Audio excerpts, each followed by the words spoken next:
Chapter 1: The Return of the King of Soldiers. In Kyoto prison, thousands of S-class felons knelt in front of the door. Send Big Brother out of prison. Swish. At a glance, the blackened backs were all like jackals, wolves, tigers, and leopards. It was really hard to imagine what kind of talent could make this group of Black Knight Kings who were calling the shots outside the prison so awe-inspiring. And this scene in the eyes of the yellow-faced youth wearing a simple outfit was nothing more than a glance of clouds and smoke. Get up. In my absence, all of you behave yourselves. And remember, when you come out, serve your country and don't go back to doing bad things. Yes, I'll follow Big Brother's orders. A few minutes later, the youth arrived at the gate under the leadership of the prison staff. On the side of the road, 5 military jeeps were parked in front of Yufeng. A middle-aged man carrying a Urmao-san on his shoulder came down from the vehicles, walked with a serious expression, and then gave a standard military salute. Yufeng immediately stood upright, his whole body tensed. Congratulations on your release. It's been 5 years. Wolfang finally waited for you, the Wolf King,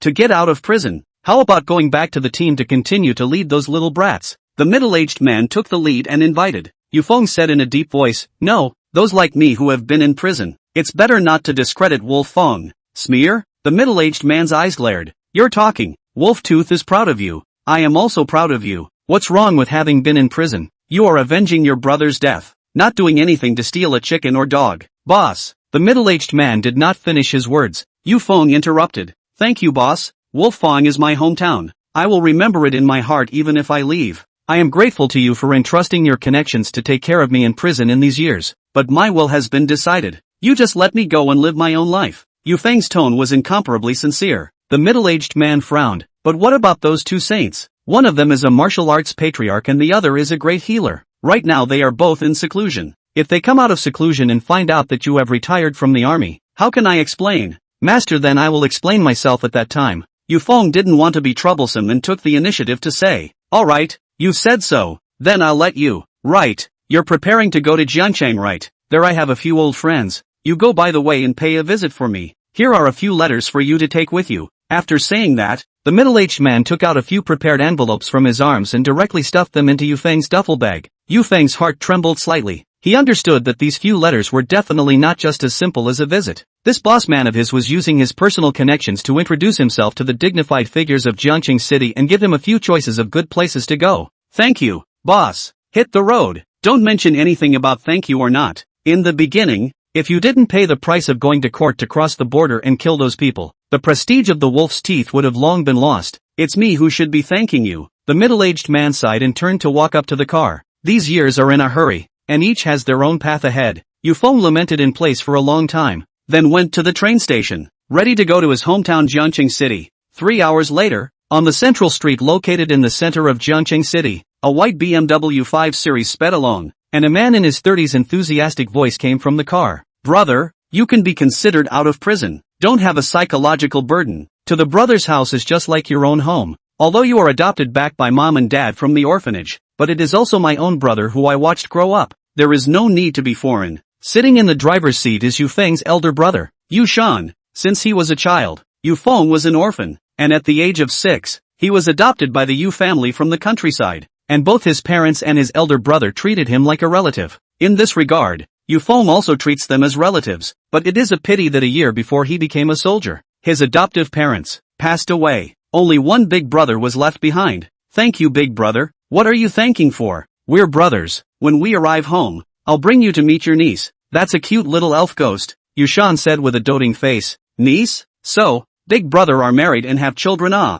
why don't you tell me earlier? I didn't prepare any gift. No need to prepare. Immediately arrived home. It's fine. Between words, the two drove into a luxury neighborhood. Not a moment later, the car stopped outside a villa whose appearance looked incomparably noble and foreign. Come, enter the house. Big brother prepared the meal before he came out. Yushan couldn't wait to get out of the car to help Yufeng pack his bags and lead him towards the door of the house. He took out the key and opened the door. Ka-ching, gently pushing the door open. A pair of willow leaf hanging eyebrows together with the sharp gaze in those Danfang eyes immediately imprinted into Yufeng's line of sight. In front of the dining table, a woman with her hands clasped to her chest, beautiful in appearance, tall in stature but wearing a professional suit, crossed her legs and sat squarely in front of the dining table.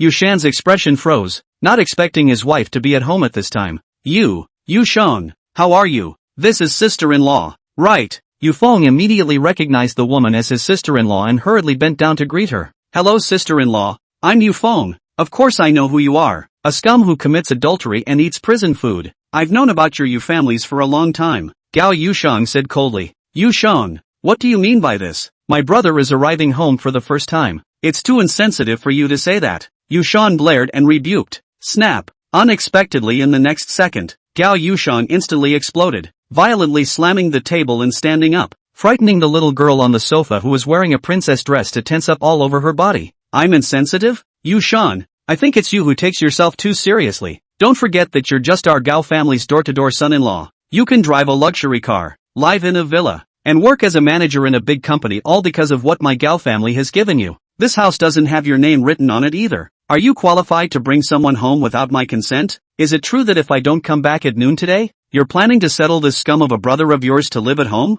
Is that so? Why, door-to-door son-in-law?" Yufeng was stunned in his heart. Yushan's face immediately reddened at the remark, not giving any face in front of his brother and calling Yufeng a scum in front of him. "Gao Yusheng, you're going too far. He's my brother. You cannot treat me as a human being, but you have to respect my brother." Yushan was so angry that his arms trembled. "Scram! That's your brother, a brother who was picked up. You think I don't know? I don't welcome jailed scum in this house. Either he goes or you get out with him." Gao Yusheng showed no mercy at all, pointing at the gate and started to kick people out. This could make Yufeng angry. What's wrong with a son-in-law? A son-in-law doesn't even have the right to entertain his brother for a night's rest in his own home, does he? Gao Yusheng, I'm with you. But just as Yushan just wanted to rush in and really be a man for a while, on the sofa, a smell of blood hit his nose. Gao Yurua, who was only 5 years old, spat out a mouthful of black blood. "Mom! Mom!" Gao Yusheng turned her head to look and instantly changed her face drastically. "Ruoro!" Immediately afterward, Gao Yurua's eyes went black and she fainted on the sofa. "Not good." Yufeng frowned and immediately rushed in. Chapter 2, Showing Your Hand. In a few steps, Yufeng arrived in front of the sofa ahead of Gao Yusheng. He gently opened the little girl's eyelids and viewed that the eye sockets were filled with blood. This was a foreign poison. "What are you doing? Get lost, scum!" How did Gao Yusheng know that Yufeng was treating his daughter? Seeing him move his hand, his anger immediately surged and he slapped Yufeng hard on the back of his head. Splat! Then, Yufeng was pushed to the ground. "Older brother." Yushan quickly rushed over and raised his face. "Gao Yusheng, you've gone too far. What gives you the right to hit him? What's wrong with hitting him? Didn't you see this scum brother of yours making a move on Ruorua? Ruorua even fainted and you didn't call an ambulance to come and scold me? Yushan, are you out of your mind?" Gao Yusheng became even more shrewish, turning her head and pointing at Yushan's head with her arms crossed. She cursed, that tone of voice, as if it was like this on a normal day.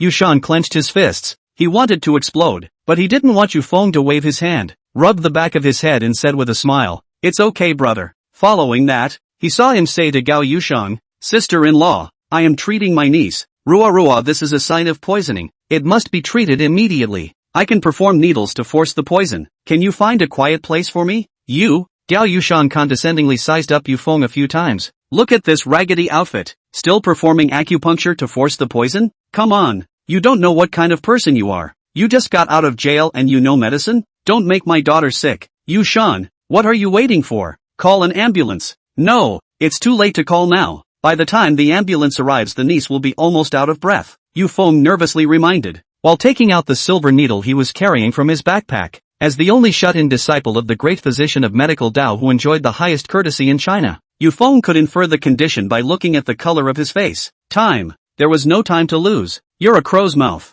aren't you? Say one more word and I'll tear your mouth apart. Get out of here right now. Yusheng, quick, look." Ruorua's face. Just when Gao Yusheng still wanted to drive Yufeng out of the house, Yushan pointed at Gao Yurua's little face as if he had seen a ghost, looking along the finger, only to see that on the sofa, Ruorua's little face took on a strange color, as if suffocating, spreading horribly from the root of her neck all the way to her forehead. Not good. The big thing was not good. Yufeng couldn't care less. This was his own niece. Even if his sister-in-law treated him no matter what, the child was always innocent. Healer's heritage. Hanging the pot to help the world. He hurriedly knelt on both knees in front of the sofa, laying Gao Yurua flat on the sofa and unbuttoning her chest. "Ruoro, Yufeng, you scum, what are you doing? Get out of my way." Gao Yusheng reached out to hit again, but in the next second, Yufeng looked sideways and yelled eagerly, "Shut up, if you don't want Ruorua to choke. Shut up." That cry was loud and incomparable, full of dominance. In an instant, Gao Yushang's entire body shook as if she was facing a lone wolf, and she suddenly froze in place.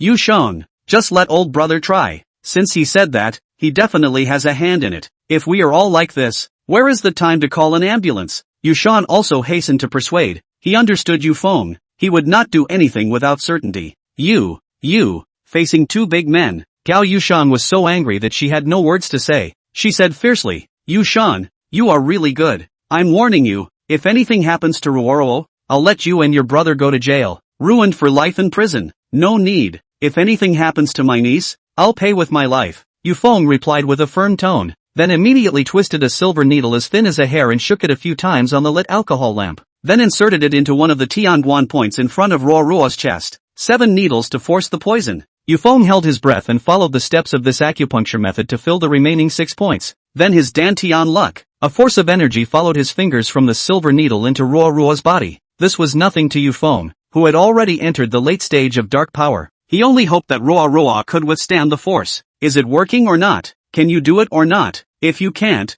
don't delay. I'll call an ambulance right away, Gao Yushang urged. As soon as her words fell, Gao Yurua suddenly opened her eyes. Awake! Awake! Yushang was overjoyed. Quick, get the basin, Yufeng shouted. I'll go. Yushang took a step and ran to the restroom to bring out the basin. When he returned to the sofa, Yufeng held Ruorua on his legs. Ruorua, be good. When uncle takes out the silver needles later, you'll vomit. As much as you can. Got it? Ruorua nodded. After saying that, Yufeng put the basin in front of Ruorua. His hand was like thunder and lightning, swiftly removing the 7 silver needles. Vomit. The moment the silver needles were removed, Ruorua only felt a wave of vomiting coming over her like a waterfall. She vomited out a pool of black blood. It was accompanied by some half-digested food, which even emitted the smell of decay and took on a frightening purple-black color. It lasted for about 3 minutes. Ruorua's face finally returned to normal. It's really something. Gao Yushang didn't react for a while, and her eyes immediately changed as she regarded Yufeng. Mom! Ruorua cried and begged for a hug. Good boy, mommy is here. Gao Yushang took the child from Yufeng and hurriedly comforted him. Seeing that the child was fine, the anger in Gao Yushang's heart unconsciously dissipated a lot. See Yushang, my brother is capable. Right. Yushang wiped the cold sweat from his forehead and couldn't wait to ask. Gao Yushang had a haughty personality. Where would she bow down so easily? But Yufeng did save her daughter's life, and she was too embarrassed to open her mouth to say thank you. So what if you are capable? Your character is not correct. As usual, you can't stay in the house. Yufeng had long expected this, smiled and said, it's okay brother, sister-in-law, since she is not welcome, I will go somewhere else. It just so happens that there are still some friends in. I'm going to join them. Older brother. Yushan's heart ached. Yufeng didn't say anything more, turned around and picked up his luggage. Just as he was about to leave the villa, Gao Yushang's voice came from behind him again. Wait, I just said that I can't live at home. I didn't say that I'm kicking you out. At least your brother is my Gao family's door-to-door son-in-law. If outsiders know that my Gao family is even kicking out a door-to-door son-in-law's younger brother, it won't be good for the reputation either. Right, Yushang? I remember that the group's logistics department lacks a cleaning job. You now bring him to the group to do the entry formalities. It just so happens that there is a staff dormitory there, directly live in the dormitory, Gao Yushang said in a condescending manner, giving orders. Yushang's expression was joyful. Good. The staff dormitory of the group is quite well decorated. Yufeng, brother will take you to the group. Chapter 3, Visiting Seniors. Yufeng didn't think so much about it, since his sister-in-law could give him a place to go for the time being. Why not? As for what job to do, it didn't matter anymore, since he crossed the border without authorization 5 years ago to avenge his brother in the wolf's teeth, and was sent to court and imprisoned for 5 years. Yufeng has long been open to life. In addition, he came to Jiangcheng, in addition to reunion with his elder brother, but also to bring the news of the death of the Wolf Fang brothers in the battlefield to his wife and children in Jiangcheng. He wanted to let his brother Wang San's wife know that her husband was a hero, sacrificed for his brothers, and was the pride of the Wolf Tooth Mercenary Corps. After about half an hour had passed, Yushang drove him under a luxurious building. This was the Gao family jewelry group. How about it? Grandiose? Right, Yushang said with pride. Yufeng looked up and was slightly surprised. This is sister-in-law's family company? Yes, the famous jewelry group. Brother didn't lie to you. As long as there is a brother, this Jiangcheng city will have a foothold for you. Yufeng smiled slightly. Thank you brother.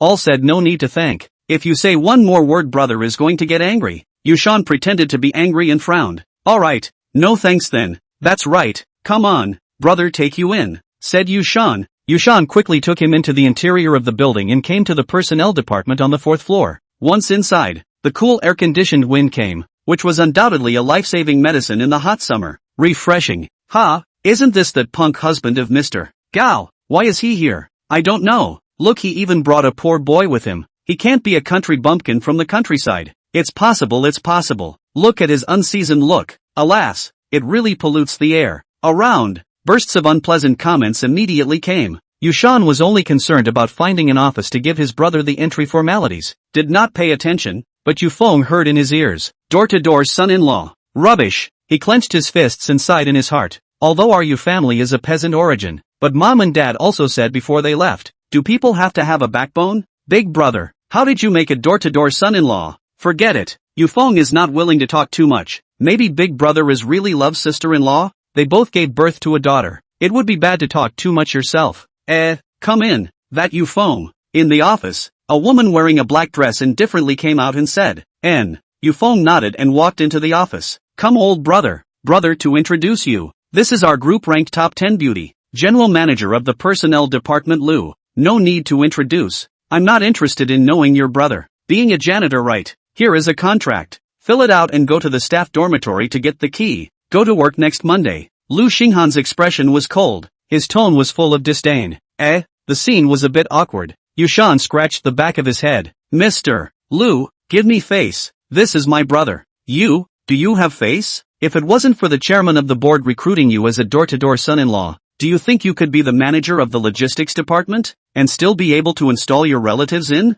I can give the contract has already given face. Love to fill it or not? After saying that, Lu Xinghan took out a pen and threw it in front of Yufeng. This, too much of a lack of face. Yushan's face was blue, daring to be angry. The sorrow of being a door-to-door son-in-law. Yufeng looked at his big brother like this. His heart is not good. He said, it's okay, big brother. General Lu's status is noble. It doesn't matter if I'm an ordinary person, even if I don't know him. I'll fill out the contract, so that in the future, our brothers will be able to live together. Good to know. The countryside boy should know his share. Not anyone can climb high. Lu Xinghan said coldly. Yufeng lazily ignored. Dog's eyes. If not for the fear of his big brother being an embarrassment, this contract will surely fling you in the face. He secretly decided. In the future in the group also want to help big brother to establish prestige. Always door-to-door son-in-law is said. Hard to hear. He picked up the black pen and left immediately after filling out the contract. Yushan followed closely and walked out to the corridor.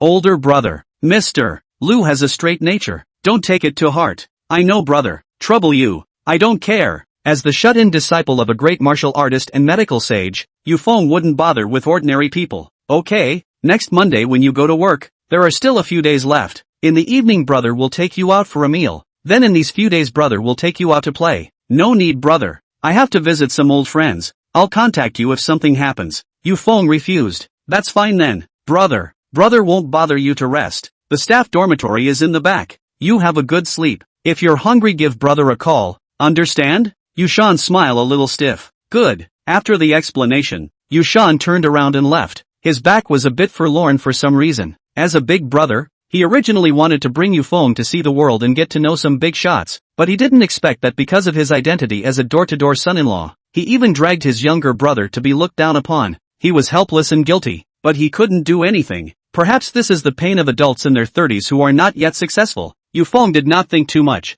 Thinking of the boss gave himself a few letters of introduction. He wanted to visit a retired old man in the afternoon, and asked him to find out the whereabouts of his brother Wang San's wife. Thinking of that, he also left, and just after he left, the personnel department ushered in another suited and handsome young man. Longshan passed by Yufeng. His eyes lingered on this guy for a while, somewhat puzzled. When did the personnel department recruit this kind of beggar? He frowned and walked into Gao Yushan's office. Long Xiao, you're here to look for Mr. Gao. I'll make an appointment for you. No need. I just went to see Yushan and she wasn't there, so I came to find you to make an appointment for me for tomorrow. I'm going to visit an old figure in the afternoon. Lu Xinghan nodded. Okay Long Xiao, I'll make an appointment for you. Okay, appointment made. Thank you. By the way, just now that walkout is? Longshan asked. Oh, that a beggar from the countryside. Is our high total that waste door son-in-law's brother? Yufeng, take the back door to the group as a janitor. Not much insight. He messed with you? Lu Xinghan asked carefully. Lingshan is a second-rate family in Jiangcheng, a young master in the jade business. His status is very noble, and his recent dealings with Gao Yushan are also very close. It was rumored in the company that he was one of Gao Yushang's suitors. No, so it's the cleaning lady. I know. Go first. Bye. Okay, Long Xiao, you take care. At 1 in the afternoon, after casually settling for a little meal, Yufeng came with a letter of introduction to the entrance of a high-class villa area located in the center of the city and directly taken over by soldiers. Also, when he just arrived, Lingshan driving a green Lamborghini stopped in front of the entrance. He opened the window and as soon as he saw Yufeng, he immediately changed his face. Isn't this guy the younger brother of that door-to-door son-in-law of Yushan who came down from the countryside? What is he doing here? Chapter 4, Military Blood. The villa district here covered an area of about 30,000 square meters, which was very vast at a glance, but each villa covered as much as 1,000 square meters, which didn't include its own park and private garage. In Jiangcheng City, this neighborhood also had a special significance for the elites of the upper class, and there were only two kinds of people who could live in it. First, the wealth of $10 billion, a local economy to play a leading significance of the commercial giant. Secondly, involving all kinds of circles, holding monstrous resources in their hands. Stomping their feet can make the old generation of Jiangcheng shaking. In addition to these two, there is another kind that is rare. That was the place where old heroes who enjoyed a pivotal position in the mercenary world retired to recuperate. Some young gentlemen, even if they are from a superior background, are not qualified to stay here, which is why the guards at the entrance of the villa are all standing straight and proud, as if they have received strict training. Lingshan was very surprised. Yufeng is just a wild boy from the countryside. Why dare to come to this place? Not afraid of being arrested as a dangerous molecule. He parked his car and strutted towards Yufeng with arrogant and disdainful steps. He had spent a lot of effort and time in the past few months to get his hands on Gao Yushan, but that door-to-door son-in-law beside Gao Yushan was too shameless. He even went to work in front of Gao Yushan,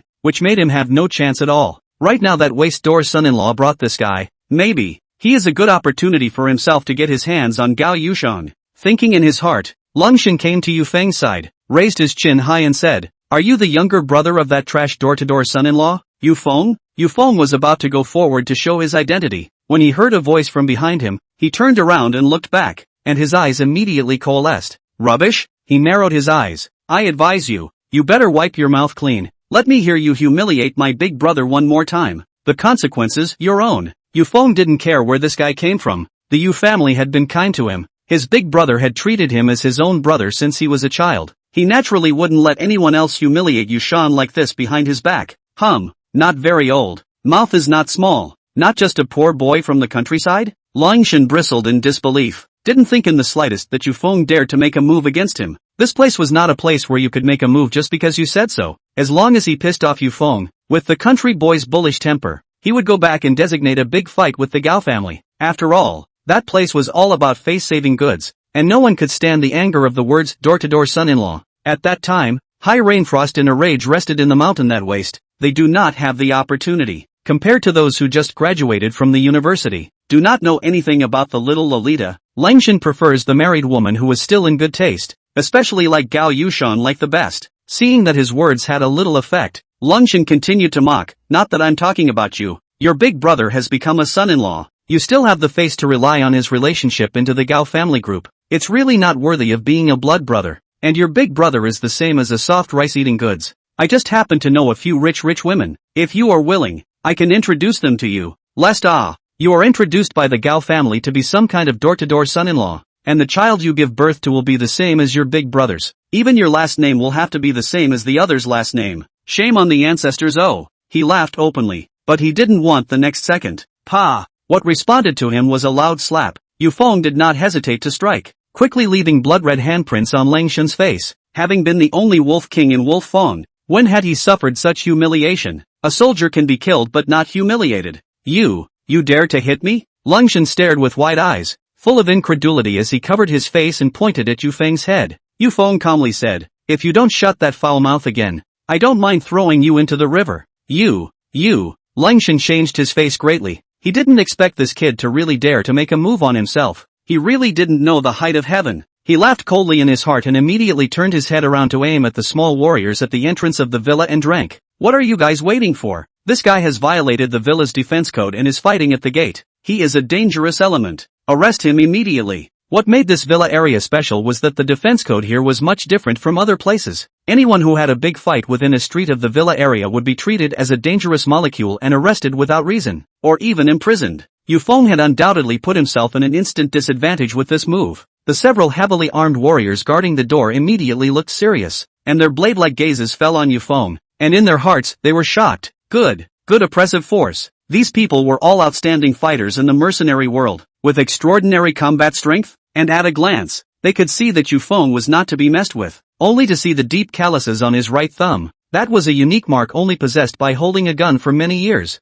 Very dangerous. Swish! All the warriors drew their guns almost at the same time, aiming at Yufeng's head. Seeing this, Lungshan was slightly shocked, then incited the fire. Tie him up and send him to the station. This guy is definitely a dangerous person. It's recommended to lock him up along with his family. On the contrary, Yufeng was still in a cloudy demeanor as he slowly put his hand into his arms. Don't move! A loud warning voice followed. Yufeng did not stop moving, his eyes staring at their guns, followed by taking a letter of introduction out of his arms under their gaze.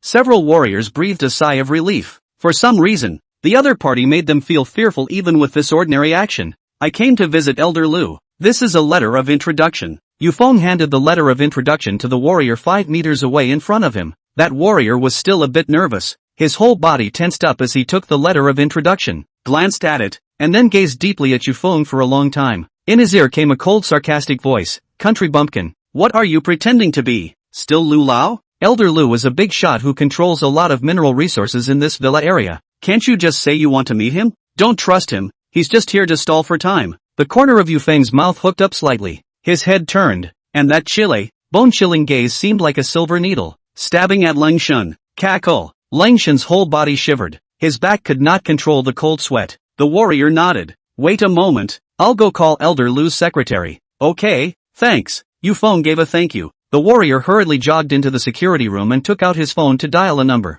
Country boy, just wait to be exposed. You dare to come to this place to woo people. You're finished. Lungshan still didn't put Yufeng in his eyes, but just as his words fell, the warrior quickly ran out from the security room. The nervousness on his face was swept away, and he said with incomparable respect, I'm sorry sir, you can go in now. Building 4502 is Lu Lao's residence. Secretary Wang is waiting for you at the door. Cold sink. His mouth opened wide, the word shock written on his face. How is it possible? This guy actually, without waiting for him to react, he heard Yufeng say, okay, thanks, but I have to do one thing before going in. After saying that, Yufeng turned around and walked towards Lungshan. What are you doing? Lungshan changed his face greatly and panicked. He just wanted to take a step to pull away, but unexpectedly Yufeng's footsteps swayed and immediately came in front of him, striking out in a swift manner, clasping his neck and lifting him up in the air as if he were carrying a chicken. You dare to make a move on me? Do you not want to live? Quickly let go of me. Lungshan's face was red. I said, if you dare to humiliate my big brother one more time, there will be consequences. Yufeng said, walked to the riverside in front of the villa, and stiffly lifted Lungshan here, following which, flung his hand and threw it away. Bang! Wow! Lungshan was thrown into the water by Yufeng. Soldier's bloodiness, not to be humiliated, not to be tolerated. Chapter 5, Lu Mersheng. After finishing this matter, Yufeng clapped his hands and turned back into the villa area. A few minutes later, according to the door number address, Yufeng came to a decorated Chinese style, elegant and not vulgar, noble and not show the openness of the villa before, and at the entrance of the villa, there stood a middle-aged woman in her 30s in a suit with a dignified demeanor, wearing a pair of black myopic glasses and holding a Siamese cat in her arms as she waited. Hello, I'm Yufeng, entrusted to visit Elder Lu. Seeing her, Yufeng probably guessed that this was the Secretary Wang that the warrior had spoken of. Secretary Wang looked Yufeng up and down and smiled slightly. Come in with me. Okay. Following him into the villa. As soon as he entered, the air was filled with the scent of rosewood wafting into Yufeng's nose along the walkway, while on the lobby sofa within 10 meters of the door, an old man with a full head of Chinese hair was holding a newspaper and watching it carefully. Secretary Wang walked to the old man's side, leaned down and whispered, Elder Lu, people are coming. Lu Mersheng sighed softly. It's rare. There is a descendant who is willing to take the time to come and see this bad old man of mine. Alas, people are getting old. Reading a newspaper makes their eyes feel fatigued. Just in time. Chatting. Lu Lao jokes. You just retired not many years ago. Your body is good. Those young people outside the country are looking forward to your revitalization. all dressed in military uniform to go back to give them guidance. Secretary Wang joked. Me? Forget it. It's better for me to raise my pension in this Jiangnan water town, so I won't give them any trouble. Lu Mersing said on his lips that he would not go, but his eyes were eager to return to the battlefield. But the years were rushing by, and wanting to go back was no longer possible. He took off the old-fashioned glasses he was wearing on his spectacles, put the newspaper on the table, got up and slowly turned his head. Come on, let me see which good fellow it is again. You are. In a flash, Yufeng murmured a sentence in his mouth, immediately took a proper stance and stood straight, following which he hurriedly performed a standard military stance to the old man. Marshal Lu. His voice was loud and his tone was incomparably respectful. The old man in front of him was not an ordinary old man. He was a former single-soldier legend in the offshore mercenary world. Not only had he created the fame of a single 1,000 kills, but he also had a passion for serving his country and ruled over the foreign mercenary world for decades with an invincible crushing stance, which caused countless killers to fear his stance and not dare to come to commit a violation of the country's borders. At the same time, he was also one of the only living 8 brothers who came over from that era. Rumor has it that 5 years ago, Lu Mersing was very dissatisfied with a certain action in the organization on the spot, flipped out, rushed to the chief to directly shoot the table, so angry that he vomited blood, hospitalized. After that there is the news of Lu Shui retired, which, undoubtedly, has become the foreign mercenary community, and even all the killers the happiest news. Once a generation of old heroes is finally to the dusk when the sun sets, but no one expected that the old hero who was so powerful and emotionally chaste, and so bold that he dared to slap the table on the upper echelon for the past few years, was actually recuperating in the city of Jiangcheng. Yufeng was shocked. The character that boss man let himself visit was actually Lu Shui. Oh ho, it seems that there are still people who remember me after these 5 years of not being busy. Lu Mersing smiled cheerfully, went forward and patted Yufeng's shoulder. Good, very good. The young man's shoulder is solid. At first glance it is the top sniper. Come on, let me see which little introduced you here. Yes, Lu Shui. Yufeng presented the introduction letter with both hands, not daring to take a breath. Lu Mersing took the hand, opened the letter of introduction. As soon as he saw the signature on it, immediately his face tightened, his eyebrows wrinkled into a line. Until he read the whole letter, Lu Mersing raised his head. His look was serious, and in the gaze that he regarded Yufeng, there was more than one pride, the sharp edge of the nation. Only Wolf King said. Nearly 90 years old Lu Mersing and retired 5 years today, for the first time raised his palms, responded to Yufeng a standard military posture. Marshal Lu, you. Yufeng was flattered that the famous Marshal Lu gave himself a salute. This was not in line with the rules. Don't care. Lu Mersing is just a retired old man nowadays. This is my respect for the Wolf King. You deserve my salute. The wolf teeth is the sharp edge of our country. 5 years ago, if you didn't cross the border alone to perform the final decapitation mission, the wolf teeth prestige stops at my generation. This is the humiliation of the countless wolf teeth predecessors. Yufeng, you're a good man. After saying that, Lu Mersing also gave a thumbs up to Feng. Once upon a time, countless young talents put in much effort just to get praise from this old hero, but at this time, this old hero, however, took the initiative to give a thumbs up to Yufeng, who had already retired from the army. This is from the predecessor to the successor's affirmation. It is also the inheritance of the old generation to the new generation. The hot blood in Yufeng's heart was once again set off at that moment, and he saluted again. Many thanks to Marshal Lu for his compliments. Good, good, good. Come over and sit. Don't stand. Lu Mersing pulled Yufeng to sit on the sofa and picked up the teapot to make tea for Yufeng.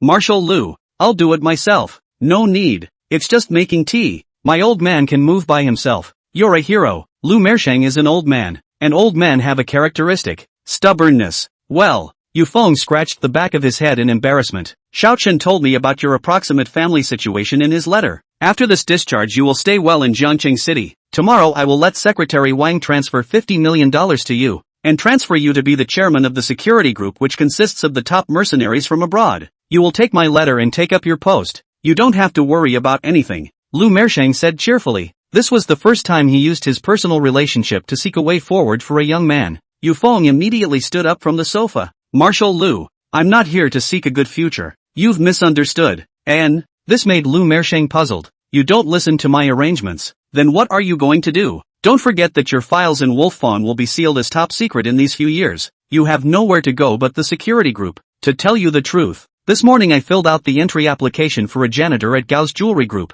My big brother and sister-in-law found me a good position so I can be self-reliant. Yufeng explained. He didn't want the old hero Lu Shuai's lifetime of brilliance to be questioned by people because of himself. Furthermore, he just wanted to live a good life and be an ordinary commoner now. Janitor? Lu Mersheng slapped the table with force and drank. What is this? The king of wolf's teeth. Actually going to be a janitor? Marshal Lu, this is my own will. You, Lu Mersheng stammered, suddenly not knowing what to say. He stared at Yufeng for a long time, confirming that this kid wasn't telling a joke, and let out a long sigh. Alright, since you've decided on your future path, then I'm not at liberty to say anything. If you encounter any difficulties in the future, as long as they don't violate the law, you can come to me. You hear me? Yes, Marshal Lu. This request, Yufeng was still able to agree. Immediately after, he added, but Marshal Lu, I do have a favor to ask this time when I come to visit you. I would like to ask you to help me investigate the whereabouts of my late teammate Wang San's wife and son.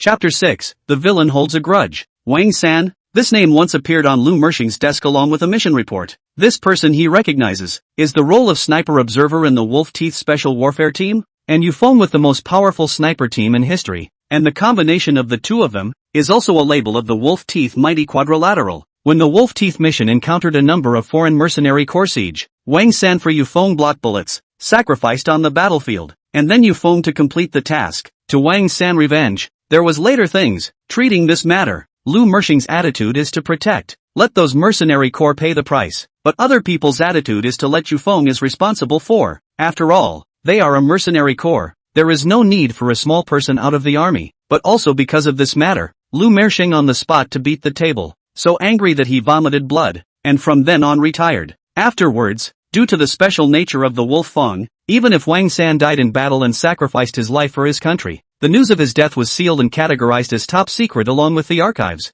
and only so many people were qualified to access it. When Yufeng uttered this request, Lu Mersheng also vaguely guessed what he wanted to do. You want to tell Wang San's wife and children the news of his death in battle, right? Lu Mersheng asked. Yufeng nodded heavily. Yes, but you know that this is something that violates the ordinance. Once it leaks out, do you know clearly what it means? Lu Mersheng asked in a serious tone. Understand, but heroes cannot be buried, even if it means going to court again. I have no qualms about it. My brother's wife and children have the right to know that their husband and father is a hero. Yufeng's tone was decisive. This touched Lu Mersheng's heartstrings. Sentient and righteous, defying the world. If there were brothers like this in life, there would be no regrets in death. Good. Lu Mersheng didn't even think about it, turned his head to Secretary Wang and said, Go, mobilize intelligence organizations outside the country in my name. Check Wang San's file, investigate the home address and background information of Wang San's wife and children, make a copy of it and pass it to Yufeng's cell phone. Yufeng, this is the last task. Yes, promise to complete the mission. Yufeng stood upright and saluted for the third time. This salute, he saluted willingly. He who came from Wolf Fang understood very well that the reason why Lu Mersheng went abroad to command the mercenary corps, apart from escorting the national border and crushing countless killers abroad, he was also carrying out a special mission. In the words of the boss, Lu Mersheng is the real hero who hides in the darkness and protects the national border for decades. After that, Lu Mersheng pulled Yufeng to chat for a long time, saying many old stories from the past. This chat, unconsciously, time has passed 2 hours. The sky also gradually tends to evening. The street lights on both sides of the road also lit up one after another. Yufeng, stay for a casual dinner tonight. Lu Mersheng invited. Thank you Marshal Lu. I'd better not stay. My big brother may have to come pick me up for dinner at home in the evening. Yufeng skillfully refused. It wasn't that he didn't want to have dinner with a generation of old heroes. It was just that he was anxious to find Wang San's wife and son. Just an hour after Lu Lao's order was issued, the news from Kyoto was sent over. This way that's fine. Lu Mersheng stood up from his position and sent Yufeng out of the villa. As night falls, the stars are dotted like a pair of large pearl-like eyes hanging high in the skytops, watching the people of this world traveling at night. As the second largest economic center city in China, Zhangcheng City has always been a charming city for young people, especially when the night falls and the towering building by the river lights up with colorful glazed lamps. It is simply a marvelous scenic line branding the hearts of the people. And in this city, there are quite a few entertainment clubs gathering a large number of powerful sons and daughters, who rely on these powerful sons and daughters to take root in their respective territories, and these powerful sons and daughters also rely on the glory of their fathers' families every night, enjoying themselves and venting their emotions in the clubs. Tonight, Langshan was furious. He booked an extremely high-grade box in the Pear Blossom Entertainment Club and invited Lu Xinghan, the personnel manager of the Gao Jewelry Group. When he thought of his appearance of being salvaged from the river as if he was covered in soup, he was so angry that he was trembling. a wild boy from the countryside. How dare he make a move on himself? He really thought he was something. Lang Shen, who had been protected by his family since he was a child, had never been wronged like this before. The more he thought about it, the more angry he became. And when Lu Xinghan was off work, he thought he would get Yu Feng's information from her, and pack him up a bit. Thinking about it, the door of the box was gently pushed open by the service staff. "Hello ma'am," the attendant stepped aside and said politely. "Thank you." Lu Xinghan had just gotten off work and hadn't had time to change her clothes. The black professional suit on her body perfectly outlined her S-shaped body. From a distance it looked as if she was floating on the water surface of a duckweed, giving people the desire to hold her in their arms. If Gao Yushan's posture was not too outstanding, Lu Xinghan would have become one of Lang Shen's preferred targets. "Xinghan, you're here." Lang Shen raised a gentle smile and gentlemanly got up to move the stool for her. "Thank you, Mr. Lang, you're in such a hurry to invite me to dinner. There won't be anything going on, right?" Lu Xinghan asked with a slight smile and deep meaning in her eyes. Sit down and say, okay." Lu Xinghan was not polite. Anyway, Lang Shen invited her to dinner not once or twice. Every time was probably to ask after President Gao Yushan's schedule plan for the pursuit. This time should be the same. To be honest, Lu Xinghan is very envious of Gao Yushan. She loves vanity. She also wants to find a person with a deep background in family history. But unfortunately, people Lang Shen heart has long belonged to. After sitting down, Lang Shen poured a glass of red wine for Lu Xinghan. "Xinghan this time I invite you to come really something. That is, your group today just recruited in Yufeng, the Door's son-in-law's brother. I want to get him." "Yufeng?" Lu Xinghan frowned. "Did that kid mess with you?" Lang Shen said meanly. "You don't need to ask much about the specifics. I just need his information and address. Can you do me this favor?" Lu Xinghan hesitated. She didn't expect that Yufeng kid to be so inconsiderate, messing with anyone but Lang Shen. Did he not know that the Lang family's Jade Group would recently enter into an important cooperation with the Gao family? This stupid bastard. Long Xiao, what exactly did this guy do? You tell me. I'll go back and report to the president and tell this country boy to go back to the countryside. Lu Xinghan said viciously. Snobbish she hit from the first time she saw Yufeng. She also felt unhappy. A guy who came in by the back door. A virtue with Yushan. Both are soft eaters. No need. My own thing. I deal with it myself. You don't need to be afraid. You help me this thing I won't say anything. Here is a necklace worth $300,000. I hope you like it," said. Lang Xiao took out a piece of beautifully packaged gift box from his arms and placed it in front of Lu Xinghan. 300,000. Hiss. Lu Xinghan sucked in a mouthful of cool air. Both eyes immediately glowed. From an ordinary family where she had worn a necklace worth $300,000, all these years of working in the Gao group, she couldn't earn that much money. How about it? Xinghan, consider this as a favor to me. This love. I remember. Lu Xinghan didn't even think about it. Put the necklace into his arms. Don't worry Lang Xiao. I'll help you with this. I can't see eye to eye with that soft-eating brother. Out of sight is out of mind. He's living in our group's staff dormitory. If you want to clean him up, you can do it at any time. Good. Getting Yu Feng's address. Lang Shen's eyes went cold. Kid, dare to throw me into the river. You're finished. Chapter 7. This uncle is quite shy. After dinner, Lang Shen sent someone to send Lu Xinghan home, while he himself returned to the clubhouse box. As a son of the Long family, he was not a person who was stupid to the extreme.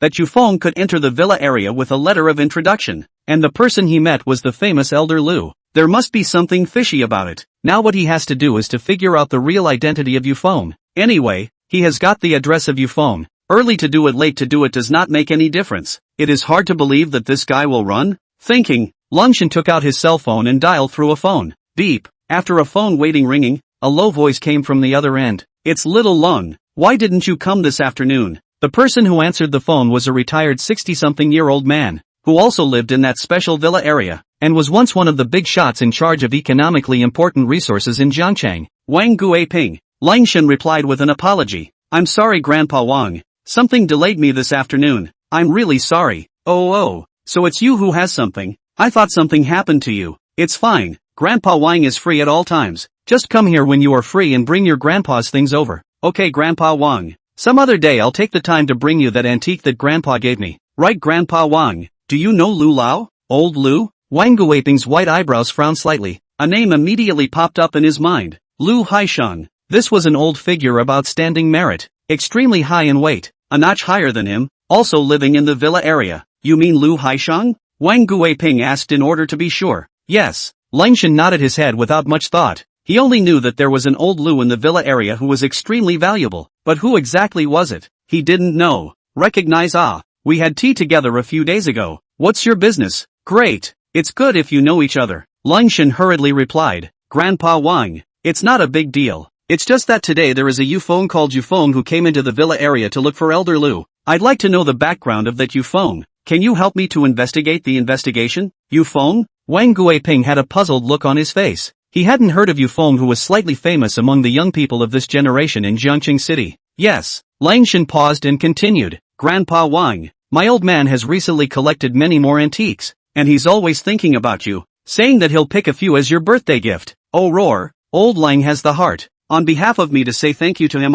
In addition this matter I will let someone help you to ask, tomorrow give you a reply. Upon hearing about the antique, Wang Guiping's eyes went straight, and he agreed without even thinking about it. Lingshan smiled faintly. In his eyes, there is nothing in this world that money can't solve. Then thank you Grandpa Wang, I'll wait for your news. After saying that, Lingshan took the initiative to hang up the phone, a few hints of coldness flowing out of his eyes. Unbeknownst to him, the Elder Lu he heard was not the Elder Lu that Yufeng had met, and just by virtue of Wang Guiping's rank, he was not qualified to drink tea with that Elder Lu in this large villa area. And soon after, Lingshan will also regret for today's decision to pay a painful price. Gao's Jewelry Group's staff dormitory is newly renovated in the past few years, and does not distinguish between men and women. One person a room. Very luxurious. Back to the staff dormitory. Yufeng first went to the office on the first floor to hand in his entry information, received the key and then came to the room 501 belonging to himself. He spent 3 minutes to wash up, 2 minutes to eat. Do these just only 8 o'clock in the evening? Lying in the empty bed, he recalled the previous life in the army, and I do not know that these 5 years he was in prison days. The wolf teeth of the brothers are living how?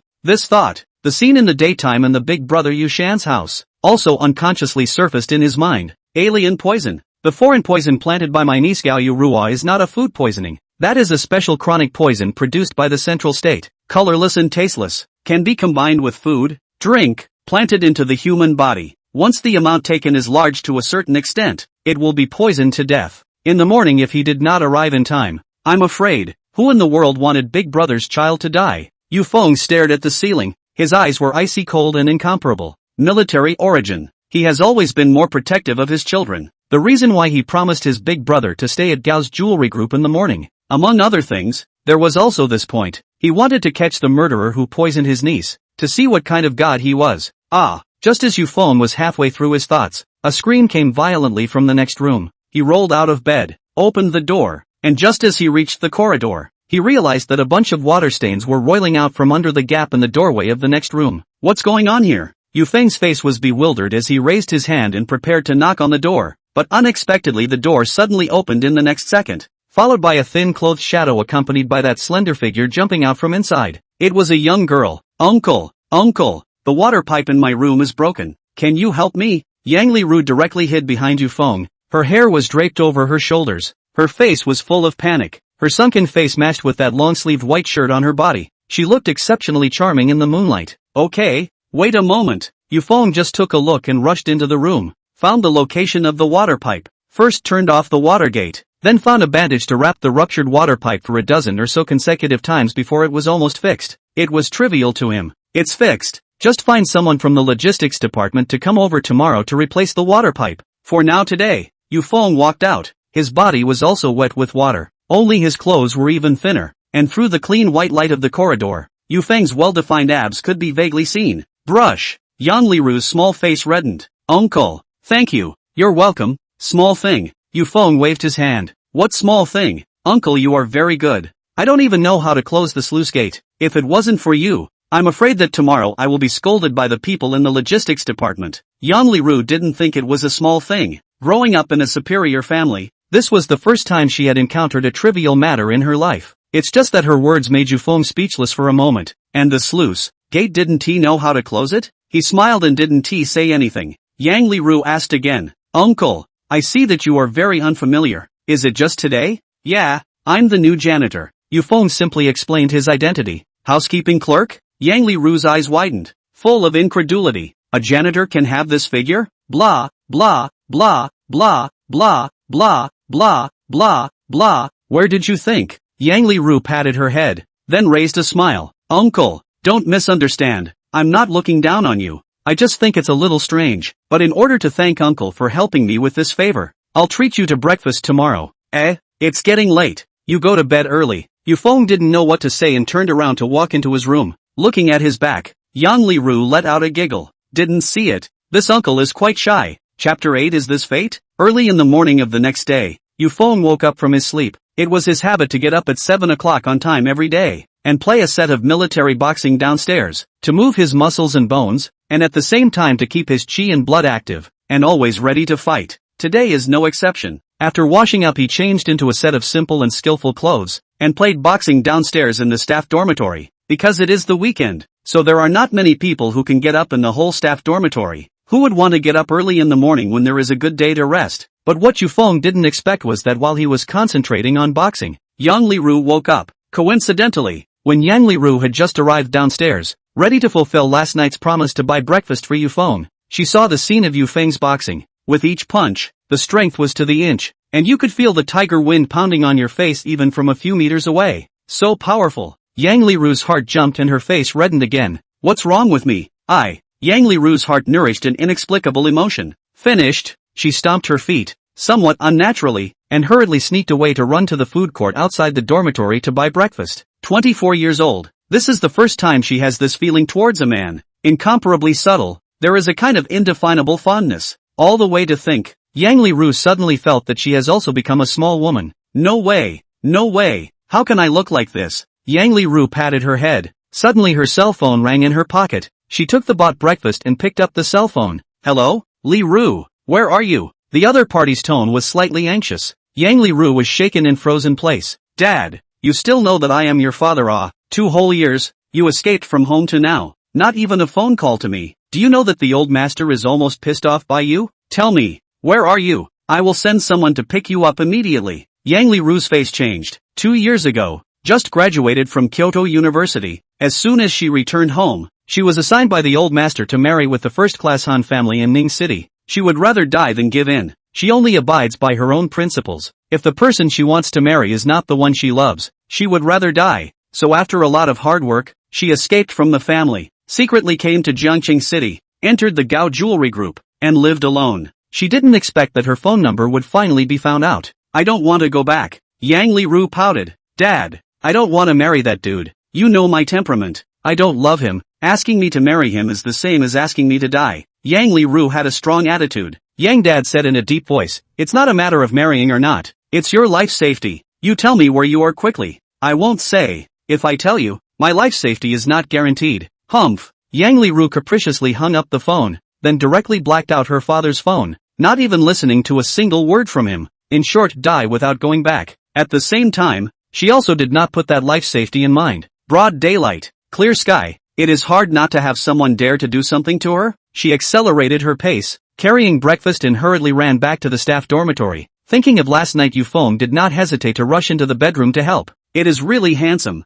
and also get up in the morning to exercise. Such a character, such habits, completely exceeded 90% of this generation of wasted youth. Phew, after playing a whole set of military boxing, Yufeng obviously felt that his dark power 7th level realm began to loosen. It seems that another battle is needed to impact the bottleneck, he said in a dark voice. Uncle, finished fighting? Yufeng froze and turned around. Why are you here? Yufeng asked. Yang Liru smiled and handed the bought breakfast in front of Yufeng. Here, in order to thank you for doing me a favor yesterday. Uncle, I bought you breakfast. No refusal. They are all employees of the same group. If you refuse, you are not giving me face. This word came out, but it blocked Yufeng's back way to refuse. This little young. Yufeng looked at himself and asked again. I'm a janitor and a member of the logistics department. This is what I should do. Moreover, if you buy breakfast for me, a janitor, if the group's people see it, I'm afraid that some people will point their fingers at you. Or, not equal to the maple words finished.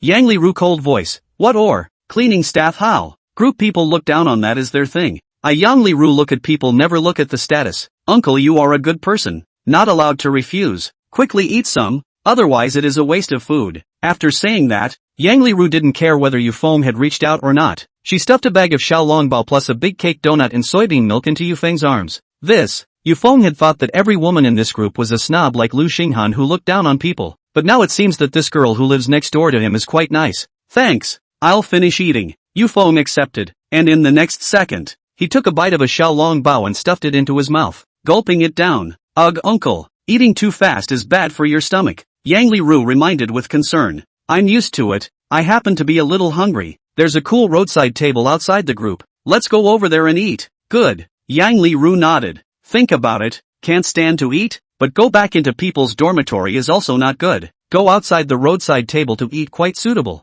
the two of them said, and walked outside. Yu Feng, on the other hand, ate as he walked, and when he walked outside the group, the bag of xiaolong bao was almost gone. He picked up the soy milk and wanted to suck a couple of mouthfuls. When he looked up, unexpectedly a blinding light immediately pierced into his eyes. Brush! This was the strong reflection produced by the sniper rifle lens being irradiated by the sun. In an instant, Yu Feng's sweaty hairs stood up, and his intuition as a sniper landed his eyes on top of the oncoming skyscrapers at the first moment. There's a sniper! Yu Feng narrowed his eyes and muttered out of his mouth. Who is it? He walked to the side of the garbage can and stopped, pretending to finish his soy milk and throw the bottle in, but actually used this gap to observe the surroundings. Soon, he realized that there was something wrong with the surroundings. Several black vans parked on the road near the group, and the front of the car facing the entrance. Back to the monitoring. At the same time, there were a dozen pairs of watchful gazes cast towards him from time to time from the crowds walking on the several streets nearby. Is it here to find me?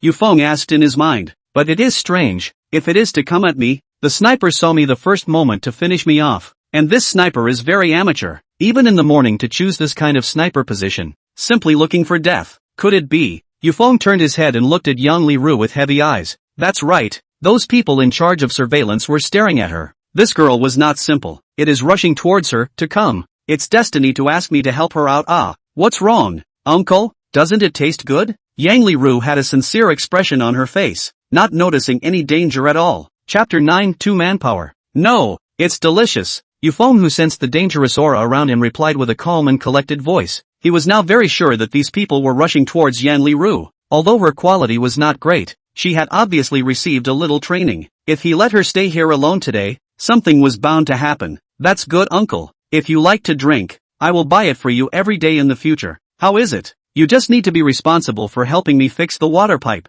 Ha ha. Yang Liru was simple-minded and thought that Yu Feng was speaking from his heart. Yu Feng didn't answer positively, but turned his words around and asked, Are you free today? Ha? Me? Inviting me on a date so soon? Should I say yes? I can't. I have to be more reserved. I'm a girl. Yang Liru thought that Yu Feng was going to invite herself to go shopping and dine and watch a movie, and her heart was suddenly filled with countless more conjectures. Don't get me wrong. I want to go somewhere but I don't know the way. Can you take me there? Yu Feng explained. Yesterday he got from Lu Shuai that Wang San's wife and son's home address was in Jiangqing City, and their family also ran a listed group with an independent building. Last night, Yu Feng had checked the address of the mansion before he went to bed, and it was well connected, with several other organizations nearby, so when he said that he didn't know how to get there, Yu Feng was just finding an excuse to let Yang Liru follow him. If these people who hide in the dark dare to make a move, he does not mind making a move. Yang Liru, on the other hand, didn't think that much and agreed, good. It just so happens that I don't have anything to do today, so let's go out and have some fun together. By the way, where are you going? Huamei Group. What? You're going to that famous pharmaceutical group? Boss, there's an ordinary person beside the target. He can't move. What should we do? A few nearby streets. The surveillance personnel who saw Yang Liru following Yu Feng away immediately opened their radios to convey the message. The bald man known as Boss was currently sitting in a certain upscale club in Ning City. He coldly stared at the image transmitted back by the sniper. His face was as gloomy as water, as if it was ice and snow. Ordinary people? Probably that little boyfriend. The bald man smiled sinisterly. Old thing, snatching my territory, cutting off my resources, and destroying my fortune. You really think I don't dare to move you, do you? Wait for it. I'll let you know today to know what is called asking for suffering. I have to grab your daughter and use her as I'll see what you do. With a red wine glass in his hand, the bald man said in a fierce voice, no matter where he goes, as long as you find Yang Liru's chance to fall alone, tie her up for me. Remember, move fast. Don't drag your feet. Yes, boss. The bald man is one of the top 3 ruthless characters in the Dark Knight of Ning City, in charge of 30% of the unclean business, no matter whether it is the power or the means. It is said to be frightening, but what I didn't expect was that just a week ago, when he was preparing to get his hands on a large batch of silk business, he was halfway killed by a Changbite gene, and that Changbite gene was the Yang family, a well-known second-rate family in Ningcheng. the head of the Yang family, is $100 million, directly monopolized the silk business, with the magnificent large sums of money to get the foreign value of $500 million of large single, their own exclusive, even the mouth of the soup are not left. According to reason, this bald man and the Yang family well water off river water. This cut off is considered to be a beam. At first, the bald man did not want to make a big deal. Their own people go to the Yang family intends to cooperate with the Yang family head. Eat this big single. Who thought the Yang family look at him? The door is not allowed to enter, but also in front of the door splashed a pot of dirty water. This behavior, but also on the spot to the bald man annoyed. So he will focus on the Yang family to find 2 years for a long time on the gold. Although the night is dark, but to find people this kind of Jianghu things, still have to get used to the darkness of the night. People do better. The bald man found Yang Liru. He wants to use Yang Liru to pay back the humiliation he suffered in the Yang family. On the other side, Langshan happened to wake up from his sleep. He wrapped his arms around the blonde by his side. The fragrance wafting from his hair was nothing less than the thirst in the eyes of thousands of geeks. But to Langshan, it was nothing more than a tool that just happened to fulfill his daily needs. What he wanted was Gao Yushang. Before that, he had to clean up that door-to-door son-in-law's brother beside Gao Yushang, wild boy from the countryside. When this young master finds out your identity, it will be the time of your death. Looking at the hands and the clock aligned with 9 o'clock. At this time I think Grandpa Wang woke up. He got up and put on a nightgown made of silk, poured a glass of red wine in the kitchen and sat on the leather sofa, crossed his legs and dialed the phone to Wang Guiping. Beep beep beep. Hello? Wang Guiping had just finished his breakfast and took a sip of water as he picked up the phone. Grandpa Wang. It's me. How's that you phone you asked for me? Xiao Lang ah. Wang Guiping was not in a hurry and asked back. Is that name of yours a mistake? Yesterday no one named you phone came to Lao Lua. You got it wrong. Ah. When these words came out, Langshan sat up straight in surprise. It's impossible. He couldn't have gotten it wrong. He watched Yufeng walk into the villa area with his own eyes, and heard with his own ears the warrior at the security gate say the 2 words Old Lu. Impossible. Grandpa Wang. I will never get it wrong. Langshan was incomparably firm. Wang Guiping was even more determined and said, It's you who got it wrong. I purposely looked for Lu Haisheng, that old guy, to drink tea and play chess last night and asked about this matter for you. Guess what he said? He said that no one came to visit him at all during the day yesterday. That old family martial arts origin. Upright character. Won't lie. Either you got the name wrong, or you've been tricked. Little Lung Ah. Pay attention to yourself. After saying that, Wang Guiping hung up the phone, listening to the beeping sound coming from the cell phone. Langshan's face froze. Being fooled? No. Lu Xinghan received his own 300,000 necklace. Will not even give me a fake name. She does not have the courage. Since Grandpa Wang's side said that there is no, it is also sure that there is no. This point also confirms the original idea in Langshan's mind. A wild boy from the countryside. How could he be qualified to pay a visit to Lu Lao? He must have written a fake letter of introduction, forged the identity of the introducer, so as to muddle through, and then went into the villa area to take some pictures of the scenery that were not available outside and took them outside to woo him. Damn. Fooled by this kid. Grass. Langshan cursed. His fingers clenched tightly, emitting a creak sound, like a match exploding. He immediately picked up the phone and dialed a number. 3 seconds later, the number was quickly connected. Hello, Long Xiao. What are your orders? Brother Tiger, help me get someone. The kid who asked you to keep an eye on my movements yesterday. $200,000. Tie him up in my villa. I want to personally kill him. Okay, Xiao Lang. No problem. See you this afternoon. Chapter 10 Linya.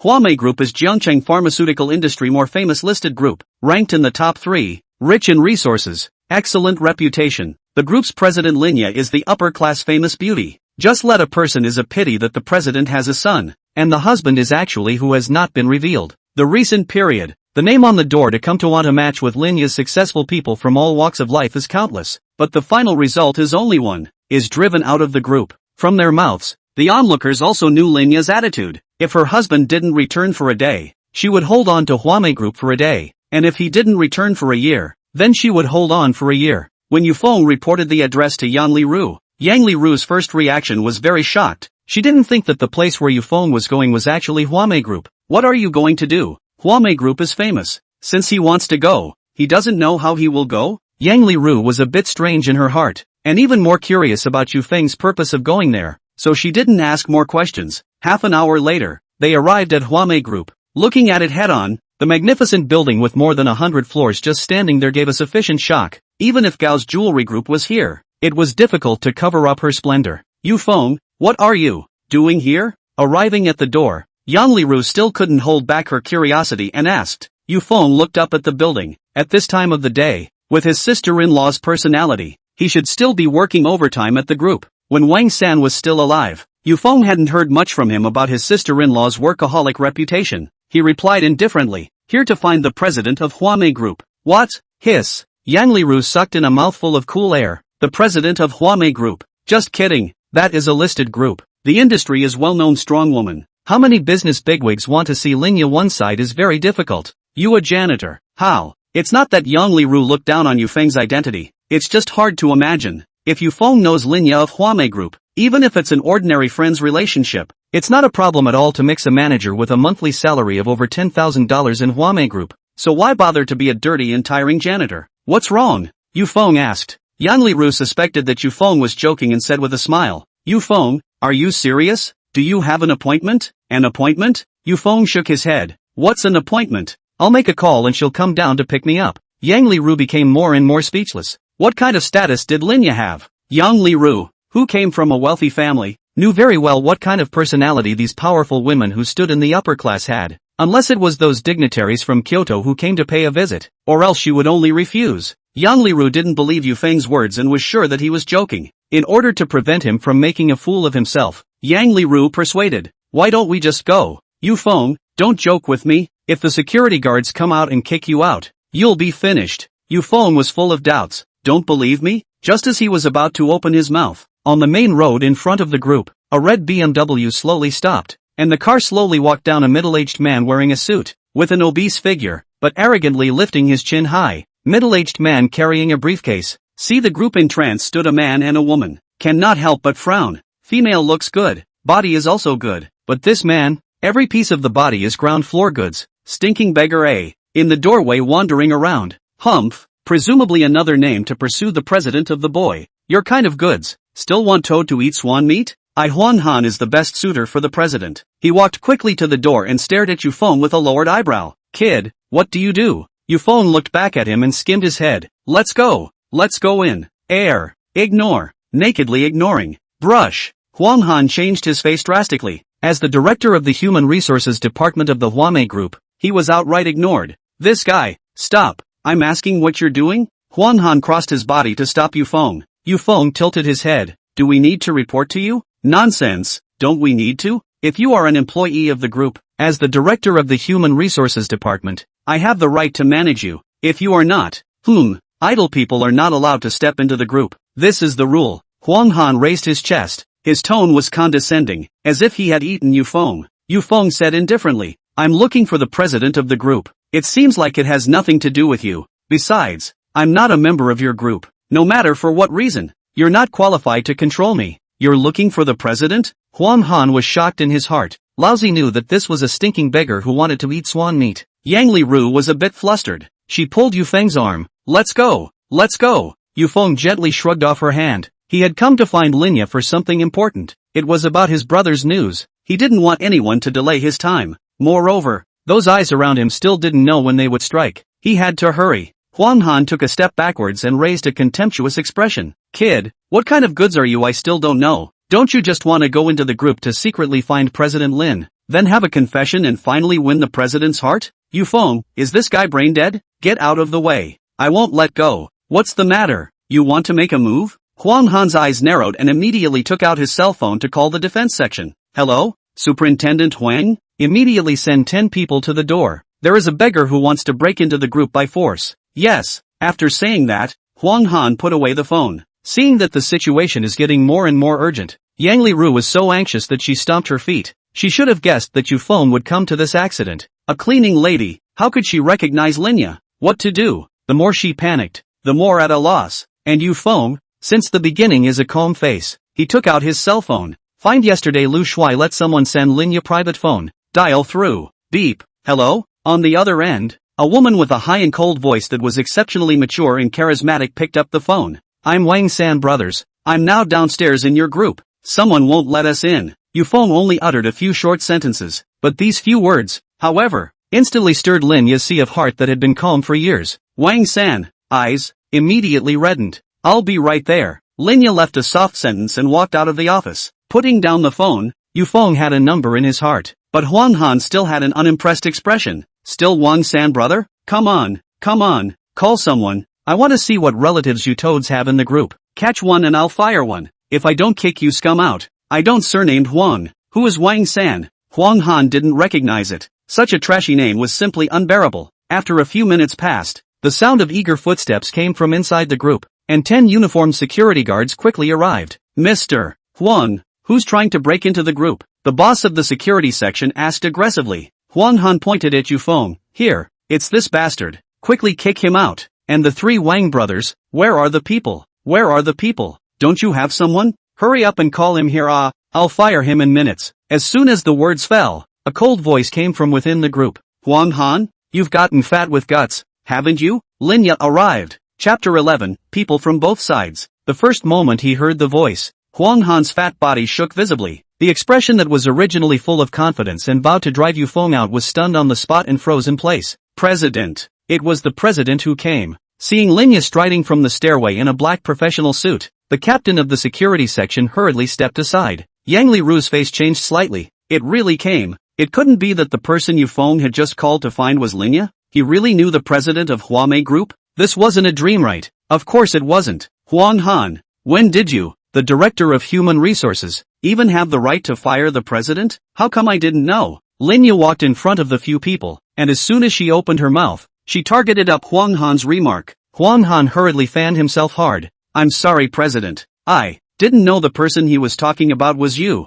So, I thought he was an idler who was going to come to the group to make some kind of small move. Is that your reason? Linya narrowed her eyes. As she spoke, her eyes looked at Yufeng, a pair of eyes staring tightly at this man. 5 years. She had waited for 5 whole years and finally waited for news of her husband. But this Huang Han almost drove Yufeng away. How could she not be angry? President, I know I'm wrong. I promise there will never be a next time. Huang Han's back was drenched in cold sweat, and his small face was even whiter by Linya's intimidation. He didn't expect that this guy who looked like he was dressed in ordinary clothes and had a beggar-like body actually really knew the president. Between them, in the end, what relationship? Actually a phone call let the president personally down to meet him? The same question also lingered in Yang Liru's mind, and at this moment, she was even more curious in her mind about this uncle who had bravely stepped out last night. If there's a next time, take the blame and resign yourself. Remember, he's a valued guest of our Huamei group. After saying that, Linya paused, turned her head to stare at the captain of the defense section and continued.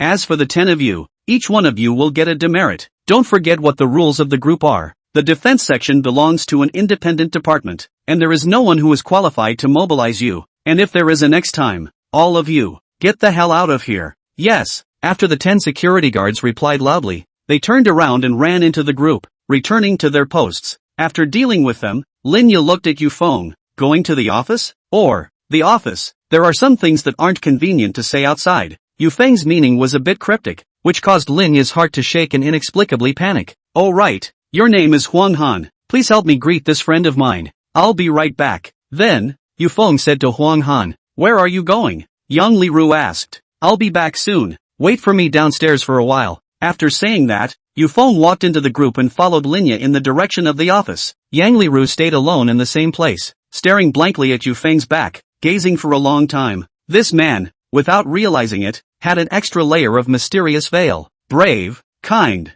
and good habits, but also know the famous chairman of the Huamei group. Such a person, why would he go to be a janitor? Yang Liru secretly decided to wait for tomorrow after work. Must go to the personnel department to secretly investigate. Just what he does not know is that with the departure of Yufeng, the danger in the darkness is also one step closer to her. Coming to Linya's office, the entire office was decorated in a very refreshing and simple style, and there were no old-fashioned yellow wooden benches and various traditional furniture. Every wall around was hung with a clear and beautiful landscaping painting, and the very center of the room was just a desk. And on top of it, there were piles of documents that the group needed to deal with on a daily basis. As soon as she entered, Linya closed the door behind her. You are Wang San's comrade in arms. Yufeng, right? Without waiting for Yufeng to open his mouth, Linya was the first to ask. This made Yufeng a bit surprised. I guessed it's you. Wang San mentioned to me before, if a stranger claiming to be his brother came to me one day, it would definitely be Yufeng. To him, you're the best brother. A comrade in arms that you can trust your life to. Saying this, Linya's eyes couldn't help but turn red.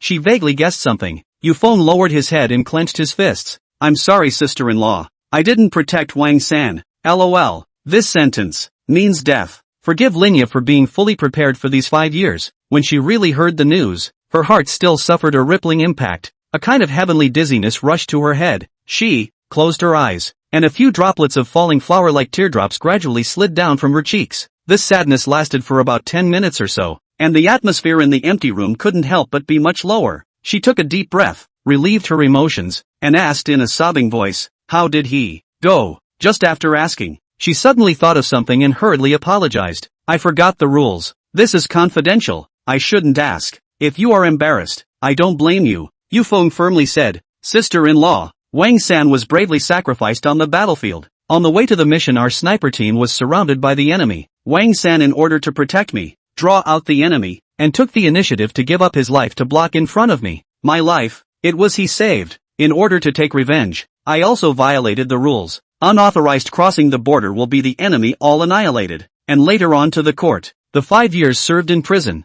I couldn't tell you the news earlier. Sister-in-law, I'm sorry, telling the matter completely. Yufeng also dropped a big stone inside. This matter has always been his heart disease. These 5 years he also remembered this matter when he was serving his sentence. Now informing the truth to Linya, he believed that Wang San can rest in peace in heaven. Third brother. With a murmur, the sound of weeping echoed in the office like a spring. Linya squatted down, covered her face and cried. She cried miserably, giving vent to all the thoughts in her heart for these 5 years. Seeing this scene, Yufeng lowered his head, silently, walked out of the office. That back, so lonely, he walked to the door and stayed for a few seconds, murmuring, "Sister-in-law, take care." After bringing the message, Yufeng's task was completed, and the card with the pension was placed on his desk by Yufeng. He walked out of the office and went to an unoccupied corner, looking at the tall buildings next door through the transparent glass of the building. Southwest building. 1 sniper. 1, 2, 9, 10, a total of 5 cars. Quite a lot of people. Such a big battle. It seems that Yang Liru's identity is not ordinary. By observing the surrounding situation, Yufeng came to the conclusion that it didn't cause any pressure for him to retreat. On the contrary, at this moment, he was full of wariness. 5 years, the once mighty Wolf King whose reputation had spread throughout the north and south of the Yangtze River, who had shaken the 4 directions. Did anyone still remember him? Chapter 12, He's practiced. Staring at the situation around the building, Yufeng made a rough battle plan. There were 11 people in total. The sniper was the most dangerous. He had to go out the back door and go around to the opposite side of the building to take out the sniper first. Regardless of what reason, the other party is in the end to take action against Yang Li as follows. Since Let Yufeng encountered, then cannot just sit back and do nothing. Coming from a military domain, he puts the country first and takes the maintenance of social security as his responsibility. After staying in place for half a moment, he started to move, but just as he was about to go downstairs, on the road of Huamei Group, 5 vans drove aggressively and surrounded the gate. What? Yufeng's face changed slightly. This is a move? These people's brains are squeezed by the door. What good does it do them to make a move now? Blatantly? No, it doesn't seem to be a group of people. Yufeng sensed something strange. The car these people drove was not the same as the people lurking in the darkness. If it was not a group of people, then who were they rushing towards? I don't care. I must go down immediately. Yufeng turned around and walked into the elevator, changing his original battle plan. On the first floor, after those vans surrounded the main entrance, they immediately attracted the attention of the defense section. Immediately afterward, they saw the doors of the van open, and a dozen bare-chested men rushed down in great numbers, all of them tiger-backed and fierce. Above the building, the sniper who was closely monitoring the situation of Huamei Group immediately changed his face and yelled at the intercom. Who the hell are these people? Don't they know they've spooked the snakes? Is their brain squeezed by the door? I don't know. It doesn't seem to be our people. The voice came from the intercom. Not our people? Sniper blinded. In addition to them, there is a second wave to catch Yang Liru's team. Not right. Recently I have not heard of the Yang family in Ningxing City and people have a problem. In addition to them, no one has the ability to find Yang Liru's whereabouts. The sniper's mind wandered and hurriedly asked the boss for instructions. Boss, it's not good. A group of people have blocked the entrance of Huamei Group ahead of us. What should we do now? What? The bald man sitting in the surveillance room's face changed drastically. Suddenly, he thought of something. It must be the dog thing from the old Yang family who sent someone to protect his daughter. Quick, do it immediately. We must rush ahead of them to catch Yang Liru for me. We must act even if we are exposed. Quick! The bald man didn't even think about it. He issued the order to act. It was so hard to catch Yang Liru. How can he easily let this chick slip away? Can't let her run away. This was his base card for negotiating with the Yang family. Yes, as soon as the words fell, after receiving the order, the 10 suited thugs hiding in the black van all stopped hiding, opened the doors, and headed towards the Huame group. On the other side, after the Jiangcheng bar thugs led by Tiger got down from the car, they looked inside, trying to find Yufeng's location. After getting Lang Xiao's instructions, Tiger hurriedly led his men to Gao's jewelry group, only to learn over there that Yufeng had left with a chick and went to Huame group, and after 2 times of bouncing around, he was finally able to find the location. One person, $200,000. It's a lot of money for a group of gangsters who are in the black business. It's easy to kidnap someone, but where's the one called Yufeng? Standing at the front, with a bearded chin and a fierce face, Tiger looked around inside and could not find Yufeng's shadow, but the chick who came out with Yufeng was sitting on the sofa in the middle of the lobby, with a fat pig by her side. Brother Tiger, what should we do? A junior brother asked. Let's go. Go in and grab that girl out. Tiger pondered for a long time and said, but this is the Huame group. If we do it, will we attract? What are you afraid of? Tiger didn't care about that. With that, he pushed the door in. Snap, but just as he opened the door, a heavy thud came from behind him. Who? He turned his head and stared wide-eyed. Behind them, 10 suited thugs with iron bars clutched in their hands wore sunglasses and stared at them with serious expressions. Son of a, looking for death, even dare to hit my people. Are you guys tired of living? Tiger's brows tightened. Anger surged to his head in a miso, so angry that his hairs exploded. The leader of the suited thugs had a cold expression. Give me a beating. Fight? Tiger was not willing to show weakness. Brothers, give me on. All of a sudden, before even entering the Huame group, the 2 sides from different forces fought on the spot. The 2 teams of people mixed together, fists and sticks without eyes. Before a few hits there were a few people with bloodied heads. Huang Han, who was sitting on the sofa in the lobby, was so scared that he stood up from his seat. Defense section. Defense section. There's a fight at the entrance. This time he shouted without fear. Yang Liru's heart panicked and inadvertently thought of the phone call from his father this morning. Could it be? Before she could react, the elevator on the first floor was opened with a ding-dong sound, and Yufeng quickly stepped out of the elevator. And when he saw the fight at the entrance, the doubt in his heart became more and more intense. As he expected, these 2 teams of people are not from the same side. There were too many people, and if they got into a fight he might not be able to take care of Yang Liru and had to get out of here. Uncle. Yang Liru saw Yufeng and was ready to ask, only to hear Yufeng pull up her hand and head in the direction of the back door. Don't say anything, come with me and leave here immediately.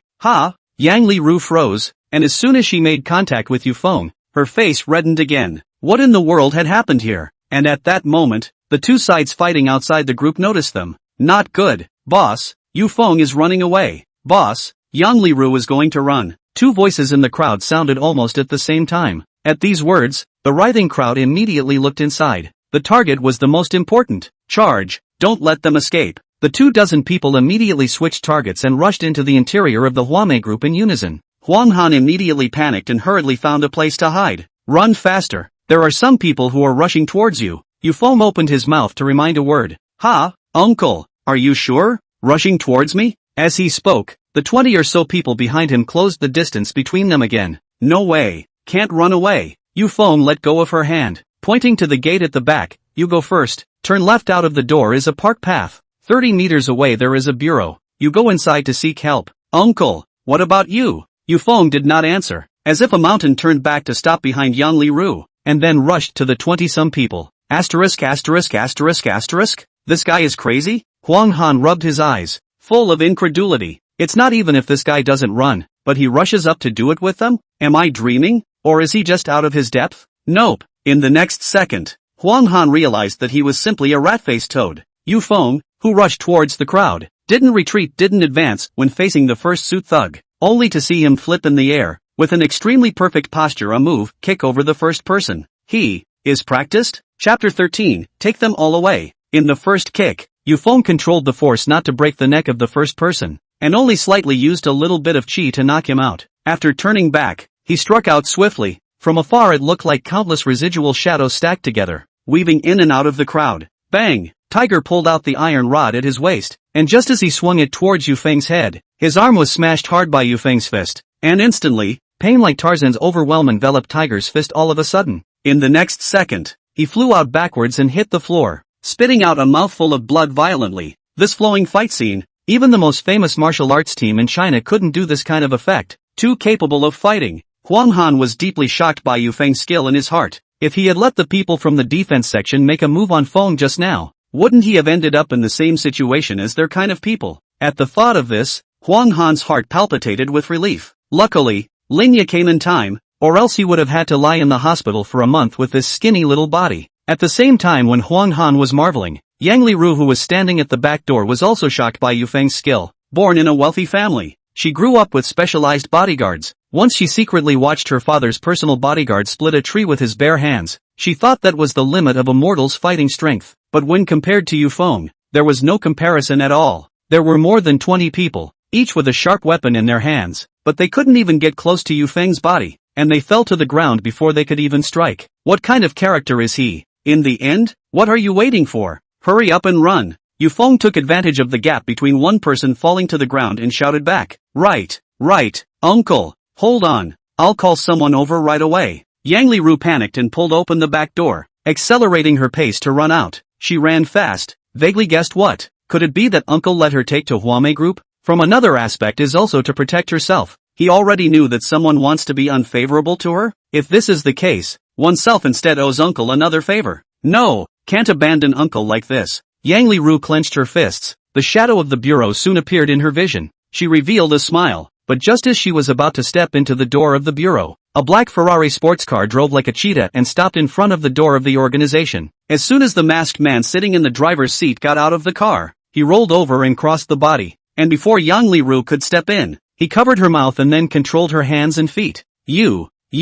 Oh. Yang Liru realized that she couldn't make any sound and panicked. The masked man swept a glance at the magnificent building in front of him, making sure that no one had noticed him, and directly lifted Yang Liru high in his arms, opening the car door and shoving it in. Snap! As soon as he closed the car door, he was isolated from the world. Who are you? Quickly let me go. My father is the head of the Yang family in Ningchang. If you dare to make a move on me, I guarantee you. The masked man returned to the car and pulled off his mask after locking the door. A handsome face was immediately imprinted into Yang Liru's eyes. Her voice was immediately silent as if it had been choked off. Brother? You still know that I'm your brother? Ha! Fortunately, I have quietly sent people to spy on your whereabouts over the past few years and know where you are. Or else you would really have fallen into the hands of thieves today. The real identity of the person who spoke was Yang Liru's own brother, and also the third young master of the Yang family who had been given hope. Yang Jian. Yang Liru wasn't scared now. She hurriedly said, You quickly let me out. Uncle is still surrounded by people in the Huame group.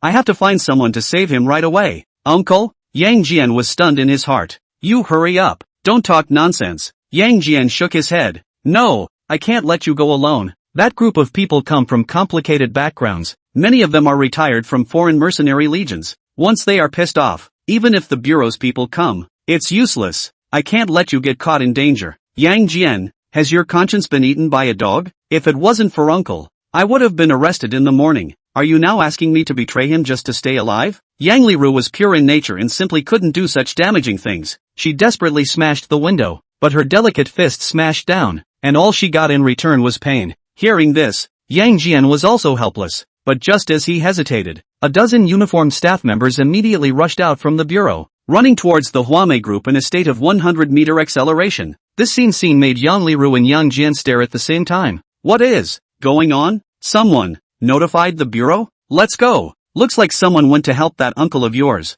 Don't worry, brother won't send you back to that hell in Ningchang. When the impact of this matter is big, the people on Ningchang's side shouldn't dare to lay their hands on you. I'll send you back then. How's that? Yang Jian asked. As long as uncle is fine, it's good. Yang Liru only replied with this sentence. Since she was a child, there were thousands of people who protected her, but Yu Feng was the only one who gave her a mountain-like reliability. The routine that was different from most young people's. That sensitive hands and calm and collected ability to react on the spot. It was like an inexplicable fragrance that attracted Yang Liru. She didn't want Yu Feng to get into trouble because of herself. On the other side, the fight on the first floor of the Huame group had already reached the point of no return. The people from the defense section stood on one side, not knowing which side to help. Suddenly, people came from outside the group. A group of staff in blue uniforms blocked off the entire surrounding area with thunderous speed. Boss, it's bad. The cops have arrived. Brother Tiger, what should we do? As soon as they saw this group of people, the 20 or so people who were still raging were like rats seeing a cat, immediately wimped out, stopping their hands and not daring to move. On the other end of the radio waves, the bald man nervously said.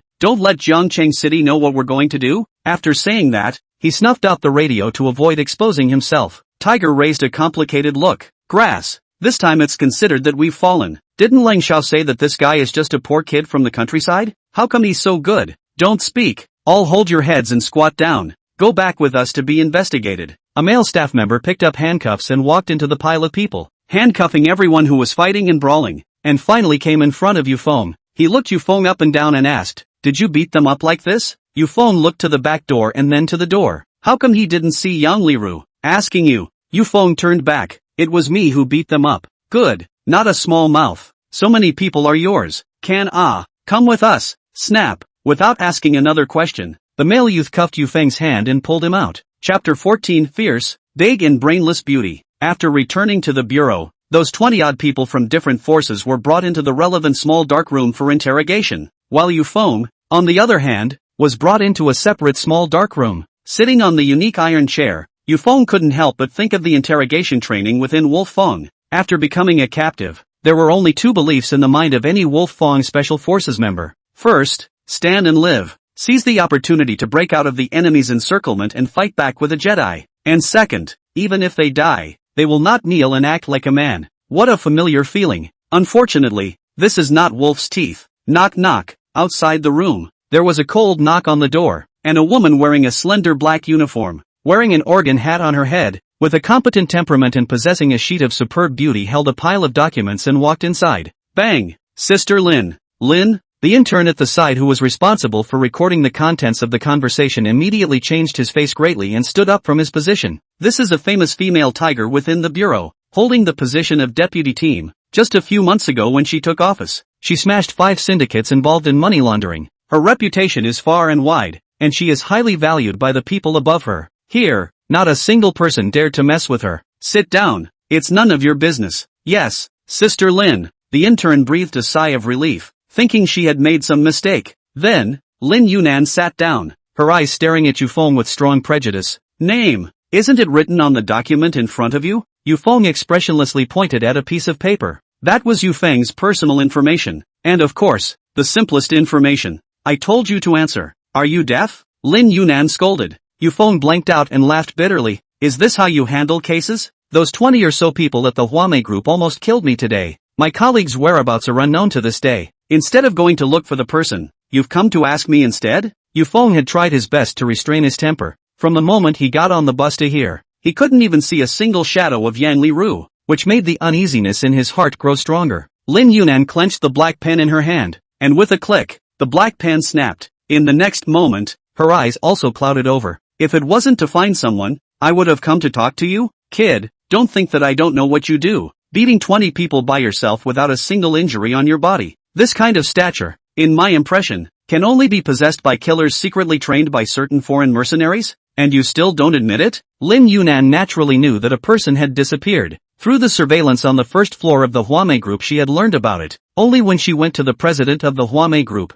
Lin Ye, to find out about this incident and asked about Yufeng's identity. Lin Ye only gave her one sentence. A word of advice. Don't go to him. 3 generations of her ancestors were the people's sons and daughters, and Lin Yunan was a girl with a boy's heart, so the more she wasn't allowed to find Yufeng, the more she wanted to know about his identity. The Hall of Huame Group was willing to personally meet downstairs for a cleaning lady, and recently, Yufeng's profile was extremely simple. Even the resume of an elementary school student was much richer than his, which made Lin Yunan's curiosity about Feng grow heavier and heavier. Turning to Lin Yunan to investigate the identity of Yang Liru. Do not investigate. A check shock. High Family Jewelry Group internal name of the small clerk, behind the real identity of the Ningqing second-rate mansion Yang's fleeing miss. At the same time, Yang Liru and Yufeng acquaintance time, only a few hours. Imaginative Lin Yunan immediately set the suspect on Yufeng. Yufeng was a bit speechless and muttered, "Big boobs, no brain, what did you say?" Lin Yunan shot up. Yufeng's expression was bland. You should be grasping at straws to find someone instead of slapping the table with me here. Not to mention that you can't recklessly treat people as suspects before there is any solid evidence. To be honest,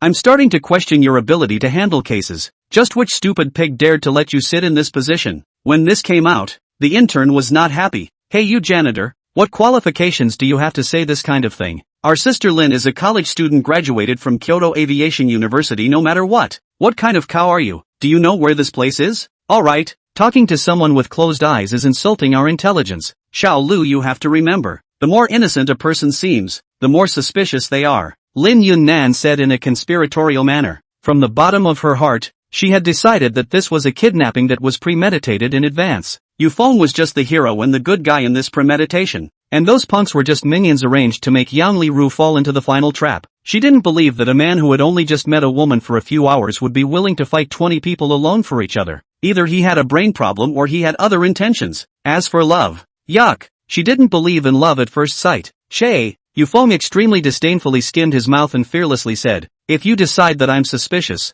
go ahead and investigate. Anyway, once the 24 hours are up, you have to let me out. According to the video footage, I was forced to fight back. Legally you don't have the right to lock me up. Yufeng also planned. Yang Liru in all probability was taken away. Relying on this guy in front of him who only has beauty and no brain absolutely can't find Yang Liru's whereabouts. He can only wait for himself to go out after that. Who said that there are only 24 hours? Without my approval, no one is qualified to put you out. I would like to wait and see. Where did you get the courage to say such words? Is that so? Yufeng crossed his legs. Then let's wait and see. Fine. This young lady is elegant today, so I'll accompany you. I'd like to see how long you can pretend. Lin Yunnan was unimpressed and confident, but just as she was about to sit down and continue to start the interrogation, outside the door, there was a sudden knock on the door. She frowned and opened the door. It was a slightly older old bureau man who was all smiles. Team Lin, Mr. Zhang asked me to convey an order to you. Mr. Zhang? Lin Yunnan's face changed. The one who could be called Mr. from this old bureau man's mouth was still surnamed Zhang. That was Uncle Zhang who introduced her to work here. What order? For Mr. Zhang. She was respectful. The old bureau man said. Mr. Zhang said, release this Yufeng, immediately right away. What? Why? I haven't even started asking. Lin Yunnan immediately retorted. The old man walked into the room, took out the key, helplessly came behind Yufeng, and opened the locking fob. This is none of my business. Mr. Zhang's attitude is very clear. Release Yufeng immediately. Team Lin, you don't have to look at me. I'm just an errand boy. After saying that, the key fob also opened. Mr. I'm really sorry for wasting your time. You can leave now. Thanks. Yufeng rubbed his wrists, stuck his hands into the waistband of his pants and walked towards the door. He was about to step out of the door when he suddenly stopped, raised an arc at Lin Yunnan and said with a smile, Beauty, you'd better read more. If you don't use the word wait and see, well, you will be hit in the face. Chapter 15 Birthday Party.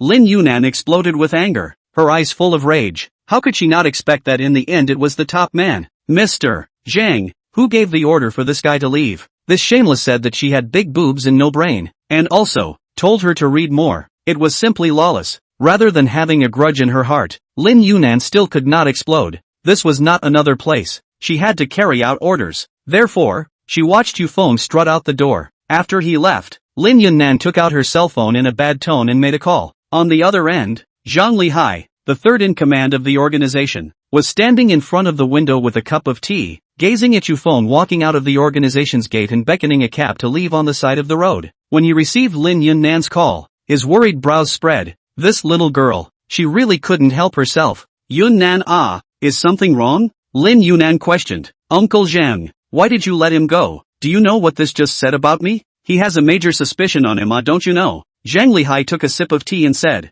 Yunnan, there are some things that we can't intervene in, and it's not for those of us who can investigate. There are some people who may not be like what you think, and I'm not going to say anything more than that. You're a Kyoto-born son. There are some rules that you understand. Brush. At these words, Lin Yunnan's face changed slightly. She immediately thought of something and inquired, Uncle Zhang, are you saying that this guy's origin is not ordinary? No. After saying this, Lin Yunnan felt that something was wrong again. Even if that's the case, so what? The Son of Heaven commits the same crime as the common people, no matter who he is. I have to investigate clearly. Zhang Lihai let out a long sigh. Yunnan, I see that you are too tired from handling cases recently. How about this? I'll give you a day off today. Rest and come back to work tomorrow. No, Uncle Zhang, you must talk to me. Lin Yunnan wanted to ask again, but without waiting for her to open her mouth, the other party hung up the phone. For the sake of an unidentified guy, Zhang Lihai even hung up the phone. Such an attitude instantly made Lin Yunnan's curiosity about Feng even greater.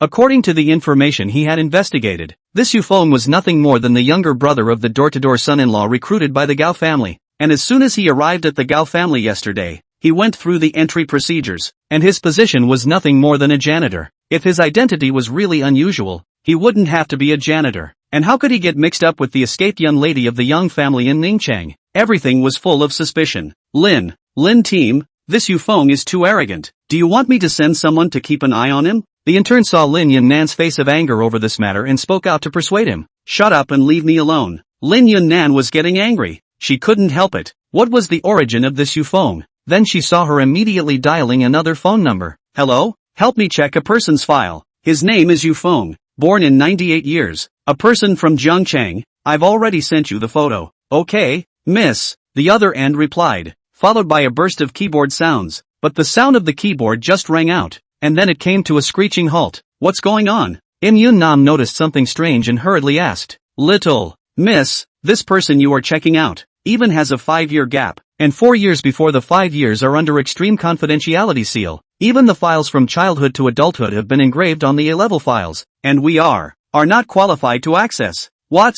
Snap, a huge shock, like a meteorite falling from the sky, smashed Lin Yunnan dizzy. Not qualified to access it? Who exactly is he? Master, get off here. Okay, young man slowly go off, and, after paying for the car, Yufeng returned to the staff dormitory. He went to Huamei Group to look around, did not find any traces of fighting, that is to say, Yang Liru did not suffer a trace of injury. Even a little conflict suddenly disappeared. This point made him very puzzled. It seems that tomorrow he has to take a leave from his brother and not go to work at the group first. With a dark voice in his heart, Yufeng returned to the staff dormitory. The time unknowingly reached noon. He had just laid down on the bed when a call came to his cell phone. It was Lu Mershang. Seeing the note on it, Yufeng hurriedly got up and straightened his sitting posture. Lu Shuai, back, Lu Mershang, who was sitting in the courtyard of the villa watering flowers and planting grass, asked with a kind smile as he held an old-fashioned keypad cell phone. Marshal Lu, was it you who called them? Yufeng asked as soon as he opened his mouth. Lu Mershang said lightly, Xiao Wang reported to me about this morning's incident. There are 2 groups of forces that clashed with you. I just asked Xiao Wang to check it out. One group of people came from Ningchang. They shouldn't be rushing towards you. The other group is a gang of mongrels from Zhangcheng City. They can't make it to the stage. It's just right to take advantage of you this time. To clean up this gang of punks, the person behind it is a person called Langshun. You recognize it? Langshun? Yufeng didn't recognize it. Since he arrived in Zhangcheng City, he had only met so many people. Could it be that kid he threw into the river? Don't recognize. Yufeng replied. Don't recognize? Alright, since I don't recognize then I won't make a move. There is something to tell you. The gang that came from Ningchang will be released back tomorrow. The probability is that they will go back to Ningcheng City. At that time there will be a joint operation to eliminate those gangs. If you are involved and encounter troubles, give me a call. Thank you Marshal Lu. A slight movement in Yufeng's heart. He is just a dispensable little person nowadays. But this old hero is willing to give himself such a favor.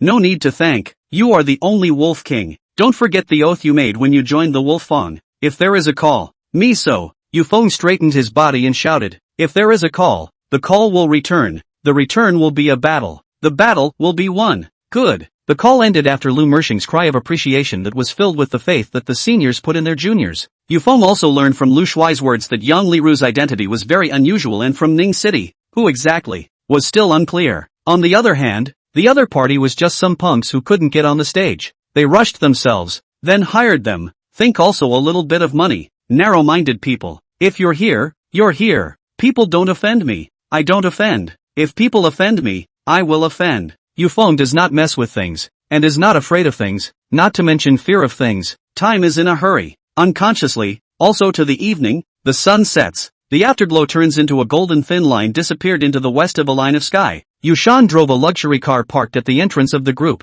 As soon as he got out of the car, he ran towards the staff dormitory, and found Yufeng's room. Knock knock knock. Yufeng opened the door. Brother? Little brother. Haven't eaten. Go, today is Ruoro's birthday. Brother take you home for dinner, just to take you to meet brother's in-laws. You say good words. Maybe tomorrow you can work for a position that is a bit cleaner. Good. Chapter 16 Stop it for me. Yufeng didn't say the word good in order to go for a good position. He was doing it for his niece, being infected with a foreign poison. After his few injections it was reasonable to say that it wouldn't leave any hidden dangers. But Ruo was after all a child with a weak constitution. So in order to make sure that there was no harm done, Yufeng decided to go back and check it out again. Sitting in Yushan's limousine, half an hour later, they arrived at the big villa halfway up the hill where Gao Yushang's parents lived. There were rows and rows of luxury cars of great value parked at the entrance, and each one of them was sold outside for at least $3 million to start with. So it could be seen that the people who were invited to attend the Gao family's granddaughter Gao Yurua's 7th birthday were all big names from all walks of life with great honor. Yufeng swept a glance and followed Yushan into the villa. Knock knock. Yushan raised his hand and knocked on the door a few times. An old butler came and opened the door, and when he saw Yushan, he raised his cross eyebrows and said in a cold voice, "Why are you coming now? The house is busy beyond recognition, and you still run outside? And this is the old housekeeper?" Yufeng narrowed his eyes. No matter how unhelpful Big Brother is, he is still the son-in-law of the Gao family. A housekeeper is inferior to him no matter his status or position. Why would he dare to use this kind of tone? But he didn't want to. Yushan hurriedly put up a smiling face. "I'm sorry, Butler Wang. I went to pick up my younger brother. He just came to Jiangqing City not long ago. I brought him here to attend Ruo Ruo's birthday banquet, and in the meantime, I'll get to know him a little better." "Your brother?" Butler Wang gave Yufeng a smooth glance. "Is this the scum who got out of jail that Miss was talking about?" "Butler Wang, my brother is not a scum. He is very nice," Yushan said with a grimace. "Humph, there's no need to think about whether he's scum or not. What kind of good can he be if he's been in jail? You can see for yourself. If your brother provokes any big shot here, no one will wipe your ass for you. At that time, be careful that you yourself will have to pack up your store and get out." After saying that, this old, temperamental and big-headed Butler Wang turned around and walked into the villa. Yushan's cheeks were red, being lectured by an underling like this in front of his brother. Where to put his face? However, he still forcefully put on a smiling face and turned his head to look at Yufeng. "Little brother, don't mind it. In fact, the Gao family members are quite kind. They are just unforgiving with their mouths, so bear with me a little more." Yufeng nodded. "It's all right, brother. I don't come here often. Today is just to celebrate my niece's birthday." "Good. It's good if you don't mind. Go, brother, take you in." Saying that, Yushan brought Yufeng inside. The villa had a total of 4 floors. Above the 4th floor was an open-air rooftop, which was also the main party organizing location for the birthday party.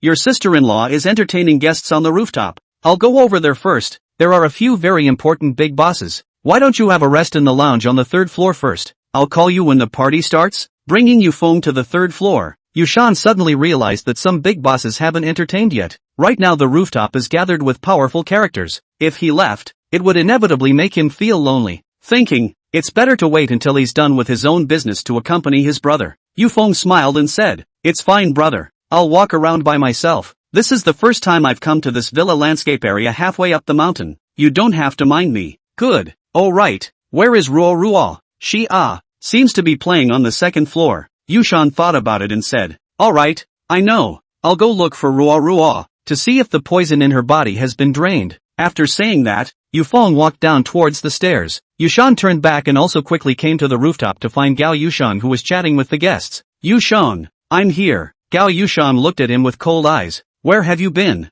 Coming back so late? Don't you know that there are a lot of guests tonight?" "I went to pick up my little brother," Yushan said. "Yufeng? Where is he then?" Gao Yushan looked behind him and did not find Yufeng's shadow. "Went to find Ruo Ruo," saying that he was checking Ruo Ruo's body to see if the poison had been drained. Yushan explained. "Oh, good." Gao Yushan didn't expect this Yufeng to hold on to Ruo Ruo. The original view of him in his heart also changed a lot. It's a talent that can be made. There is such a good medical skill. Just need a platform to get a good development. When you cut the cake at night, you share a piece of it to your brother. That's the top cake master I specially invited from abroad. A lot of rich people in the country who want to eat have no place to buy." After thinking about it, Gao Yushang decided to share her piece of the cake with Yufeng as a favor to repay him for saving Ruo Ruo. After all, she had ordered this cake a week ago, when Yufeng didn't show up and didn't count his share. Good.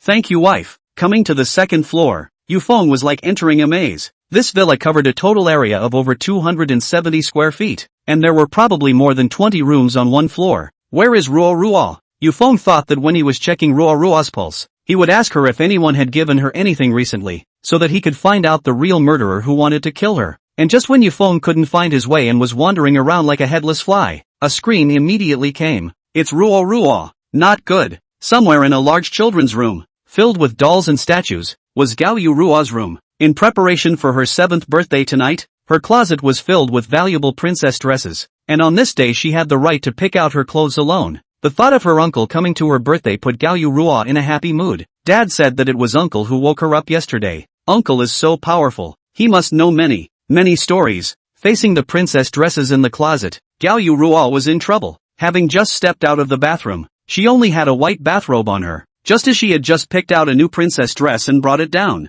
the door was suddenly opened. She turned her head to an obese middle-aged man in a suit with a slightly reddish complexion. She subconsciously took a step backward and beamed. Big uncle, this is a girl's room, and mom said that men can't just enter a girl's room. They have to knock first? Oh, the fat man drank a few glasses of red wine, his consciousness wandering back and forth between dream and reality, and as soon as he saw the little girl wrapped in a bathrobe, somewhere in his heart suddenly itched. This is Ruo right. Your mom is right. Men can't just enter a girl's room. But uncle knocked on the door. Come on, let uncle hug you. Look at your white skin. Drunk. Fat man put down the glass in his hand, reaching out to Ruo to go. Ruo panicked. She was still young and had never encountered such a situation. She kept falling back, but no matter how she retreated, she couldn't be faster than the fat man's footsteps, and just after taking a step, the fat man ran in front of her, pulling Gao Ruo's small hand with one hand, and directly hugging her with his other hand. Don't, big uncle, you put me down. Gao Ruo resisted hard, but it was difficult to break free. As soon as the fat mansion heard her scream, his heart felt more and more stimulated. Borrowing the strength of wine, he pulled open Gao Ruo's bathrobe and smiled broadly. Wow,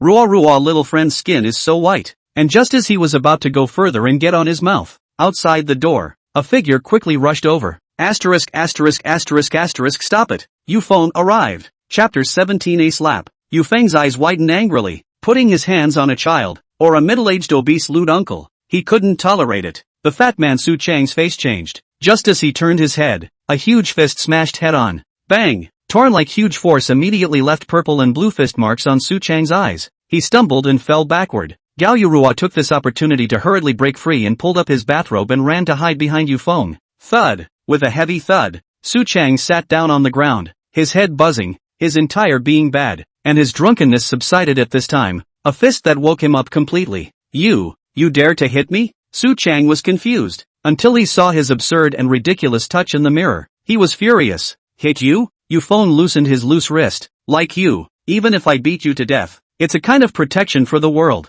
People like you should be beaten. Good. Su Chang was so angry that his whole body was trembling. As a giant in the food industry in Jiangqing City, this was the first time he had been beaten. As for what he had done, he had forgotten all about it. He staggered up from the ground, pointed his finger at Yufeng and said in a cold voice, Kid, if you have the ability to tell me your name, if I don't kill you today, I'll take your name. Yufeng clasped his hands on his chest. I don't change my name when I walk. I don't change my name when I sit. Yufeng? Su Chang immediately revealed a sarcastic smile. I thought, who are you? So it's the younger brother of that punk son-in-law of the Gao family. Boy, you're done for today. Don't think that just because your brother is the son-in-law of the Gao family himself that he can walk around horizontally. There are a lot of people you can't afford to mess with in the city of Jiangqing. Now, you kneel down and kowtow to me 3 times, call me grandpa 3 times, and waste one of your legs yourself, and I'll spare you for the sake of Gao Yushang's face, or else suffer the consequences. Su Chang raised 3 fingers at Yufeng. That expression, as underhanded as it could be, was as if he had fully anticipated Yufeng's downfall. Yes, uncle, let's find mom. Gao Ruo fearfully pulled Yufeng's coat corner. Yufeng tenderly rubbed Gao Ruo's little head. Naturally, we need to find her, but before that, he needs to pay for his behavior.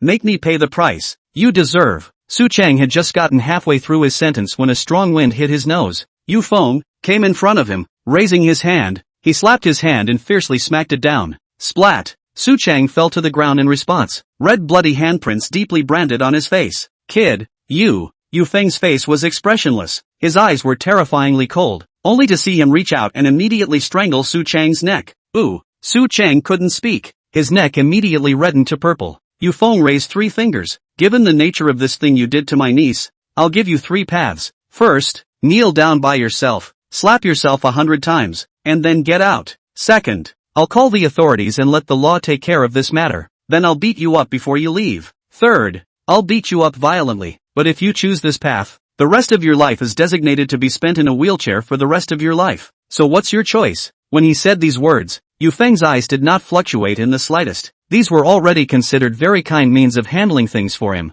Thinking about these 5 years in prison, the torture those former international thieves and special assassins had suffered under him was far more painful than this 1,000 times, 10,000 times. Su Chang panicked. The near suffocating pain made his scalp numb. This is the first time he felt so close to death. Will this man really do that? Su Chang could not help but doubt it. And right at this moment, outside the front door, Wang Butler, who had just opened the door for Yufeng, passed by with a drink in his hand, and through the door gap coincidentally saw this picture. Wow! Butler Wang's eyes trembled violently. This was the most honored guest of the Gao family, the chairman of the Su Group, Su Chang, who dominated 60% of the food industry in Jiangqing City. Shunned, this scum brother, dared to do such a thing to Chairman Su. Must tell Miss immediately. Thinking of this, Butler Wang quickly ran towards the rooftop, breathing heavily to find Gao Yusheng. Miss, it's bad. Something big is wrong. Gao Yusheng was slightly startled. What happened? Butler Wang's voice simultaneously drew the attention of the rest of the guests. What on earth could make the Gao family's butler lose his temper? That Yufeng,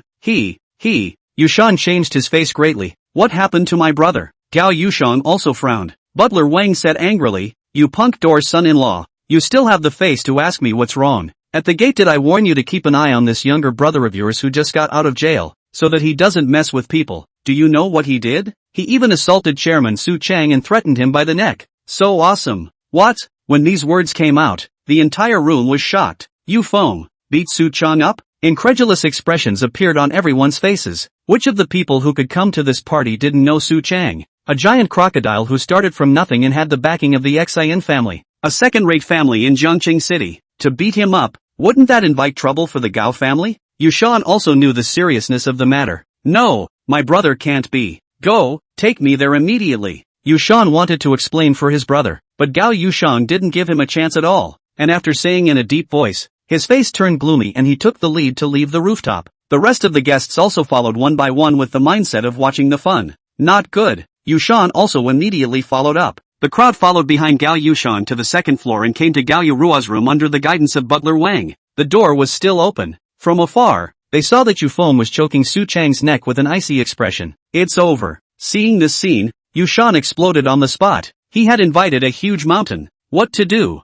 What to do? Su Chang was making a choice, and as soon as he saw Gao Yusheng bring people over, he immediately raised an arrogant smile. Surname Yu. You're finished. Yufeng coldly smiled. It seems that it's a case of not turning back until you hit the south wall. If I don't teach you a lesson, you really don't know how the word law is written. As soon as the words fell, Yufeng raised his palm. Stop. He stopped his hand instantly and turned around. Sister-in-law. As soon as Yufeng opened his mouth, he wanted to explain, but he didn't expect Gao Yusheng to come aggressively in the next second. Snap. What responded to Yufeng was a slap. Simple and dry, without any delay, and this slap immediately suppressed the atmosphere of the scene. Mom, old Wang, take Ruo Ruo out first. Yes. Butler Wang understood that Miss didn't want Ruo Ruo to see a violent scene, and rushed over to carry Ruo Ruo out. Being slapped in the face, Yufeng was stunned in his heart. A sentence was then heard in his ears. Scum, don't let go of Chairman Su. Do you want to remain in jail? Chapter 18, I'm not serving anymore. Scum. Yufeng let go of Su Chang.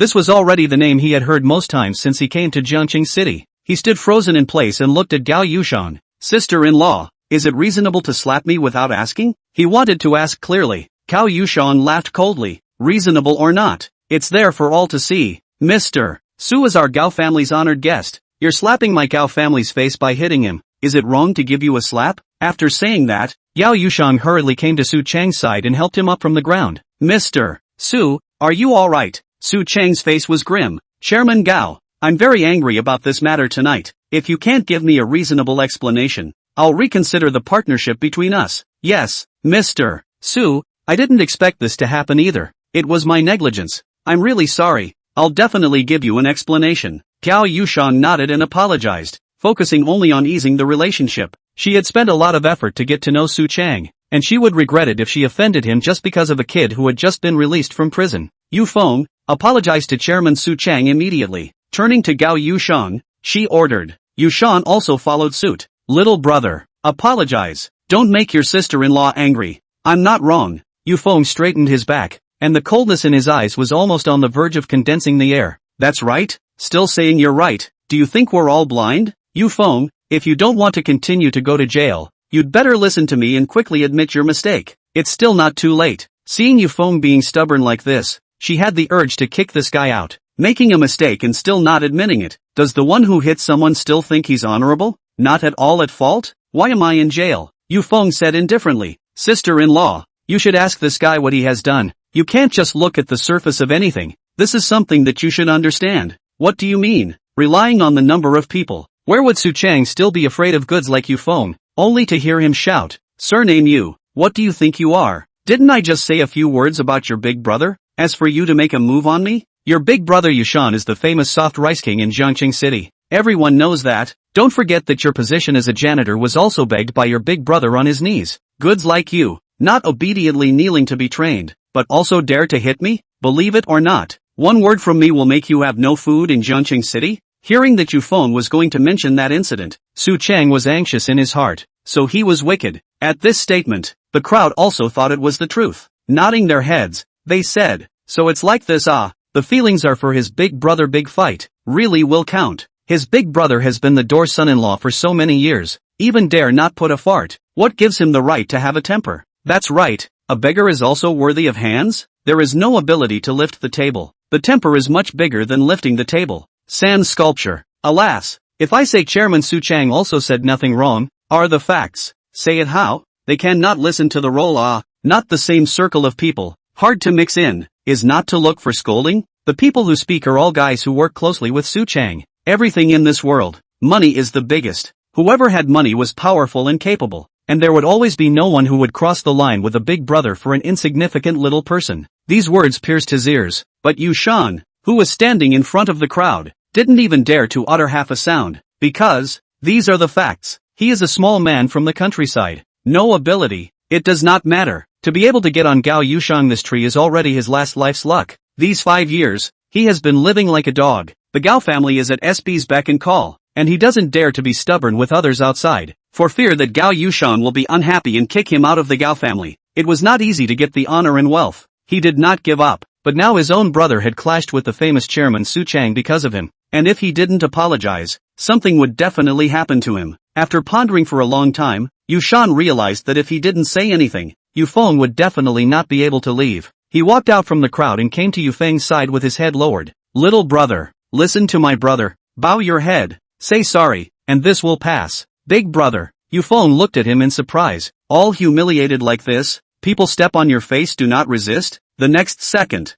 nasty voice came from the air. "Still counting on you to be sensible. Yushan deserves to be the famous soft rice king. This ability to admit weakness you rank second. No one dares to rank first." Su Chang crossed his arms and scoffed. "Kid, so many people are present. I also give Gao Yushang a face today. Old man, adults do not remember the small man. You kneel down and give me a kowtow. Say sorry. Today this matter is even in the past. You think about it yourself." Gao Yushang also persuaded. "Hear that, Yufeng. Chairman Su gave you a chance. Can't you even let go of a bit of self-respect? Admit when you've done something wrong. Don't say that no one has ever given you a chance." As they spoke, Yufeng sneered. The corners of his mouth kept a disdainful expression. Ridiculous. It was truly laughable. It turned out that the world outside was like this. What's black can become white, and what's white can easily be colored black. What are you laughing at? Yufeng, quickly kneel down and apologize. Gao Yushang urged. "Admit your mistake?" Yufeng clenched his fists. "I'm not at fault. Why would I admit my mistake? You,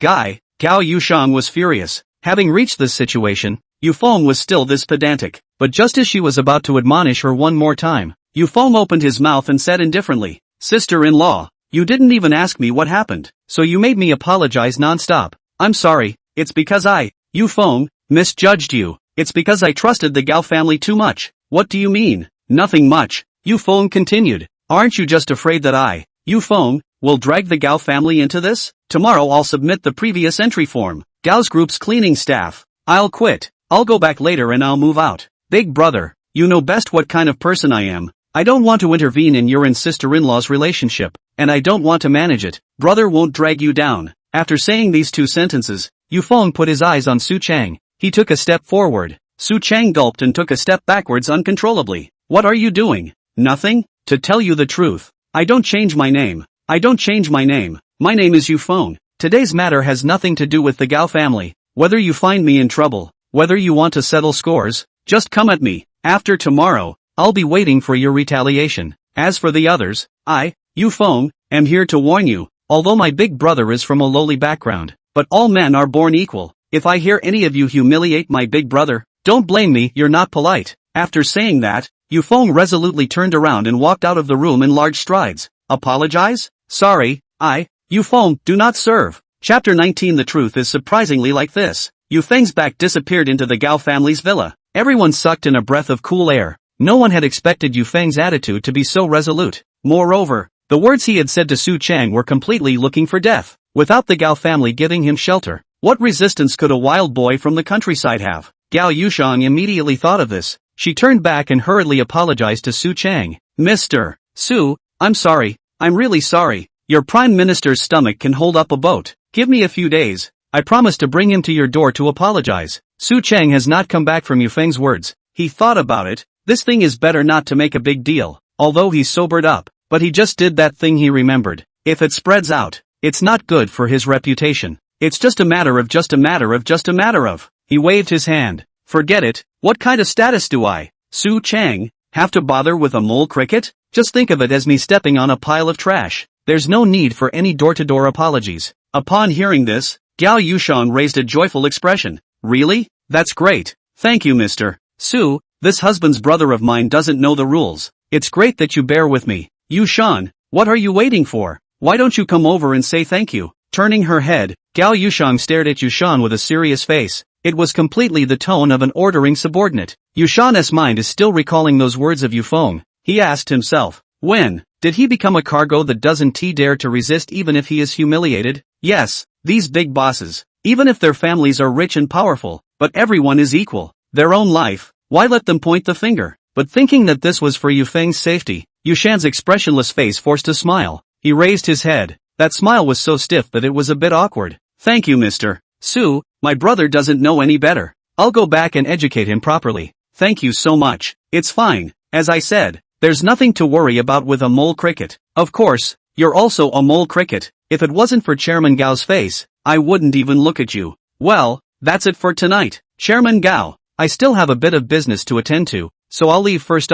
Su Chang had the intention of escaping. Alright, Mr. Su, take your time. After saying that, Su Chang straightened his suit and left the villa with quick steps. After such a farce occurred, the birthday party also delayed the process, and the crowd watched a few performances on top of the rooftop afterward, and after exchanging a few pleasantries, they all left the party. All in all, today's party was a failure. After sending the guests away, Gao Yushang's face turned cold. She returned to her room in a furious mood, stared at Yushan who was sitting in the study in a daze, and threw the door shut with a pop. What's wrong? Yushan looked up. What's wrong? And you ask me what's wrong? It's all because that brother of yours caused trouble, causing my Gao family to almost lose Su Chang as a business partner. Do you know how long I've been preparing for this party tonight? In addition, our Ruoro saw that scum brother of yours beating people with violence tonight, so scared that he hasn't even left his room now, and it might have left a shadow in his heart. You don't go to your room to comfort Ruo, you run to the study to fret? Do you feel aggrieved, are you? Did what Mr.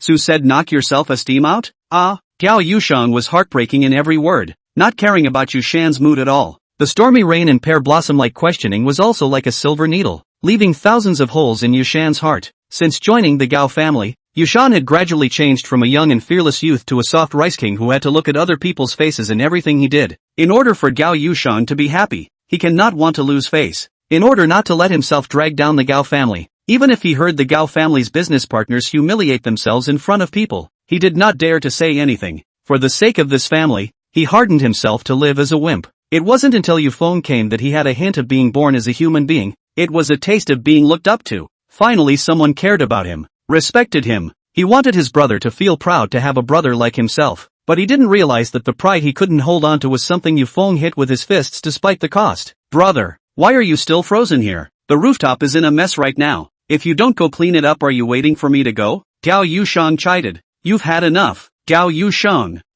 Yushan, am not your servant. You. Gao Yushang was baffled. Yushan also had this kind of hard-headedness? Rubbish. What right do you have to be hard-headed as a door-to-door son-in-law? Just when she was about to open her mouth to rebuke, outside the door, there was a knocking sound. Mom! It was Ruo. Gao Yushang walked to the door and opened it. Gao Ruo was wearing pink short-sleeved pajamas, beaming and opening her hands sadly. Ruo good. Mommy is here. Mommy is here.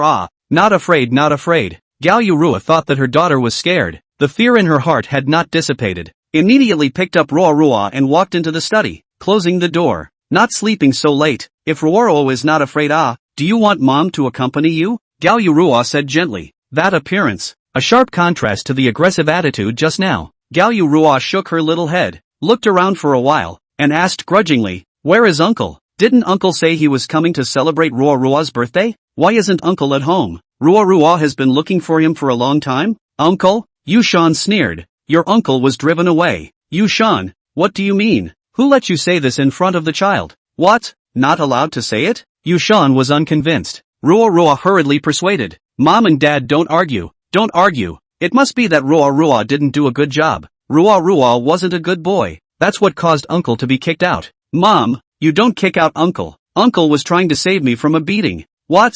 Children's words do not lie. When these words came out, Gao Yushang and Yushan both changed their faces greatly at the same time. Save? They glanced at each other. This word suddenly made them realize that this matter tonight was not as simple as it appeared. Yushan immediately asked, Ruo, tell dad, what exactly happened tonight? This time, Gao Yushang didn't stand in the way. Gao Yurua thought for a moment and replied, at night, Ruo just finished her bath and was ready to pick out her clothes, but a fat uncle walked in without knocking on the door. Ruo asked him to get out, but he didn't, and came over to hug Ruo and rip off Ruo's bathrobe. Ruo was scared, so she cried and shouted, and then the uncle rushed over when he heard it, and then beat up that fat uncle, and then mom and dad, you guys came. Brush. The truth of the whole thing, it was surprisingly like this. At that moment, Yushan's whole body was as if it had been deflated, and he sat paralyzed on the ground, his face full of astonishment. Cao Yushan's face changed drastically, a sentiment called guilt quickly enveloping her heart. Su Chang had lied to her.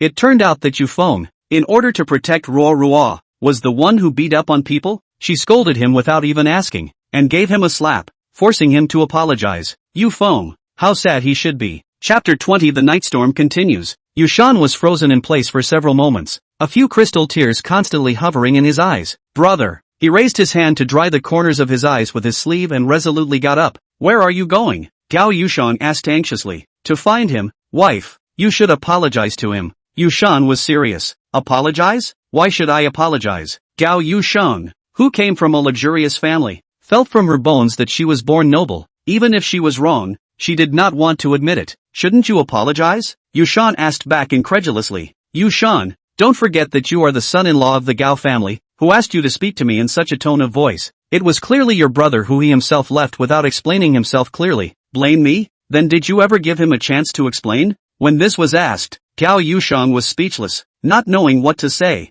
Did she give it? From beginning to end, she had only one meaning in what she said to Feng. Apologize. Must apologize. The other party is the noble guest of the Gao family, and you, a scum who just got out of prison, has no other way to go but to apologize. She suddenly realized that she was being snarky and unreasonable in that scene. But so what? She was the Gao family's eldest miss, and if she was wrong, she was wrong. You are not allowed to go. Gao Yushan drank to Yushan. Yushan turned a deaf ear and pulled open the door to the study. Come back here. Aren't you slapping my Gao Yushan's face when you go? You want to make my Gao family lose face, aren't you? Get back here. Gao Yushan. Yushan walked out of the door, stopped at the mouth of the corridor, and said in a deep voice, we've been husband and wife for 8 years, and from the first moment I stepped into the door of the Gao family, I asked myself that I hadn't done anything to wrong you, so I'm asking you to treat me as an individual, okay? I just want to say sorry to my brother. Saying that, Yushan resolutely left. Good you Yushan, if you have the ability, don't come back, never come back. Her voice continued to echo in the study, but unfortunately, Yushan is no longer like before. To obey him, he left, and tears, also do not know when, from the corner of the eyes of Gao Yushang slipped. Leaving the Gao family, Yushan drove and hurried to the group's staff dormitory. He stepped on the gas almost all the way, without a single pause, and finally came to the staff dormitory after half an hour. But when he came here, the staff dormitory belonging to Yu Feng was empty. The furniture inside was neatly placed, as if no one had ever lived. Yu Feng is gone. He panicked and took out his cell phone and dialed Yu Feng's phone. Beep beep, snap. The phone was hung up the first second it rang. His expression changed and he called the phone again, only to find that the tone coming from the other end was only one sentence. Hello, the phone you have dialed is turned off. Shut down. Even the phone does not answer? Slowly, He squatted in front of the staff quarters. Tears could not stop flowing, crying like a child. Brother, you must be very disappointed in Big Brother. I'm sorry. It's Big Brother who is useless. It's Big Brother who let you suffer. I'm sorry, he cried, his eyes red. His mouth kept saying the 3 words of sorry. Suddenly, the gas and blood attacked his heart, and both eyes blackened and fainted. In Longshan's detached villa in Jiangcheng City, there was a burst of beautiful and refreshing classical music. Longshan was holding a blonde woman in his arms, lying diagonally on the sofa, with a cigar in the corner of his mouth. His demeanor was not to mention how cozy, and the whole person looked very enjoyable. In fact, he was still waiting for a gift. Tiger is also considered to be a famous gangster head in this area of Jiangcheng. In the past when I was in school I was not convenient to deal with some hands. It was him who secretly helped me to cripple the thighs of that group of people, and this time should be no exception. For the Tiger, Longshan very much trusts his ability to do things, and when he thinks of the one who picked himself up and threw himself into the river, his anger once again turned into a flame burning in his heart. Once tonight is over, kid, you are dead. Egu, Long Shao, you haven't paid attention to me for a few days. It's late at night, why don't we rest? The blonde woman couldn't wait to remove the cigar from Longshan's mouth. Don't be in a hurry, baby, the main business hasn't been finished yet. What are you in a hurry for? Wait for young master, I'll clean up one person and come back to pamper you. Good boy, the people will be here soon. Counting the time, Longshan felt that this kung fu should have arrived by now, but just when he was about to make a call to ask Tiger about the progress, his cell phone was the first to receive a call. He took it out and when he saw the word father on it, his expression immediately became grave. As the head of the Lang family, he had a lot of work to do and was busy with official business, so there was only one way he could call himself. Something big had happened. He hurriedly sat up straight, pushed the blonde away, and picked up the phone. Dad, where are you? Cold as ice voice came directly. I am at home, Longshan replied. I'm asking you, does a fight that happened this morning at the Huame group have anything to do with you? There's one named Tiger inside. Do you recognize him? No, Longshan immediately replied. Really? Really? Longshan's back was sweating. If he let his old man know that he had crossed paths with the Tiger, he wouldn't have peeled his skin off. Lying. Today your Uncle Lu even called me and said that you secretly sent Tiger to kill someone named Yufeng, and you still said you didn't. Do you know what kind of trouble you've gotten yourself into this time? Pa! A deafening roar came from the other end. Longshan immediately goaded into a dog. Dad, I was wrong. I was impulsive. I just wanted to teach that person called Yufeng a lesson. I didn't think. Was it Tiger they slaughtered the person? You stupid. Not enough to make things happen. You are not fighting all day long is drinking and making trouble, but also can make what good things. I tell you, your Uncle Lu has already erased part of the unfavorable evidence about you. Tiger, this group of gangsters gang, tomorrow will be sent in to deal with. After who ask you to recognize do not know the Tiger, you all say do not know. Hear me? I hear you. Dad. Longshan swallowed his saliva, replied, hesitated for a moment, and then asked,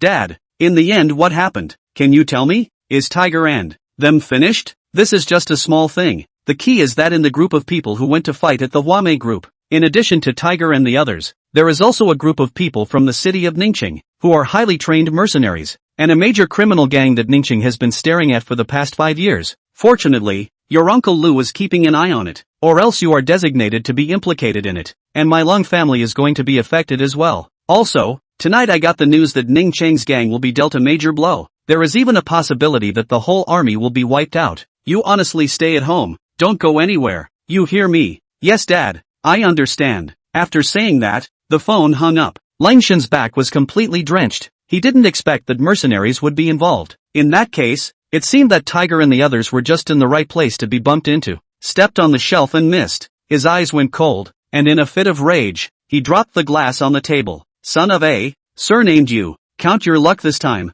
When this storm passes, I'll find another chance to clean you up. Chapter 21, Wang Ning. The night was pitch black, with dark clouds massing to completely cover the sky, and the bright stars had to hide behind, gazing at the torrential rain falling down on the pale earth. Every night, those dirty things in this world will slowly crawl out. Without the light, they are like predators, began to look for their own food, but no one had expected that being in the darkness, they had also reached the point where they would be captured as prey. Ning City Wang Ning, a name that resounded through the dark world north of the Yangtze River. No matter where you go, when you hear the name Wang Ning, the first impression you get must be sinister and ruthless. The business group led by Wang Ning was not only evil, killing, looting, lawless, bullying and oppressing people everywhere, but also involved in several serious kidnappings abroad. which was very bad in nature. Therefore, the local Ning city spent 5 years to Wang Ning group inserted an important eye-line, and today, these eye-lines also played an important role. Taking advantage of the fight that happened in the Huamei group today,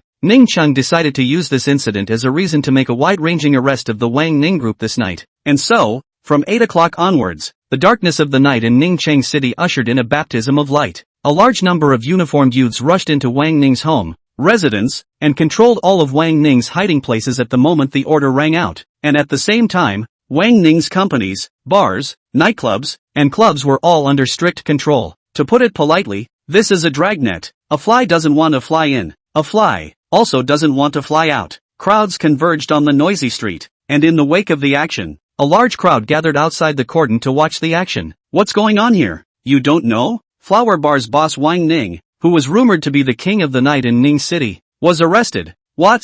Wang Ning? Isn't that the famous executioner? The other day, I heard that he stole a batch of silk business from the Yang family, and as a result, he was hung up and beaten by the Yang family. And this Wang Ning even said that he wanted to capture the Yang family's eldest daughter as a concubine. So how come he's been arrested now? This still need to ask? Wang Ning he again horizontal. Also only with us this kind of ordinary people horizontal a horizontal. Once touched on the hard stalwart that will be the original form of the Yang family at least is a second-rate family. As if one of the Yang family people or in foreign countries in the reigning figure. He Wang Ning a role of the unseen, but also have the strength to when the Yang family hard to touch? Oh, it turns out that Wang Ning has kicked an iron plate. As the crowd murmured, uniformed personnel walked out of the bar one by one, each of them escorting a handcuffed bar worker in their hands who was firmly handcuffed, all of them being a part of Wang Ning's group. A uniformed youth walked out of the bar with a look of disappointment on his face as he arrived in front of the captain, saluted, and said, "Report, there is no news of that dead bald guy Wang Ning." "What?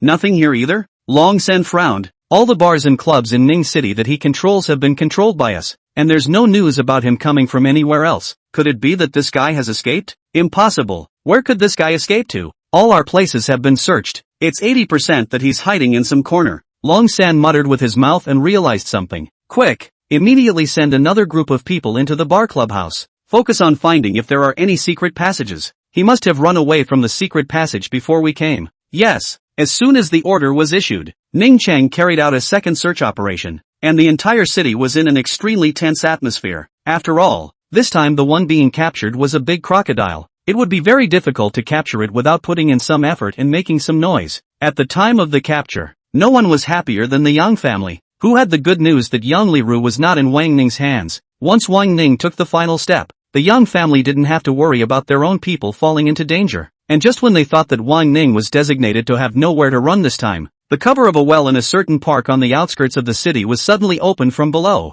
A bald man with a gray head and a foul odor climbed up from the bottom of the well with a few people. Heavy rain came down with a crash. It was as if God was laughing at their stupidity. Grass. Really sinister. I thought they would wait for me to get some more money before they did it. I didn't expect it. Wang Ning's face was grim as he shouted in the empty suburb, telling this suffocation in his heart. "Boss, this time Ning Cheng's move is indeed a bit strange. By all accounts, aren't we just sending people to Jiangqing City to arrest them? There's no need for them to go to such great lengths. The Yang family isn't that capable. I think there's a ghost in it," a junior brother said. "I don't care. All of my people have been arrested. Hundreds of millions of dollars of industry is gone. I'm not willing. I'm going to kill all of the Yang family. I'm going to make them pay. And that bastard that stopped me from arresting Yang Liru, I want him dead too." Wang Ning paused and said grimly, "Did the people in Jiangcheng investigate? What's the origin of that kid following Yang Liru? His hands are so good. Is it the goods from the foreign mercenary world? And who sent that group of other people?" That little brother took out his cell phone and flipped out a document. "Investigated. That batch of people are the local punks in Jiangqing City. The one who ordered them is a rich second generation, the youngest master of the Long family, not a small one, rushing at a person called Yufeng, and that Yufeng just happens to be the kid who hindered us from arresting Yang Liru, a wild boy from the countryside, the younger brother of that door-to-door son-in-law of the Gao family in Jiang City, a group's janitor." Janitor? Wang Ning's face tightened. Grass. A janitor can single-handedly beat a foot more than 20 people into waste? Play what? Boss, this guy from the countryside probably grew up doing farm work. His strength is greater than average. Grass. Wang Ning deeply felt humiliated. As a king of the night, he couldn't even capture a woman when he wanted to, and he couldn't even beat a janitor with more than 20 people under his hand. Plus this time the team was trashed. He was close to the edge of losing his mind. Boss, what now? Wang Ning pondered, looking at the depressing sky, his eyes cold and terrifying. The Young family has bullied people too much. I must not let him go. Right now the Young family's eldest miss is 80% still in Jiangqing City. Maybe she's following that bastard called Yufeng. Let's go to Jiangqing City first to find the one surnamed Leng. His people delayed my people's arrest. We have to make him shed some blood. As the saying goes, the enemy of the enemy is a friend. Let's utilize him. By the way, take out the bastard surnamed you in one fell swoop. Messing with me, Wang Ning. I'll make him realize that coming to this world was his mistake. After saying that, he got up and left with his men. Unbeknownst to him, he was not going to heaven, but a bottomless hell. How could he not know that a large part of the reason why Ning Qingguan had suddenly ordered the execution of the arrest plan was because of a sentence from an old man in that special villa in Jiangcheng? Soon after, he would realize just how foolish this decision he had just made was. He didn't know what he was facing. Exactly what kind of terrifying character. Chapter 22 Parenthood. The dark night faded away amidst the hustle and bustle. The dawn sun rose again from the sky, and Yufeng woke up from his hotel room. His luggage was very simple with only a few pieces of clothing. After leaving the staff quarters of Gao's jewelry group last night, he came here to spend the night. Getting up and coming to the bedside to stand for a long time, Yufeng revealed a confused look. Where should he go in the future? He did not know where the direction is. From the team back down, back to Jiangcheng City. For him the turning point of his life is here, but he did not know where to move forward. Forget it, let's get some money first. A hero will also come to the point where he will bend over for a few buckets of rice. Thinking about it, Yufeng packed his bags and went to the nearby hospital. Hello, I'm here to sell blood. Yufeng found the department selling blood and said. The person who received him was a small nurse who had just interned. Register here. Later someone will take you to the physical examination. Pass the physical examination and you can draw blood. Good. After filling out the statement, Yufeng waited at the door for a long time. Then after 5 minutes a nurse came to take him to the physical examination. After spending more than an hour on the physical examination, Yufeng's blood type and the relevant physical examination report presented itself,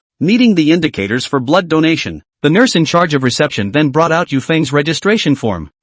Sister Lu, this person's blood type. But just as the little nurse saw the blood type, she was stunned. What's wrong? The doctor in charge of drawing blood came out from the blood drawing room, and once he saw what was on top of the physical examination report, he was also truly shocked. Rh-negative blood. The doctor sucked in a mouthful of cool air. This was an extremely rare blood type in the world, and there wasn't much of it in the current domestic blood bank. Seeing their reaction, Yufeng frowned. Is my blood not pumpable? He also knew the special nature of his own blood type, and even if he drew it, it didn't seem to be of much use. But in the next second, the doctor's reaction completely negated his speculation. No, no, no, no, no, no, no, your blood is very rare. Our hospital needs it very much. I will ask the dean for a price that will make you very satisfied. It's just that there's a small request. Can you promise us? What? It's good to be able to draw blood. Right now Yufeng is short of money. As long as he can get the money, he can formulate a few pairs of traditional Chinese medicines according to his own skills and take them out to sell. It just so happened that when he came out he heard that the country had opened up the qualifications for street stalls, and this new regulation was nothing less than a great help to his current situation. Can you sell a little more? Our blood bank's volume is not much. Okay, no problem. Yufeng was very refreshing. He was strong, plus he was now a strong dark force. Drawing a little more blood was not a big deal at all. Good, thank you so much. After saying that, the doctor couldn't wait to take Yufeng inside to draw blood. 10 minutes later, 2 full blood bags were hurriedly sent to the cold storage to be stored, and Yufeng also obtained $3,000 in cash. This money should be enough for him to get through this month. Thank you, mister. You, take a good rest when you go back. You may experience dizziness. These are not a big deal to your body. You don't need to worry. Okay, thanks. After Yufeng put the cash into his pocket, he then left the hospital, and at the same time he left, this side of the hospital also received a call from Kyoto. Hello? Has your hospital's blood bank just imported 2 bags of Rh-negative blood? This is the Kyoto Subdistrict 4 District Hospital. I'm the director. I've already sent 2 helicopters to Jiangqing City to pick up the blood bags, and the relevant order will be given to the highest person in charge of your place in a few minutes. What? The doctor who had just come out of the blood bank received this call, and his expression was immediately unhappy. It was not easy to meet a person with Rh-negative blood, just send into the blood bank and then have to send out. This is too. But when she heard that the other party was from the Kyoto Quadrant Hospital, She immediately held back the words that came to her mouth and replied, "Understood. I'll immediately arrange for someone to load the blood bags into the ice cube box. Move fast." Yes. After saying that, the phone hung up. To actually invite the director of the Kyoto Quadrant Hospital to personally make the call. That patient living in Kyoto must not be small in origin. The doctor muttered in his heart and hurriedly turned around to return to the blood bank to do as he was told. After about an hour had passed, 2 helicopters stopped horizontally on top of the hospital's rooftop, and 5 heavily armed warriors walked down from the helicopters in a neat and orderly manner, leaving immediately with the ice cube boxes that had been prepared in advance. Not even a word was said. It was tight. At this moment, in the hospital in Kyoto that had a very high status and possessed the nation's top experts in various fields, a certain level of the operating room was undergoing an urgent rescue surgery. The patient was the crown prince of the G family, the top family in Kyoto. He is also the most valued son of the old master who is now in charge of the management of the G family. Originally wanted to wait for 3 years after his own death. He then let the G family 50-year-old Prince Ji-nan to take charge of the G family. But who would have thought that a car accident directly sent Ji-nan into the operating room, and has not come out yet. An old man with white hair and wearing a white lab coat walked quickly and stood in front of Old Master Ji. "Old Master, you have to be mentally prepared. Mr. Nan Mei, no matter how much it costs, he must be resuscitated." Old Master Ji said in a cold voice. "Yes, Old Master, the military hospital side will definitely use its best efforts. It's just that the Ji family's bloodline is too rare. Mr. Nan is hemorrhaging at the moment, without enough blood to replenish him. Even if a great Luo golden immortal came, he'd still be drained. Use mine, as well as the oldest 2. The oldest 3 and the rest of them were all members of the Ji family." Old Master Ji lifted up his sleeve, revealing a leathery, very pale arm. "No, I've already had it measured. Although your blood and the blood of several other gentlemen belong to the same blood type as Mr. Nan, they cannot be matched and cannot be used. Right now, it seems that we can only put our hopes on those 2 bags of blood from Jiangqing City." The dean's meaning, unbiased and pertinent while also making the worst of the downside clear. "Is that so?" Old Master Ji was filled with sadness. He suddenly felt that this might be heaven's punishment. Sending one away, one must always be returned. If that child was still alive, how good it would be. He recalled the old days, a grandchild of the Ji family who should have grown up with a golden key. But unfortunately, that child's breathing was cut off at birth and was sent away by him. "Dean, the blood has arrived." An hour later, the warriors on the helicopter escorted the blood in. "Send it for matching immediately." Yes. With multiple departments working together, the 2 bags of blood transferred from Jiangqing City were matched with Ji-nan's blood, and the results came out. The dean's face changed drastically when he got the lab results. "What's the situation? Can it be used?" Old Master Ji asked eagerly. Old Master, it not only works, it also what?"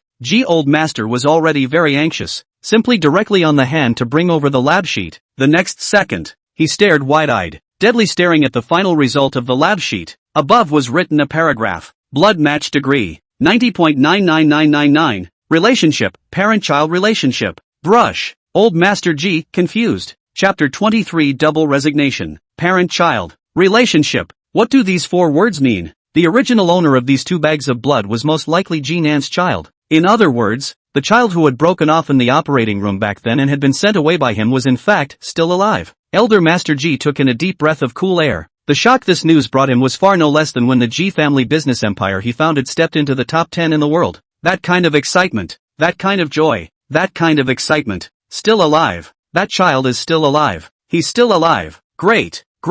My Ji family's grandchildren. Still alive. Old Master, don't get excited. You mustn't get excited. I'll immediately have someone go and rematch it again. I'll definitely ensure the accuracy of the test report. The dean was also truly stunned. However, as a representative figure in the medical world, he held a serious and responsible attitude towards any results. At the same time, he better understood the significance behind this test report if it was true. Now the Ji family is in the ascendant, is the top of Kyoto and even the country. The old master knee 3 sons and 2 daughters. The oldest Ji-nan in the Ji family business empire chairman of the board of directors. The oldest 2 ranked in the foreign a top mercenary bodyguard group of the chairman of the board of directors. The oldest 3 singles into the entertainment industry. Control of the industry's 80% of the entertainment resources. Is no one knows the big brother. The other 2 young ladies. The first lady is the medical profession has received the highest honorary awards of science academician. Respected. The second lady is in high school graduation was a retired top economic big brother accepted as a close disciple. Now in the Ministry of Economy in a key position. The future prospects are unlimited. the second generation of the G family. Each person goes out. Are the social importance of the big man? But unfortunately, the 3 generations of the G family, but not even a male child. The 20 years, the oldest 3G family respectively gave birth to a daughter. Even the 2 young ladies have not been able to give birth to a male child. If the oldest G Nan's child survived 20 years ago and strayed away, once he was retrieved, he would be the only heir of the 3 generations of the G family, collecting thousands of resources in one. He is the most authoritative crown prince in the circle of young nobles of this generation. 10 minutes later, the report of the retest was brought over, and the dean took it in his hand, his expression still shocked. Old Master G waved his hand, no longer looking at it, but said directly, quickly send the blood bags into the operating room. Make sure to save G Nan back. In addition, pass on my order. Mobilize all of the G family's wayward resources to look for the original owner of these 2 blood bags, and when you find them, report them immediately. Yes. A middle-aged man in a military green uniform sitting in the corridor immediately stood up and left the hospital. Old Master G turned around and stared at the red reminder light above the operating room as crystalline tears slipped from the corners of his eyes. Son, you must hold on. Little Feng, he's not dead, he's not broken, he's alive. Dad has already sent people to find him. Our G family finally has a descendant. You can't die. Don't worry, Old Master. All the experts in the hospital are all in the operating room. With these 2 bags of young Master Son's blood, I guarantee that Mr. Nan will wake up unharmed. At 9 o'clock in the morning, at the entrance of Gao's Jewelry Group's employee dormitory, the blinding sunlight was like a sharp dagger shining into Yushan's eyes. He opened his eyelids in a daze, and the first glimpse of the sky he saw, tears slipped from the corners. He sobered up and gradually remembered what happened last night. He got up and hurriedly checked the staff dormitory, and found that Yu Feng had not returned for the night, and his heart was disappointed again. Little brother. Yushan frowned. He left the staff dormitory and came to the personnel department Lu Xinghan's office. The group had already entered the working hours at this time. As the head of the personnel department, Lu Xinghan was sitting in his seat, stinking in the mirror, worthy of being a gift from Lung Xiao. It's unbelievable when it comes out. It's so beautiful. Her heart blossomed. How good would it be if the person that young Lang had his eye on was herself? Alas, it's a pity. The person Lang Xiao chased was President Gao. Pa! The gate pushed open. Lu Xinghan's eyes tightened, subconsciously covering the new necklace on his neck, and once he saw that it was Yushan, he was immediately upset. Why is it you? What's the point of coming to my place in the morning? You are not welcome here. Where's Yu Feng? Yushan opened his mouth, and the first thing he asked was his brother's situation. How do I know where Yu Feng is? By the way, he's not going to work for the first time today, so don't forget to remind him that if he's a minute late for work, he'll have his salary deducted until it's done. Lu Xinghan said in a snarky manner. He hasn't come to the personnel department? Yushan continued to ask. Ugh, I say you're done. You asked him as soon as you arrived. He's your brother, not mine. What's wrong with you asking me? It's hard not to believe that this guy came to me in the morning to submit a resignation letter to me? Lu Xinghan was full of concern, and after saying that,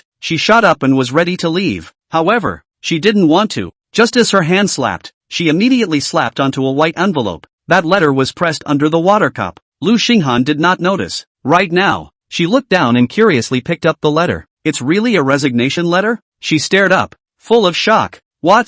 Bring it to me, Yushan said and walked over to snatch the envelope away. The time on it was 10 o'clock last night, which meant that the letter had been placed here as early as last night. Little brother. Yushan read the whole letter and the guilt for Feng deepened in his heart. What are you crying for? A big man crying and crying, just like a pussy. I am not the personnel department here. Not a place for you losers to show your pity. Get out. Seeing Yushan's eyes red, Lu Xinghan's heart inexplicably panicked. How did this Yu Feng suddenly resign? Could it be that Lang Xiao had really made a move against Feng? This action was too fast. Without waiting for her to figure out the ins and outs, outside the office, a woman in a casual dress also walked quickly. Sister Lu. Lu Xinghan cast her eyes over and smiled faintly. It's Ru Ru ah, coming to work ah, quick, kick this punk out. Him? Yang Li Ru glanced at Yushan, indicating that she didn't recognize him. Oh yes. You haven't seen this waste. He is the waste door-to-door son-in-law that our president recruited a few days ago. He also brought a younger brother from the countryside. What is his name? Yu Feng. This is not it. His younger brother submitted his resignation letter last night, and today he disappeared. He's crying here. You quickly drive him away. Get in my way here. Annoying as hell. What? Yang Liru's face changed drastically. Yu Feng resigned. It can't be. Could it be because of me? There was a sensation in Ningchang last night, and when Yang Jian confirmed that the danger was lifted, he released her. and then she hoofed it over to work, thinking that she would go to Yufeng at noon to express her gratitude for what happened yesterday, but she didn't expect Yufeng to resign. It must be because of himself. He must have felt that he disappeared, that he was kidnapped, and felt guilty in his heart to find her whereabouts. Bang! Immersed for a while, the documents in Yang Liru's hand also fell down. What's wrong with you, Yang Liru? Why are you so out of sorts too? Sister Lu, I remembered that I have something very important. I'm leaving. I'll send you my resignation letter by my computer at night. There's no need to pay me this month's salary. I'm resigning. Sister Lu, bye. What? Lu Xinghan was at a loss. Another resignation? What the hell happened here? Chapter 24 Setting up a stall. Yang Liru hurriedly left the group, first going to the staff dormitory, not even having time to pack her own luggage. She kept knocking on Yufeng's door. Bang bang bang, bang bang bang. After knocking a dozen times in a row, there was no response from the room. It was true. Yang Liru was sure that Yufeng had really resigned. This uncle, why did he just quit? She hadn't properly thanked this guy yet. No, she must find the uncle, in case he really ran to Ning City to find himself. Wouldn't it be a waste of time and effort? This uncle, too stubborn. Yang Liru suddenly remembered. Just now Lu Xinghan also said that this uncle's brother is the husband of President Gao. Although it is a door-to-door son-in-law, but at least there is a status. Uncle, you have nothing to do janitorial staff is why. Yang Liru cannot think. Also cannot think. More do not want to think. In short, what she has to do now is to find Yufeng. She took out her cell phone. Brother, what's wrong? Your brother, I'm just about to leave Jiangqing to go to the next city to pick up girls. Something's wrong. Sending Yang Liru to the group. Yang Jian couldn't wait to leave this. Don't go. Stay. Give me that Lamborghini of yours. I'm looking for someone. Find who? Yang Jian was stunned in his mind. Don't you care? Just give me the car. Alright, count me OU in my past life. Save your life even with me a supercar. Alas, family misfortune ah. Hanging up the phone, Yang Jian had to return the same way. While all the forces were prying into Yufeng's news, Yufeng found a pretty good apartment house, with a deposit of $2,000, one deposit and one payment. There was still $1,000 left, and after buying some toiletries and mats, Yufeng only had $400 in copper on his entire body. In the afternoon, sitting in the cleaned apartment, Yufeng took out his cell phone, which had been switched off for a long time, and charged it up, and then he didn't care about the messages in his cell phone, and sat on the floor and sat up. This was a daily routine that he must practice. At the same time, it also helps him think. The remaining $400 can only buy some low-end traditional Chinese medicine, Master said. If one day for the doctor down to penniless, can make medicine to sell to the destiny of the people, but not until the last resort, cannot do this as a livelihood. Healing the sick to save the world. Hanging pots is the doctor's duty, not the way to make money. These words came from the mouth of the contemporary country's first saint, who was Yufeng's master, and is now in seclusion together with the saint of martial arts who passed on his martial arts teachings. At this moment, Yufeng was also considered to be reduced to being penniless. Not counting the breaking of the precepts, he quickly searched his mind for elixirs. Lotus root scatter, a miraculous medicine that could quickly cure all kinds of paralysis. $400 was just enough to buy the raw materials. This kind of elixir is from the master's secret manual and is not given out easily, so I'll only make 2 bottles as well. Thinking about it, Yufeng did what he said he would do. Left the apartment room and ran to the nearby Chinese medicine store, bought all the raw materials, bought 2 more small bottles plus a casserole dish, and then returned to the apartment, closed the door, pull the curtains, turn on the lights, and open the fire. Following the corresponding order and steps, Yufeng put the herbs into the casserole one by one, 3 parts of the fire, 7 parts of the medicine, slowly simmering for 6 hours to remove the poison. Sitting on the side, Yufeng stared at the clock and watched the hour hand go from 1 p.m. to 7 p.m., finally reaching the last step, only to see him take out a sharp knife and gently point it at his fingertips. Tick! A drop of blood that contained his pure child's young energy disappeared into the tonic. This was the medicine guide. It was said to be a tonic, but in fact, when it was boiled to the end, there was only just enough essence left in the casserole for 2 bottles. This is lotus root scatter. Go out and set up a stall. Yufeng put the soup medicine into his arms, and just as he went out, his cell phone suddenly rang. He picked up the phone. Hello? Sister-in-law. This sister-in-law was not his sister-in-law. It was Wang San's wife, Lin Ya. Little Feng tonight the group is having a party at the Seaview Villa by the river. Why don't you come over and have some fun? It just so happens that I have also invited some other young people with backgrounds. Yesterday I was a bit out of control and didn't entertain you properly, so I'll treat you as my sister-in-law at night. How about it? Huame Group's renowned female president personally invited. If any other person heard this, they would be incomparably surprised. Yu Feng thought about it. Okay, sister-in-law. Okay, it's now 7 o'clock. I'll send someone to pick you up in half an hour. Where are you? Yu Feng used his cell phone to look for a map and check the nearest street of ground stalls nearby, and said, North Gate of Longhua Road. I think I'll set up a stall there to do business. Set up a stall? Lin Ye frowned. What's this like? Tomorrow I'll arrange a director position for you at the group, so you can come directly to work. How can you set up a stall? Thank you, sister-in-law, for your kindness, but I still want to set up a stall. I've learned a lot and lost a lot in the army over the years. I want to experience life. Yu Feng rejected Lin Ye's good intentions. That is fine. I respect your opinion. See you tonight. See you tonight. Hanging up the phone, Yu Feng sighed at the door. He wanted to create a superior life through his own strength and then give it all to his big brother Yushan. The reason why a door-to-door son-in-law had no say in the Gao family and lived worse than a dog was simple. There was no capital. Once big brother grasped the wealth and resources, when the time came, the Gao family's attitude towards him, that would not be like before. This is the cause of his iron heart resignation out. When the Yu family adopted him, he now, to repay back. Back then, the orphan baby people kindly raised. His day's success, thousands of gold still come back. More than 20 minutes later, he came to the north gate of Longhua Road. This place was a famous scenery in Jiangqing City. Besides the old buildings that were quite characteristic of the city, the two sides of the street were also filled with floor stalls of all colors and sorts. There were people selling stockings, someone selling snacks. There were people doing barbecue in the street. There were also people who stood on the street corners and told fortunes for no money. Yu Feng simply picked up a piece of white cloth. With a pen wrote 8 big words: famous doctor, specializing in the treatment of paralysis. Then he squatted and took out 2 bottles of lotus root sand in front of the white cloth and placed them on it. The night is a crowded place, and there are many people who want to come here to buy cheap goods. But this selling paralyzing medicine is really new. Hey,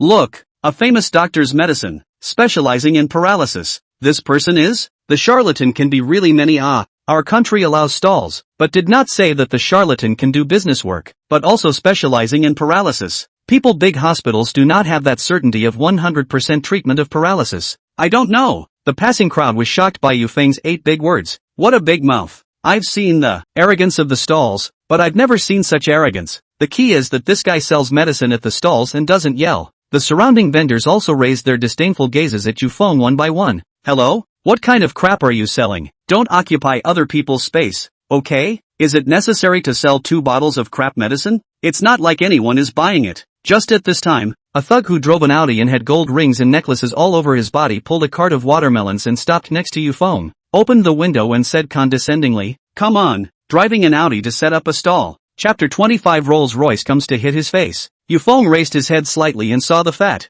middle-aged man in the car window. Those who have a destiny will buy it. Those who don't have a destiny don't buy it. That's also their loss. Loss? Lu Chang laughed. He opened the car door, got out and squatted in front of Yu Feng's stall. Just these 2 bottles of medicine. Still loss? Kid, for the first time to come out to mix must be modest, or else be beaten to death. Don't blame society cruelty. That's your own lack of tutelage. If you want me to say, on your 2 bottles of medicine, hurry up and take it away. Disgraceful, harmful, not shameful. Lu Chang is also out of the stall. These days in the streets selling fruit, that profit is also more than open fruit store earn. Just did not expect to come to the evening today. The original good stall but was occupied. The other party is still a kid selling fake drugs. Yu Feng said lightly, I sell my medicine. Is my business, and you have nothing to do with it. Nothing to do with me? Lu Chang pushed up his sleeves. How does it have nothing to do with me? In case any of the people on this street buy your medicine and have an accident, these stalls of ours will still be dragged into it by you? That's right.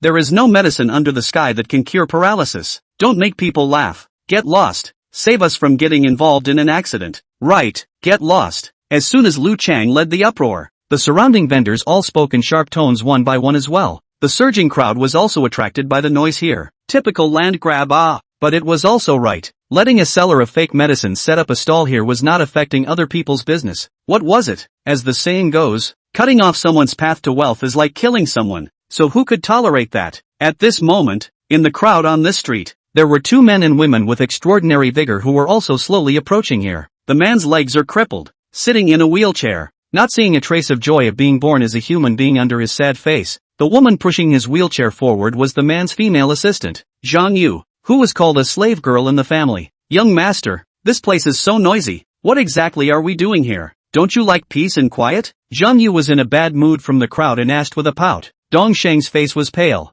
the corner of his eyebrow slightly raised, said, after so many years of being held back at home, it's not easy to find the opportunity to come out. It's not bad to have a proper experience of the human world. Besides, since ancient times, there are many folk with many rivers and lakes. Maybe I can be here, and find a panacea to cure my legs. What? Zhang Yu froze, then couldn't control his laughter. Young master, you're too funny. How can there be a panacea in such a shabby place? Over the years, Master has invited countless experts from home and abroad who have not been able to cure your legs. Could it be that you can be cured just by going shopping? How can that be? The little girl was a straight shooter, speaking straight to the point without thinking, poking Dongsheng's sore spot right away. As the young master of one of the 4 first-class families in Zhangcheng, his existence should have been a 9-to-5 honor, in the limelight, but it was because of a playful fall a few years ago that he broke both his legs, and so far he has not been able to stand up. The years have rushed by, coming to today, he has changed a lot. Without the smile of a teenager in the past, a few awkward smiles are filled with sadness. Zhang Yu suddenly stiffened, realizing that he said the wrong thing, hurriedly apologized. I am sorry, young master. I don't mean that. I am sorry. You are is wrong. It's okay, maybe you're right. It's true that I overthought it. It's okay. I should have accepted the fact of being crippled after so many years. Why do I have to cling to this pair of broken legs? Dongsheng was hard to accept, but had to recognize the reality. If there is a chance, really have that chance. He was going to stand up no matter what the cost. Just then, a shout came from the intersection 10 meters away. You seller of fake medicine, do you hear these voices? Hurry up and get lost with your paralyzing medicine. Hurry up and get lost. Don't drag us down. Get lost. Paralyzing medicine? Dongsheng's heart shook. Someone really sells medicine for paralysis? Go take a look. Dongsheng immediately pointed at the intersection and said. Zhang Yu frowned. Ha, young master, are you having a fever? Those people are saying that they are selling fake medicine? We're still going over there? Dongsheng raised his chin and pointed. Little you have to remember that the more uninitiated people in this world are, the more they like to fixate on one thing with their own thinking, and never trust anyone's words before we come to a conclusion ourselves. Remember, don't let stupid people come and cloud your judgment. Yes, young master, slave girl has been taught. Zhang Yu knew in his heart that although this young master of his own family was crippled in both legs, his intelligence was rare in the ages, and now just in his early 20s, he had long been a hanging academy postdoctoral professor at a renowned foreign university, enjoying the highest treatment. In the face of the crowd's denunciation, from beginning to end Yufeng is that calm and composed. He opened his mouth and slowly said, you guys haven't tried it? How do you know it's a fake medicine? Also, who can conclude that no one buys my medicine? Ha! Lu Cheng pointed at Yufeng's head. Do you think the masses are? If your medicine is wanted, why bother bringing it to this place to sell? I'm short of money. Yufeng replied. Ha ha ha, lacking money? Speak your mind. You're just short of money. That's why you came here to sell fake medicine. Cheat a huge sum of money and then run away. Right, kid? We've seen through this little mind of yours, so you'd better get lost quickly. Don't disturb my business. In addition to tell you a word, in this place you can only sell good things to make money. See brothers Audi no? I bought it from a stall. Those like you who sell fake drugs and don't have a conscience deserve to have no money in their life, and be a lifelong pauper. Is that so? Just as Lu Cheng had finished saying this, a blue Rolls-Royce Phantom on the road suddenly turned from the intersection and parked horizontally on the road a meter away. The arrival of this luxury car instantly attracted the gazes of countless people. Wow, Rolls-Royce. I'll go. This seems to be the only Mirage in Zhangcheng City. Nonsense, the blue one can only be customized. Lu Cheng opens his eyes wide and gulps, but in the next second, on the driver's seat of the car, an old man in a suit rushes down and walks towards him. Lu Cheng's heart shook. Could it be that he's here to find himself? I'm going to go. I'm not going to be the crown prince that the mansion abandoned, now coming to retrieve me. Just like in the novels, please go back and inherit the 100 billion family fortune. He just wanted to go forward and extend his hand to show his gentlemanly demeanor in advance, but he didn't want to. After that old man approached, he actually turned his body sideways to Yufeng. LOL. Lu Cheng did. The old man respectfully said, Mr. Yu, I am your driver, here to pick you up for the party. Please get on the car. Brush. 10,000 people changed color. A chauffeur? Driving a Rolls-Royce? This young man who sells fake medicines has such a luxurious business car and driver? Gosh. Everyone's worldview collapsed. Even more crushed was Lu Cheng. He felt his face hot and painful, as if he had been slapped in the face. The words echoed vaguely in his ears. In this place you can only make money by selling good things. See my brother's Audi? See my brother's Audi? I bought it from a stall. Sorry, People did not set up a stall. There are Rolls-Royce to transport. Chapter 26. This is a divine medicine. If someone were to take a picture of the expressions of all the onlookers right now and make it into an emoticon, it would surely explode all over the internet. Stunned. Unbelievable. Is this the life of the rich? Brother, you have a chauffeur to pick you up in a Rolls-Royce, and you still lack money? Talking about jokes, regardless of how others. Anyway, Liu Chang is the atmosphere, do not dare to breathe a bit. The whole person as if in the clouds, at any time will fall down. Fell to the ground. He hated cannot immediately find a dog hole to drill in. Broken outie. Compared to Rolls-Royce?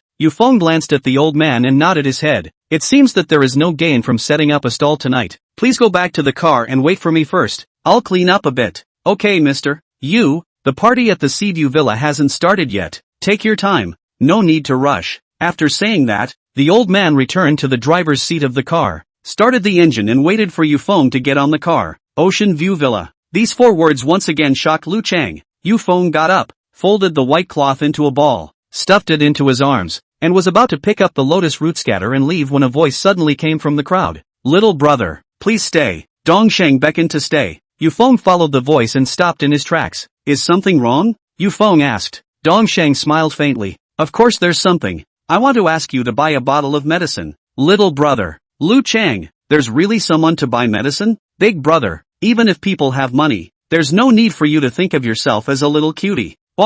Is it really a miracle medicine that cures paralysis that would be put on the street for sale? Liu Chang heart murmured, but did not dare to say it. After all, a Rolls-Royce there. He did not have the courage to provoke the rich. Probably estimated that this Yufeng is in order to experience life casually take a few bottles of medicine over to play. Unfortunately, there really is a little cutie. Took the bait. Yufeng did not expect to have a customer just as he was about to leave. He took out a bottle, swept a glance at Dongsheng and said, this leg, broken 3 years ago? Brush. Dongsheng changed his face drastically. You, how do you know? Liu Chang, I rub, how long has been paralyzed can be seen. This person is afraid that it is not an actor. The crowd had a melon-eating look on their faces. Yufeng said blandly, both legs paralyzed. The appearance will change. This is not passed on in Chinese medicine. I can see it is not strange. It just so happens that I boiled out the whole bottle of medicine in no more than 3 hours. You can directly take it, but at first, you can only move your toes. After 24 hours, you can only get up and walk. Zhenya crossed her arms. 24 hours? That won't work. If you drink the medicine and your body has problems, how can we find you if you run away? You can choose not to buy it. Yufeng would not do business, much less put down his pride to beg others to buy it. You, stand down. Dongsheng shouted angrily. Young master, this liar he. Zhang Yu wanted to retort, but once he saw Dongsheng getting serious, he didn't dare to speak again. Dongsheng turned around and apologized. I'm sorry little brother, this slave girl of mine can't speak. I'm buying this medicine. May I ask how much is a bottle? From the moment Yufeng saw the year he was paralyzed at a glance, he concluded that the man in front of him was not simple. Sitting in a wheelchair for 3 consecutive years, the days were like years, and he thought about getting back on his feet all the time. Now that he had this opportunity, he would not let it go. Yufeng thought about it and raised 5 fingers. 50,000. 50,000? Dongsheng's eyes were filled with doubt. Such a divine medicine for 50,000? What he didn't know was that the cost of this medicine wasn't even $400. Too expensive? 30,000 then. Yufeng hurriedly cut the price. This. Dongsheng smiled down with some embarrassment, took out a card from the card, and handed it to Yufeng. There is 100,000 in there. 30,000 is the money for the medicine, and if I get back on my feet, the remaining 70,000 is taken as my thank you gift. There is no password. Okay. Yufeng took the bank card, handed the bottle of medicine to Dongsheng, turned around and walked onto the Rolls-Royce, not turning back even for a step, and left immediately. The whole scene of the transaction was directly dumbfounded by Liu Chang. A bottle of medicine, 30,000. The remaining 70,000. A thank you gift? My God. He sucked in a breath of cool air. It was too damn lucrative. His eyes hurriedly looked at the bottle of medicine in Dongsheng's hand, wanting to see if the medicine was fake or not. He even began to suspect that the man who was taken away by the Rolls-Royce might really be a disciple of some divine doctor. Young master, do you really want to drink it? Zhang Yu swallowed his saliva and asked with a trembling voice. Drink. Dongsheng couldn't wait to open the cap of the bottle, and with a tilt of his head, he poured the entirety of the soup and the bottle into his mouth. I'll go. Look, this guy really drank it. Fake medicine even dares to drink it. He's got a lot of guts. Who says it's fake medicine? What if it's real? Didn't you see that young man in a Rolls-Royce? Does a guy in a Rolls-Royce still lack the money to sell fake medicine? But if it's real, Why didn't he apply for a patent for this paralyzing drug? Why didn't he apply for a patent for it and sell it to hospitals? Lu Chang finally asked this question to a person in the crowd. But while they were discussing, Dong Shang, who was sitting in a wheelchair, his whole body trembled, and in the next second, his pupils quickly widened, his eyes full of incredulity. Young master, you, Zhang Yu held his breath. Only the corner of the black cloth shoes that wrapped around Dong Shang was seen to move slightly. The toes moved. Lu Chang, the crowd, Zhang Yu, quickly, take me home and ask the experts from the hospital to come and check immediately. Yes. As the words fell, Zhang Yu finally believed that there were the words miracle in the world. The fact that the toes could move was a miracle. If all the elders in the family who had high hopes for Dong Shang knew about this, they would surely be overjoyed and even invite the entire upper class of Jiangcheng to a banquet, announcing the news of Dong Shang's succession to the position of crown prince on the day of the banquet. And after they left, Lu Chang and the crowd of onlookers, one by one, felt a meaty pain as if they had lost their treasure. It's true. I actually missed the divine medicine. Had I known that, not to mention 50,000, even if it's 500,000, I'll sell my house and buy it back. Yes, Lu Chang, once again, felt his face burning hot. Hit the face. It really hurts. The country has just opened up the authority to set up stalls, and there are such godly people appearing in the Jianghu. Could it be that it really deserves the words, the Jianghu was a mixed bag of fish and dragons? Don't judge a person by his appearance. He, Lu Chang, seemed to have comprehended the words spoken by Yufeng. Those who have a destiny will buy it, and those who don't have a destiny won't buy it, and that's their loss. Those of them who judge by appearances and are short-sighted are destined to have no destiny. Yufeng didn't realize how much of an impression the series of things that arose after he sold a bottle of medicine had left on him in the minds of that group of people. He only cared about the $100,000 in his card. With $100,000, he should be able to start a small business, find an opportunity to go back to find the big brother, give this money to him. We old you family people, born as a man, live to have a backbone, even if it is the door son-in-law, but also to be self-reliant. Always look at people's faces to eat is not a thing. Along the way, he thought, far away, he saw the river that a large and magnificent sea view villa. Chapter 27. Uncle, you must be here. Mr. Yu, the chairman of the board, is having a meeting in the villa's conference room. You can take a rest in this presidential suite first. After the back kitchen prepares the dishes, I will come and bring you into the banquet, and the chairman of the board will bring the young master to meet you at that time. Also, if you feel bored, you can also go to the second floor to have some fun. Every program here is free for anyone who comes here. Young master? Entering the Seaview Villa, Yufeng was brought to this gorgeously decorated and extraordinarily comfortable box. Hearing these two words coming out of the old man's mouth, his heart was anxious and he asked again, is he the son of Linya and Wang San's big brother? The old man nodded his head silently. Young master is 10 years old today. Later, mister. You will know when he sees the young master. That's good. I'll wait slowly. Yufeng didn't make any other requests. In the file that Lu Mershing transferred over, he knew that Wang San had a son, so he was a little disappointed that he didn't see it when he went there on Saturday, because from the bottom of his heart, Yufeng wanted to recognize this child as his godson. He wanted to replace Wang San and protect his wife and son well.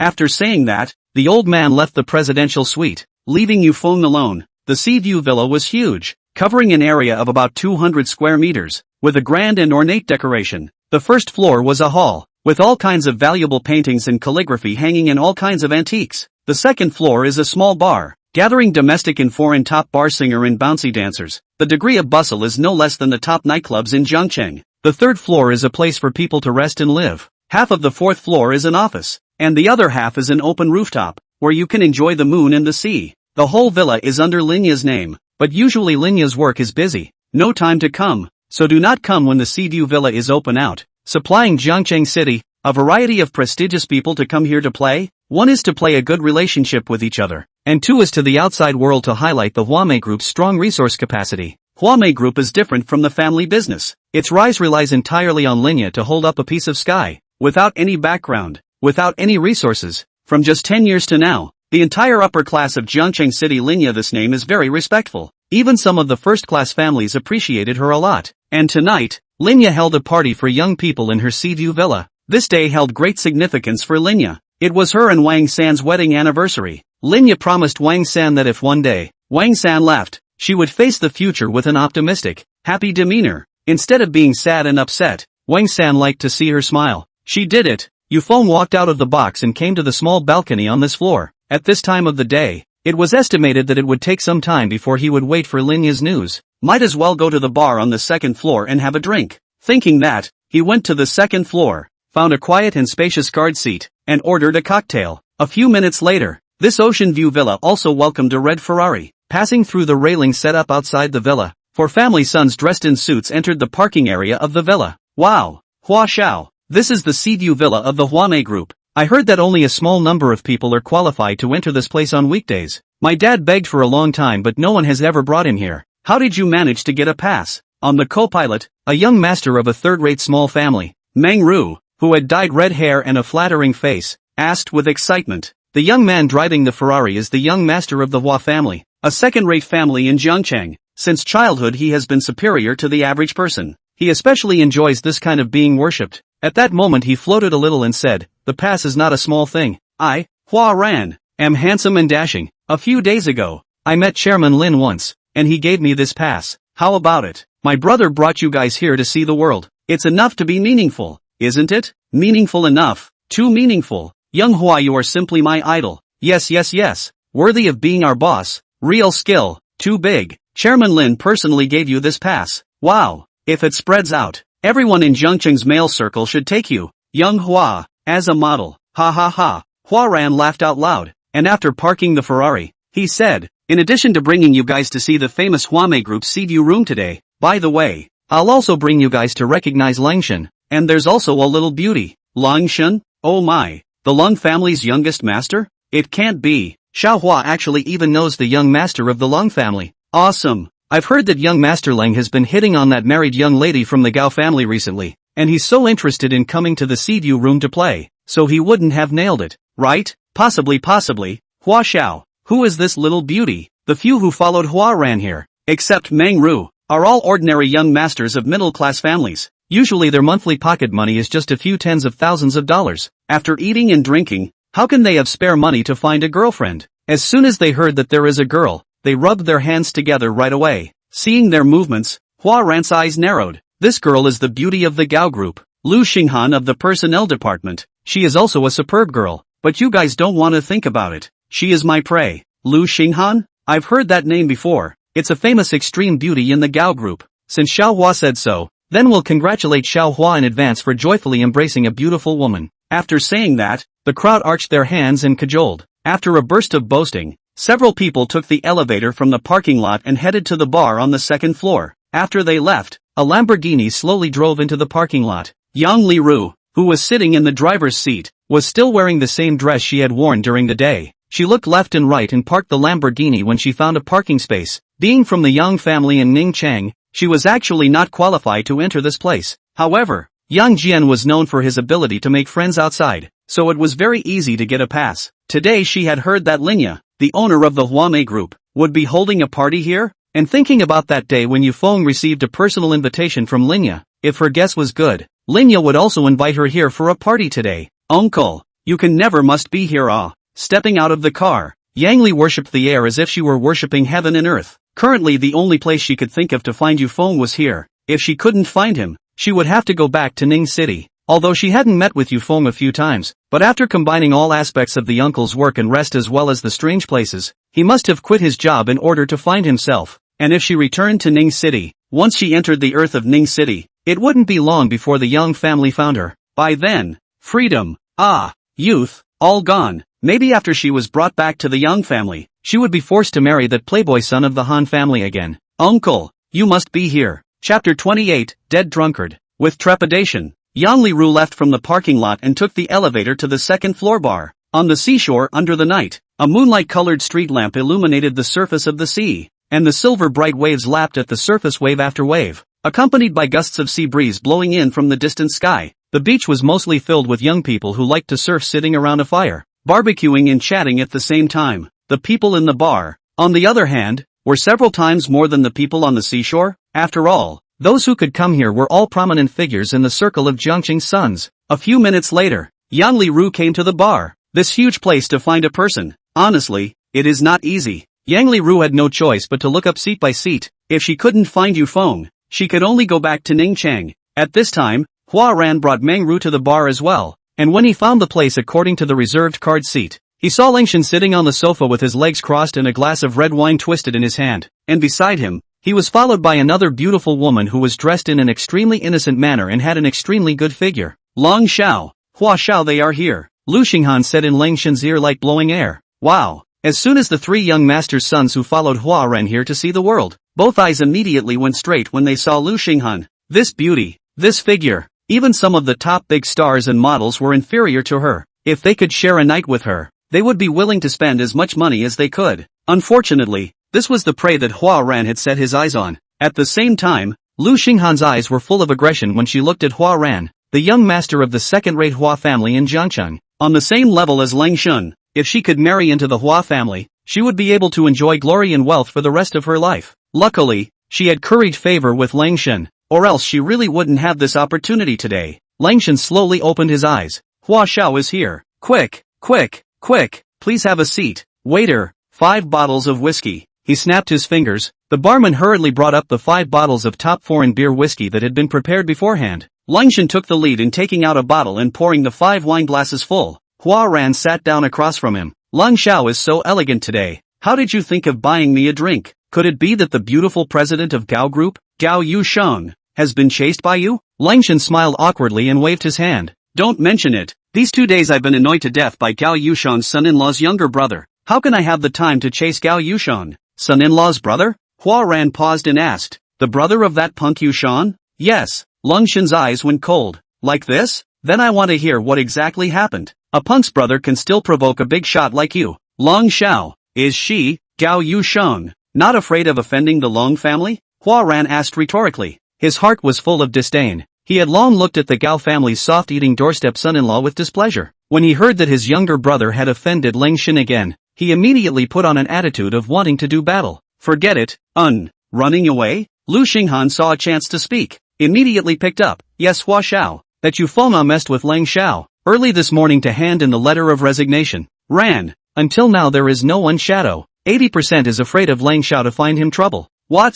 Hua Ran laughed out loud. So Goda really is a waste. With his brother, the same bird, waste cannot. Long Xiao, come on, let's drink. Do not be angry with a small person. Affect the mood of our brothers. Good. Lang Shan picked up the wine glass. His eyes looked at the several young men behind Hua Ran, waved his hand and said, several of you don't be polite. Since you are the friends brought by Hua Xiao, you are my Lang Shan's brothers. Sit down and drink together today, and in the future, we will share the same blessings and difficulties together. Thank you, Long Xiao. Young Lang is atmospheric. Ha ha ha. Lang Shan immersed in this kind of being touted in the fluttering feeling, the wine strength of a head, pointing to the entire bar said, you call me a Lang Xiao. I cannot treat you. I put the word in this bar and the other women. As long as you guys can look at me, I Lang Shan a sentence to let her obediently to your room and wait. The whole field of beautiful women, with you to pick. When people drink, they love to brag. Especially young masters who already have a superior background. Of course, when people get drunk, they naturally believe everything they say.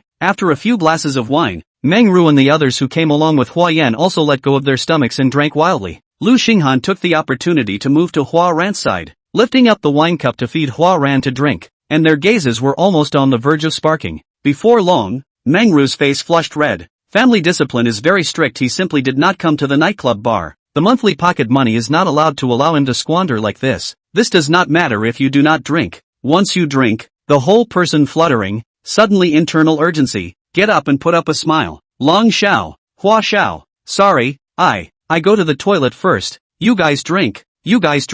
Okay, hurry back okay. Meng Ru lifted his pants and hurriedly ran to the toilet, and under the guidance of the waiter, he limped on the trumpet and walked out from inside. At the moment, his consciousness was completely in a state of drunkenness, and he was looking at everything with flowers, and it wasn't even very convenient for him to walk. Just as he had taken a few steps out, a beautiful figure as if a fairy had descended from the earth was deeply imprinted in his eyes. He trembled as if he had entered the clouds. So beautiful. He opened his mouth wide, his throat unusually dry, that white dress, the lotus-like temperament, and that face like a sunken fish and wild goose. Couldn't help it. Chick, come, let this young master hug you. Meng Ru couldn't care less. Single for more than 20 years, he has long wanted to give vent to it, and now on the strength of Hua Ran and Lang Shan here to back up, the guts immediately let go too. As soon as the words fell, he pounced like a hungry tiger.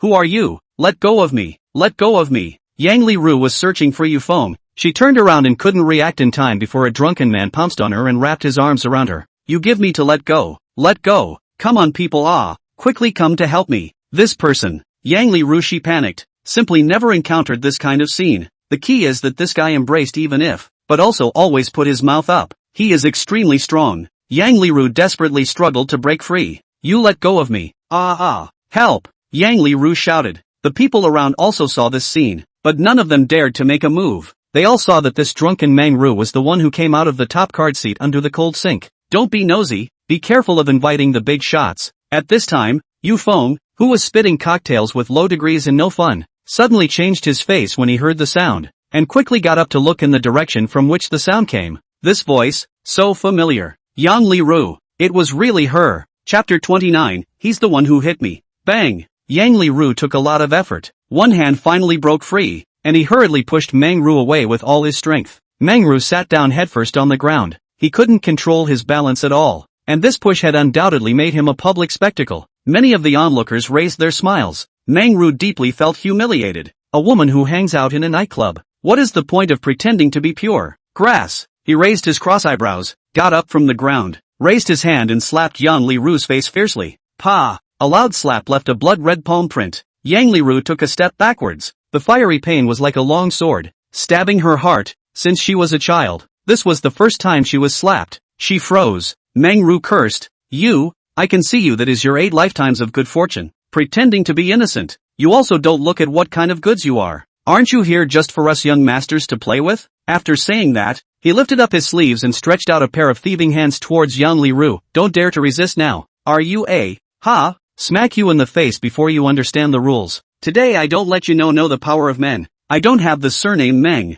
Being alcohol-drenched, he completely lost his mind, and his heart was enveloped by evil desires. He grabbed Yang Li-ru's shoulders. His mouth let out an open-hearted laugh, and his body couldn't help but lean forward in overwhelm. But, just as he was about to go further, a slap came against the wind. Slap! Meng-ru flew out backwards and fell a few meters away, a trace of blood spilling out from the corner of his mouth, and his face was left with 2 conspicuous slaps. Yufeng, driving. Big. Uncle. Yang Li-ru's expression was suddenly stunned. After seeing clearly who the person who struck was, she immediately reacted from the pain, followed by great joy. Uncle, it's really you. You're here. Great. Yufeng turned around and said indifferently, I thought you were taken away. I didn't expect to meet you here. Yang Li-ru smiled embarrassedly. Let uncle worry. My brother came to protect me that day. So, it's good that it's okay. Go.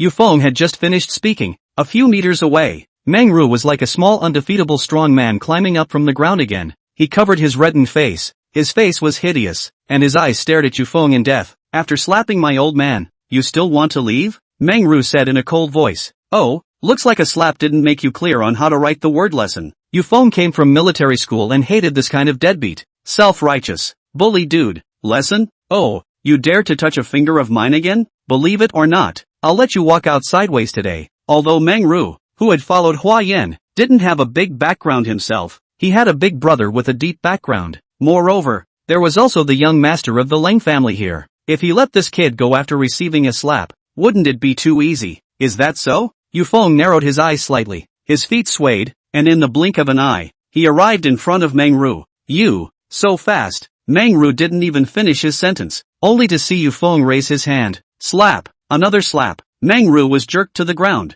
followed by another kick from above as Yufeng stepped on his palm. Drilling pain spread throughout Meng-ru's body through the nerves of his 10 fingers. His face instantly turned white, like a dead man. Painful screams echoed throughout the bar in the next second. This guy, is he crazy? Can't he see that this man is coming out of the presidential card seat? Looks like there's a good show to watch tonight. Look at this guy dressed like a turd. It can't be sneaking in. Whatever. Even the presidential card holder dares to mess with him. He's finished. The crowd's murmurs came pouring in. Yang Li-ru worried up. She did not expect Yufeng to strike so dryly, and for some reason, seeing Yufeng for himself, her heart inexplicably throbbed. It seems like, love. You're done. You're done. You're done. Meng-ru painfully repeated these 3 words. I know you're finished. Today I'm in a good mood. I didn't lay a deadly hand on you. Otherwise the pain wouldn't be in your hand. In addition, you should be glad that this is sister-in-law's turf, or else based on the lewd behavior you just committed, I'll let you kneel down on the spot and apologize. Yufeng was calm and composed. His words were powerful. Swish, kid, you're good. If you have the ability to make me make a phone call, if I don't get you killed today,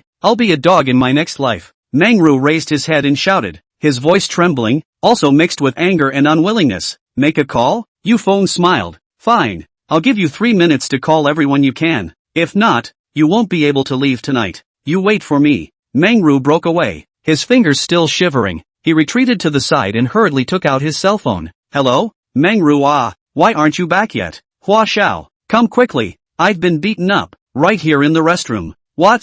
My people dare to beat me up. Wait, I'll come over right away. Hanging up the phone, several other people who were drinking cast puzzled gazes. What's going on? Lungshan's face was gloomy. My little brother was beaten up. Grass. Which ungrateful one even dared to beat up my people? Let's go. Take a look. Lungshan picked up a wine bottle and aggressively walked out of the presidential suite. The moment he came out, the onlookers immediately let out a gasp of surprise. It's the young masters of the Hua and Ling families. Oh my god, it's actually these two young masters. That kid is 80% finished. For sure. Everyone seemed to anticipate Yufeng's downfall. Only Yufeng did not change his face and sat calmly on the sofa. Uncle, why don't we go? Yang Liru pulled Yufeng's sleeve. Why? It's him who made the first move. His body is not afraid of the shadow slant. Why should we go? Yufeng only recognized reason. It was not his fault. He did not recognize even if the King of Heaven came. When did a military man ever bow his head to the powerful? A minute later, in the crowd's line of sight, Hua Ran walked quickly with 3 people. Xiao Hua, Xiao Lang. Seeing the savior, Mangru stepped forward with a pitiful, aggrieved look. Who hit you? Hua Xiao's tone was cold. Mangru reached out and pointed at Yufeng. It's him. It's that bastard. Xiao Hua, you must be my savior. Not only did he slap me, he also stepped on my palm. What? Hua Ran's eyes widened angrily, and several people followed his finger to look. On the spot. First, there was a moment of silence, and then, a sarcastic scoff came. I thought it was someone. So it's you. It's not the wrongdoers who don't see each other. This young master was worried about where to find you, and you even sent yourself to the door. Hua Ran froze. Young Master Lang, you know him? Lu Xinghan sneered. Of course I know him. Hua Xiao. This guy is the younger brother of that trashy door-to-door son-in-law of the Gao family. A beggar from the countryside. Yufeng. Chapter 30. Do I need a pass? He was Yufeng. Hua Ran was surprised. He fixed his eyes and surveyed Yufeng's whole body. None of them were hundreds of dollars. Clear-color ground floor goods. Really a beggar from the countryside. Li Ru, why are you with him? Immediately, Lu Xinghan again recognized Yang Li Ru. Expression strange, she inexplicably resigned in the morning. This gang again here and Yufeng mixed together. Yang Li Ru saw that Lu Xinghan and this group of dudes were in the same gang. Her heart was dissatisfied and she stood beside Yufeng and firmly said, it seems like where I am has nothing to do with you. I've already resigned from the group. Nonsense, Lu Xinghan lectured. Hurry up and come over here. Yang Li Ru, don't mix with this kind of beggar. Be careful of getting into trouble. Listen to Sister Lu's words. Uncle is not a beggar. Uncle is a good man. A hero. He is not like this guy who moves his hands on me and is full of feces. You are the one who gets into trouble by mixing with them. Sister Lu, I am too disappointed in you. Hearing Lu Xinghan's comment about Feng, Yan Li Ru finally saw her face. You, alright, Langshan interrupted. The other little girl is dead set on dying with Yufeng. Why stop him? Surname you. That day you let you get away with it. Today I'll settle old scores with new ones. That day? Yufeng asked. You mean the day I threw you into the river? It doesn't seem like it was that long ago. It seems that your memory is also quite poor. The lessons you have learned are all behind you. Do you want me to throw you into the river for a second time? Surname you. Shut up. When these words came out, Hua Ran and the others furrowed their brows. This Yufeng actually threw Long Shin into the river once. A strange shame. No wonder Lang Xiao would go crazy and want to break Yufeng into pieces. So it was for this reason. Lu Xinghan felt sad for Yufeng. This guy was simply constantly hovering on the edge of death. Sure enough, what kind of brother there is? What kind of brother there is? All of them were stupid. Long Xiao, what's the point of wasting words with him? Call someone to get him killed. Yes, get him killed. Hua Ran spoke out. Meng Ru cried out in agreement. Longshan laughed coldly. Surname you, don't forget what kind of place this is. You think it's still a place where you can do whatever you want? I'll tell you, here I'm the one person under a person. 10,000 people on top of a person. Move a finger and I'll be able to break you into pieces. Really? Yufeng still didn't believe it. Someone in his sister-in-law's territory could be so lawless. He didn't move at all. Sitting on the sofa and putting up a theater-like smile. Then I'd like to see how you're going to break me into pieces. Come on, I'll be waiting. Good. Lingshan took out his cell phone. Hello, Brother Lu. It's Long Xiao. How was your time at the bar today? Happy. The old housekeeper has instructed that today is the day of fun for the Jiangqing City Prince Circle, so you can have as much fun as you want. Brother Lu is the chief security officer of Seaview Villa. To put it simply, he was the security chief of this place. Lingshan tone of dissatisfaction. Brother Lu, I can play not happy. You this security is how to do. What cat and dog can be mixed in? My brother beat up not to mention, but also a face that does not know the meaning of mocking me. This thing YouTube do not care? What? I'll go to Long Xiao right away. I'll deal with this matter. Making trouble in my old man's territory. I'll waste him. After saying that, the phone hung up. Surname you. Wait for death you. You will regret what you have done and will surely pay for your behavior. The mangy dog barked furiously. Ha! Yufeng didn't care to talk to it. The atmosphere became more and more anxious to the point of tension. Yang Li Ru worriedly said, Uncle, is it really not tight? It doesn't matter. Yufeng nodded. Yang Li Ru suddenly remembered something. Huamei Group Chairman Lin Ye personally came down to pick him up. In Lin Ye's territory, there is still someone whose status is greater than that of Feng? Bah! How stupid on myself. Not a moment later, Brother Lu rushed to the bar with a vast dozen security guards and saw Lingshan at a glance. Long Xiao, I'm here. The high society in Jiangqing City has a serious family hierarchy. First class, second class and third class. There are only a few first-class families, and usually their young masters don't bother to attend this kind of party. So the second-class family's eldest young man becomes the party's top figure. Lingshan and Hua Ran are the most famous young men in the circle of sons of second-rate families. Not only do they have more than $100 million,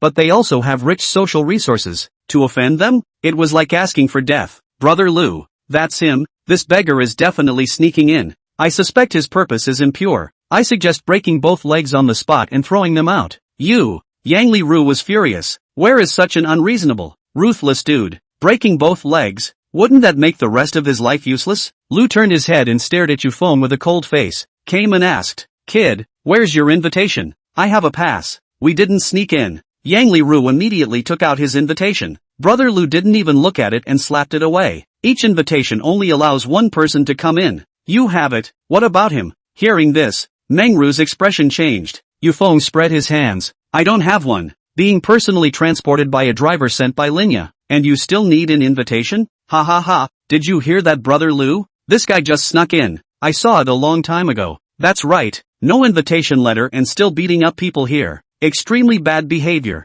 Hua Ran and Lingshan both sang in unison, desperately pouring dirty water on Yufeng. Brother Lu took out the iron rod in his waist. Okay, Long Xiao. I know what to do. Like this kind of thief, beating him to death is not too much. Come on people, give me. Wait. Yufeng interjected at this time to interrupt. When the crowd heard this, they were really stunned. The crowd of onlookers also furrowed their brows. It's hard to believe that this guy still wants to beg for a way to live. This guy wouldn't kneel down and beg for mercy. It's possible. Don't look at him just now as if he was tugging and pulling, but when he encounters a tough one, he'll wimp out. Alas, asking for trouble. Good reason to squeeze into our circle. Sneak in even if it's not enough. Have to beat people to pretend. This is good. What? You want to beg for mercy? Good.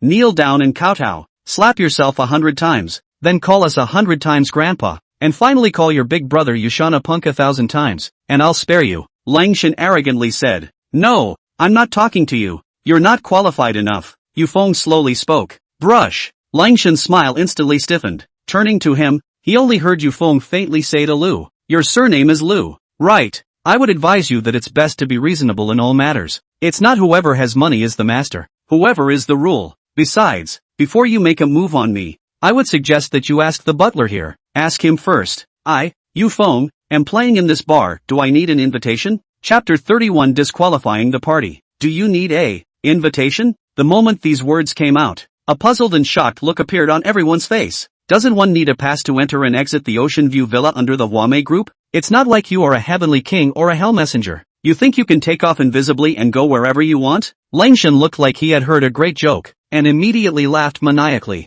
Huaran's few people also raised disdainful smiles. Yufeng, what are you pretending to be here? Those who don't know still think that you are some kind of hidden tycoon, a great man of no consequence. Do you really think that if you are a bit hardened and have an arrogant tone of voice, there will be people who will be bluffed by you? Others don't know you. I still don't understand what kind of goods you are. Lu Xinghan opened his mouth to reveal. You're just a poor man from the countryside. Not to mention you, even your brother, He's not qualified to enter this kind of place on the strength of the Gao family. Langshan narrowed his eyes. In his heart, he had already sentenced Yufeng to death. He said to Brother Lu, "Brother Lu, don't just stand there. Hurry up and do it." This kind of thief is making noise for the bar by letting him open his mouth. People like him should be killed in place. As soon as he thought of the day he was thrown into the river by Yufeng with his collar, the fire surged up again, and he hated that he couldn't break Yufeng's body into pieces right now. But of course, there were people below him to do it themselves, and he only needed to watch. But what he didn't expect was that Lu didn't do it.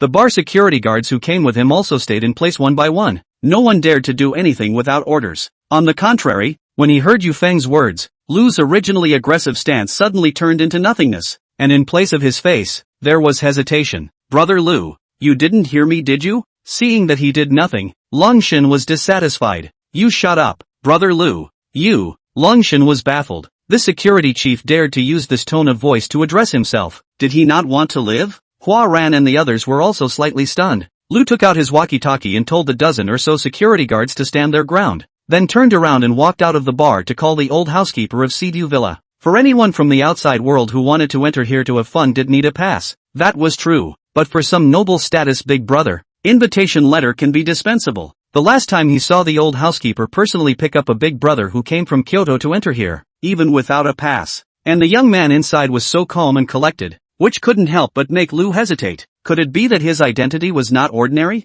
In this place, officer, line wrong step may fall into the abyss. It is hard to find a monthly salary of 50,000. Only need to give people the door of the job. He does not want to lose so easily. In order to make sure that nothing is wrong, Lu called the old housekeeper's walkie-talkie signal. Zip zip zip. After a current sound, the old man who had just finished sending Yufeng to the door of the conference room to wait took out his walkie-talkie. "Speak." Brother Lu lowered his voice and said, "Old housekeeper, there are several young masters of second-rate families in the second floor bar clashing with a person named Yufeng. That Yufeng doesn't have an invitation letter.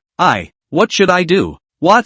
Yufeng?" The old man was shocked. Are these second-rate family brats eating bear heart and leopard guts? The chairman had allowed them to come here to have fun for the sake of their family elders, but they even dared to mess with the Huame group's honored guest. "Have you made a move on him yet?" the old man said in a low tone. Lu's heart thumped. The icy tone seemed to confirm the speculation in his heart. This Yufeng's identity was not ordinary. "Still, haven't had time to do it yet." "Very good. Fortunately you didn't make a move. Otherwise you would have gotten into big trouble. He is the chairman's invited honored guest. If you move a hair on his head, the whole Jiangcheng city will have no place for you. Immediately control the scene. Who dares to make a move on Feng? Knock him out on the spot. The chairman is about to finish his meeting. I'll go over there now. Brush. Whoever dares to touch a hair on Yufeng's head will be knocked unconscious on the spot." Lu realized that he almost made a big mistake. That young man was really the chairman's honored guest. "Yes, I'll go in immediately." Flustered, Brother Lu put away his walkie-talkie and took 3 steps towards the bar. Looking at Yufeng's unperturbed demeanor, the more Langshan looked at him, the more angry he became. Arriving at this territory belonging to the son of a family, he even let this guy swim around with ease, with a look of unawareness. It was simply degrading to his Langshan's face. What's more, it was still in front of his brother. "Looks like it's not certain who should leave tonight," Yufeng said indifferently. Langshan clenched his fists. "Surname you. Don't be arrogant. The show is not over yet." "Right, it really isn't over yet. Just based on those words you just said, I guarantee that you will be thrown into the river again." "Oh no, this time it's the sea." If anyone else dared to insult Big Brother Yushan, Yufeng, would never be polite. This was not just talk. Lu name came at this time with wind and fire, cold and heavy anger. "Lu brother, do you not want to do it here? Hurry up and waste this kid for me, or else I will make you." A phone call. Snap. The next second, the response, cold and heavy, is a loud and dry slap. At that moment, the whole scene was shocked. Langshan, who was the young master of a second-rate family, was slapped with a heavy slap. This turn of events made everyone fail to react. Lu Xinghan took a step backwards, his heart shaking. Hua Ran's brows furrowed as he suddenly felt something was wrong. Where did a security chief get the courage to make a move on the son of a worldly family? In his ears, he then heard Lu's angry curses. "Grass, almost got me into big trouble. Each and every one of you worldly family's sons only know how to bully people. Not a single brain. Fortunately, I kept my eyes open. Surname Lu, are you looking for death?" Langshan covered his face grimacing up, not to mention being humiliated in front of his brothers. He was also slapped by a lowly security chief. He lifted his sleeves,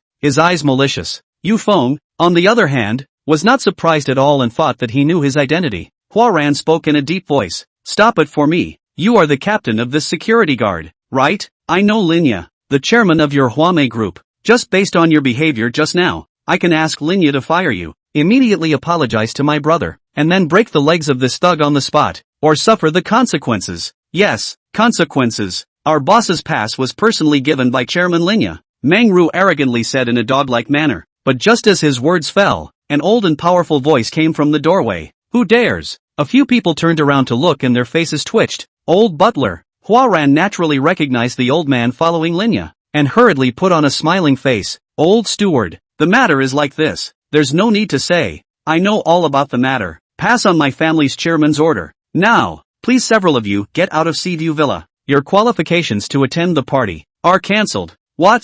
Huaran, Langshin and the others instantly turned pale. What was going on here? Without waiting for them to figure it out, they then saw the old butler come to Yufeng's side, bending down respectfully. Mr. Yu, it was my negligence that this happened. I will give you an explanation, but the chairman of the board of directors has already finished the meeting and is waiting for you in the conference room. Brush. Abruptly, the few people led by Lu Xinghan plummeted, the old butler beside the chairman of the Huame group, to a poor bent down from the countryside. This is not true. Chapter 32, Thrown into the Sea. This is true. Under the bright lights, the old man's bending over to phone was so striking, and the respectful look was as if the person sitting on the sofa was not Yufeng, but Linya, the chairman of Huame Group. In a trance, Langshin hastily rubbed his confused eyes. He was sure that the scene in front of him was not an act, so his heart was lifted up 1,000 layers of huge waves. Who in the world is Yufeng? Who is he? Was he really just the younger brother of a door-to-door son-in-law? Why would the most trusted figure of the chairman of Huame Group treat him with such respect? Yufeng slowly got up. Good, let's go over there now. By the way, this is a friend of mine. Please treat her well. Yufeng pointed at Yang Liru who was standing beside him. The old man patted his chest and said, understood, since she's a friend of Mr. Yu, she's a valued guest of my Huame Group. Yufeng nodded slightly. The amount of information revealed by this simple and casual conversation was huge, meaning that Yufeng was Linya's honored guest. Hiss. Lu Xinghan sucked in a mouthful of cool air. She didn't think to understand. Linya is a famous businesswoman elite in Jiangchang. The strength and social status she possesses is not known to be many times higher than that chairman of the Gao family. Why did this Yufeng go to Gao Group to work as a janitor since he knows Linya? Huaran also dared to be angry and dare not say. On the surface he said to his subordinate little brother that his pass is Linya personally sent over. In fact, he heard that there is a party tonight. Cheeky to go up to ask for. And now compared with the deeply respectful treatment of Yufeng, he felt ashamed. He was even disqualified from the party. What was the origin of this little character who had provoked Langshan? Both of the two great young men raised such questions, and Meng Ru was even more stunned. Unable to even speak at the moment for fear of getting into trouble, he swallowed his saliva and took 2 steps backwards, fearing that Yufeng would turn on him. But there are some things that are just what you think about. Come what may. Wait, before we leave, this matter has to be dealt with. Yufeng suddenly said in a strong tone. Meng Ru, alright Mr. Yu, at your service. Do you want one of their legs, or what? The old man said without looking away. Yufeng stuck his hands in the waistband of his pants, his eyes staring at the drunken Meng Ru as he stretched out his finger to point at him. The whole thing started because of him. I just seem to have heard that only one person can pass through each invitation. So let's see if he has an invitation. Yes. The old man gave Brother Lu a wink. Brother Lu understood and came to Meng Ru in large strides. Take out your invitation. Meng Ru's whole body shivered in fear. Where did he have an invitation letter when he followed Huaran in? Huaran narrowed his eyes. He is the person I brought in. Old housekeeper, give me face. This matter today is our mistake. We will leave now. That won't do. If he doesn't come, will you guys let me off easily? Yufeng spoke in a cold voice. If a person doesn't offend me, I don't offend him. If a person offends me, I want him to pay a painful price. Yufeng didn't cause trouble, nor was he afraid of trouble. Huaran was speechless, unable to do anything other than glaring at Yufeng. The old man said in a deep voice, search. Yes. Lu carried out the order and a minute later, after searching Meng Ru's entire body without finding anything, replied, this person doesn't have an invitation. Yufeng smiled and said, since there is no invitation, follow the rules. Okay, Mr. Yu. Lu waved his hand. Someone, break his legs for me and throw him out. Upon hearing this, Meng Ru was like a deflated ball, sitting paralyzed on the ground. He hurriedly tugged on Huaran's pants. Young Hua, save me, I don't want to be a cripple. Save me. Ran frowned and stared at Yufeng. Your name is Yufeng, right? I've remembered this name. Forgive me when you have to. Let him go. I owe you a favor. I'll pay you back later. Sorry, I don't like to owe favors. Nor do I like people owing me favors. We don't know each other. Yufeng's attitude was not budging at all, which made Ran feel a total loss of face. The situation at this moment was completely beyond his control. He left a harsh sentence. Okay, I'll remember this sentence. And we'll also remember this Liangzi. In the future, cross the road and keep your eyes open. The green mountain will not change. The green water will flow forever. I will come back to clean you up. Turning, he lowered his head and said in a cold voice, Meng Ru, you bear with me. I'll call an ambulance for you outside. Hua Xiao. Meng Ru was shocked. This is to sell him? Go. After saying this, Ran did not look back and led the others outside the bar. Hua Xiao, you can't do this to me. I don't want to become a cripple. Ka Ching. He was halfway through screaming when Lu raised his foot as if it were a jackhammer and stepped hard on Meng Ru's knee. Instantly, half of his leg bone broke. The crisp bone clicking sound echoed in the bar. It was so clear and deep. No one had expected that Lu's hands were so violent, not leaving any force behind. Miserable screams came through the air. Ran's face slightly twitched a little, angry to the extreme. Then, Brother Lu gave a wave of his hand, and a dozen security guards immediately rushed up, dragging Meng Ru to the corridor outside the bar, and hitting his legs with an iron bar. Each stroke, violent and brutal. Simply watching from afar, one could empathize. Liangshan swallowed his bile as he took Lu Xinghan's hand. Let's go. Wait. Liangshan just took a step and prepared to take Lu Xinghan away, but he didn't want Yufeng to open his mouth to stop him again. What? You still want to make a move on me? I have an invitation. Though. So what? Yufeng quickly struck out and grabbed Liangshan's collar. Yufeng, what do you want? Are you crazy? Liangshan's eyes trembled, and after saying this, he felt his feet hanging in midair. He was once again being lifted up like he was carrying a chicken. Lu Xinghan retreated to the side in fear, not daring to say a word. Today, she had finally seen Yufeng's harshness and determination. This son-in-law's younger brother was not a wimp. Completely different character from Yushana. You put me down? Surname you. If you don't get me killed today, I won't be done with you for the rest of my life. Let go of me. Liangshan threatened. He forgot that if threats worked, he wouldn't have been thrown into the river in the first place. This time, he made the same mistake. The crowd inside the bar stared wide-eyed as they watched Yufeng walk out of the bar and onto the rooftop on the second floor. Since the Seaview Villa was built up against the seashore, below the rooftop was the deep, bottomless sea. Liangshan's sweaty hairs stood up all over his body. You won't. Before he could finish his words, Yufeng suddenly let go of his hand. 3 seconds passed. Clatter. Splashing water. Liangshan was once again thrown down by Yufeng. This time, it was thrown directly into the sea. As I said, in the future, if anyone dares to humiliate my Yu family's big brother in front of me, the consequences, take the consequences. Yufeng, do what I say. Chapter 33 Legacy. There was one more person in the seawater flopping around constantly. Yufeng on the rooftop took big strides to leave the bar with the old man under the astonished gaze of the crowd.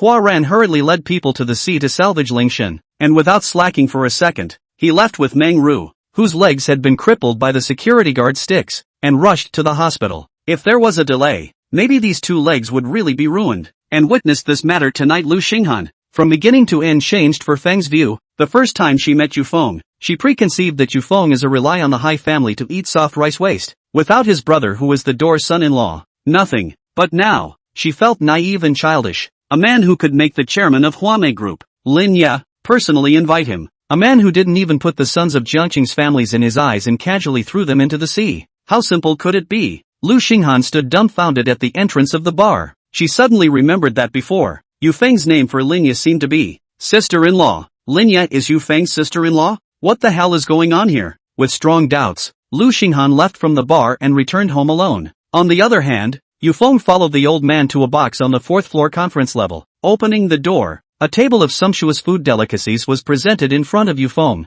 At the table sat a woman in her 30s who was well-dressed and had a dignified demeanor with light makeup. That was Lin Ye. And beside Lin Ye, there was also a 10-year-old little boy who was about 1 meter 4 in height sitting beside her. Chairman, Mr. Yu has arrived. The old man opened the door and gave a greeting before turning around and leaving, also taking away all the servants from an entire floor. Lin Ye smiled faintly, gently patted the little boy's back and said softly, "Quickly, call Uncle Yu hello. This is your father's good brother." The little boy stood up unhurriedly, inexplicable sadness showing in his clear eyes. Those eyes, however, were much more mature and determined than the average person of the same age. With his angular features and beautiful face, Yufeng seemed to have seen the shadow of his brother Wang San. The memories of fighting together with Wang San in the bloody battlefield in the past suddenly came back to his mind. Yufeng raised the corner of his mouth and put his hand into his arms. The little boy walked to Yufeng, raised his head, his eyes a little red, and asked, "Uncle Yu, did Dad really sacrifice?" At this question,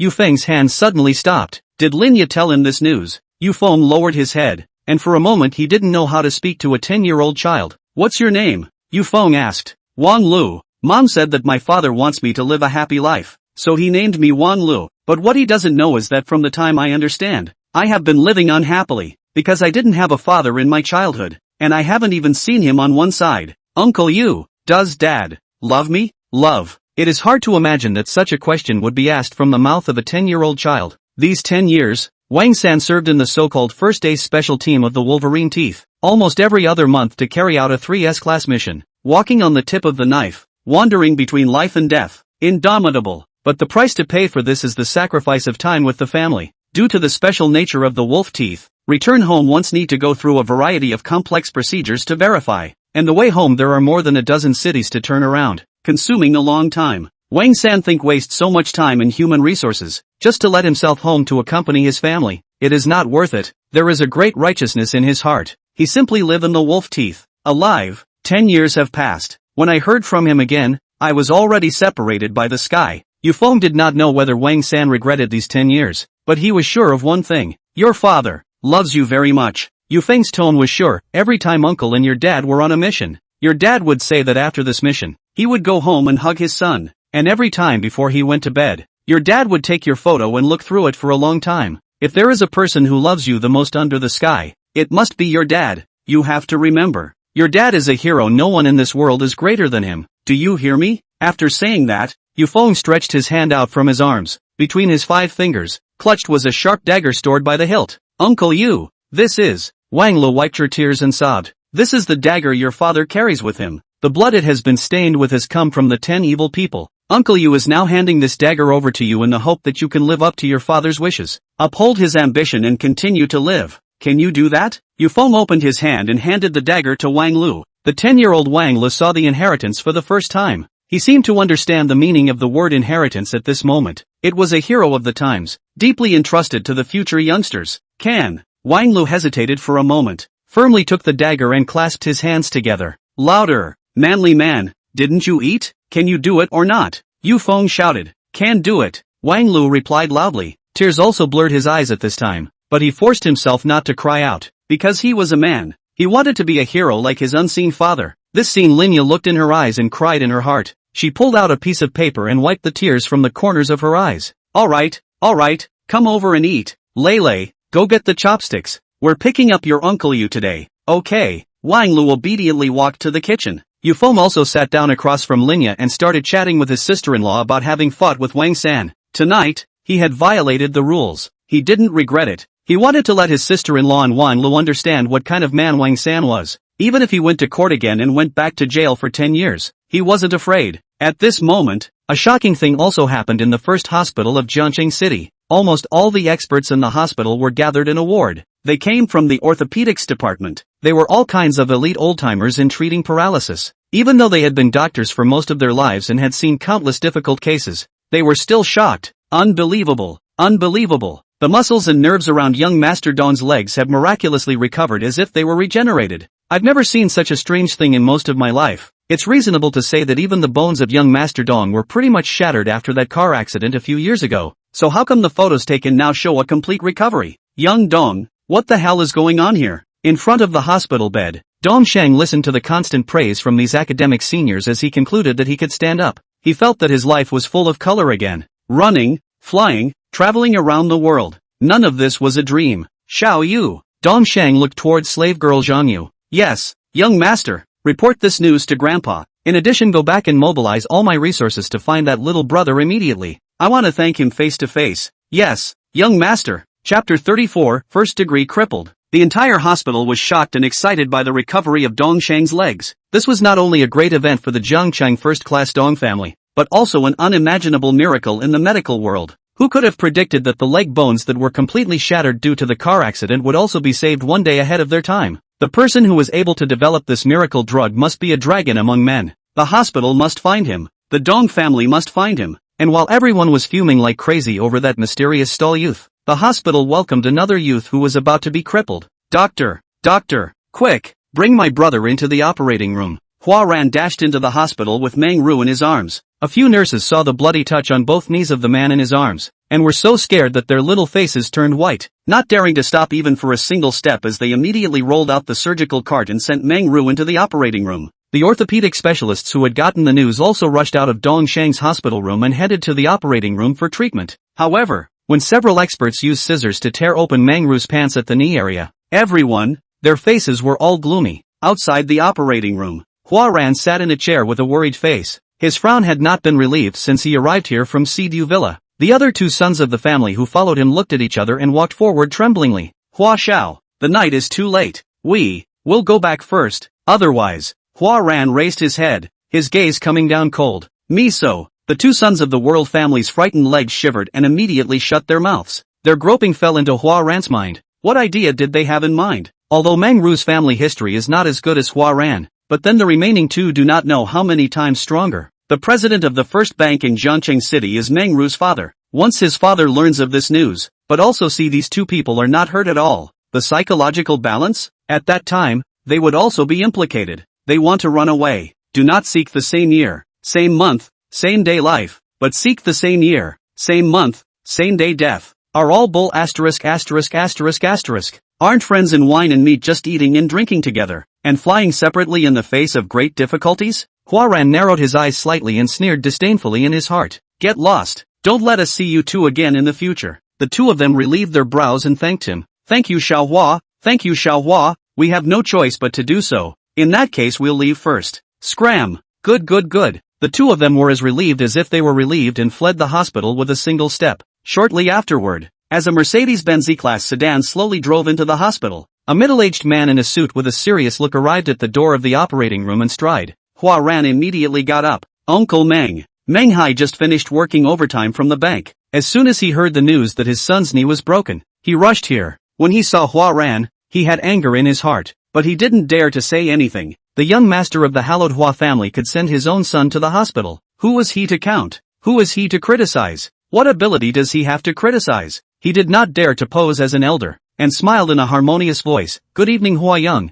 My son Uncle Meng. I didn't take care of Meng Ru tonight. I'll let my father compensate you when I go back. I'm sorry. Meng Hai's eyes changed. What exactly happened? It's like this. Hua Ran told the events of this evening one by one, but he deliberately omitted the episode where Meng Ru had provoked Yang Li Ru and made a move on her. Even if Meng Ru was at fault, it wasn't as bad as having her legs broken. He didn't want to let the bastard named Yufeng off so easily. After listening to his elaboration, Meng Hai's complexion sank as he asked in a low voice. You're saying that my son had both his legs broken by the chairman of the Huamei Group's honored guest just because he said a couple of unpleasant words? And even had your party disqualified? And threw the young master of the Long family into the sea? Yes, that Yufeng is the younger brother of Miss Gao's husband. When I left tonight I asked someone to secretly keep an eye on his and Linya's movements for me, and there's news that after they ate together, Linya's son had an extra dagger in his hand. So I think that Linya might just be treating Yufeng as an honored guest in order to buy her son something nice. Hua Ran speculated to himself.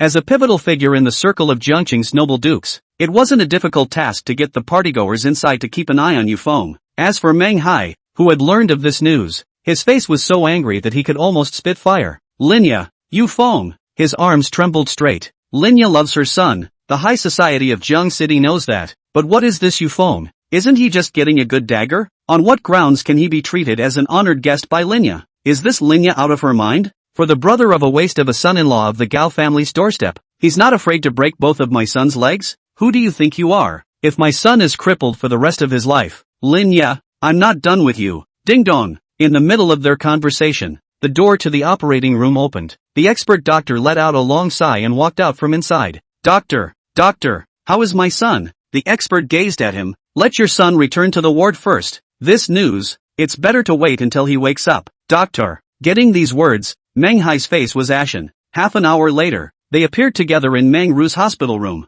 The effect of the medicine gradually receded, and the comatose Meng Ru finally opened his eyes. and at the first moment of regaining consciousness, he subconsciously moved his feet, but found that no matter how he moved, he couldn't move. Xiaoru. Meng panicked, timid and cowardly, his tears immediately gushed out. Dad, my legs, what happened to my legs? Why do I have no consciousness? Dad. Meng took a deep breath. Doctor, tell me, what exactly is the condition of Xiaoru's leg? The doctor looked solemn and said, standing from a medical point of view, the patient's legs are basically incurable, belonging to the first level of disability, and the rest of his life can only be lived in a wheelchair for the rest of his life. I'm going to be crippled? Meng first froze for a moment, and then yelled, I don't want to be crippled. I don't want to sit in a wheelchair. You bunch of quacks. Quacks. Dad, send me abroad. I want to go abroad to cure. It's useless. Our Jiangcheng no. One hospital belongs to the top level even if it's compared to the hospitals abroad. Any other doctor would only be able to shake his head. The doctor said again, this time is tantamount to being sentenced to death by the god of death. Spare some preparation. But finally heard this ending. Meng still cannot accept. Xiaoru, you can rest assured that I will give you the best nanny to take care of you. I don't want it. Dad, you help me to take revenge. You help me to kill that called Yufeng. It's him who turned me into this. I want him to die. I want him to die. Meng roared hysterically. Dad will help you do it. Meng made up his mind to spell out this life and take revenge. But just as he was about to leave, the doctor said something else that shocked him beyond belief. Governor Meng, I just said that there's no cure from a medical standpoint, but I didn't say that there's really no way. Just now, that young master of the Dong family went back to the hospital for a checkup, and his originally paralyzed legs got completely recovered because of a bottle of medicine from a young man. Do you want to go to him and ask him about it? What? Chapter 35, Meng Hai's Choice. The youngest master of the Dong family, the first-rate family, the Dong family, was known as the once-in-a-century wunderkind, Dongshang. As a branch head of a listed bank, Meng was well aware of Dongshang's legend. The young master of this powerful family had high expectations from birth, learning 3 foreign languages at the age of 5, learning piano at 7, leaping 9 grades in a row in a year, studying under the world's first-class piano masters, learning Chinese painting at the age of 10, winning the first prize of the junior group of Chinese painting in 3 years. At the age of 14, he crossed 3 levels in a row from junior high school, stepped into senior high school, spent 1 year to finish all the knowledge of senior high school, entered the college entrance examination, and succeeded in obtaining the qualification for admission to the junior class of Kyoto University. At the age of 17, he went abroad to study, and went to study in one of the world's top 10 universities, and at the beginning of his 20th year, he was the globally acclaimed postdoctoral fellow, and became a professor of Hanging Academy. No matter where he went, this resume was a genius in the limelight. A few years ago, in the high society ranking of the country's 4 great talents, the early 20s of Dongshang with absolute pride, with the North Muhan, South Yen Kai, East Menglong, side by side, people send the title of West Dongshang, but God is jealous of talent. Who did not expect just 3 years ago, Dongshang suffered a car accident. This car accident not only buried the most brilliant future of Dongshang, but also his legs, sent to heaven. He was crippled. Once a genius, he became imperfect all of a sudden. Gradually, he disappeared from the public sight, turning into nothingness, with no news. And now, Dongshang's legs fully recovered. If this was true, then the teenage genius of the Dong family would be revitalized in return. This was not what Meng cared about. He only cared about how Dongshang's legs had healed. I'll go find him right away. Meng couldn't say anything else in time and left his sentence before heading to the VIP wards on the top floor of the hospitalization department. In the ward, Dongshang was drinking a bowl of chicken soup. He couldn't help but raise a smile on his face as he looked at his legs, which were covered by a down comforter and moved every now and then. Whoever trespasses here shall be killed without pardon. Who is it that comes here? Stop right there. Just at this moment, the stern voice of the personal bodyguard suddenly came from outside the door. Dongshang frowned and put down the chicken soup. What's going on? A bodyguard hurriedly walked in, reporting to young master. Someone is trying to break in, claiming to want to see you for a moment. See me? Who? The bodyguard replied. The president of the Jiangcheng Bank branch, Meng It's him? Dongshang had retreated into seclusion over the years, living a life of idleness while keeping an eye on various talent reports around the globe. This Meng comes from Kyoto University, and a year ago, he was named the most promising veteran figure to take over the position of chairman of Jiangcheng Bank. What is he doing here looking for me? Dongshang was puzzled. So he said, let him in. Yes, young master. The bodyguard turned around and left the ward. A minute later, Meng walked in with a face full of respect. As the president of a large bank, he should have his own majesty, but in the face of Dongshang, He couldn't afford to assume the posture of a superior. The Jiangcheng Dong family, an incomparably huge business empire.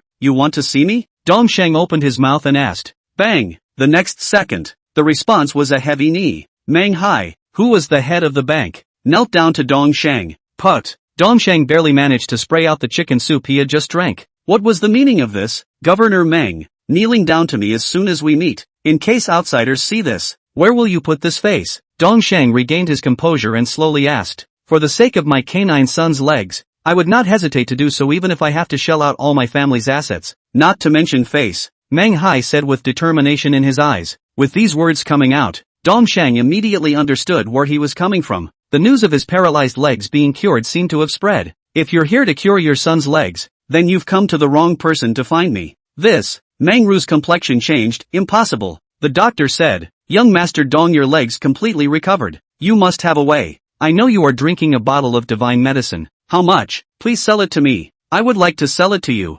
Unfortunately, the young man who gave me this bottle of divine medicine, I have not found it until now. Dongsheng said indifferently. Today when I was shopping I met a young man who sells medicine. He only sells 2 bottles. I bought a bottle. Now I send people to look for his whereabouts. As for whether there is any news, it is still unknown. So Governor Meng, please go back. The young man who sells medicine. Or did you buy it on a shopping spree? Manhwa was baffled. He had thought that it was Dongsheng who had traveled around the world to find a high-ranking person, but it turned out to be fate that had arrived and happened to stumble upon him on the road. Now, he was completely disappointed. Since it was fate, there was little hope for him to find the same bottle of medicine. His eyes dulled and he lowered his head. Governor Meng, please return, Dongsheng urged. No, young Master Dong, I want to ask you for a favor. Manhwa refused to go. What favor? If you, young Master Dong, find that master, please help me beg for a bottle of divine pill. And in return, I, Manhwa, would like to work as an ox for young Master Dong in this life and fight for him. Saddle up and never refuse. Saying this, Manhwa heavily kowtowed 3 times. When these words came out, Dongsheng's face also changed. The future chairman of the Jiangcheng Bank, to work for himself as a cow and a horse. It's really not a small temptation. These 3 years after Dongsheng retired, he has not been able to act. Once the 4 great talents, the other 3 have established their own rivers and mountains, and have become resounding figures, only his own obscurity. He is not willing, now that his legs have recovered, he is bound to come back strong. There is a big bank chairman as a henchman, once encountered a shortage of funds in the dilemma. Why worry about the solution? Thinking left and right, Dongsheng agreed. Alright, I promise you, when I find that young man, I will definitely use all my means to beg for a bottle of divine medicine for you, and inform you to meet him at the Dong family. Thank you, young Master Dong. After receiving the assurance, Manhwa left the ward, not daring to disturb his rest any further, and after coming to the corridor, his eyes went cold. Even though he had this assurance from Dongsheng, he understood that the chances were really slim.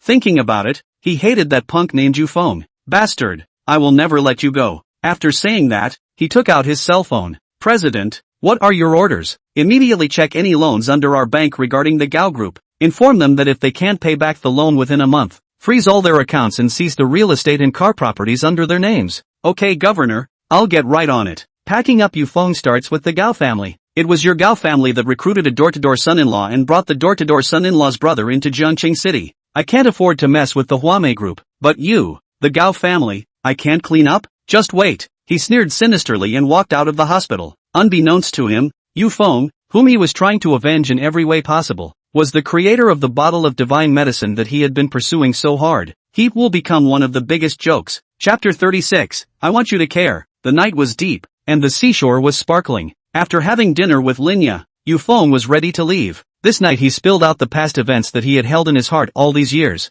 and the whole person was much more relaxed. As for those things that happened in the bar, he didn't put it on his mind at all. Coming downstairs, he was about to go out, but found Yang Liru squatting on the beach alone, looking at the distant sea. In the middle of the night, almost everyone on the beach had left, leaving her alone. Mr. Yu, the car is ready. The old butler came and said, thanks, I'll go back by myself. Yufeng politely refused. The old butler froze and was about to say something else when he saw Yufeng gazing in Yang Liru's direction. His old face revealed a rather meaningful smile. Understood. I understand, Mr. Yu. The room on the 4th floor is always open for you. After saying that, the old butler walked away quickly. Yufeng was at a loss. What does this mean? He didn't think much about it, walked towards the beach, came to Yang Liru's side, squatted down. Not going back so late, be careful of being taken away again. Yang Liru's expression was stunned, then raised her small fist and smashed it against Yufeng's shoulder. Uncle, you scare me again. Who dares to take me away here in the middle of the night? Are you stupid?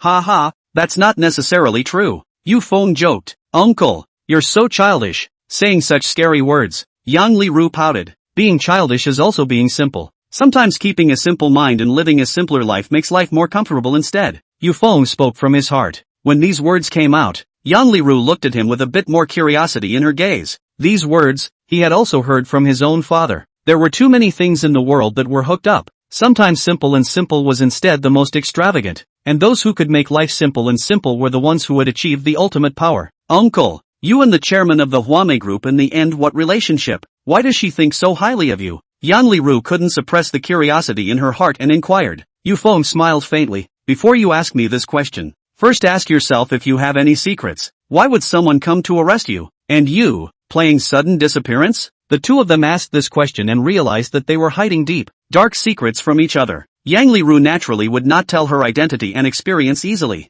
It was so hard to meet a person that she was attracted to. What if she said it and scared someone away? Yufeng smiled heartily and silently looked towards the distance. Alright, you don't say it. I don't say it. Everyone doesn't say it. Anyway, if you don't say it, I won't bother to get an answer, because in my heart, Uncle, you are the best good guy in this world. Yang Liru said with an adoring look. Aren't you afraid that I'm a bad person? Yufeng asked in return. A bad guy? If a bad guy like Uncle kidnapped me, I'd admit it. Anyway, Uncle won't bully me, right? Which bad guy would let me run first? Yang Liru nodded heavily. Uncle, will you protect me all the time? I'm bored. Protecting you all the time? Who are you? Yufeng replied with a smile without a good mood, but for some reason, his heart was indeed very willing. It was a feeling that he couldn't catch. It was as if the spring water in the mountains swept over the rock wall. It was cool and refreshing, with a slight little happiness. Yang Liru got up and crossed her arms. Humph, if you don't protect, you don't protect. There are many people who want to protect me. Little children. Yufeng was somewhat speechless. Humph, Uncle, you are a straight man. Not funny at all. Do you know that I thought you went to Ning City to save me? Almost. Halfway through her sentence, Yang Liru covered her mouth and almost said, almost what? Yufeng raised his head. Yang Liru shook her head. Nothing, nothing, I am not going to tell you the secret. Yufeng turned back his head, feeling a little offended, and said in a petty manner, then you don't expect me to tell you either. Che, petty. Yang Liru squatted down, then said with a smile, then let's make this agreement.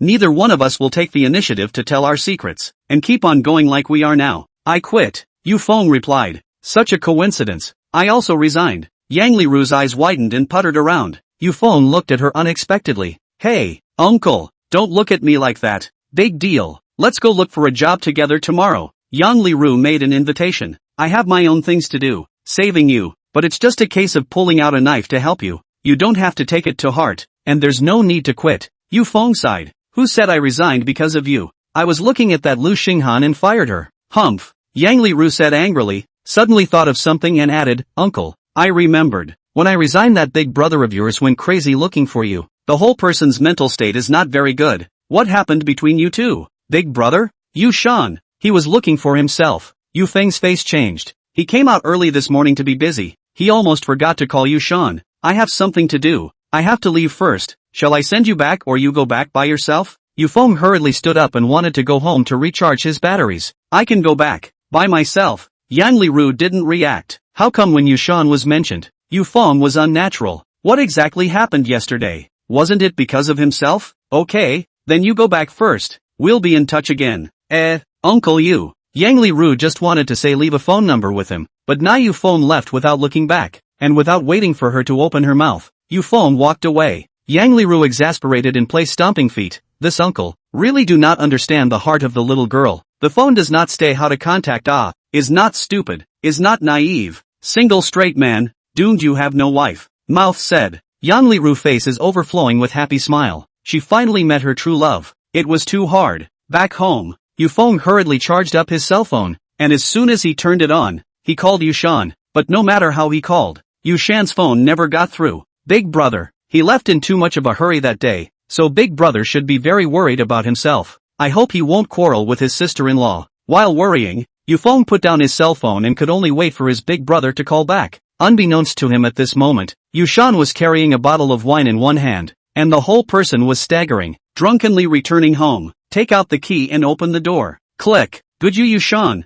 Are you eating bear heart and leopard gall? Not answering my calls all day? Only coming back now and drinking. Who gave you the qualification to drink? Kneel down for me. Gao Yushang smelled Yushan's alcohol odor from a big distance. Her brows tightened and she cursed. Grass. Yushan raised the bottle of wine and used the strength of the wine to struggle to fling it to the ground. Gao Yushang. Don't go too far. Yushan, no matter how I say it, am also your man. What's wrong with me drinking? Do you need to care? Chapter 37 Gao Family Meeting. These years of holding back made Yushan think in a trance that he was a 1,000-year-old turtle. He had to endure everything. He had to endure the fact that the guests at home looked down on him, humiliated him in front of the Gao family, and even suggested that Gao Yushan should get a divorce. There is a rich young master outside who pursues Gao Yushan all day long. Not only can he not intervene, he has to pretend not to see it, which he also has to endure. For the sake of his daughter and for the future, it's okay for him to endure. For Yushan, wealth and status are important, but he hopes to have a peaceful and beautiful life.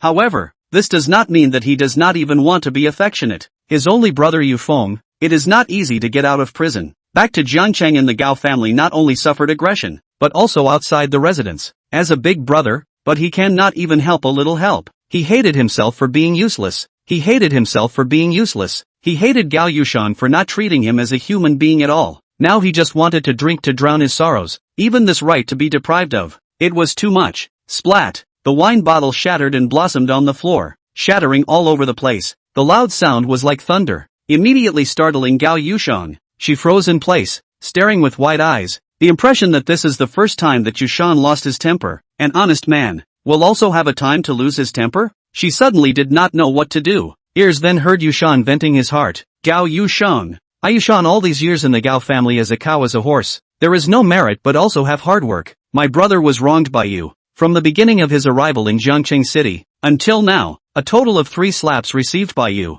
You even a word of apology do not say. And that Su Chang who made a move on our daughter did not do anything at all. You make me so disappointed. So disappointed. Do you know that my little brother is the only relative I have left in the world? Do you know he has no one to rely on except me Saying this, Yushan cried out, tears streaming down his face. He felt unworthy for Yufeng. Even more so, he felt guilty for not being able to take it out on Yufeng, who made him a door-to-door son-in-law. A door-to-door son-in-law who was looked down upon. Hearing these words, Gao Yushang also slowly calmed down, and in her eyes looking at Yushan, there was also more sympathy. Maybe, it really is me who did wrong. Thinking about those things that happened last night, if she were to be the one who received that slap, she would also be aggrieved, but she couldn't lower her head to apologize. Butler. Gao Yushang stopped where she was and thought for a long time, deciding not to care about what Yushan had said. The old butler who opened the door for Yushan yesterday came with his head lowered, and he was also guilty after learning about the original cause of last night's incident.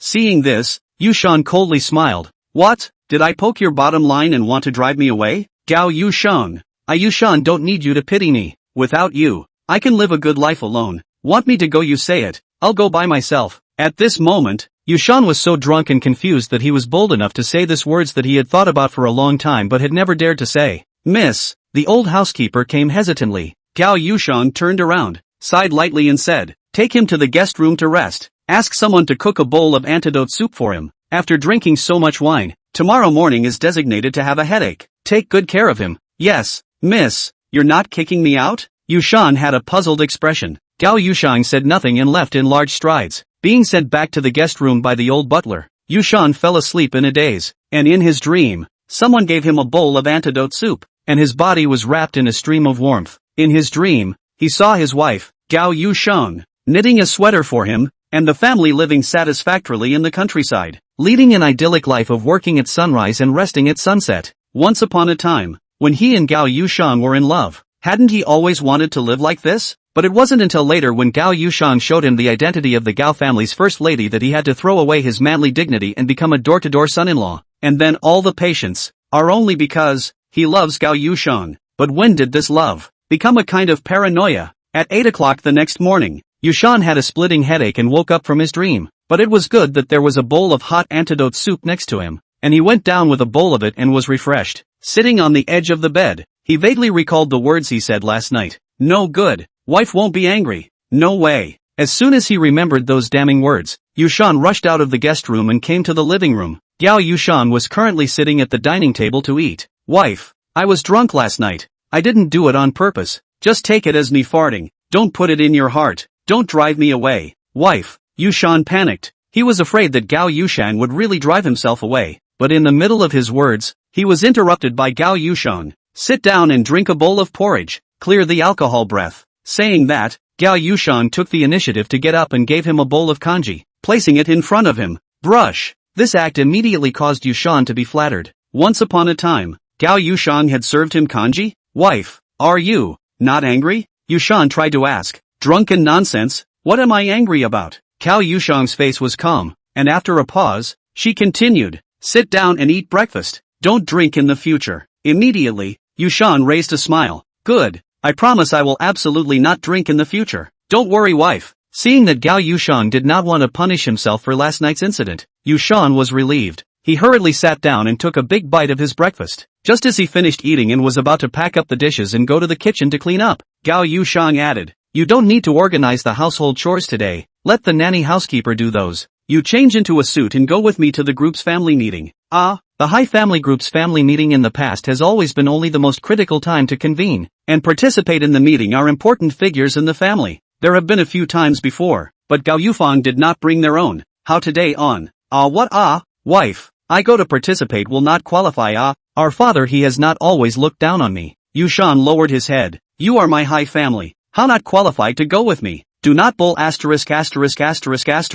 Pack up things with me. Good Lu. This sentence that seemed to be recognized immediately made Yushan's heart blossom. It took him a few minutes to change into his suit and follow Gao Yushan to the Gao group. Half an hour later, they arrived at the downstairs of the group. The family meeting had almost gathered people as well, and just as they reached the conference room on the top floor and had just entered inside, a cold voice came out in dissatisfaction. What's going on? Who let you trash come? Rain Frost, don't you know that today's convening is a family meeting? The middle-aged man sitting on the main seat of the conference table glared at Yushan with wide eyes and shouted angrily. He was the oldest of the second generation of the Gao family, Gao Xiong, and Gao Yushan's third uncle, a member in the Gao group's board of directors. He narrowed his eyes. A door-to-door son-in-law, qualified to attend the group's meeting? Chapter 38, One person does everything for one person. At 8 o'clock in the morning, Yufeng finished his military boxing and opened his cell phone after washing up. Big brother still hasn't called back. Could it be that something has happened to Big Brother? As soon as he thought of this,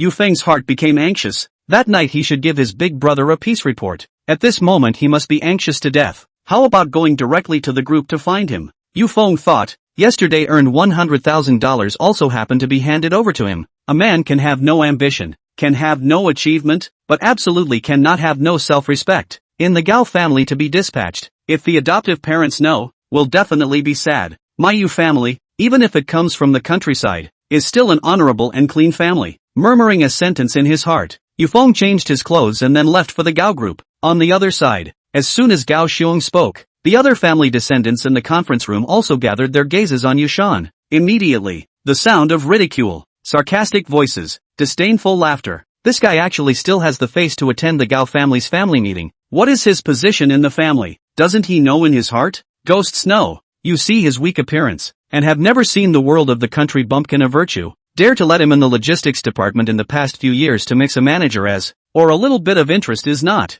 That's not true. There is a law called a scald head can never become a golden toad. Even if he eats the white swan, he is still a toad. Each sentence was unpleasant to the ears. Yushan's face was green and red. It is true that in the Gao family, he, the door-to-door son-in-law, is still unpopular. Wife, should I go to work first? I'll wait for you in the office. After saying that, Yushan was afraid of disgracing Gao Yushang and turned around to leave. Gao Yushang immediately opened her mouth. What's the point of leaving? I brought you here to participate in the family meeting. You have been in the Gao family for so many years. You deserve to be a part of my Gao family. Could it be that my Gao Yushang's husband isn't a member of the Gao family? She had a strong attitude, refusing to back down one step. When these words came out, Yushan was slightly shocked, and the others even changed their faces drastically. Wife, Gao Yushang's words were loud and clear. Perhaps it was because she heard those heartfelt words Yushan spit out after drinking yesterday, coupled with her previous misunderstanding of Shan's younger brother. She began to change, but on the surface, she was still as haughty as ever. Ha! Gao Xiong coldly laughed. A thing that causes trouble for our Gao family is also worthy of being a member of my Gao family. Shunned. It seems that you still don't know the content of today's meeting. As the words fell, Gao Xiong slowly got up and opened a stack of folders, taking out a report and flinging it in front of Gao Yushang. What content? Gao Yushang also frowned. She also wondered. Today wasn't a normal meeting day for the Gao family either. So why were the Gao family's children suddenly summoned to the group for a meeting? She picked up the report and scanned through it with a single glance. And before she could fully read it, 1,000 waves were stirred in her heart. The First Bank of Jiangcheng gave the Gao family an order to repay the loan.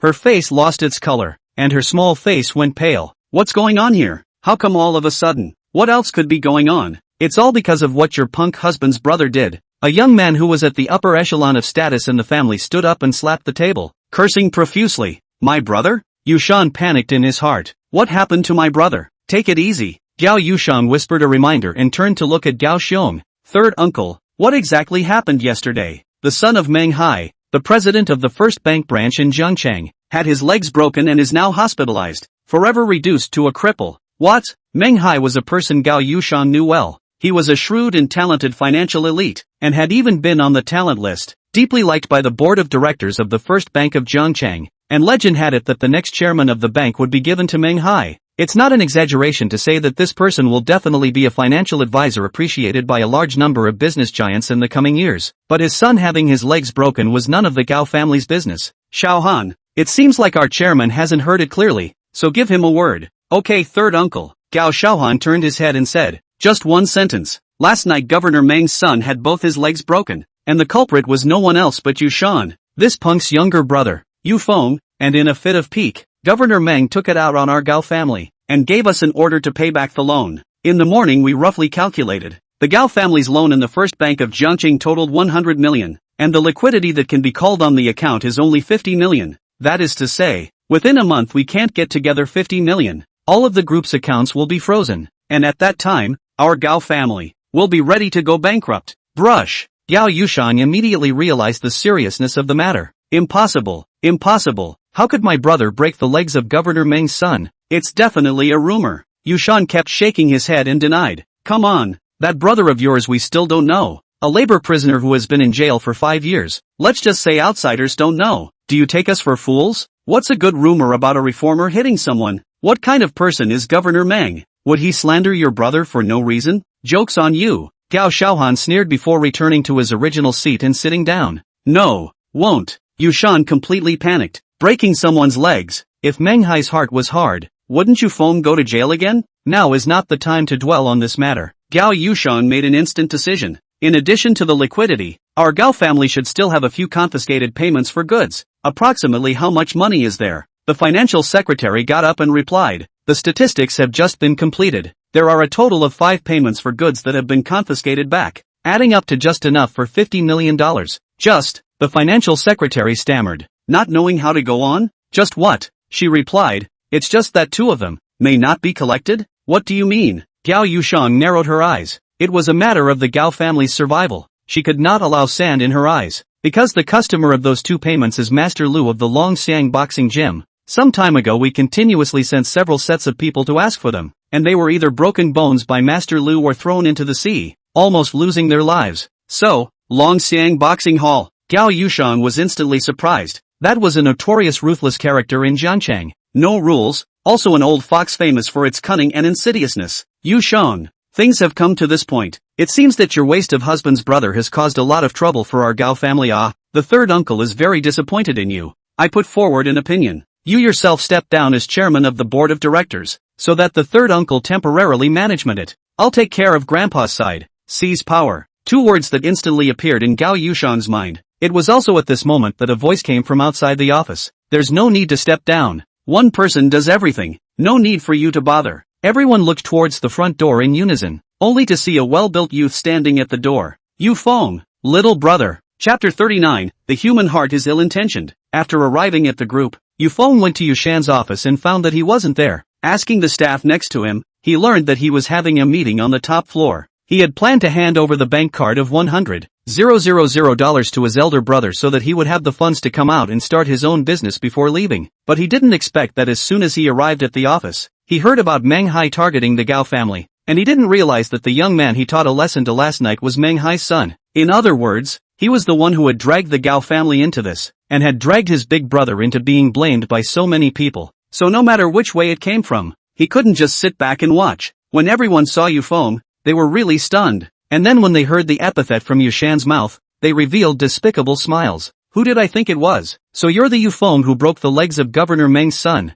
Yushan, Yushan. Your brother committed such an unforgivable event, and you still dare to let him come out and walk around? Aren't you afraid of being taken to jail? Gao Xiaohan clasped his hands on his chest and said sarcastically, where did Yushan know that Yufeng would be here? Little brother. Brother, I'm sorry for dragging you down. Yufeng apologized. Where have you been? Why didn't you even give brother a call? Yushan questioned, his tone filled with worry. This is not the time to say this. Yufeng walked into the office, his eyes staring at Gao Xiong on the main seat. I'll be responsible for this matter of Meng Hai targeting the Gao family. Just now you guys said that Master Lu of the Longxiang boxing gym couldn't get that payment back, right? Yes. Do you want to help us to collect the debt? Cao Shan looked incredulous, thinking that this guy was joking. Even several waves of people from the group went there and were beaten half to death and almost lost their lives. You, a punk who just got out of jail, can do it? I can help you guys to collect the debt, and I also guarantee that within a day, I'll get back their payment for the goods. But this matter has nothing to do with our elder brother and sister-in-law. If I get back the payment for the goods, you can't make my sister-in-law step down.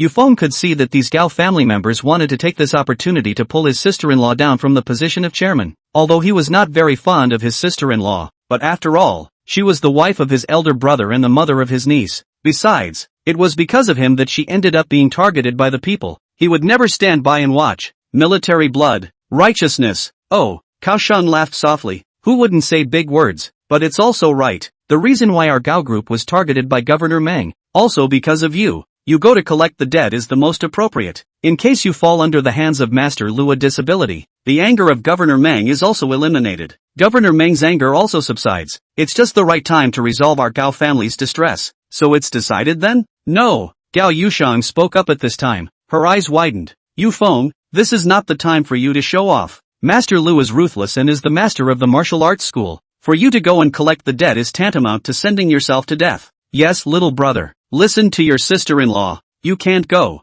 Yushan concurred. It's fine, Yufeng said with a faint smile. I'm sure, sister-in-law. This matter started because of me. Let me solve it. Yushan was impatient. If you want to go, then I'll have someone accompany you. Gao Yushan suddenly spoke. I'll accompany you too. Yushan hurriedly nodded his head. Yo, the wastes are rushing their ducks to their deaths. Get it? It's best if they all die. Clean up the weeds for our Gao family, and get rid of some useless wastes. Gao Xiaohan was conspiratorial and smug to the extreme. Yufeng shook his head. No, I'll just go by myself. Big brother, you know my nature. Trust me. Little brother. Yushan lowered his head. Once again, he had to rely on Yufeng to earn back his face. Sister-in-law, words are not much to say. I'll leave first. You send me the exact amount of the payment for the goods and the list. Are you sure? Gao Yushang had a complicated expression, not knowing what she was thinking.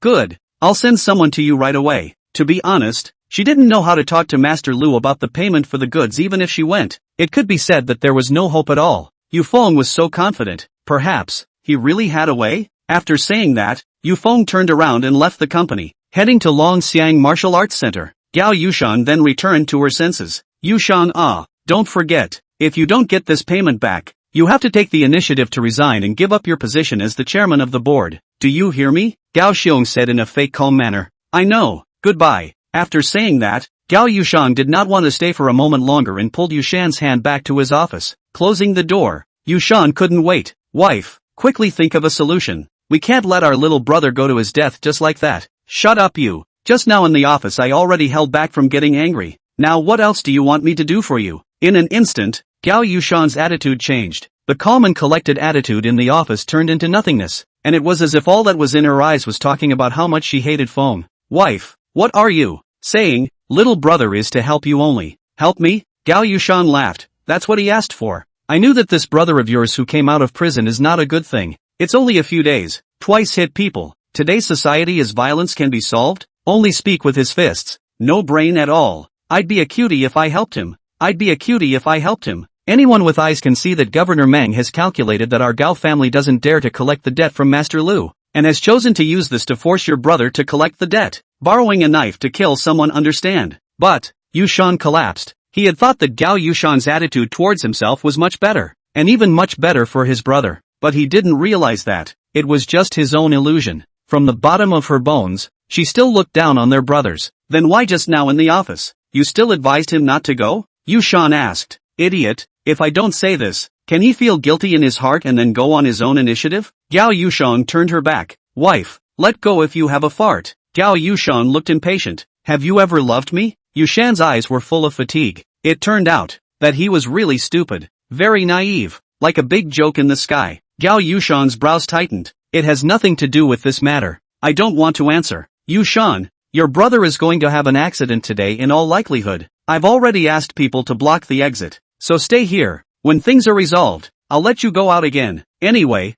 Yufeng doesn't have any blood relationship with you, so if you're dead, you can die, and take it as a stepping stone to our life. Yushan was furious. Blood quickly rushed to his brain, and headlong again fainted and fell to the ground. One last look, he was as disappointed as he could be. Several years of conjugal love, in the end full of deception and calculation. As a human being, as a big brother, he has lived most of his life, in fact, is a head of a tortoise that has been trampled under the feet of dignity. Little brother, and at this time Yufeng, who didn't know that he was being utilized, also came to Longxiang Martial House, and, at the time of his arrival, a sneaky figure appeared in the open-air parking lot not far away. Uncle Nyo Baya, actually came to Longxiang Martial Arts Center to collect debts for the group. Yang Liru's face was filled with shock and astonishment. Chapter 40, The Kickers Are Coming. The end of the corridor on the 6th floor of the inpatient department of the first hospital of Jiangqing City. Meng Hai lit up a cigarette and clamped it to the corner of his mouth. His gloomy face seemed to be telling the resentment in his heart. Tick-tock, a phone rang. Hello, Governor, I just got the news that the Gao Group held an important meeting, and that Yushan's younger brother, Yufeng, volunteered to go to Longxiang Boxing Gym to collect the debt. A reporting voice came from the other end of the phone. I know. After saying that, Meng Hai hung up the phone, and on the glass window in the corridor, that vicissitude of a face raised an icy smile. As the bank's president, he could be said to be the person in this world who could most easily get information about anyone's account. That Lu Sanjun from Longxiang Boxing Hall is a drunkard and gambler. Every day, besides boxing, teaching disciples and collecting tuition fees, he goes to the bar at regular intervals to gamble with people, but every time was made a game, lost millions of dollars for nothing. The family's mother-in-law got the news, take all his money over, only give a little pocket money every day. So Lu Sanjun played the idea of jewelry. Some time ago under the pretext of the mother-in-law's birthday, with the Hai family booked a number of expensive jewelry. Due to the reputation of Longxiang Boxing Gym, the Hai family did not sign the contract. Thought Lu Sanjun will take the initiative to give. Who had thought that? As soon as Lu Sanbao got the jewelry, all the people in the Gao family the Gao family group sent several sets of people before and after to collect the payment. All were denied by Lu Sanbao. Excuses, and finally sent people to fight out, because there was no contract signed in advance, so there is no way to collect the debt from the law. This matter Meng Hai has long been in his heart. It was just right to utilize it this time and kill someone with a borrowed knife. Surname you broke my son's legs. I want you to die in the Yellow Springs. Snap. The cigarette in the corner of his mouth was discarded on the ground, and he ruthlessly stomped on it a few more times with his foot. Yang Liru quietly approached Longxiang Boxing Gym. Once also a part of the Gao family group, he was very clear about the significance of this place to the Gao family. She didn't even need to think about it to guess that Yufeng was here for the 10 million plus jewelry shipment. No good. Lu Sangun, this person is ruthless and vicious. That $10 million is clearly to eat the king's dinner. Uncle, go to him to ask for the payment. Isn't it a dead end? Thinking of the dozen or so injured employees of the Gao family group, Yang Liru's heart went cold. Uncle is indeed very capable of fighting, but if he can fight again, can he fight with all the people in a boxing gym? To know Lu Sanjun under the disciples of more than 50 people, each person a stick. Even if the mountain that group of masters came down also have to lie on the ground crying. It's hard to meet one she likes. She can't watch uncle go to his death like this. Uncle, hold on. I'll move help to come to you. After saying that, Yang Liru took out her cell phone and dialed the director's number. At this moment, Lu San was sitting in his office wearing a black Dao suit, smoking a cigar and playing cricket. It had been a long time since he had gone to a bar to gamble heavily recently, and his heart started to thump. These months from the Gao Group cheated jewelry is almost sold out. The hand is still left 10 million. Hey, you don't say. Jewelry, this business is just right to do. From the Gao family original price wholesale to the authentic jewelry, turn the high price of a sale. can be sold several times. One day also go to engage in this industry to play. Thinking, Lu Sangun mouth corner hooked up a bad smile. This kind of bully dinner he ate a lot, has long been familiar with the road. Just when he thought about how to go to which jewelry group to knock a large sum of money, the door outside a disciple suddenly walked in. Master Lu, what's wrong? Lu Sangun asked. There's a self-proclaimed debt collector outside the door who wants to see you. An apprentice replied archly. A debt collector? Immediately, Lu Sangun coldly smiled. It couldn't be for the Gao family to collect a debt, right? Lu Sangun narrowed his eyes. Yes, Master Lu. Yo-ho, this Gao Jiahai really doesn't know the rules. How many people have been sent here before and after to collect debts without success, and still thinking of asking for money? Sending someone over to find death, right? Go, blow him out for me. What if he doesn't leave? The apprentice frowned and asked back. Then there's no need to ask. Of course it's to give me a beating, until he rolls out on his own. Lu Sangun roared without blinking his eyes. Yes. The apprentice gets the order and is so excited that he immediately picks up his stick and rushes out. Which of the guys who came to the boxing gym to learn something were not bloodthirsty guys who liked violence? These past few months they could only kick the wooden boards besides hitting the sandbags every day. Bored to death. And now that there was finally a human sandbag, I hoped that he would be able to withstand a little bit of beating. Lu Sangun, on the other hand, didn't care at all. Still come to get the payment? Thinking is quite beautiful. I spend around now also left 10 million. To you as payment take back. I drink the northwest wind mouth read. Lu Three Guns continue to smoke cigars, pick up a fashion magazine on the table, showing a subtle bad smile. This kind of life is the purpose of his learning boxing Lack of money, grab a little too. With big fists and a mangy nature, others can't do anything about you. Don't obey and hit me. Come on, come on, come on. Bang. But just when he had just seemed mesmerized, crooked to the point of letting out an open-hearted laugh, a burst of fighting sounds came from outside the door. Fighting so soon? He yawned with a relaxed face, picked up his cell phone and started to press his watch. I'd like to see if the ones sent by the Gao family this time are hardcore, and I don't know if they'll be able to last more than a minute. But then he thought, let alone a minute, it won't even last a second, right? He put down his cell phone and didn't care anymore. Time passed by, and the sound of fighting outside the door gradually stopped. Lu Sangun took out his cell phone. It's okay, actually lasted a minute. He was a bit surprised. This guy's bones were really hard too. These more than 50 apprentices under him can't be said to be martial arts masters. Right, but all of them are powerful. A person to fight 4 or 5 is also no problem. So many pairs of fists to fight. It is estimated that the person is ruined. Alas, another to find death. He sighed. Just at this time, the door came from the sound of rapid footsteps. The apprentice who had just rushed out carrying a wooden stick rushed into the office with a panicked face. Lu, Master Lu. I know. Is it crippled by you guys? It does not matter. Find someone to send him to the hospital, and then go to the bureau to report. Say that this person is to kick the museum. The rules of the Jianghu do not violate the law. Not much big deal. Lu Sangun waved his hand casually. No, not. The apprentice just wanted to say the next sentence. Unexpectedly a figure immediately appeared in front of his eyes. Scared him greatly shocked. Words cannot speak. Not what is not. Don't chirp. It's hard not to people were killed by you guys? Lu Sanbao thought. So many pairs of fists. Maybe really killed the person. This is some trouble. He hastily raised his head, but found that the door at some point, more than one youth, then heard the man spoke in a deep voice. People like you open a boxing gym? It is simply a disgrace to the old ancestors. Master Lu, the payment for the goods, still? The kicker, coming. Chapter 41 Yufeng's Strength. Brush. Lu Sangun changed his face drastically. The entire person stiffened in his seat, eyes full of incredulity. He locked his forehead tightly, 3 wrinkles squeezing together as his expression became grave. This was the Gao group sent to collect a debt. Hiss. He was surprisingly not injured at all over his body. How is this possible? Lu Sangun subconsciously got up and narrowed his eyes slightly. Yufeng clapped his hands, passed in front of the young junior apprentice, walked into the office, and smoothly picked the chair to sit in front of Lu Sangun. That posture. The face did not change its color when the mountain collapsed in front of him. Just sitting there. A very oppressive might deadens Lu Sangun's heart. You are Master Lu, right? I'll get right to the point. When are you going to pay back the $10 million you owe Gao Group? Yufeng asked indifferently. Lu Sangun's face was tense as he firmly watched Yufeng's every move. The 50 or so disciples outside him must have fallen outside and wailed all over the place. This was a ruthless character. But so what? Trying to pick food from a tiger's mouth. Looking for death? He put up a kind smile, waved his hand and said, You, look at what you said. I was just about to return it, and you came to the door. Come on, No rush, let's have a cup of tea first. Xiaoxi, go make a cup of tea. Master Lu. The little apprentice has long been scared silly. Where do you know what Lu Sanjun means? Can't understand human language.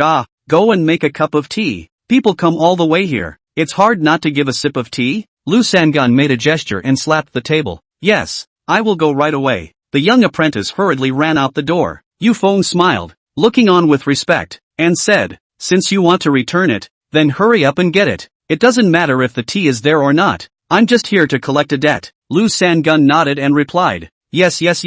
The payment for the goods is the most important. I can understand that, but I haven't seen an expert like you for a very long time in this realm of Zhongcheng City. Dare I ask how much money Gao Yushang has given you? I'll double the price. How about you come to me as a boxer? The 50 disciples of the boxing gym, all of them were strong and sturdy. To be able to walk in from in front of them and not have any injuries at all, Lu Sangun asked himself that he couldn't even do it. At that moment, he also had the intention of recruiting. I'm not interested. Return the money quickly. I'm busy. Yu Feng directly refused. LOL. Toast to the coercion. Lu Sangun's heart was ruthless, quite a Jianghu moral. But today you entered here. You don't want to walk out vertically, eh? Lu Sangun smiled awkwardly. Just at this time, the little apprentice walked in with a cup of boiling teapot. Master Lu, the tea is here. Good. Lu Sangun took out 2 clean teacups and poured each one full, following which he picked up the teacups and walked slowly. Come on, little brother. Just now those disciples of mine don't know the rules. You don't care. I'll make amends to you with tea instead of wine. Drink this cup of tea. Later I'll let someone get the payment for the goods. How about it? Good. Don't go back on your word. Yu Feng took over and held the teacup in his hand. The two of them glanced at each other, and saw Lu Sangun arch his hand, tilted his head and poured the tea into his mouth. Seeing this, Yu Feng sniffed with his nose. It was non-toxic. With that, he also drank the tea. However, just as he tilted his head, a stern gaze was abruptly cast. Lu Sangun narrowed his eyes and quickly dropped the teacup, seizing the opportunity. Kid, die for me. He fiercely put his hand to his waist, quickly pulling out a dagger and stabbing it towards Yu Feng's stomach. A sinister person who was always thinking of his own interests no matter when or where he was. The distance between the two was less than half a meter. Lu Sangun was originally a boxer famous for his speed. With this strike, an ordinary person would definitely not be able to escape. It was as if Lu Sangun had anticipated the scene of Yu Feng's blood flowing. Can fight terrific? Brainless thing. Ha ha. Lu Sangun laughed out loud,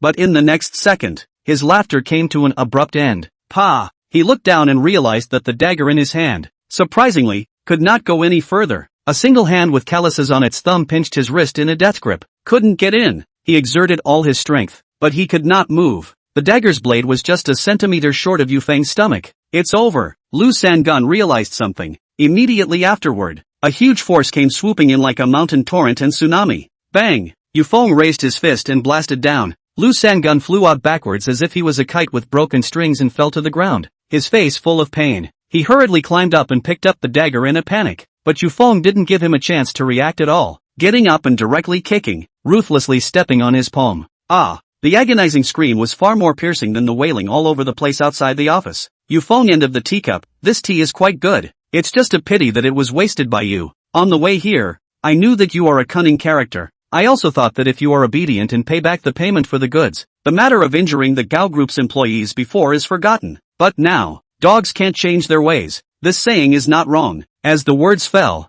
Yu Feng increased his strength by a few points. Ah! Lu Sangun hurriedly begged for mercy. Good man, spare your life. Good man, spare your life. I'm wrong. I won't dare again. Apologizing on your lips, thinking in your heart how to clean me up later, right? Yu Feng's face was calm. No. I absolutely don't dare anymore. You are a heavenly figure with extremely high force value. I don't dare to move you. I don't dare anymore. Lu Sangun was terrified. Simply from the action of Yu Feng's single-handed capture of his wrist just now, Lu Sangun realized that he had kicked the iron plate. Where would he dare to look for a chance to fight back right now? What about the $10 million?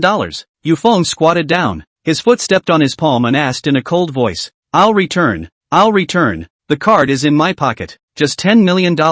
No password. Lu Sangun tremblingly used his other hand to take out the bank card in his pocket and handed it to Yu Feng. Yu Feng took it in his hand, and just to be sure, took out his cell phone and opened the recording. Did I force you? Lu Sangun shook his head repeatedly. His forehead was full of cold sweat. No, it's me, Lu Sangun, who owes Gao Group the payment for the goods, and took the initiative to pay back the $10 million. There is no one to force me. Then those lying on the ground outside? It's these apprentices of mine who fell to the ground themselves, practicing kung fu accidentally. It's none of anyone else's business. Lu Sangun was on the verge of crying. This was really painful. He almost felt like his fingers were being bitten by 100,000 ants. What about you? Yu Feng's eyes iced down. I am not a human being. I deserve it. I deserve it. Lu Sangun wimped out. As the saying goes, one thing leads to another. Usually he relies on his cunning in crowd, bullying others everywhere. Now it's his turn to be pressed to the ground. He's so scared that his tears are almost flowing down. This is called superficially cross as hell, but actually wimpy as hell. Yu Feng lifted his foot and let go of him. Be good. After saying that, he was about to leave, but when he came to the door, a plant placed next to the desk caused him to draw attention. The Carry South flower, an important raw material for a foreign poison. And that foreign poison wasn't the poison that Ruo was hit by. Chapter 42 Yu Daolang. At that moment, Yu Feng's entire body tensed up. On the first day when he arrived at his big brother's house, he could tell that the poison on his niece Ruo was not simple. It was colorless, odorless, and a chronic poison. Once the toxicity in the body accumulated to a certain level, it would immediately explode and thus be fatal. And he is strange. This poison is usually only in foreign war-torn places have appeared. Raw materials are also only foreign. Right now, seeing the Carry South flower here, Yu Feng realized that things were not simple. Lu Sanbao shivered and stood up from the ground. This time he didn't dare to make a move, because he wasn't sure if the person standing in front of him was a martial arts practitioner. To be able to have this kind of hands, in Lu Sanbao's impression, only those who practiced the inheritance of the family sects of the martial way had it. Master, can you tell me what your name is? Yu Feng. Yu Feng stared unblinkingly at the Carrying South flower. Lu Sangun got the answer and silently hid it in his heart. Master Yu, today as my Lu Sangun looked away, your hands I fight body. Some other day I will come to the door to make amends to you. As a Jianghu man, Lu Sangun still knew how to make friends. Such a strong expert. It would be a waste not to make one. No need. Let me ask you, where did this flower come from? Yu Feng pointed at the Carry South flower and asked with a serious look. Lu Sangun took a look, smiled and said, this is a friend who entrusted me to get it from abroad. It's a broken plant. Broken plant? Yu Feng laughed in his heart. The one who can get this kind of plant would not know its function? You can't fool me. You won't not know what this flower is used for. Say it, who has used the fruit above this flower recently? Yu Feng's tone was suddenly icy cold, like a murderous demon. This sudden change also made Lu Sangun not react. He swallowed his saliva. Master Yu, the rules of the Jianghu don't make it difficult for me. Yu Feng turned around and looked Lu Sangun up and down with his eyes. I don't mind to count on what happened just now again. Wow. Lu Sangun took a step backwards. It's the Long family's youngest, Long Shen. He gave me a few $1 million and asked someone to let me help him find this plant from abroad,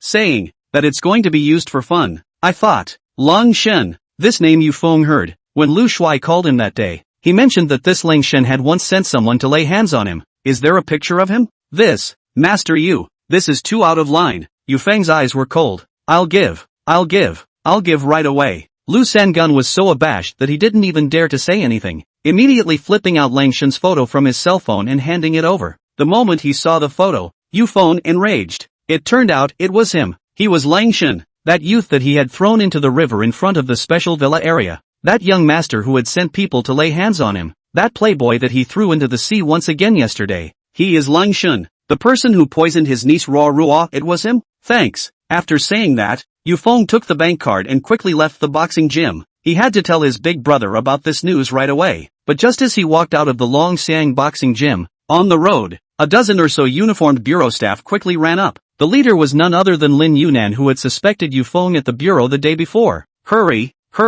it's just ahead. Yang Liru ran in panic and was blinded once she saw Yu Feng. It's you? Yu Feng looked at Yang Liru, bewildered. Lin Yunan looked at Yu Feng with an angry face. Uncle, are you alright? Yang Liru was panting and hurried to Yu Feng's side to check. Why are you here? I saw you come out from Gao's group. I followed you here. Saw you walk into Longxiang Boxing Hall. I went to the bureau to find people to save you.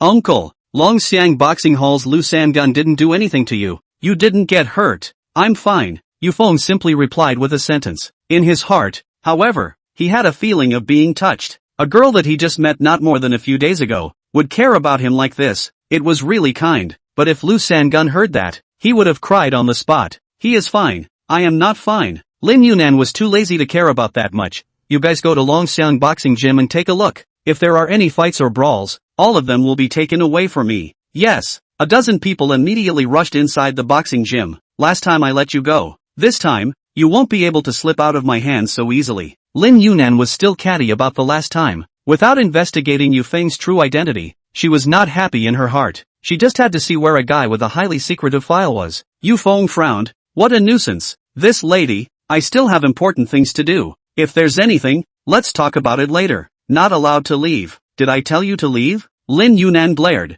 If someone comes to the station, then there is a case. You are a suspect. You are not allowed to leave. Yu Feng. I'm sorry, uncle.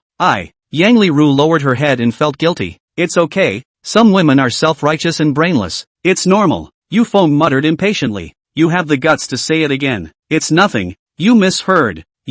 At this time, the dozen or so people who had rushed into the boxing gym walked back. What's the situation? One person replied. Master Lu of the boxing gym said that it was one of his disciples who fell down practicing. Nothing happened. What?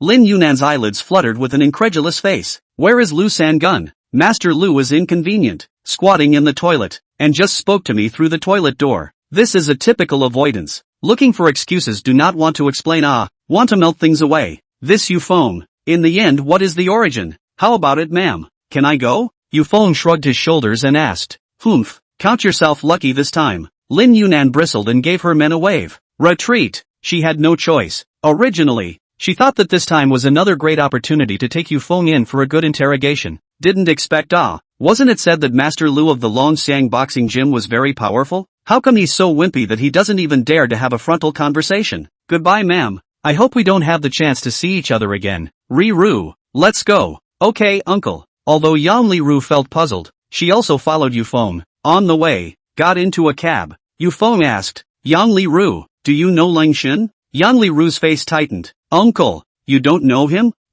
Wow, uncle, I thought you knew him? He is the guy you threw into the sea last night? Yang Li Ru that was remembered clearly. I'm asking, what's the relationship between Lang Xin and the Gao family? Yu Feng changed his approach. At this question, Yang Li Ru's facial expression also became inscrutable. She smiled awkwardly. I'm afraid the entire group knows this. Lang Xin, he's the suitor of your sister-in-law. Uncle, the chairman of the Gao group. Gao Yushan. Chapter 43, The Patient Yang Li Ru. Gao Yushan's suitor. Yu Feng was immediately on guard. Although he had only met this Lang Xin a few times, he was well aware of the poor character of a person, and such a person would often use any kind of means in order to do a thing. Right now, it seemed that the suspicion that he had poisoned Roa was very high. In order to chase after Gao Yushang, he went so far as to poison her child, thus creating a conflict between her and big brother Yushan, and taking the opportunity to intervene. Good deep heart. Uncle, what are you thinking? Yang Li Ru opened a pair of big eyes and asked.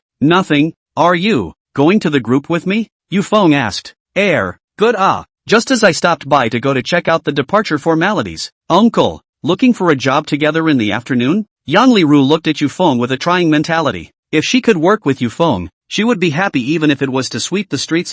Let's talk about it. Yu Feng didn't want to think about that much right now. In any case, he had to give this $10 million to Gao Yushan first. As for Lang Xin, he would find time to clean up this guy. In the conference room of the Gao group, 3 or 4 hours had passed and the Gao family was still having a heated meeting. Chairman, it's been so long, I think 80% is dead. How about it? Do you want to abdicate yourself? Gao Xiong looked at his watch. It was now noon. That Yu Feng hadn't come back yet. He was probably dead in the water. Gao Yushan sitting on the opposite side of the table looked grave. She did not expect Yushan to vomit blood. She just sent people to send Yushan to the hospital before returning here. Not long after sitting down, these people began to wait to seize power. What a good intention.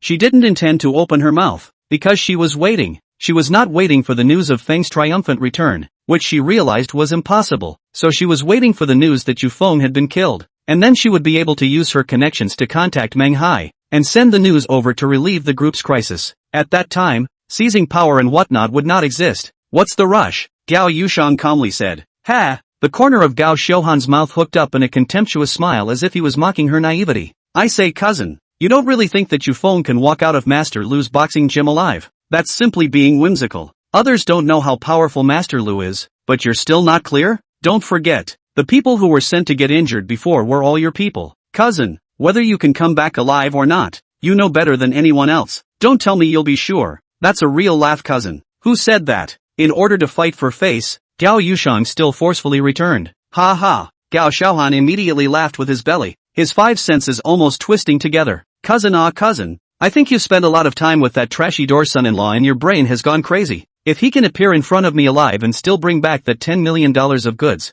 I, Gao Xiaohan, will eat, upside down. Bang! At the last word, Gao Xiaohan's smile froze. The door of the conference room was pushed open, and then a figure slowly appeared in the crowd's line of sight. Upon looking at his person's face, every single person was shocked in place like a thunderclap. He came back alive. Gao Xian's expression stared up. Gao Yushang changed his face greatly, somewhat surprised and somewhat incredulous. Gao Xiaohan, as ugly as if he had eaten xiang, hurriedly covered his mouth. Yu Feng walked inside, swept his eyes across the crowd and came in front of Gao Yushang, took out a card from his pocket and fiercely slapped it on the table. This is $10 million for the goods. Swish! All of a sudden, everyone's eyes were all focused on that card. A silver-colored VIP-level customer bank card with a minimum deposit of $10 million to start. The level of this card was enough to show that Yu Feng's words were not a joke. Is it really $10 million? Gao Xiaohan couldn't believe it and reached out his hand to bring the card. But unexpectedly Yu Feng shot out and directly slapped his hand away. What are you doing? Bring it and still afraid of my inspection? Gao Xiaohan had a face of light sarcasm. You're not worthy. Gao Xiaohan, little brat, I think you're tired of living you. You're looking for death. Pa! Gao Yushang clapped. Alright. She picked up the card and looked at Yu Feng. What's the password? There is no password to access. Yu Feng replied indifferently. Good. Gao Yushang hurriedly used her cell phone to enter the account number on the bank card and clicked on a check. A string of 000 numbers immediately burned into her eyes. It really was $10 million. Yu Feng did not lie. She revealed a confident smile. Alright, this is indeed $10 million. I think today's meeting is over. The abdication matter is over. Tomorrow I will send someone to organize all the related loans and send them to the First Bank of Jiangqing City. So many loans to be paid back earlier will also be beneficial to the Gao family. The moment these words came out, the other members in the conference room looked at each other in disbelief. Speechless. There was simply no way to find a loophole to raise an objection. Gao Xiaohan's face was ugly and suffocated. Alright, dismissed then. Yushang, discipline this husband's brother of yours well. Don't let him cause trouble for our group again. If there's a next time, then don't blame me for being merciless. Won't happen. After saying that, Cao Sheng got up and took the lead to leave. He had thought that he had come to seize power, but he did not expect that what he ended up watching would be a disgraceful show. Yu Feng was actually able to walk out of the Longxiang boxing gym. There were only two possibilities. First, his force value was so unbelievable that Master Lu was afraid of him. Second, there was a relationship between him and Master Lu. Obviously, this second one was impossible. A scum who just got out of prison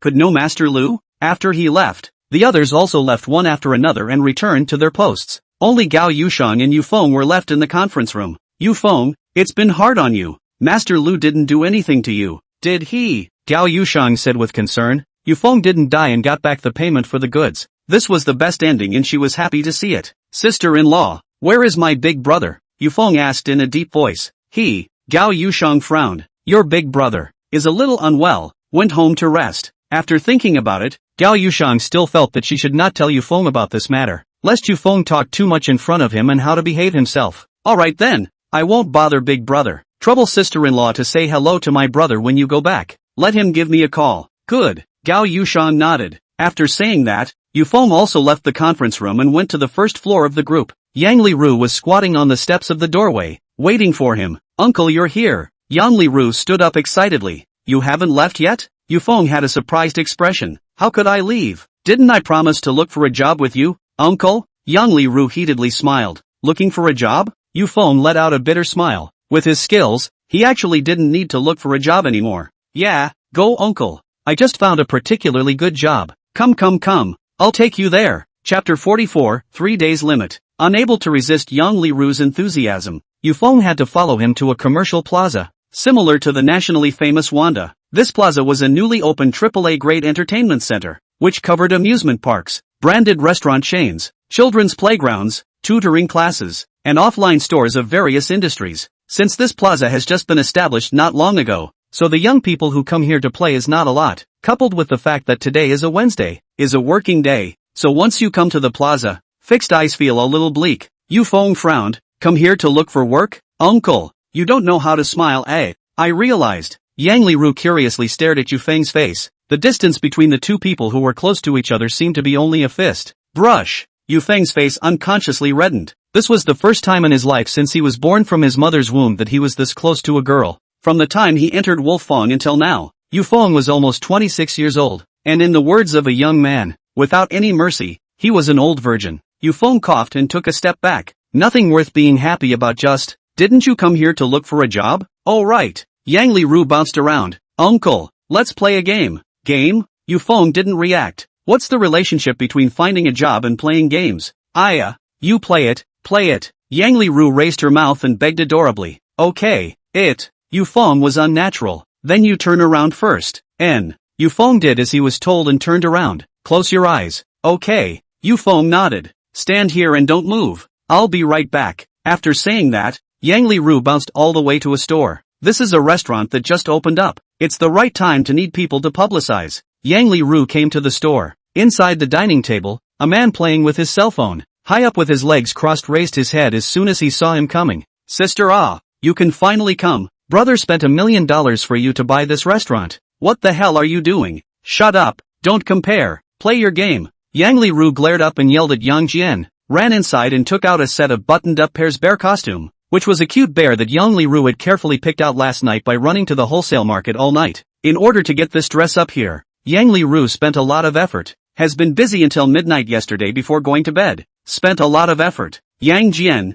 on the other hand, was at a loss. She only saw Yang Li Ru pulling the chain of the cute bear costume, getting inside, and then putting herself into the headgear. What are you waiting for? Come over and help me with the zipper. Yang Li Ru couldn't reach the zipper at the back and yelled at Yang Jian again. Gotta. Pro brother, no different from little brother. Although Yang Jian didn't know what his quirky sister was trying to do, but there was no way. He had to spoil it, in case he couldn't think of running around and had an accident. He came and reminded. Sister, this is a big summer. You wear such thick clothes to be careful of heatstroke. Figure a fresh play for a while even if, don't be too long. Don't talk nonsense, hurry up. It's too late. Yang Li Ru urged out. Okay. Yang Li Ru came to the mirror. After turning around, she let out a sweet laugh and ran out of the store again with a jump. Yang Jian was curious and put down his cell phone to sneak up and hide in the doorway to watch. It doesn't matter if you don't look, but when you do, you suck in a breath of cold air. That man, isn't he the guy who saved Yang Li Ru that day? Old sister, you are needing love. Yang Jian took a deep breath in his heart and exhaled heavily. He was happy for his old sister, yet he was immensely sympathetic. Born in a big family, where they had the power to decide their own marriage. Just like a few years ago when she was promised to the Han family dude. You have met true love. If this man is not worthy of your background, sister, do you think father and grandfather will agree to your affair? Besides, this guy is just a janitor, or not long out of jail, with a criminal past. Yang Jian sighed and shook his head. He didn't know what to say. He sent someone to investigate Yu Feng after that day, and he also understood Yu Feng's entire family situation. It was impossible for a family as poor as this to be accepted by the Yang family. He only hoped that his oldest sister would not fall too deep into it. Uncle! Yang Li Ru came in front of Yu Feng and struck a strange pose, sitting on the ground, reclining, teetering on her legs while shaking non-stop, and in her hand, she rolled up a stack of flyers and put them as cigarettes to her mouth. Yu Feng opened his eyes, turned his head, and looked down. That moment, that impulse, that image, Yu Feng couldn't help but laugh out loud. This was a typical gangster. That's a funny pose. All these years in prison, facing a group of Black Knight Kings who were calling the shots on the outside, Yu Feng couldn't laugh at all. Only every time he watched a cartoon, he would feel like he was still a kid, and laugh a little bit from time to time. This time, he was laughing from the bottom of his heart. Very innocent, very happy. Yang Li Ru in the bear suit was sweating profusely, but once she saw Yu Feng smile, her heart melted and she jumped up. Uncle, you're smiling, you're smiling, you're smiling. Yang Li Ru jumped up like a child. Yu Feng stifled his smile and coughed. Are you handing out flyers? Yang Li Ru pulled away from the topic.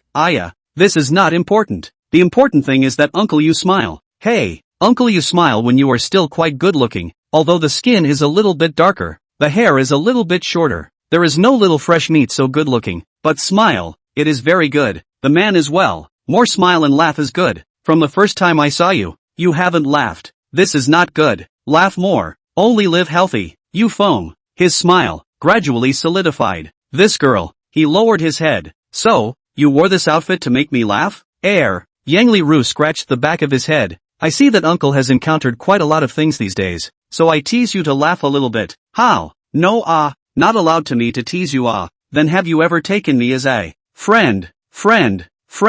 Wow. In the next second, Yufeng took off her headgear.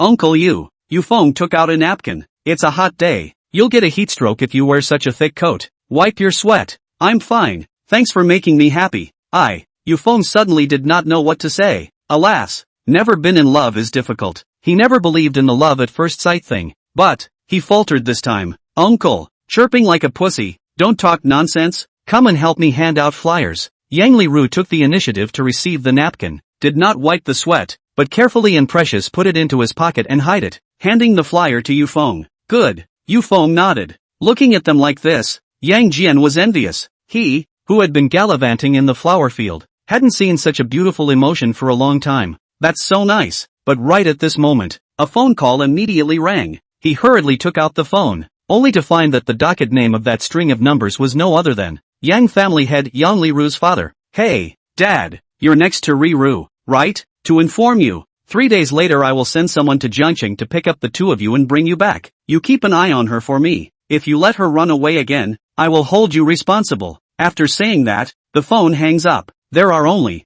3 days left. Yang Jian's smile disappeared on the spot. He looked at Yang Liru with eyes full of sympathy. Suddenly do not know what to do. Is reality so cruel? Sister, if this Yufeng is a son of a big family, maybe brother will fight for you. But unfortunately, he is just an ordinary person from the countryside. Brother is sorry for you this time. Chapter 45, can't be messed with. While Yang Jian was sighing over Yufeng's background, in the military hospital of the 3rd district of the capital, the doors of the operating room finally opened. The red light changed to green, and a dozen nurses carefully pushed the rescued Ji-nan out of the operating room and sent him to a high-level VIP ward for strict 24-hour care. At the doorway, Elder Ji looked tired. He had been on guard from last night until now, and his body was vaguely unable to hold out any longer. But seeing that his son Ji-nan was safe and sound and out of danger, his heart, too, settled down. As long as one lives, there is hope. Son, our Ji family's only grandson will be found soon. When you wake up, I will bring him to you.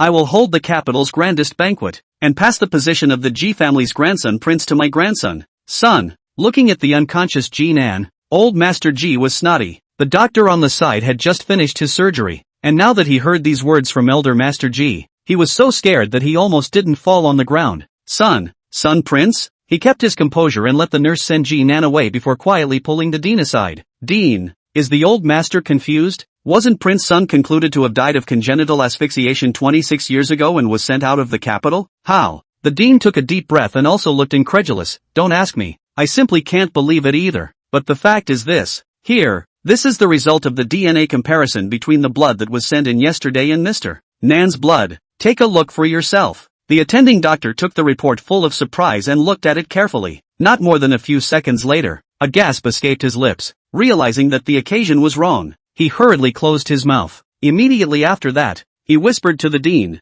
99.9% of the right ratio. How is this possible? Mr. Nan's son is alive? He didn't die, and also lived to the age of 26 and donated blood to the hospital? This is too much of a coincidence. Yes, it's just a coincidence, but how can fate be called fate if it's not coincidental? Perhaps that young master's son being sent away from the capital 26 years ago might have been destined by heaven, in order to save Mr. Nan from that disaster yesterday, the dean said as if he was lamenting. The attending doctor heard something from it and asked in a deep voice, Dean, are you saying that this car accident of Mr. Nan is not simple? Shoo, this is not something we should be in charge of. We are only responsible for treating patients and saving people. Yes. A few minutes later, Elder Master Ji walked into Ji Nan's hospital room under the protection of a group of people and closed the door, leaving only a few of his inner circle in the room. How's the investigation going? How about the truth about yesterday's car accident? Even though old Master Ji looked tired, the majesty in his words was still like Tarzan, making people's hearts flutter. Reporting to old Master, the big truck that crashed into Mr. Nan yesterday was stolen by the driver. The driver died on the spot after the accident. The exact identity has been modified and cannot be found out. A man wearing sunglasses walked up to old Master Ji and said with his head bowed. Old Master narrowed his eyes. It seems, as I expected, someone cannot hold back. See, my Ji family is too strong. Want to break hands with us? Old Master, do we need to send out the secret spy division to monitor the various clans in the capital? No need. A bunch of jumping clowns. I still can't look at them. After some time the real culprits behind the scenes will jump out on their own. Isn't this group of dirty big fishes seeing that my G family has no children for 3 generations? No grandchildren to inherit the huge industry, bullying me for having no descendants, wanting to annex my G family? I'd like to see which fellow has such a big appetite that he dares to play a crooked idea against my G family. A few people looked at each other in dismay, thinking that it was worthy of being old Master G. This self-confidence would only be taken as a joke if it were someone else. Then old master, what should we do next? You don't need to care about what follows. There is only one thing that is most important right now. Find the owner of those 2 bags of blood in Jiangcheng City. I have already sent someone to collect information from Jiangcheng No. 1 hospital yesterday. You guys also bring someone to follow you there. And remember, encountering young Master Sun is like encountering me. No matter what he wants you to do or who he orders you to deal with, on the premise of not violating the moral bottom line, do it all. In addition, be sure to tell him his true identity, and bring him back to the capital in one piece. I want to let all the major gatekeepers of the capital take a good look at my Hallow G family, whether or not there are any grandchildren. Yes. At noon, Langshan woke up from the arms of the blonde beauty. He narrowed his eyes slightly. Last night's humiliation seemed to still be in his heart, unable to dissipate for a long time. This euphone. First, he threw me into the river. Again, he almost caused me to be implicated. Last night, he threw me into the sea again, making me lose face in the circle of Jiangcheng's gentlemen. I am not finished with you. Long Xiao, you're awake. Sleep a little more. Shut up. Sleep your sleep. Langshan snorted coldly, got up, took out his cell phone, and dialed a call again. This time, the person he called was Jiangcheng's Master Lu. This Master Lu is different from Tiger's group of gangsters, but he is a ruthless and cunning character. Tick tick tick. The phone is connected. Lu Sanjun had just rubbed the medicinal wine and pressed the connect button when he received Langshan's call. Hello, Long Xiao? Master Lu, I beg you to do something, Langshan said in a low voice. Speak up, what is our relationship? Just say something, Master Lu, I will definitely do a good job for you. Lu Sangun patted his chest with confidence. Hey, Master Lu's efficiency I do believe. That plant if not Master Lu has more connections. It is really not good to get in, and it is not a big deal. Just want to ask Master Lu to help me get someone dead. Saying this, Cold Sink's face instantly turns sinister. That face is not at all like what he should have at this age. Who? Lu Sangun asked. You Feng. What? Lu Sangun jumped up from his seat, as if his back was on fire. His whole body shivered. His face, which had managed to redden over, turned pale again. What's wrong Master Lu? Long Xiao, is this you Feng from the Gao group? Lu Sangun swallowed his saliva and asked. Yeah, he's the younger brother of that door-to-door son-in-law of Gao Yushan. He's a loser. What's wrong? Langshan felt a bit puzzled. How did Lu Sangun know that Yufeng was related to the Gao group? Not wanting the next sentence, he was confused. Sorry Lang Xiao, this favor, I can't help. Lu Sangun didn't even think about it and refused without hesitation. Laozi had just sent this great god away not long ago, and then asking Laozi to kill him? I'll only go if my brain is squeezed by the door. This is a monster who single-handedly beat more than 50 people with his bare hands without getting hurt. What? Langshan paused. Master Lu, what do you mean by this? Lu Sangun trembled. Long Xiao, it's not that I don't want to help you. The truth is that I can't afford to mess with this Yufeng, so you should find someone else. Oh yeah, I'll tell you one thing. That Yufeng asked me about this plant. He already knows that you used the fruit on it. Don't say that I'm not moralistic. Master Lu, I advise you to give up on getting your hands on Gao Yushan. That located master can't be messed with. Brush. Longshan, forehead full of black lines, can't afford to mess with. Chapter 46. Wang Ning arrived. He was cold and heavy. Couldn't afford to mess with a wild boy from the countryside. Poor. Snap. He raised his hand and slammed the cell phone hard on the ground. The fragile cell phone was instantly in pieces. The temperature in the room was also as suffocating as an ice cave.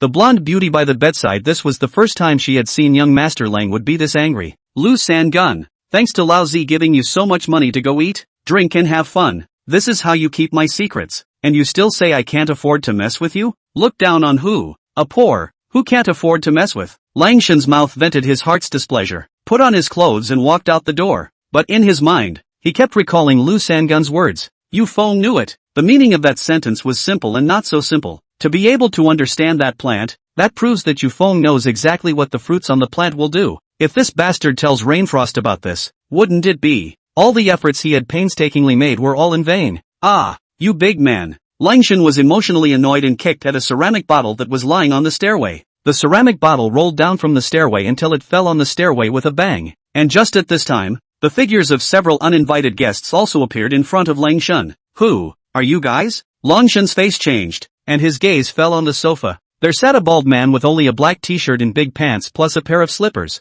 while behind him stood the remaining 4 or 5 men with fierce looks. The comers were not good. What made Lang Shun the most nervous and headache-inducing was that they were all holding a gun in their hands. Gun. Brush. Lang Shun was shocked, only to hear the bald man on the sofa sneer and speak. Young master of the Lang family has a big temper. It seems that we came at the right time. Who made my temper bigger? Wow. Lang Shun immediately turned around, towards the 3rd floor and ran away. The situation is not right. I retreat first. He does not care what the origin of these people is. Holding a gun in his hand, it is not a ruthless corner that he can provoke. Let him call people to teach a few lessons, break their legs. This is still acceptable. But the gun, this thing of no matter how much courage to give him, he did not dare to touch. But, just as he just turned around, the direction of the 3rd floor of the building entrance, there are a few more imposing youths in front of him. Finished. There was no way to escape this time. Lang Shun's face was ashen. The corners of his mouth trembled slightly. What a bad luck. Lang family's youngest. Escape, you don't want to escape. This villa we've long ago touched and controlled. But don't worry, I won't do anything to you. After all, you're still a bit useful to us. Now reduced to a fugitive. Wang Ning can only hide here. Go out to do things openly and honestly. If there is an accident, the rest of his life will be all over. Lang Shun's face was unnatural, but he still put up a smiling face and asked, dare I ask which road is this, big brother? Coming to my house so early as a guest. I wonder what it is about. Ning Chang Wang Ning. Wang Ning introduced himself indifferently. Lang Shun, however, was startled. Wang Ning, the king of darkness who had escaped from Ning City the night before. The criminal who was wanted nationwide. Surprisingly, it was him. Of course Lang Shun was no stranger to this person. That day the one who initiated a conflict with Tiger and his party that he sent to clean up Yufeng. Wasn't it the person sent by Wang Ning from Ning City? That night the Lang family's head of the family warned him not to make trouble again. But people were now coming to his door. Boss, look at this kid's wimpy behavior. Is this worthy of helping us? That's not right. That's our boss is so famous that he can scare people to death by giving his name. Come on, you're the one who can kiss ass. Several executioners who had arrived here along with Wang Ning said in mixed tones of disdain. Lang Shun swallowed his saliva. So it's the king ass. I've heard of your prestige before. That's a resounding figure in Ning City. How can you come here? You want to ask, why would I come to you, right? Wang Ning got up and poured a cup of tea for himself. Yes. Ha. Why did I come to you? Don't you have any points in your heart? The people I sent to catch Yang Liru missed a great opportunity because of your people, and also caused my lair to be taken in one fell swoop. So you say I'm not coming to you. Who am I looking for? Wang Ning crossed his legs and narrowed his eyes slightly. The next second, dang! With a crunching sound, Lang Shun kneeled on the ground with both knees, arching up his hands in panic as he explained. Your Highness, I'm not to blame for this. I'm really not to blame for this. It's that Yufeng who did this. If it wasn't for him, he wouldn't have interfered with your Highness's arrests. Your Highness, you're trying to arrest that Yang Liru, aren't you? You know about her? Wang Ning's brows tightened. Coming to this Jiang city, he had come here for Yang Liru. I know. I saw her with that Yufeng last night. Lang Shun took the initiative to answer without waiting for someone to ask. This gesture, it was also enough of a wimp. Oh, go on. Lang Shun nodded his head, and his heart turned in a small way. Your Highness, you are a refreshing person, so I won't beat around the bush with you. I know that you came to Jiangcheng City to look for Yang Liru, and also to settle the score with me for that day's events, but this really has nothing to do with me. It's all Yufeng's fault. I think we can join hands together to clean up that Yufeng, and by the way, use a little trick to clean up that Yang Liru girl for you as well. What do you think? A junior brother said in a deep voice, seeing the wind and making a wallflower. His head is quite bright.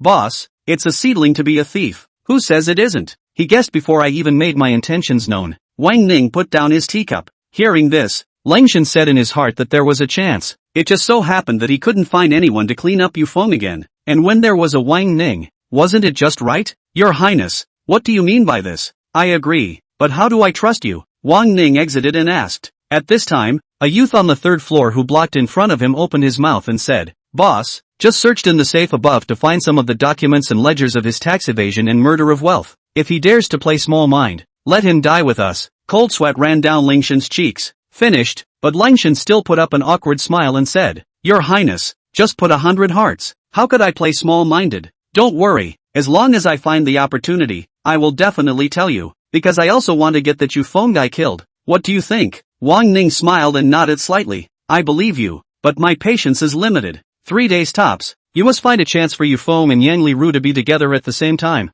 and I'll formulate a seamless plan to get them all killed. Yes, I promise. Where did Longshan dare not to promise? Alright, the youth on the 3rd floor immediately opened his mouth again. Your Majesty, I just found out that there is a beautiful woman in the bedroom on the 3rd floor. Why don't we let our brothers? He. Longshan's head was full of black lines. This is what he spent a lot of money to charter. This is staring? Young Master Lang, this you should not mind it. These brothers of mine have come back from the dead and are in need of a good rest and relaxation. You see? Don't mind. Brothers, be my guest. Longshan cried in his heart and replied with a smile on the surface. As soon as the words fell, the 3 or 4 people on the 3rd floor couldn't wait to rush to the bedroom. Not a moment later, a scream came from the bedroom. Long Xiao, save me. Long Xiao. The blonde beauty looked at these big men in front of her with a face full of panic. Longshan knelt in place, not even daring to utter half a sound. Endure, must endure. He closed his eyes and covered his ears, but his heart was dripping blood. Chapter 47, Brother's Fault. And in the first hospital of Jiangcheng City, Meng Hai, who was sitting in Meng Ru's hospital room, slowly picked up the phone. How's it going? How's the investigation going? How's Master Lu from Longxiang Boxing Gym doing? Meng Hai asked in a cold voice. Hearing this, Meng Ru, who was sitting by the bedside drinking chicken soup, his ears perked up. He didn't even want to drink the delicious chicken soup. As soon as he thought of being clubbed and having his legs broken like a dog last night, the fire in his heart was burning brightly. As the son of the bank president, although the family history is not as good as the Hua family and the Lang family, but in the upper class society is also the status of not a small role. Every day to receive the guests or the industry has a big name. This kind of status, was a knife seller of the poor to be forced into such a face? Mixed? Report Governor, Lu San Gunhe. What happened to him? Meng Hai's body tightened. Meng Ru's pupils shrunk, holding his breath, ready to listen to this exciting news. He was beaten, now hiding in the boxing hall out are afraid to come out. That Yufeng left intact, but also brought the payment back to the Gao Group. A few minutes ago the Gao Group to our bank all the loans with interest all calculated. Also said, from now on no longer cooperate with our bank. Now the head office side of the people send people down to investigate. Said, very important to this matter. What? Hearing the news, Meng Hai was as if he had lost his strength, sitting paralyzed in his position with a stagnant face. Longxiang Boxing Hall's Master Lu was beaten by a knife seller. Poor boy from the countryside, given a beating. Is this true? Hiss. Meng Hai sucked in a breath of cool air and hung up the phone. He began to inexplicably panic. Losing a partner like the Gao Group wasn't too big of a loss for the bank, but issuing a deadline order for no reason was undoubtedly discrediting the bank and damaging its reputation. Once on the surface to check himself, his future finished. What the hell is this for? Why can Yufeng walk out alive from under Lu Sanjuan's hands, and also get the loan? What happened here? After learning the news, the chicken soup in Meng Ru's bowl immediately did not smell good. He put down the bowl, his eyes gloomy. Dad, Yufeng, that bastard, is he dead yet? Meng Hai looked tired, not to mention using his personal connections to damage the bank's reputation. He didn't even see any results, that Yufeng was alive and well. No, he sighed. Meng Ru's face changed drastically, incomparably frantic. Dad, can't just let that bastard Yufeng go. I want him to die. I can't break these legs of mine for nothing. He broke my legs. Meng Ru cried out, her face grimacing. At this time, a woman walked through the door with a cooked meal. As soon as she saw Meng Ru crying, she immediately put on a scowl. Meng Hai, what happened to that Yufeng? Both of our son's legs are broken. Are you going to let him off so easily? This is our only son. I know. I want this bastard dead more than anyone else. Meng Hai looked depressed, and overnight, that head full of black hair had turned a few shades of white. Then you do something about it. Don't you have a lot of brothers who hang out in the dark? Let them do it. Tie up that bastard. Beat him to death with a stick. Throw him into the sea. Isn't it good to get rid of him once and for all? Meng Ru's mother, Wang Mei, was a notorious shrew and protective of her children. When Meng Ru fought with her classmates in kindergarten when she was a child, it was clear that she was at fault first, and she had called for the parents of that child to break both of their legs, forcing the family to drop out of school and leave. From childhood to adulthood, she had protected Meng Ru in almost every matter. What's more, this time the other party had directly broken his son's legs, so it was even more impossible to let it go easily. I know, wasn't I wondering who to find to clean him up? Daring to break my son's legs. It would be strange if he didn't want to take his life. Also in the next second after Meng Hai uttered these harsh words, the door of the ward was suddenly pushed open. A man in his 30s wearing a blue and white striped patient's uniform with a pale face walked into the ward. Who? Manghai's gaze was cold as he looked towards the door. Who are you? Who let you in? Get the hell out of here. Are you looking for death? Manghai stood up, lifted his sleeves and walked towards the door. He was in a bad mood, and now he somehow walked in on a patient. The next second, bang! His man, surprisingly, knelt down. Meng Ru, Manghai, Wang Mei, Mr. Meng. Hello, I'm Yu Feng's brother. Yu Shan, the son-in-law of the Gao family's waste of space that everyone in high society knows about? Why was he here? An hour ago. Yu Shan was so angry and bloodthirsty because he heard those words from Gao Yushang that he fainted and was sent to the hospital. After the doctors diagnosed him, there was nothing serious, so they left him in the ward to wake up on his own. And a few minutes ago, Yu Shan woke up. The first thing he did when he got up was to inquire about Meng Ru's hospital room, not for any other reason, but to come and give his brother thanks. Good, that bastard didn't come, but the bastard's brother did. Wang Mei was worried that she had no place to take out her anger, so she immediately lifted up her sleeves and stepped forward to give Yu Shan a couple of vicious mouthfuls. Snap! Two crunching sounds, mercilessly leaving slap marks on Yu Shan's face. Mom, help me slap twice more. I can't get out of bed, Meng Ru said viciously. Okay, slap. 2 more slaps, 3 slaps, 4 slaps, one harder than the other. But Yu Shan, he didn't say a word. His eyes were firm, and even though the corners of his mouth were slapped and bled, he still knelt on the ground, not moving at all. If the son does not teach, it is the father's fault. A brother's fault is a brother's fault. It was his fault for not taking good care of Yufeng, which caused him to run outside in aggravation, thus provoking Meng Ru and creating this situation today. If he had listened to Yufeng speak clearly that night, he wouldn't have been unable to even stop others. These few slaps,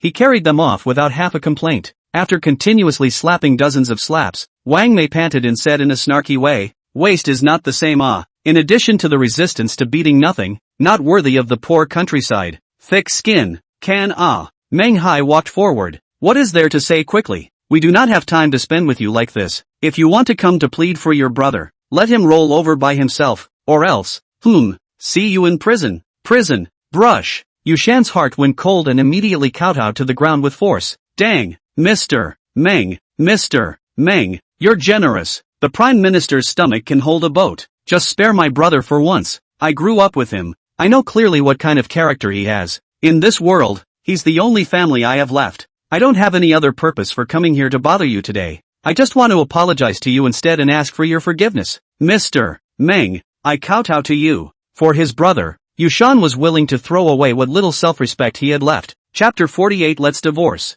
On the day Yufeng was released from prison and returned to Jiangchang, Yu Shan failed to let his brother stay in the family villa, get together with himself and enjoy life. Instead he gave him a job as a janitor, which made people look down on him. On the night of Rua's birthday party, he failed to stand up for himself and stand up to Yufeng and trust him to tell the truth about what happened, causing him to leave in aggravation. In the group's Gao family meeting, he was also incapable of stopping the Gao family's group oppression, causing Yufeng to have to step up and go through the muddy waters of the Longxiang boxing gym for him and Gao Yushang. And he couldn't even get Gao Yushan to give his younger brother a second glance. And he even uttered those hurtful words. He was not a good brother. He was a loser. Just as everyone in the high society of Jiangcheng City thought. He, Yushan, was just a son-in-law who relied on being a door-to-door son-in-law to come into the limelight. In terms of ability, he couldn't even compare to his wife, Gao Yushan. On the courage, his dignity as a human being was trampled on the ground by the Gao family. On age, he is already old. Cannot be compared with those rich second generation. As a man,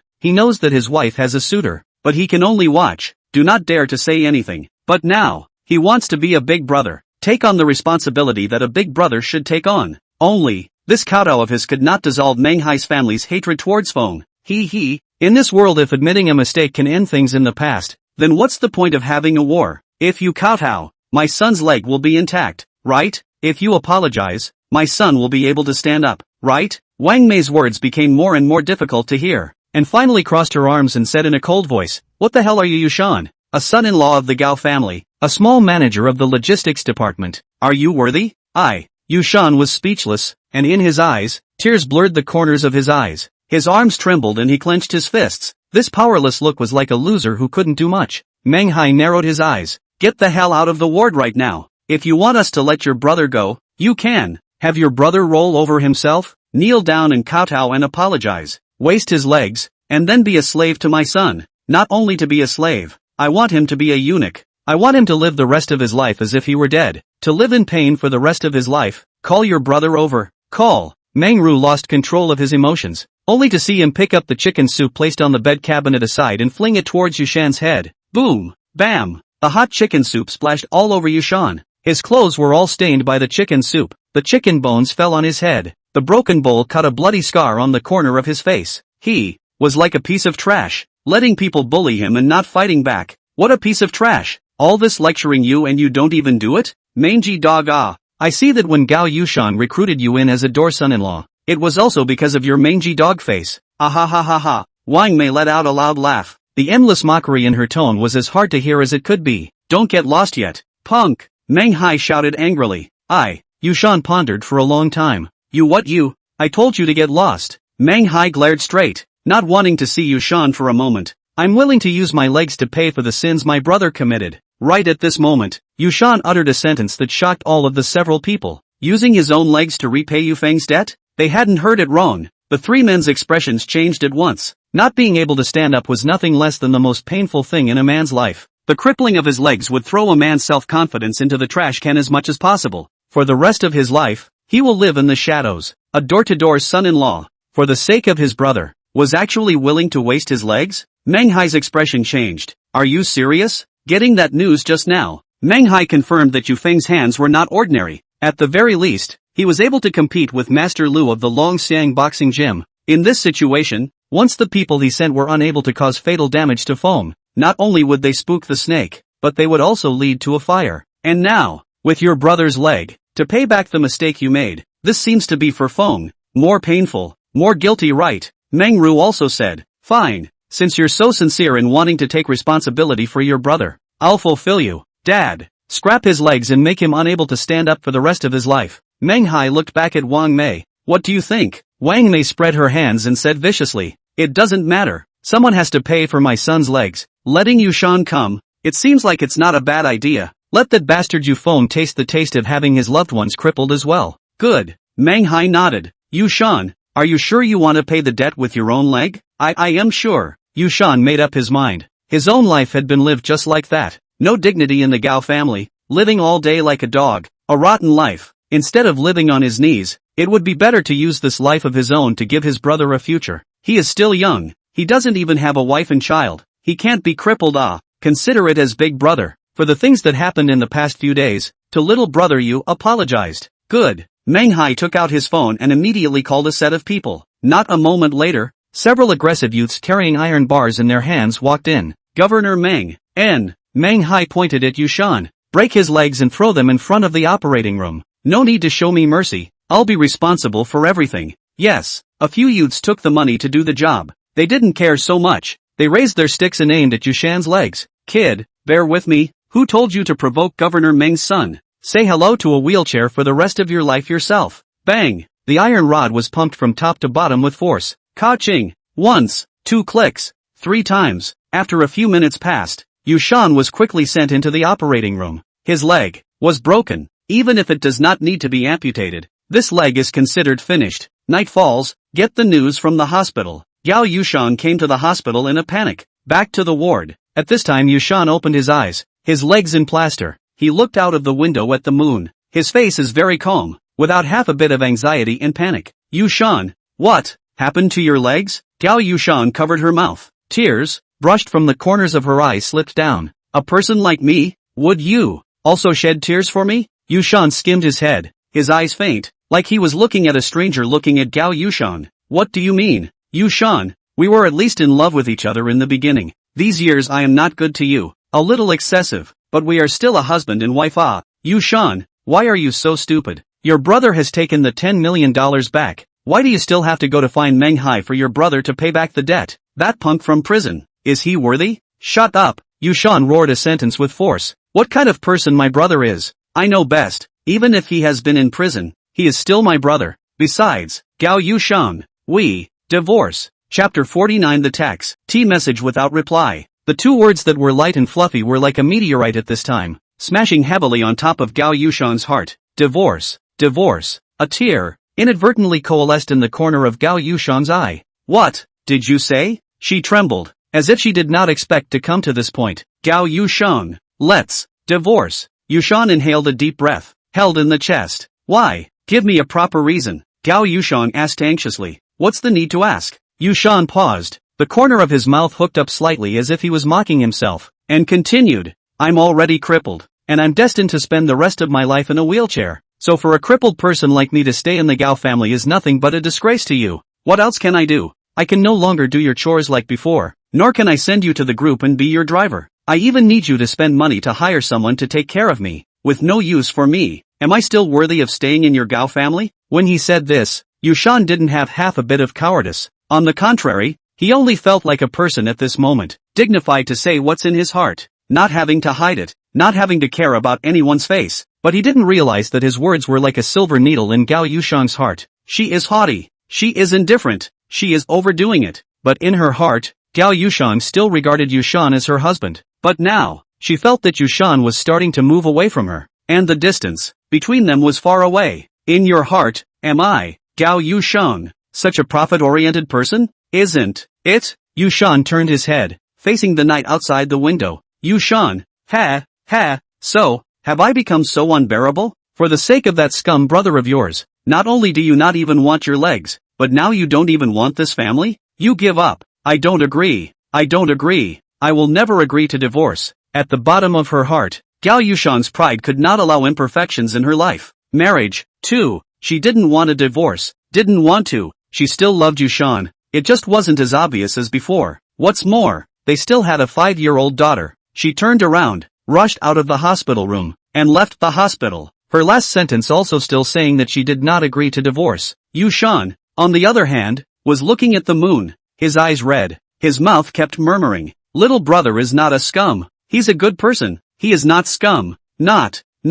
Late night arrived. After sending out flyers it was already 10 o'clock at night. Yang Liru was sweating profusely, and after taking off her cute bear, she bought 2 packaged fried noodles with milk tea, returned to the square's open-air table, and handed it to Yufeng in front of her. Here, eat it while it's hot, just out of the oven fried noodles. Fresh. Putting down her cell phone, Yang Liru took out a cup of milk tea and fried noodles, opened the lid and gulped it down, without a look of a golden lady. Looking at the fried noodles in front of him, Yufeng did not move his chopsticks, but stared for a long time. What? It's not good? How about I go buy you a fried rice? Seeing Yufeng not moving his chopsticks, Yang Liru thought it was not appetizing and inquired. No, just remembered the time when my big brother had breakfast when I was little and bought a bowl of fried noodles that was snatched away by a group of senior students. Yufeng took his chopsticks and recalled the old days in the countryside. Yang Liru's eyes widened. So exciting? She hadn't experienced it yet. Then what happened later? Yang Liru asked curiously. Later,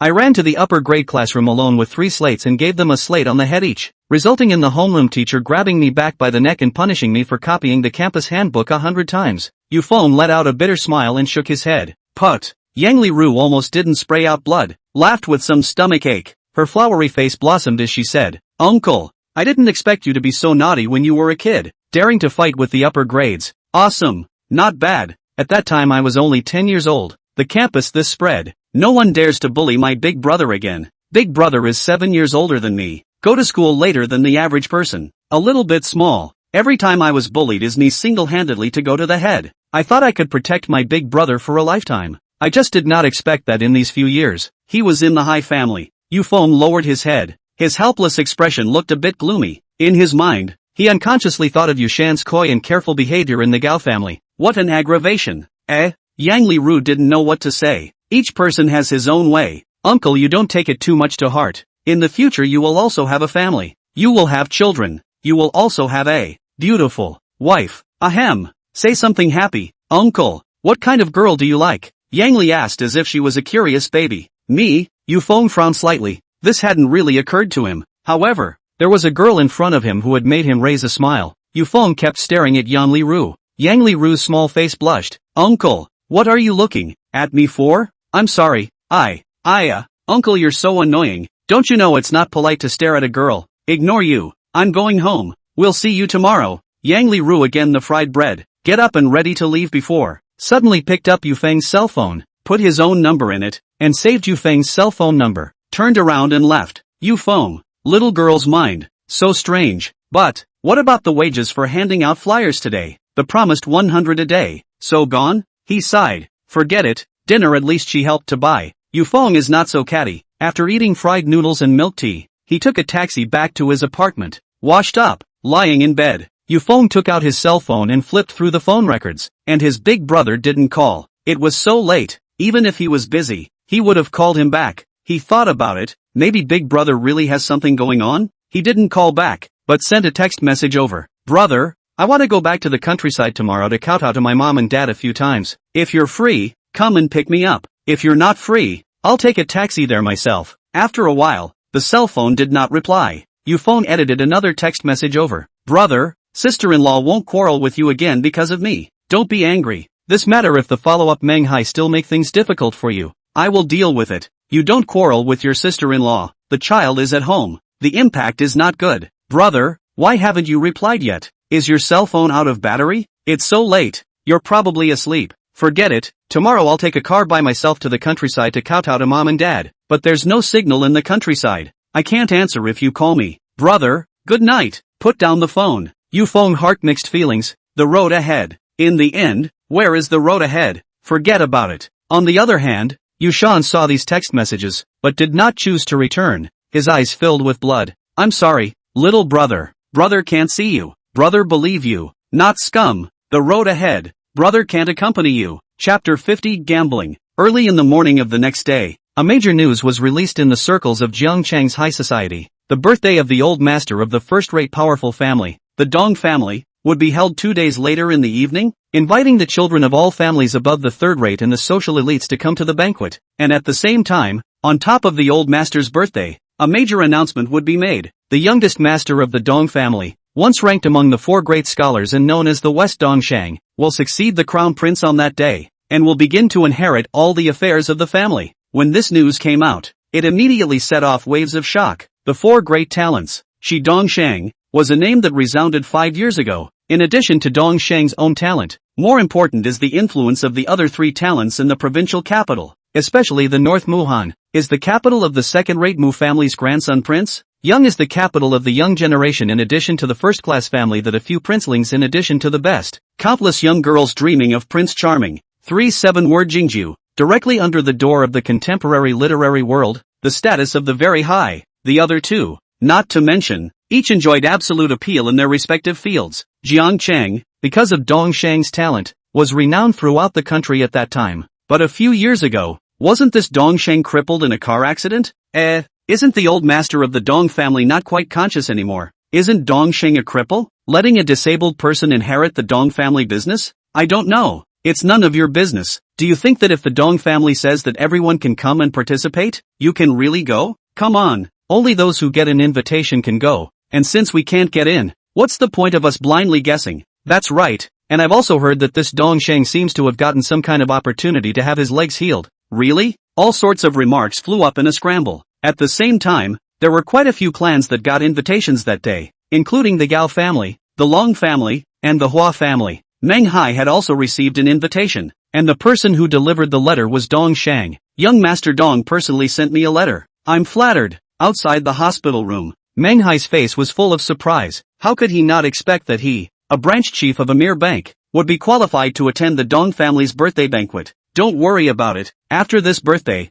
I will probably be able to grasp all of the Dong family's intelligence resources, and finding that godly man should be much faster at that time. And in the future, if you follow me in my work, this kind of banquet is naturally something that you can participate in. After saying that, Dongshang, who was wearing a suit, turned around. There was no longer any sullenness visible on his face, and after all the examinations by the experts early in the morning, it was concluded that he had completely recovered. This regeneration-like news spread throughout the Dong family in just a few minutes, and the news of inheriting the throne of the crown prince appeared unsuspectingly on everyone's tabletop. Meng Hai was moved to the core, kneeling down on one knee. I'll die for young Master Dong. Alright, get up. I'll leave first. Take care, young Master Dong. Inside a restaurant in Jiangcheng's new square, there was still not much traffic as yesterday. Yan Liru walked into the store with a large bag of new clothes, put down her bag and took out a dress and ran to the mirror to show it off. Yang Jian, who was playing a cell phone game, saw this picture and was sick again. Alas, sure enough, love is a kind of poison. It will make people change their bones and change drastically. My dear sister, brother's card is almost maxed out by you. can't you stop for a while? Yang Jian bitterly begged in a nice voice. Shut up. Yang Li Ru glared at her. Can't you see I'm trying on clothes? Yang Jian. Alright, brother, please ask you. Today we're so beautiful. Is not going to see that little handsome boy yesterday again? I can help you investigate well. This Yufeng just came out of prison not long ago. The family has only one big brother Yushan, or a door-to-door son-in-law. You and he together, doomed to not have any good results. Thinking that after 2 days, his father would send someone. Yang Jian felt that it was better to dispel his sister's mind in advance. Hearing this, Yang Li Ru's face tightened, her mood suddenly lowered, and the skirt in her hand didn't smell good anymore. You crow's mouth, how do you know it won't end well? I like him, isn't that enough? Come on, you're an adult, so don't be as naive as you were when you were a kid, and when the day does come, you'll always have to bring him home. Do you think father will allow a guy who has been in jail to be the young family's son-in-law? And this guy's big brother is a famous door-to-door son-in-law in Jiangchang. Whether it's his family background or reputation, he won't be able to bring benefits to the young family, and he will even affect the development of the young family. So what brother said is not joking with you. Yang Jian's expression was serious. Don't look at him playing with the mountains and water all day long, doing nothing, like an idle prince. But if one understood his hardship, one would know that he was enjoying his freedom to the fullest. His marriage could only be used as a tool to bind the family's interests. Instead of wasting his time on finding love, it would be better to seize the time to enjoy himself in time. Yang Li Ru's brows tightened even more. She understood, also knew, but she wanted to fight back. No matter what, she wanted to pursue her own Prince Charming. The obstinate character's eyes suddenly became firm. I don't care. I will only marry the person I love in my life, no matter what his status is, what he has done before, as long as they love each other. There is a future. Even if the young family doesn't agree, then the big deal is that I won't get a marriage license. I want to be with him too. What is this called? What do you call marriage without a marriage license? Yang Jian realized that his sister might really be trapped this time. After thinking about it, he splashed cold water and said, fine, then I'd like to ask you, does that Yufeng like you? Yang Li Ru. She hesitated. Maybe likes it, otherwise he wouldn't have saved me twice in a row. Uncle is really a very, very good person, but you're not sure if he likes you, are you? Yang Jian added. After a pause, continued. I'm a man. I know men better than you do. The way that Yufeng looks at you, it's very clean. Do you want to know what that means? What? Yang Li Ru asked. Firstly, he doesn't have any thoughts about you, so looking at you is no different from looking at anyone else. Secondly, he is able to hide his emotions in his heart and not show his colors. This kind of person's mental quality is extremely strong. He must be a top person in a certain level. Even I can't do it. But according to the information that came from my investigation, this Yufeng's reason for going to jail doesn't seem to be very honorable. The second one can basically be ruled out. So, you're lying. Yang Li Ru huffed and pouted. Then you can try to ask him out to watch a movie. See if he agrees? Yang Jian asked with a smile. Yang Jian was indeed cheating. He only investigated that Yufeng had been in jail, but he didn't know why he was in jail. After all, he had short hands and couldn't reach the high-level information of the place in question. But what he said about Yufeng's eyes being clean was true. About it, humph, uncle must like me. Otherwise he wouldn't have been amused by me yesterday. You watch. Yang Li Ru took out her cell phone and just sent a message to Yufeng. Uncle, come out to watch a movie together? Chapter 51 Yang Li Ru's persistence. Yang Li Ru held a little bit of shyness and a little bit of fear. The role of a couple taking the initiative to send out a request to watch a movie should, by all accounts, be the man, especially a pair that hadn't become a couple yet. But Yang Li Ru took the initiative. Would the older man refuse? No, he won't. Uncle is so nice. But will he know that he likes her? Will he purposely avoid returning messages? Before she received the message, the dear in Yang Li Ru's heart began to flutter and flutter. She sat calmly on the surface of the seat and waited. In fact, has long been impatient, while swiping the phone, while asking friends recently have any suitable couples to go to see the movie. Every time she flipped to a movie, she had to go to the website to look up the introduction and reviews about the movie, hating that she couldn't prepare everything perfectly. What she didn't know was that at this time, Yufeng had already set foot on the minibus to the countryside. Because Yufeng went to a remote place, so the cell phone signal was very weak, plus last night and forgot to charge it. He wanted to receive the message is very difficult. Along the way, unconsciously, he fell asleep again. At the same time, outside the first hospital of Jiangcheng City, 2 jeeps with license plate numbers from the capital parked at the entrance of the hospital. 10 men dressed in black suits, wearing sunglasses, imposing and strictly trained came down from the vehicles. Standing in the middle, a code name Eagle, is the top secret agent in the intelligence system of the G family's secret folding division, and is also the most recognized strongman of the G family's old master, who led 9 G family guards to stride into the hospital. A few dozen meters away from the front, the president of the first hospital in Jiangcheng City panicked, leading a group of office experts and directors to rush down to meet them. Boy, the Kyoto G family, one of the 4 most powerful first-class families in the national capital. He was a small hospital director who didn't dare to treat him lightly, and he also got the news that this time, the G family sent someone to Jiangcheng City for the young master's son, who was sent out of Kyoto 26 years ago and had already suffocated. Those who were able to learn about the G family would not be unaware of what the 3 words young master's son meant. Once a male member appeared in the young generation of the G family's 3 generations, without a doubt, he would become the most golden noble prince in this national capital. And what 4 great talents and what powerful sons were all trash. After all, each of his uncles and aunts, every one of them stomped their feet twice, and the world of the industry they were in would have to shake twice. Mr. Eagle, hello, I'm the director of the first hospital in Jiangcheng City. My surname is Lu. Just call me Old Lu. Dean Lu lowly put on a smiling face. This kind of touch fell in the eyes of the bystanders. Almost all of them were shocked. What kind of big shot was it that made the head of a courtyard grovel so much? Eagle took out his token. By order of the head of the family, I have come to mobilize all the blood bank information of the first hospital in Jiangcheng. That group of people should have spoken to you before. The owner of the 2 bags of blood sent to Kyoto a few days ago is young master's son. Told you. I've already arranged the nurse in charge of drawing those 2 bags of blood in the conference room. Now we're just waiting for you, Mr. Eagle. Good, there's no time to lose. Take me there right away. Yes. A few minutes later, the group arrived at the quiet conference room, and the 2 nurses in charge of the blood bank hurriedly stood up when they saw the dean arrive. Their faces were both a little pale. Being called to the office for no reason, anyone's heart would be a little unsettled, especially these 10 people brought by the dean. All of them were formidable. Their faces were cold. Just looking at them made them feel unsettled. Dean Lu spoke in a deep voice. This incident belongs to the top secret. The matter is important. You 2 are the people who have contacted the owner of those 2 bags of blood. So what Mr. Eagle asks you later, you will say, hear me, hear it Dean. That person shouldn't be some kind of fugitive, right? A nurse gathered her guts and swallowed her saliva and asked, shut up, this is not something you should inquire about. Just answer, yes. Afterwards, Eagle walked forward and removed his sunglasses. A handsome and compelling face was immediately displayed in front of the 2.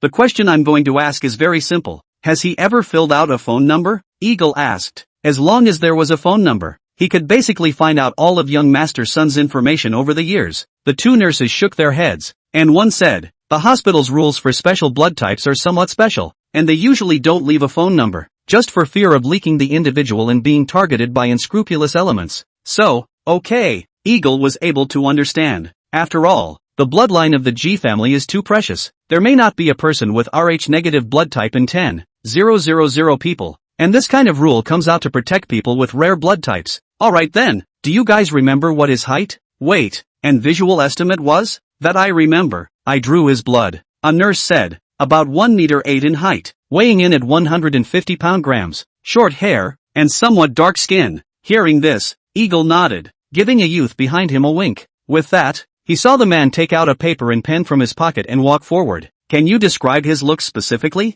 This was the person in the secret folding division who specialized in drawing portraits, with an extremely high level of drawing, and had once won first place in an international sketching competition.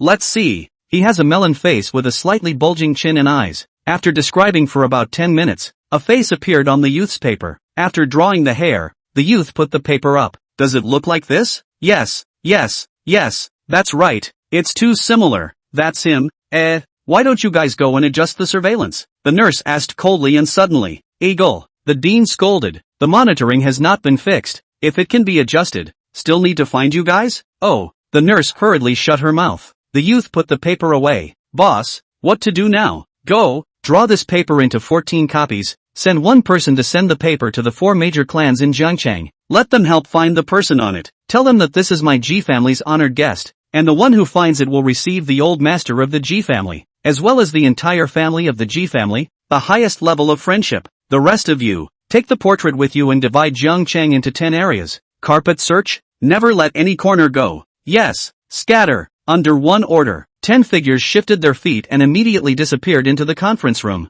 Brush. The 2 nurses sat paralyzed in their positions as if they had seen a ghost. People just gone? No one was more shocked than Dean Liu. The G family, the top luxury family in Kyoto, the highest level of friendship in the entire clan. It seemed that this young master's son's significance to the G family was far more important than he had imagined. Achoo! Yufeng sneezes and wakes up from his dream. It's evening and the bus has arrived at a remote rural area. Finally home. Mom and Dad, little Feng, come to kowtow to you. Sister, don't look for it, it's dark. That uncle of yours it seems that he really doesn't like you. Oh, you shut up, he won't. He must have something to do that he didn't get back to me. I've got the movie all figured out. If I don't get it back at 7, there's still 9. If I don't get it at 9, there's still 11. And there's still 1 in the morning. And 2 in the morning. I don't care. I don't care. I don't care. Chapter 52, 2 missed text messages. The Plaza Diner waited until the curb lights were grayed out, not seeing a figure come through the door on the empty street. 10 o'clock had arrived. In the blink of an eye, 11 o'clock had passed again. In the process of waiting, time is really like money. How to spend it is not enough to spend. Unconsciously, the pointer came to 2 o'clock in the morning. All the movie theaters in Zhongqing City were closed. Even if they wanted to watch a movie, there was no time. Yufeng still didn't come. As if Yang Jian had guessed something, he got up and sighed silently and drove away, leaving Yang Liru sitting alone in her seat. In the past she loved a piece of beautiful clothes. At the moment is so tasteless. Clothes is to wear to like the person to see. But that person did not come. Uncle, do you not like me at all? Yang Liru eyes full of teardrops. She took out her cell phone. That text message or no reply. She cried, sobbing in a small voice. In the quiet of the night looks so bleak, can get deep inside, and there is an invisible force is supporting her. Insist, insist, insist. Uncle. She woke up her nose, wiped away the tears in the corners of her eyes, re-edited the text message and sent it over. Uncle, do you not like movies? It's okay, why don't we go to the food court tomorrow? Uncle, you're so skinny, you must not have eaten anything good. How about I take you to eat the specialty snacks of Zhongqing? Uncle, are you sleeping? Summer night is a bit cold. Remember the air conditioning temperature should not be turned on too high. Remember to cover the quilt. Oh, tomorrow I will wait for you at the old place. Uncle, you come, just call me. Uncle, good night. Oh, I will wait for you. Yufeng didn't come. She thought it was because uncle didn't like watching movies. She wanted to wait and try again. She wanted to have a love, as long as he was willing, no matter what the cost. Yang Liru would not mind. In a villa inside the Dong family manor, late at night, the old man of the Dong family was still not sleeping peacefully. He was sitting on the eunuch's chair above the lobby, his face tense, his breathing heavy, and in his hand, he was clutching a portrait of a human face with great force. In front of him, a group of core members belonging to the Dong family group knelt. Old master, is it really a directive from the G family? A middle-aged man asked with a serious expression. Yes, this time the G family is getting real. That young master's son is in Zhongqing City. Pass the order. Mobilize all personnel to search the entire Zhongqing City. Make sure to find this young master's son for me. The friendship of the G family is too important to our Dong family, too important. Yes, but tomorrow is your birthday, and an important day for young master's son. Sending all the people out at this time. What if something goes wrong tomorrow? The middle-aged man asked again. Don't mind me. Whether or not the Dong family's future will be brilliant depends on this time. No half losses are allowed. Find them for me. Yes. As the words fell, countless elites within the Dong family manor drove away, utilizing their own power, and began to conduct a large-scale search. At the same time, the 3 great families in the remaining 3 directions of Zhongqing City also received the same instructions, and without any surprises. A few minutes after receiving the instructions, a large wave of people poured out from various locations, launching a carpet search of Zhongqing City. No one could refuse the friendship of the G family, the invitation that symbolized power, wealth, and fame. In the words of a highly placed old man in the capital, if someone could receive the support of the G family, even if he was no longer stupid,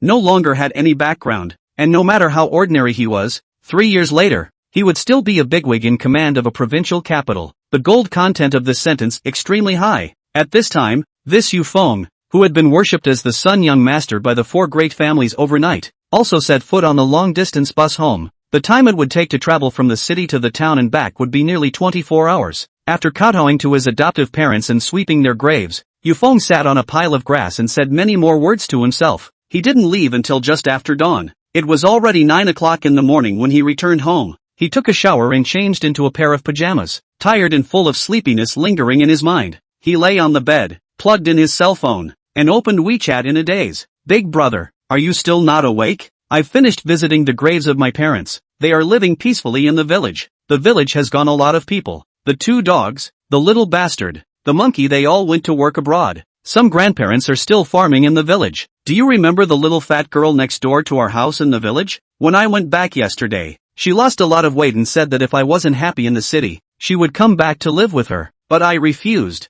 Ha ha, big brother, I've been back for so many days. It seems like we haven't had a good talk or a drink. Why don't we find a time for you to sneak behind your sister-in-law's back and I'll come out for a drink? After sending these messages, Yufeng put down his cell phone. Those messages sent the night before. Yushan didn't reply. He didn't know what had happened. And when he called, he didn't answer. Perhaps it was big brother and sister-in-law who had a fight. He began to feel uneasy in his heart. Was it really because Meng Ru's leg was quarreled because it was broken? But he was in possession of reason. That man was drunk and disorderly. He made a move on Yang Li Ru. And not only did he not apologize afterward, but instead, he intensified the situation and called someone to deal with him. Such an unreasonable dude. Even if he died 100 times, it would not be enough. As soon as he thought of this, the shadow of Yang Li Ru surfaced in Yufeng's mind. A smile, too, tickled as he thought of Yang Li Ru. He didn't know why his heart would pound when he thought of that girl. They had only met a few times between them, and he had only saved Yang Li Ru a few times out of military blood. He didn't expect Yang Li Ru to repay her. What's more, he didn't expect that Yang Li Ru would worry about his safety and go to the bureau to save herself, covered in sweat.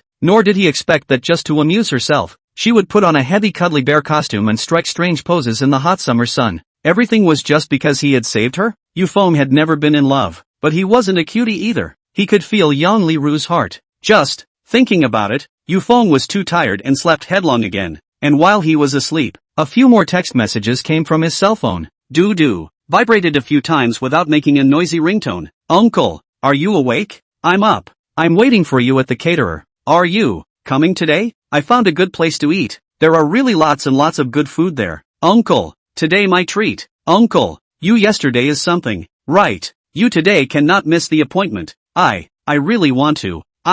Uncle, you cannot put me again pigeon. Do not return my message, I will endure. People must be to awe. Uncle, I'll wait for you. Yang Li Ru sent a text message full of expectation. Unbeknownst to him, in the world of Yufeng, he simply did not have the habit of actively looking through the text messages, because his ringtone would only ring when there was a message on WeChat. Chapter 53, Something's Going to Happen. Another day was spent in bewilderment. The 10 bodyguards of the Ji family searched in vain. This Jiangsheng city is too big, even if it is divided into 10 areas. Wanting to search every corner is a very difficult thing, not to mention the various neighborhoods, the surveillance of the streets. In addition to this, the people of the 4 great families also have no results. In the blink of an eye, it came to the birthday of the old master of the Dong family. On his birthday, Dong Sheng, who was preparing to inherit the throne of the Dong family, was currently in his own courtyard, watching the lotus flowers bloom. Slave girl Zhang Yu walked slowly with a bowl of tea. Young master, drink tea. It's almost evening. Looking at the sky, it's going to rain.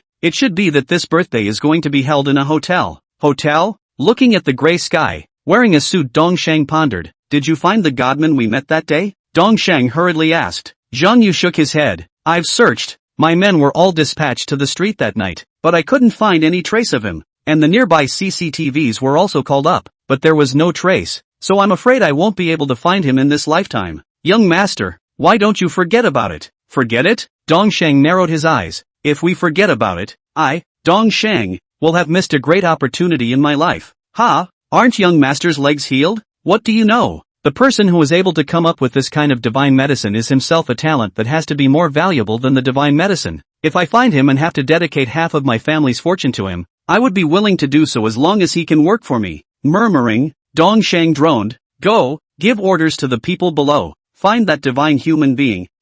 Dong Sheng, will give him $10 million as a reward, and I will never go back on my word. $10 million. Hiss. Zhang Yu sucked in a mouthful of cool air. Understood. I'm on my way. In the plaza caterer, Yang Li Ru was lying on the table. She was left with severe dark circles around her eye frames, and for a woman who slept on time and had a good routine, once she stayed up for 2 days, the dark circles would be very obvious. Outside the door, there was a sudden clap of thunder. Boom! She woke up with a jolt. Uncle, it's raining, you don't come over, I don't have an umbrella. The first sentence after waking up, Yang Li Ru blurted out the words, but she was actually thinking about Yufeng. She had been thinking about Yufeng, heart thinking, brain thinking, thinking about when he is thinking about whether he will come, thinking about whether he will like himself. Clattering, the pouring rain, hollering down. Rain came. He did not come. A cold laugh came from behind him.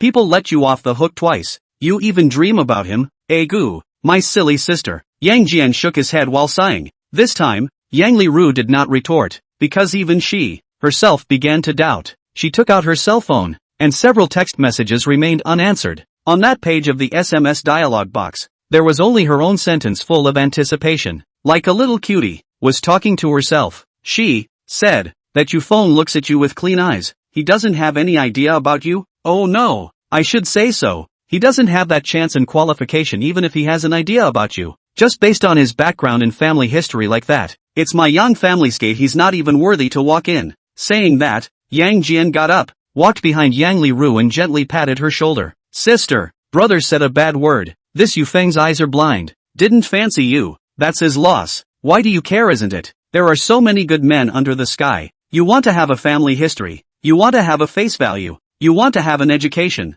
And to be honest, even the famous 4 great talents would have a hard time matching you. Don't you think so? Yang Li Ru slapped his hand away. Deep inside, she still held a trace of expectation. You wouldn't still have feelings for him. He's let you off the hook twice. Yang Jian asked. Maybe. He's up to something. He must be up to something. Yang Li Ru explained for Yufeng. Bull ***** thing. It's been 2 days. Can't you see the text messages? The time to return a message or not? The day before yesterday you asked him to watch a movie. Waited until most of the night. Yesterday you asked him to eat. Waited from morning until evening. And slept until now. Does he still not have time? He's a guy who just got out of jail. What important things can he have? Yang Jian's every word threw out. As if it was still true. You leave me alone. Leave me alone. You go. Yang Li Ru pushed him away with one hand and huffed as she walked to the door. The drifting downpour drenched all of her carefully selected clothes. She raised her head, her eyes blurring her vision with teardrops. Uncle, do you really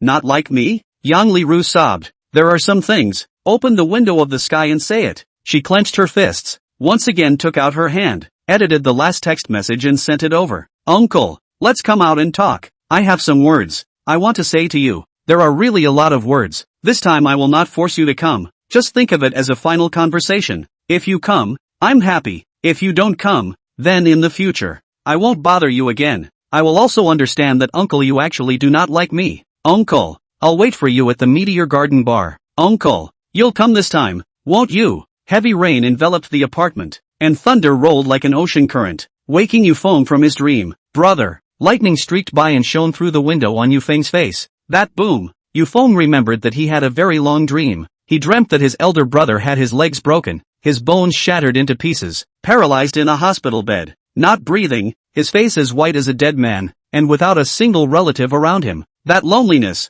the desolation. The wife was separated. The family was gone. Cold sweat covered the clothes on the back of Yufeng. He was afraid. He was afraid that his elder brother would really end up in this kind of situation, and that Meng Ru's father seemed not to be unable to do it. No. Yufeng anxiously picked up the phone, because he was too anxious, directly ignored the dozen or so replies above the text message, and directly called Yushan. Beep beep beep. The phone kept ringing, but no matter how much Yufeng called, this cell phone still couldn't be answered. He called several times, and the result was still the same. Something's wrong. Intuition told him that something must have happened in the past few days. He didn't have time to change his clothes, put on a jacket, left the apartment with an umbrella, and rushed to the Gao family villa. Meanwhile, in the ward of the first hospital of Jiangqing City, Yushan, who heard his cell phone vibrating all the time, opened his eyes. Little brother. He hadn't eaten for 2 days. His body was weak and his lips were a little white. He was deliberately not eating, a wastrel like himself, so he wants to die. Early is also quite a good thing, right? He fought to get up, wanting to go to get his cell phone. Before leaving, send a timed text message to his brother, as a farewell, but he was so tired that it was a strain to lift his hand. He rolled over with all his strength, only to flop off the hospital bed in the next second. Knock. The cup on the table fell down. The cell phone also fell down. His eyes blood red. Reach out to get. Also just when he just tilted his head, the ward door was pushed open. Lang Shen, dressed in a suit and holding a cup of bottles loaded with green liquid, walked in. Waste, I'm coming. Chapter 54, the sky is also cold. Cold, cold and heavy. A wave of fear came over him. Yushan furrowed his brows as he tried to move backward, but realized that his body simply wouldn't allow it. He wanted to shout, but realized that his throat no longer had enough strength to make a sound. Yo, looks like you're looking good. Shunned, are these legs comfortable to break? Ha ha ha ha ha. Langshan laughed openly. He had long ago used money to buy out the nurse outside, and also had the security guards in the monitoring room turn off all the cameras in this neighborhood.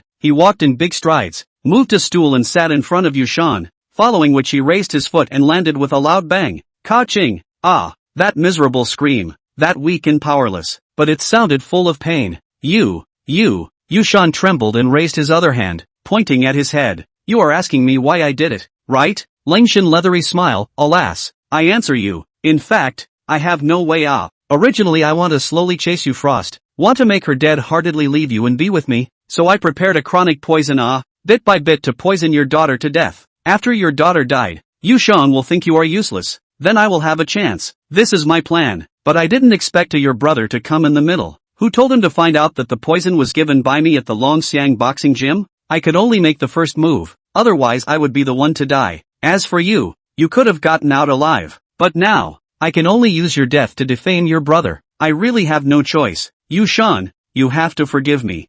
Shunned stared wide-eyed. It turned out that when Yufeng first arrived home, the reason why Ruo fainted was because of the poison. The poison was put down by Langshan. He was also a loyal suitor of Frost, and it was as if Shunned understood something. This guy even wanted to kill his daughter by poisoning her so that he could break up their family and be with Rainfrost. No matter how useless Shunned was, he still loved his daughter. He tried to get up with all his strength, ruffling the cup to smash it on Langshan's head, but the crippling of his legs made him completely lose the ability to stand up. He was so angry that his pupils were blood red. What? Want to hit me? Langshan narrowed his eyes slightly, raised his hand, and dropped it. Slap, a slap, loud and clear. Shunned fell to the ground, his face hot and painful. His ears then heard Langshan say disdainfully, a lowly mongrel with a lowly status should understand his own identity. Don't think that after becoming a door-to-door son-in-law and marrying into the Gao family you are a part of the upper class. A scald eating swan meat is still a scald. It won't grow wings. Shunned, you're a world away from this young master. I'm like the divine dragon that dives out of the abyss. You're just a toad in the depths of the well. You can only look up to me, including that brother of yours. Right. Thinking of Yufeng, Langshan's face grimaced down. That younger brother of yours humiliated me 3 times. First he threw me into the river. Then he caused me to provoke Wang Ning. And the day before yesterday, he threw me into the sea in front of my brother. This revenge, I remember it. You are his big brother. Let's collect some interest from you first. Saying that, Langshan got up and grabbed Yushan's collar and lifted him to the side of the hospital bed. Yushan was still struggling, but with his legs crippled, no matter how he struggled, he was like a fish out of water, unable to do anything but breathe. He gripped Langshan's arm so hard that his nails left blood-red scratches on his skin. What are you doing? Surname Lang, if you dare to mess around, I will follow you even if I turn into a ghost. Slap, another slap. Langshan pinched Yushan's neck as he exerted force on his wrist. The feeling of suffocation immediately came like a mountain tide. Yushan was forced to open his mouth to breathe, and as he opened it in preparation, Langshan violently opened the bottle and poured it into his mouth. Gulp gulp. The green liquid in the bottle continued to pour into Yushan's stomach. It also spilled out from time to time on the sides of his mouth. He stared wide-eyed, his eyes almost falling out. Surnamed Lang. Langshan's face was hideous, and his entire body was incomparably crazy. Drink it! Drink it! You should die after drinking all of it. Don't worry, I will let your brother go down to accompany you. After today, your brother must die. You do not have to worry about their own death pain. The portion of this medicine I can add several times more than your daughter. Rest assured, drink it and die Langshan kept pouring. Shunned kept struggling, but that weak struggle was really like a frog facing a group of brats trying to catch a lobster, powerless to fight back. Finally, the liquid in the bottle slowly bottomed out. Yushan's struggling movements quietly stopped. His eyes gradually became lifeless, and his entire person seemed to have lost his mind, paralyzed in the hospital bed. Breathing stopped. The eyes slowly closed. In the brightness of that vision, Yushan saw the image of a 10-year-old child, holding a slate in his hand, taking himself to the senior class to fight. The corner of his mouth curled up into a smile. Little brother, little brother, little brother. There are so many of them. Will we be killed? Afraid of what? Your brother I one person a brick to slap them to death. Bullying my brother, bold and fat do not know the old Sun Yufeng's power? Little brother, don't say it. Bullying my brother is no good. Even if the King of Heaven comes and touches a hair on my brother's head, I'll still him to death. Brother can't accompany you anymore. Brother so tired, so want to sleep. Brother, goodbye. Little brother. Darkness swept in and the breath of life disappeared from the room. Langshan breathed a long sigh of relief. Grass. It's finally done. He shook his hand, put the bottle away, turned to leave the ward, came to the corridor, and took out the phone. Master Wang, I've finished everything on my end. Are you sure you saw that bastard Yufeng heading in the direction of the Gao family? If it's not true, my ploy to plant evidence and frame him won't work. On the other end, came Long Ning's cold laughter. Don't worry, my people, they can't be wrong. And not only did I find the whereabouts of that son of a Yufeng, I also found Yang Li Ru. In half an hour, he will fall into my trap, and by then, Yushan's death, there will be no proof of his death. Kid, you didn't lie to me. You're good. Langshan, like a grandson, smiled and said, see what you said, Your Majesty, we are brothers on the same front. Alright, I'm starting to act. You go to the Dong family's banquet at ease, create an alibi, the moment Yufeng steps into the hospital, into Yushan's ward, his future is destined to be nothing but a dead end. After saying that, the phone hung up, the conspiracy under the storm, surging, and they did not realize that what they were about to face was not only the wrath of the Wolf King, the sharp blade of a generation of the country, it was even the top mansion in Kyoto, the Ji family. Chapter 55, The ground is also cold. The torrential rain formed an absolute blocking force at the entrance of the Gao family's villa, and inside the house, Gao Yushang sat dumbfounded in front of the window. She did not go to the group today. As a matter of fact, she hadn't gone to work at the group since Yushan said the words divorce in the hospital. Thinking back to her college days, she and Yushan were in love with each other, eating together, attending classes together, going for a walk in the park at night, and finally hugging each other and returning to their dormitories. That kind of life was really beautiful, but they didn't know since when the feelings between them had an extra layer of film. It is the identity. After Yushan came to the Gao family, he realized that his identity is the 1,000 gold miss of the big family in Jiangcheng, or the only heir of the first line, and if he wants to marry himself, he must be the door-to-door son-in-law of the Gao family. She had thought that Yushan would give up. After all, the door-to-door son-in-law is difficult for any man to accept, but she was surprised that Yushan agreed without hesitation. After that, they successfully married, had a child. Yushan to her is always good. In the high family work hard, was humiliated behind the back of people also do not say anything, every day like a nanny, take care of her, and she, too, gradually do not put Yushan in the eyes. Random humiliation, random accusations, will trample his dignity under the soles of the feet. After staying at home for the past few days,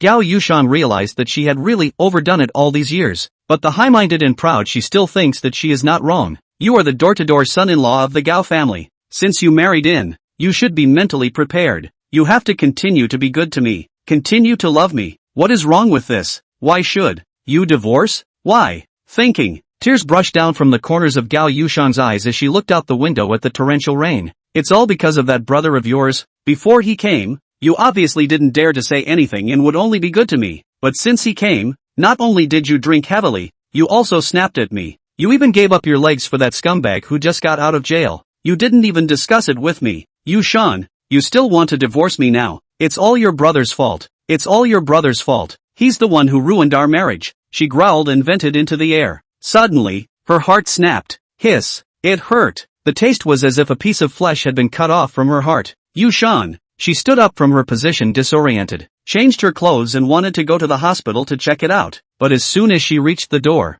the old butler hurriedly came over. Miss, today is the birthday banquet of the old master of the Dong family. The time is almost up. Do you want to leave? Dong family. Gao Yushang's face tightened. The Dong family's old master's birthday banquet is extremely significant. Not only the Hua family, Lung family will go, almost all the big families will send important figures to go to congratulate the birthday and make friends with Dong Shang, the future crown prince. If she is late to go. Thinking around, Gao Yushang still chose to focus on the interests of the Gao family. You go and drive. I'll come later. Gao Yushang said. Yes, miss. The old butler nodded, took an umbrella with him and walked out of the villa, going to the garage to drive. Yushan's legs were broken and in the hospital anyway. It wouldn't run anywhere. Let's go see him after the banquet is over. Gao Yushang thought, returning to her bedroom to change into another dress, and had just arrived downstairs when a knock came from the door. She opened the door and a figure that she hated beyond measure appeared in front of her. Sister-in-law, it's you. Yu Feng had come. Gao Yushang's expression instantly became incomparably ugly. What are you doing here? Yu Feng's expression was worried. Sister-in-law, where is Big Brother? I've come to look for Big Brother. I've been sending him messages for the past few days, but he doesn't reply me. Is something wrong? Sister-in-law, can you tell me where my big brother is? Your big brother? Gao Yushang narrowed her eyes. You still have the face to ask your big brother? He had both his legs broken for you. You scum. You still dare to come and ask for news about him. Doesn't your conscience hurt? I don't know. Gao Yushang replied coldly. Don't know? Yufeng was confused. How could that be? How could you not know? Sister-in-law, did Big Brother have a fight with you? Sister-in-law, you quickly tell me. I'm really worried about Big Brother. I had a nightmare last night. I dreamt that Big Brother was being. Before Yufeng could finish his sentence, he was ruthlessly interrupted. Dreamed what dreamed? Just your kind of goods can dream of what? Get out of my way. I'm going to an important banquet. Don't delay me. Gao Yushan lifted his foot and was about to leave. Without getting the message, where would Yufeng give way? He was now certain that something must have happened to his big brother. He stopped his body and blocked the door. Get out of the way. Are you deaf? Gao Yushan roared. Sister-in-law, tell me, Big Brother, where is he? He spoke firmly. Snap. In response to Yufeng, there was a dry slap. On the second floor, Ruo quietly walked down and hid behind the sofa to watch. Get out of my way. Gao Yushang roared again. Yufeng didn't move his feet at all and raised his head. Sister-in-law, Big Brother, where is he? Slap. Another slap. Slap. 2 slaps. Gao Yushang's chest was heaving up and down, her neck reddening with anger. Yufeng, don't you go too far? What do you think you are? That you are qualified to question me? Do you think I'll be pleasant to you if you ask for the $10 million back? That's the responsibility you should take. As for your big brother, I don't know. Now get out of my way. Immediately right now. Gao Yusheng, who was confused by Yushan's anger in the hospital, didn't give Yufeng a good look either. From the bottom of her heart, she thought that Yufeng's appearance was the culprit that led to the breakup of her marriage with Yushan. She hated that she couldn't let this guy disappear from sight and never appear again.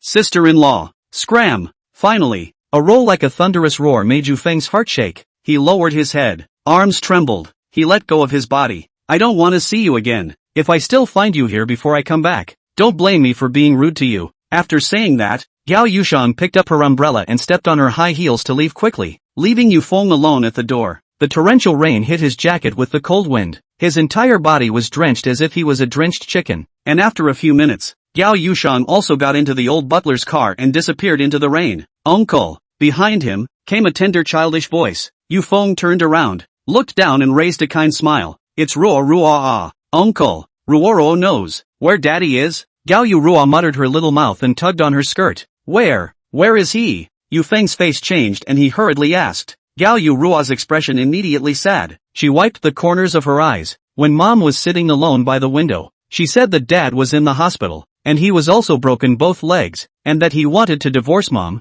Uncle, if Ruo is still small, if Ruo wants Dad, if Ruo doesn't want Mom and Dad to divorce, Uncle, hospital, he broke his legs, divorce? Yufeng could not think too much, picked up Ruo and sent into the villa, closed the door and rushed to the direction of the hospital. Chapter 56, Prince Sun Found. Divorce. This was the last ending Yufeng wanted to see, especially for a child. This was tantamount to a life and death separation. Moreover, when Yufeng heard that his elder brother had his legs broken, a mountain torrent of anger burned in his heart. In his mind, the shadow of Mangru unconsciously surfaced. Was it him? He quickly called a cab on the side of the road, took out a few $100 bills from his pocket and gave them to the driver, telling him to rush to the hospital at full speed. The red lights along the way, as if they had opened the back door for Yufeng, did not light up the entire time. 25 minutes later, the car stopped at the hospital. Yufeng quickly rushed into the hospital and came to the inpatient department. Nurse, may I ask where Yushan's hospital room is? Yufeng panted and came to the inquiry point and asked. Yushan? This nurse frowned. She had only just collected that young Master Lang's money not long ago, and then another person came to look for Yushan. It's hard to. She swallowed her saliva and said uneasily. On the 7th floor, Ward 502. You are he. The nurse just wanted to ask, but she didn't want Yufeng to get the ward number and directly rushed up into the elevator. The nurse froze for a moment, when another nurse came over. Who was that just now? I don't know. It's here to look for that door-to-door son-in-law of the Gao family. Yushan. What? That door-to-door son-in-law actually had someone come to see him? The doctors in our hospital don't even bother with him these days. Who is it? The nurse pointed at Yufeng, who ran into the elevator. The man followed the finger and saw Yufeng's face from afar, and his face changed. What's wrong? Why are you frozen? Stupid from drawing blood? The female nurse took a deep breath. She was no one else. It was the staff member of the blood drawing section who was called to the conference room for questioning that day, only to hear her murmur. Boy, it can't be him. Who is it? Don't you care? I'm going to find the dean now. You keep a firm watch here, If he comes down, be sure to stop him. Be sure, Who is he? The nurse at the point of inquiry was at a loss. Just after asking, this female nurse from the phlebotomy department panicked and headed for the dean's office building. A few minutes later, the elevator reached the 7th floor. I don't know if it was due to the fact that most of the hospital's people knew Shunned. There weren't too many patients scheduled for this floor. It was also when Foam had just stepped out of the elevator. A feeling of uneasiness oiled up. Brother. In his ears, what happened between him and his big brother when he was a child faintly resounded. Big brother. In the future, if someone bullies you, just tell me, even if he is the king of heaven coming, no matter what, go up and give him a brick. Big brother, although our old family is poor, but we also have ambition. Mom and Dad said, a man can have no money, can have no power, can look ugly, but have dignity. Today those bastards in the senior class dared to rob you of your breakfast. In the future maybe this group of dog days will rob your daughter-in-law.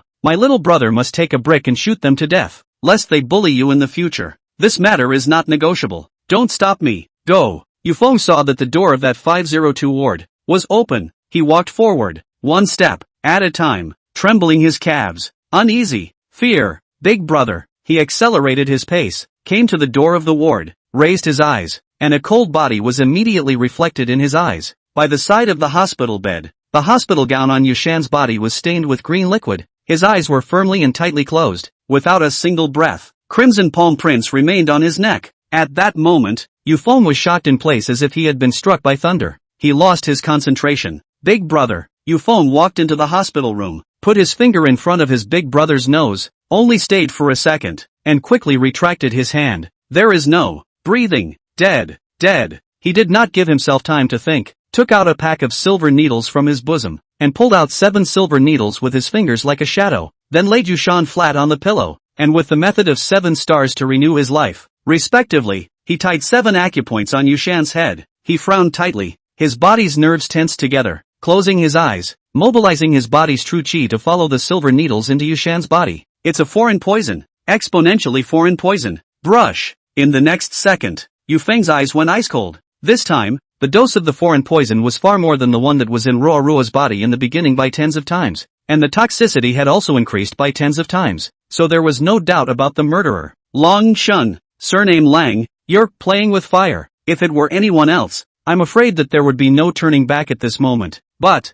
Yufeng was not someone else. He was once the sharp blade of the nation, the Wolf King who resounded through the global mercenary world and was known as the Forbidden God of the East. His existence had caused countless killers to hide outside the country's borders, looking on in fear and not daring to step in easily. His 2 masters are the strongest people in the country who are known as saints. He recalled the words of the master who had taught him the ancient art of healing, 7-needle life-sustaining, renewing the life of others. The sacrifice is their own cultivation. Under the realm of transformation, a 7-needle life-sustaining will take all your cultivation. Use with caution, using one's own cultivation to exchange for one's big brother's life. This deal, it was worth it.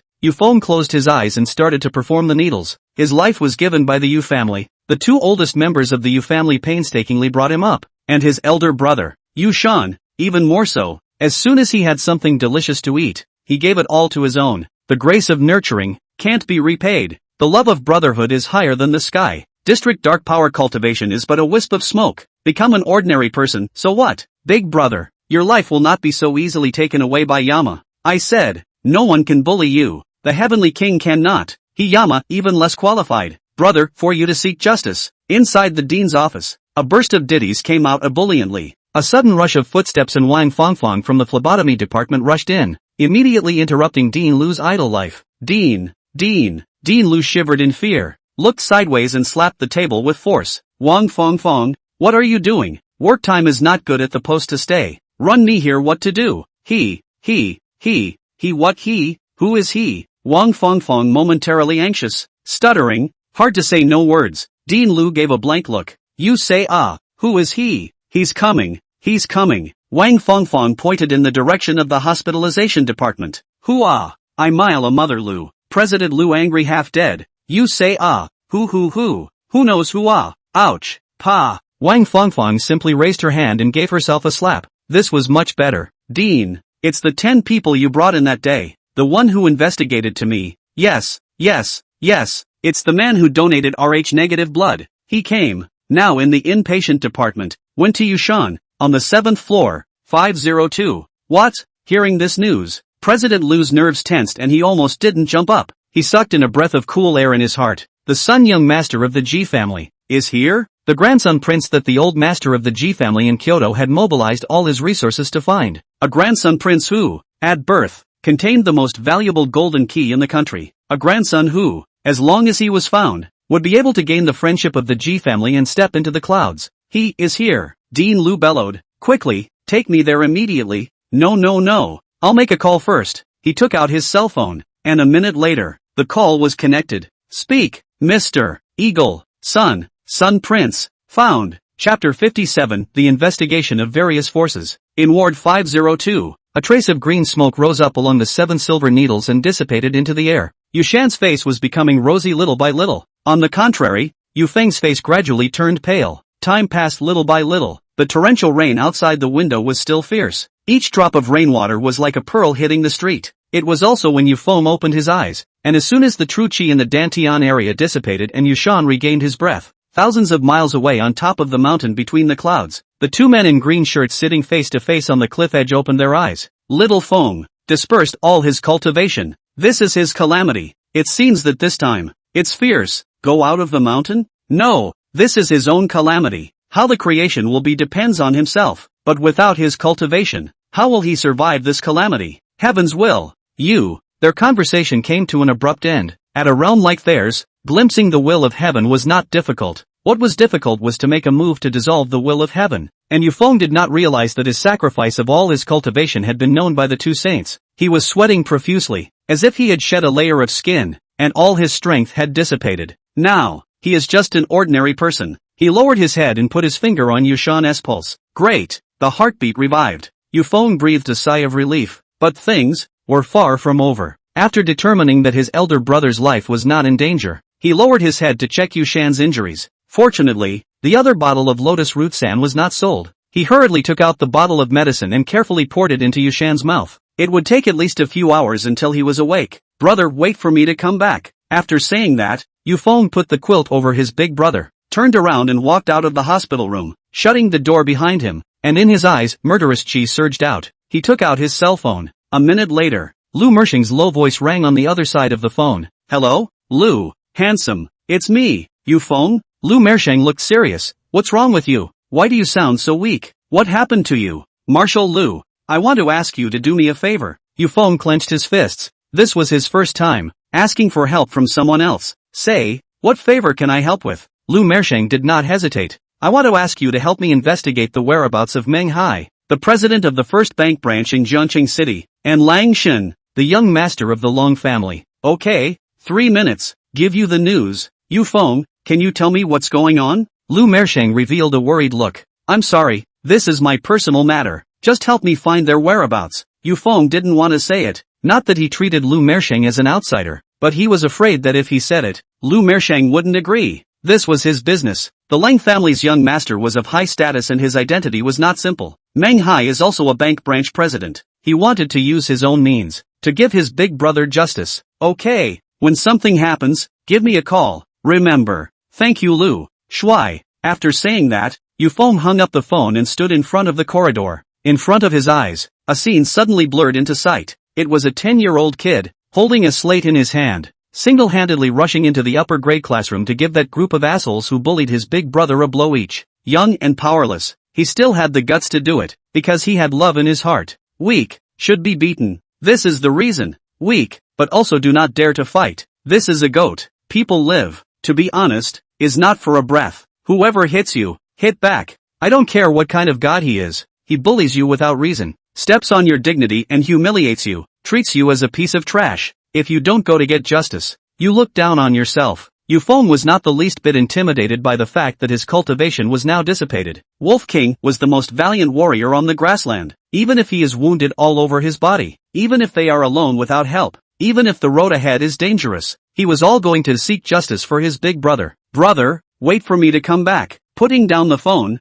Lu Mershing's right eyelid suddenly jumped violently. Left eye jumps for wealth. Right eye jumps for disaster. Secretary Wang at the side was stunned in his heart. This was the first time he had seen this old man say these words. Elder Lu, Yufeng is not Lu Mershing narrowed his eyes. Go, use all the resources, give me an investigation into Longshan and Meng Hai, first pass on their whereabouts to Yufeng. In addition, find out all the things that these two people have done in the past few days, and never allow anyone to make an issue for me in it. I want the truth. Yes, Elder Lu, I'll do it right away. After 5 years, this old man once again exploded his temperament. He knew clearly what kind of person Wolf Fong's king was. If people don't offend me, I don't offend them. He wanted to find out which guy in this Jiangqing city had eaten bear's heart and leopard's gall, and had his brain broken? Meanwhile, shortly after Yufeng left, Dean Lu came to the hospitalization department with 10 youths in black suits. Knock knock. Arriving on the first floor, Dean Lu looked at Chui Fong, the nurse at the point of inquiry, with a tense face and said in a deep voice, "Did that person who inquired about Yushan's ward leave?" Chui Fong's body trembled as she looked up from the table.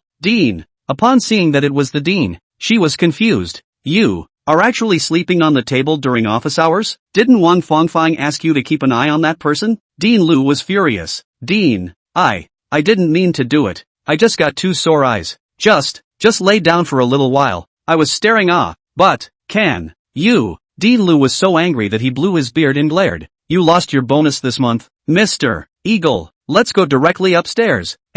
Eagle nodded, but his eyes under the sunglasses tensed up. It was not easy to have news of the Grand Prince. If he lost it, the old master must not skin him alive. A few people quickly walked up the elevator, came to the 7th floor room 502. As soon as they entered the door, the scattered tables, cups, obvious traces of a fight, appeared in front of everyone's eyes, and Yushan by the hospital bed was reduced to the focus of the eyes. There's no one in the room. Dean Lu, what's going on? Eagle asked in a cold voice. Dean Lu thought for a moment and hurriedly said, I'll immediately send someone to the surveillance room to pull out the surveillance here. No need. Go directly to the monitoring room. Eagle couldn't wait to know the news of Prince Sun and led people to the monitoring room. A few minutes later, they arrived at the surveillance room. The security guard in charge of this place was eating instant noodles. Once he saw the dean, his heart thumped. It couldn't be that the matter of receiving Ling Shen's red packet had been discovered. He stood up from his seat with a ghost in his heart. It's over now. I'm afraid I won't be able to keep my job. Dean, quickly, call up the surveillance of Ward 502 on the 7th floor of the inpatient department. Dean Lu ordered as soon as he entered the door. Brush. The security guard was confused. Quickly tune the surveillance. Don't delay. Dean Lu urged. But he didn't want the security guard's behavior in the next second to startle everyone. Bang. The security guard knelt down on the spot. Dean, I'm wrong. I was momentarily obsessed with money. I shouldn't have received the red packet from the young master of the Lang family to turn off the surveillance. Dean, I'm really wrong. You just spare me this time. I never dare again. Dean Lu, Eagle. Chapter 58. Did you miss me? The surveillance outside the ward, it was turned off. This news means that they don't even have the qualifications to confirm if that man is Prince Sun. Dean Lu immediately changed his face drastically. Who told you to turn off the surveillance? Yesterday morning when we had a meeting, didn't I emphasize clearly that the surveillance in all corners of the hospital must be on? You actually took my words as a whisper and took money from people. You, red packets? The sharp Eagle immediately sensed that something was wrong. Why did the young master of the Lung family in this security guard's mouth give him a red packet and turn off all the surveillance in the neighborhood? What did he not want people to know? Mr. Eagle, it's my fault. It's me who didn't discipline the people in the hospital. I will definitely get the Sun Prince back. Don't worry. I will immediately. Halfway through Dean Lu's words, Eagle opened his mouth and interrupted. The surveillance on the first floor can find Prince Sun's trail. Dean Lu slammed his thigh. Right, there is also the elevator can also be found. Quick, immediately call up these 2 places within 10 minutes of the surveillance video. Yes. The security guard hurriedly climbed up from the ground, returned to his seat and tapped up the computer. At this juncture, he didn't want to make any more mistakes. A few minutes later, on the TV, a surveillance video appeared in front of everyone's eyes. A pair of eyes carefully searched through the non-stop crowd. This was their last chance. Finally, after a minute, Eagle narrowed his eyes, pointed at a spot and shouted, Stop, portrait. He reached out his hand, and the men beside him handed over the portrait. This comparison, looking at each other for an unknown number of eyes, they took a deep breath of cold air. It's Prince Sun. The identity was confirmed. I'll immediately have someone pull up all the surveillance on the nearby road and find where Prince Sun went. A henchman said and was about to turn around and leave when Eagle opened his mouth and shouted at him. It's too late. Crown Prince Sun is acting in a hurry. He must have encountered something. The old master commanded before we left that all action should be based on Crown Prince Sun's safety and well-being. After saying that, he stared at the security guard and whispered, "The surveillance of Ward 502 can be turned off, but the sound is still able to be recorded. You tune it out for us to listen to. What happened during this period?" "Good, good." The security guard complied without hesitation. After some operations, a recorded voice echoed in the surveillance room. That every word, after it was transmitted, also instantly caused Dean Liu to change his face drastically. "Alas, I'll answer you. In fact, I can't do anything about it. Originally I wanted to slowly chase after you, Shang. I wanted to make her dead set on leaving you and being with me. So I prepared a chronic poison. Bit by bit, I poisoned your daughter to death. As for you, you could have gotten out alive. But now, I can only use your death to defame your brother. I really have no choice. You Shan, you have to forgive me. That brother of yours, Yu Feng, humiliated me 3 times. First he threw me into the river. Then he caused me to provoke Wang Ning. And the day before yesterday, he threw me into the sea in front of my brother. This revenge, I'm keeping it in mind. Drink it. You should die after drinking all of it. Don't worry, I will let your brother go down to accompany you. After today, your brother must die. You do not have to worry about their own death pain. The portion of this medicine I can add several times. More than your daughter's. Rest assured, drink it and die. Langshan's crazy and vicious every word was completely branded in the eagle's heart. Everyone heard it. President Liu also heard it. It turned out that the Yu Shan lying in the ward, the younger brother of Zhang Cheng's famous waste door-to-door son-in-law, was the one who was sent out of Kyoto by the Ji family 26 years ago, the Sun Prince. What the hell is going on here? Yu Feng, who acted hurriedly in the surveillance, had no doubt that he had gone to seek justice for his brother. Mr. Eagle, what now? Should we investigate this Yu Shan first? A henchman asked seriously. Is there still a need to investigate? This Yu Feng is clearly the grandson prince of my Ji family. Pass on my order to mobilize the Kyoto Secret Folding Division. Within a minute, I want all the information on this Langshan and his whereabouts. At the same time, in the name of the Ji family, issue an order to Jiangcheng City to implement an arrest order for Langshan. In addition to that, investigate everything that happened to Prince Sun in Jiangcheng City, and don't allow any mistakes. The rest of you, come with me. Let's go and pick up Prince Sun. Yes. As soon as the words fell, the 10 bodyguards took off their sunglasses in unison. Every one of them with strict military discipline had received the highest specification training in the world's toughest warrior training camps, and they only had one mission today: protect Prince Sun Yufeng. No matter who dares to harm Prince Sun, will be executed. At this moment, the birthday banquet of the Dong family's old man in Jiangcheng City had already entered the stage of meeting the guests. All the members of high society who had come to attend the banquet gathered in the hotel lobby. The heavy rain sighing outside the window couldn't even stop the conversation of every bigwig in this lobby. The time now was 12 noon, but the sky outside was as dark as night. Gao Yusheng, dressed in a white gown, appeared in front of the lobby, and just by standing there, she attracted many gazes towards her. The Gao family's young lady is here. This dress, it's so handsome. Forget it, they recruited a door-to-door son-in-law a few years ago, and they even have a child. What do you know? The more mature a woman is, the more flavorful she is. Look at the Gao family's young lady. She's only 26 or 27 years old. It's just the good years of youth. If I can spend a wonderful night with her, I'll let my life be folded all the way. Gao Yushang's face was one of the best in Jiangcheng. Even the most famous celebrities of the time standing in front of her could not stop her beauty. Once upon a time, countless great talents had gone to great lengths to pursue Gao Yushang, but they couldn't even get a hello in exchange. After that, after Gao Yushang married her son-in-law Yushan, it even broke many people's hearts and completely killed them. Only, there was still one among them who was still holding on. That was Langshan. Not long after, outside the lobby, Langshan also arrived immediately. He had changed into a suit, and when he saw Gao Yushang, he looked as if nothing had happened. Not only that, his heart gradually itched. After today, that pair of losers, Yushan and Yufeng, would completely bid farewell to the world. At that time, he then pretended to care for the name, close to Gao Yushang, every day to courtesies, into her heart. This kind of special thing is not a minute to hand. After all, a woman's heart is always the most fragile when she is sad and upset. Thinking about it, the corner of his mouth hooked up a smile, walking towards Gao Yushang, smoothly picking up a glass of red wine on the gift table, coming in front of her. Dear sister Yushang, haven't seen you for so long, have you missed me? Chapter 59, A Living Slander. Long Shen. Gao Yushang frowned slightly into a straight line. This was her suitor. She actually didn't like Longshan, but due to the fact that the Lang family's power far exceeded that of the Gao family, and the Gao family group needed the Lang family's resources to develop, she had to do everything on the surface to welcome and reject him. At the moment, she was still inwardly unable to calm down because of Yushan's sentence about divorce, and she had no intention of communicating more with Langshan. So it's Long Xiao. Hello. Langshan froze. This tone is really outgoing. He smiled. Yushan, our acquaintance has been so long. Do we still need to be so polite? There were too many things going on these past few days. I didn't even have time to come and find you, so I made you wait anxiously.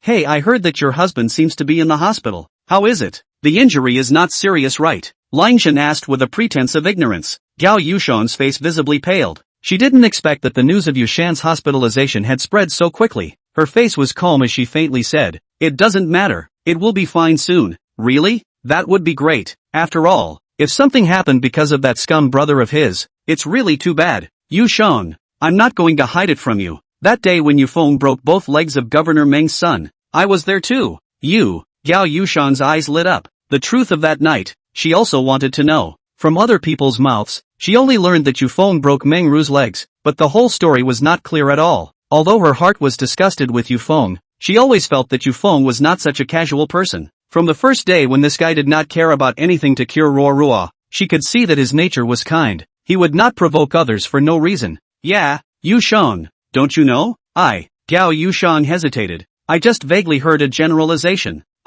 Like that? Langshan put on a surprised expression. That's really too bad. You didn't see the picture of Yufeng's unreasonable, cruel and violent behavior. People's Mengru only accidentally bumped into him. He backhanded the person. And later on the basis that he had a good knife to sell to the Huame group's Linya, and befriended, he let Linya's people break both of Mengru's legs. Do you think that there's any truth in that? What? The truth, surprisingly so. Huame group? Gao Yushang sucked in a breath of cool air. The same was the chairman of a large group, but she was very clear that she had no place at all in front of Linya. This was an existence that was independent of the powerful families. Yufeng actually befriended Linya? And sold a knife? Yes, my people witnessed Yufeng giving that knife to Linya's son when he was having dinner with Linya. You also know that this Linya is famous for loving her son. If Yufeng amuses her son, isn't that a VIP? Just bitter my brother Meng Rua, living a person. Hard to become a cripple. You say angry not angry? I've never seen anyone so unreasonable. If you don't believe me, ask Hua Xiao. Saying that, Langshan pointed at Hua Ran who was walking slowly from behind Gao Yushang. As the crown prince of the second-rate family, the Hua family, Hua Ran had also come to attend the birthday banquet of the Dong family's old master. Gao Yushang turned his head. Young Hua, is that the truth? Hua Ran and Langshan are a pair. When he thought of Yufeng's unseemly attitude that day, he laughed coldly and nodded. What else could it be? According to the information I've investigated, Ms. Gao, it seems that this husband's brother of yours has just gotten out of prison. Gao Yushang's face tightened. This was all investigated, right? To put it bluntly, a scum who has been in prison. Even if he comes out, how good can he change? There's an old saying that a dog can't change its ways. If you don't let Yufeng stay away from your family, I'm afraid that the family will be destroyed. Langshan muttered, deliberately whispering loudly in Gao Yushang's ear. When these words came out, they undoubtedly poked Gao Yushang's bottom line. Family broken, people dead. The sweaty hairs all over her body exploded as she questioned. Long Xiao, your words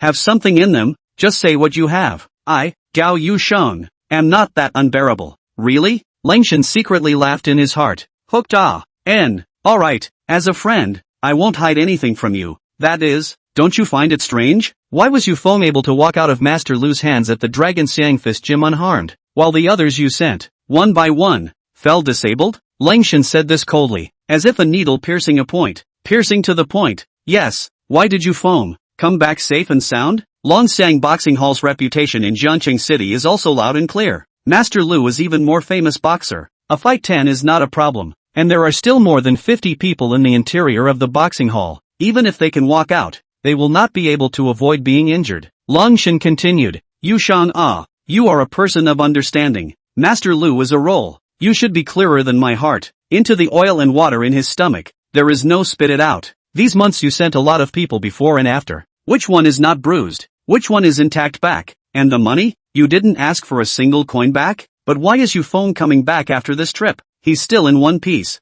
Think about it, he's just a scumbag who just got out of prison. Is it possible for him to beat up more than 50 people by himself? Do you believe that? Langshan spread his hands and looked at Hua Ran. Hua Ran shook his head. I don't believe it. Ms. Gao, my Hua family asks itself to be a top magnate in a second-rate family. and I've recruited quite a few experts under my hand over the years, the strongest of which has only been trained in a highly specified warrior academy in the country, and at best, one can beat 8. This one beating 50 people. I really don't believe that such a person exists in the world, the two of them sang in unison, completely bringing Gao Yushang into a state of skepticism. The deeper she fell, the more she thought about it, the more she felt that something was wrong. That day when she saw that this $10 million was coming back, she didn't ask anything more. Just as Yushan vomited blood and was hospitalized, she couldn't even avoid Yufeng. Now when she thought about it, it was really a bit strange. She narrowed her eyes. Long Xiao, what do you have to say? Just say it, okay? I heard a few days ago that Yushang, your daughter, got a disease. It seems like she was hit by some kind of poison. I sent someone to ask around. This kind of poison is very rare, only abroad. And the only person who has this kind of poison in the whole Jiangqing city is the Master Lu of the Longxiang boxing gym. Brush. The moment these words came out, at once, the atmosphere became unspeakable. Master Lu of the Dragon Xiang boxing hall has a different poison. Yufeng was able to walk out from under Master Lu, unharmed, and even got $10 million back. That is to say, Ruo's poison. Langshan snapped his fingers. If I had inquired correctly that day, the first person to run to Ruo was Yufeng, right? Yusheng, you're careless. This Yufeng, what a scum. He wanted to use this technique of poisoning and saving people to gain your trust. Chapter 60, he's here. The streetlights all lit up one after another on the stormy streets. The sun was no longer seen hanging high in the sky. The only thing that could be seen was on a road not far from the hotel, a young man with his hands in his pockets, wearing a thin undershirt, step by step, stepping in the rain, slowly walking. His face was cold and murderous. He was just one person, but behind him, he seemed to be followed by 1,000 armies. He didn't bring anything with him, only a heart for justice. With an umbrella in her hand, Zhang Yu ran out from the corner of a street in a panic. I really don't know what's wrong with the butler, actually choosing this kind of hotel. The car can't even be parked well, causing me to have to run all the way to get my cell phone when conveying orders. It pisses me off. After receiving Dong Sheng's instructions, Zhang Yu was very clear about what that young man meant to her own young master. She also left no stone unturned in helping her young master to convey the order. After completing her task, she headed towards the hotel, thinking that in a few more minutes, it would also be time for the official opening of the banquet, and that after today, her young master would inherit the position of the Sun Prince of the Dong family, and that the once 4 great talents would surely be shocked by the news that would be spreading out today. But just as she walked out from the corner, her expression suddenly froze. In the rainstorm, that youth's figure was so familiar. She stopped her steps and squinted her eyes to get closer to see it, but for some reason, before she lifted her feet, there was an inexplicable panic in her heart, as if approaching him would kill her. She was a little scared, and thought to herself, this rainy day, without an umbrella, it can't be some kind of psycho. What kind of adult would be stupid enough to do that? Nope, isn't the direction he's going. The hotel? Para. Before Zhang Yu could react, he saw the streetlight on the road beside the youth suddenly flicker, just in time for the most blinding light to completely cover the youth's entire face. At that moment, Zhang Yu saw it clearly. It's him. She was filled with incredulity. The young man that the young master had spent a lot of manpower and resources to search for in these few days had actively appeared. He came. Young master, no, I have to tell this news to young master immediately. After saying that, she took off her high heels and ran barefoot in the rain, surpassing Yufeng and then entering the back door of the hotel, looking for young master Dongshang. Yufeng, on the other hand, did not slow down and took firm steps as he walked to the front of the hotel. He saw that in this splendid lobby, the people were dressed in suits, wearing human skin masks and fighting. This palace-like place, but hid some executioners who regarded ordinary people as ants. Sometimes, it is not that the world is heartless, it's the human heart that's too dangerous. When he was in the wolf's teeth, Yufeng thought that in the world he was guarding with his life, the people were living in peace and prosperity, and life was happy and prosperous. He had thought that the new life he started after leaving from prison would be colorful, but he was wrong. So wrong. Society is like a jungle, and the law remains the same. The strong live, the weak die. If you're weak, you get beaten. No one will take you seriously, just like Big Brother Yushan, living humbly in the shadow of the Gao family, willing to pay the price of his legs for himself, unaware that the gang didn't intend to spare him at all. Although Yufeng does not know why Langshan wants to poison his big brother, injustice has a head, a debt has its owner, a life for a life. He appeared at the entrance of the hotel. It was also at this moment that a contemptuous gaze from the hotel was cast towards the hotel entrance. The security guard at the entrance revealed a disdainful look. Where did the beggar come from? Get the hell out of my way. this is not the place for you to come. Those self-proclaimed upper-class people in the lobby were pointing at Yufeng as if they were watching the monkeys in the zoo acting out a joke. Look at that guy, drenched like this. He wouldn't still want to come to the banquet. Who knows? Stupid people in this world who think they're the best are already in the majority. Master Dong said that anyone can come to the party, and by anyone here, I mean people with status and position. Only this kind of fools who don't know what kind of goods they are stupid enough to come here. I think this guy is a beggar, deliberately coming here to disgust people and beg for food. Let's gamble and see how this guy gets kicked out later. Okay. Yufeng didn't hear their words, but he saw them. He saw Lingshan standing in front of Gao Yushang with a smile on his face, and the two of them were still so close together that they seemed to be whispering something. And suddenly, he saw Gao Yushang showing a complicated smile again. Next to her stood the young master of the Hua family that he had met in the Seaview Villa that day. Brush, coldly sinking. His face instantly became gloomy. I should have realized it long ago. Big brother, Gao Yushang and this group of people were originally one and the same. You're lying in a hospital bed with both legs crippled, yet she doesn't even look at you, leaving you behind to come here to attend a high society banquet and talk and laugh with other men. She knows that Lingshan is a suitor, but she still does not abide by the principle of a wife's bottom line. So close, she has ever had a moment to big brother you as a husband? Maybe. Lingshan give big brother you poison, also is her intention? Maybe. As Lai Ru said, Lingshan is Gao Yushang's suitor, and Gao Yushang, too, has long wanted to be with him. Maybe. Big brother, you made the wrong choice. The marriage that you threw away your dignity and willingly became a door-to-door son-in-law in exchange for was a mistake. An extraordinarily big mistake. Brother, this account, let's wait for brother to settle it. The security guard saw Yufeng did not move, did not listen to his words in the ear, immediately frowned tightly. Cold voice, you stinking beggar. Old man spoke to you, you did not hear? Yufeng still as if I heard. Only look at the glass door behind the joke. The security guard is a little angry. Raise his sleeves. This is the old master of the Dong family's birthday. The hotel big boss for today that is even to see his lover's time or not. From the morning busy to now. If this beggar disrupts the order of the banquet, his body skin still want it? Too eye-catching. You asshole, I'm talking to you. You're not listening, are you? Get lost now. The security guard pointed at the road and shouted. Yufeng didn't move a muscle. In the next second, the security guard pulled out the iron rod from his waist. Looking for death. I told you to get lost but you didn't. You don't even have an invitation. Don't blame me for being rude to you. Saying that, he picked up the stick and smashed it at Yufeng's head. In the rainstorm, it seemed as if he saw a scene of a broken head. This was the first time he used this special power since he became a security guard. He was excited. With the Dong family behind him, it didn't matter even if he was killed, right? But just as his iron rod was about to smash Yufeng's head, his expression on the spot stiffened. As soon as Yufeng stepped out, he swiftly grabbed the iron bar and firmly held it. No matter how hard the security guard tried, it was hard that he couldn't go any further than half the distance.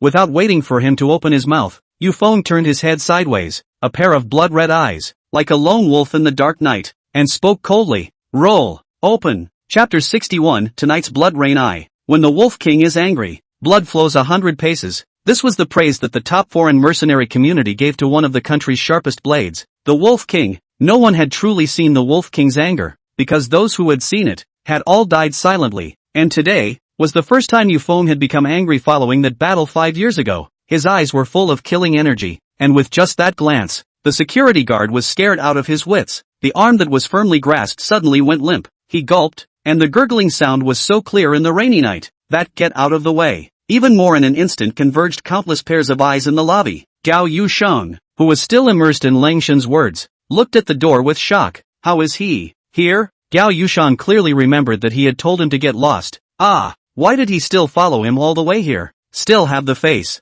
to say these two words to a security guard? A scum. Where did he get the qualification? Thinking about the possibility that Lingshan just said, Gao Yushang was more and more sure that this might be true. Just out of prison. How have so good medical skills? Just look at Ro glance. Can be out of the cure. And after that is even more unexpected. Intact from the inside of the Dragon Siang boxing gym come out? Everything seems to be telling the truth. Yufeng did whatever he could to get close to the Gao family. Her brow was heavy. As the chairman of the Gao family group, she felt that her position and intelligence had been insulted. But deep down, she still felt a little guilty towards Feng. In that case, it seemed that this was simply Yufeng's tactic. This scum. She clenched her fists and lost her reason to think, seeing that his purpose was achieved. Lingshan sneered slightly at the corner of his mouth and looked towards the door. Yo, isn't this Yufeng? Why are you so blind? Is this a place you should come to, Yufeng? The moment this name came out, all the guests in the lobby changed their faces. This name is so familiar.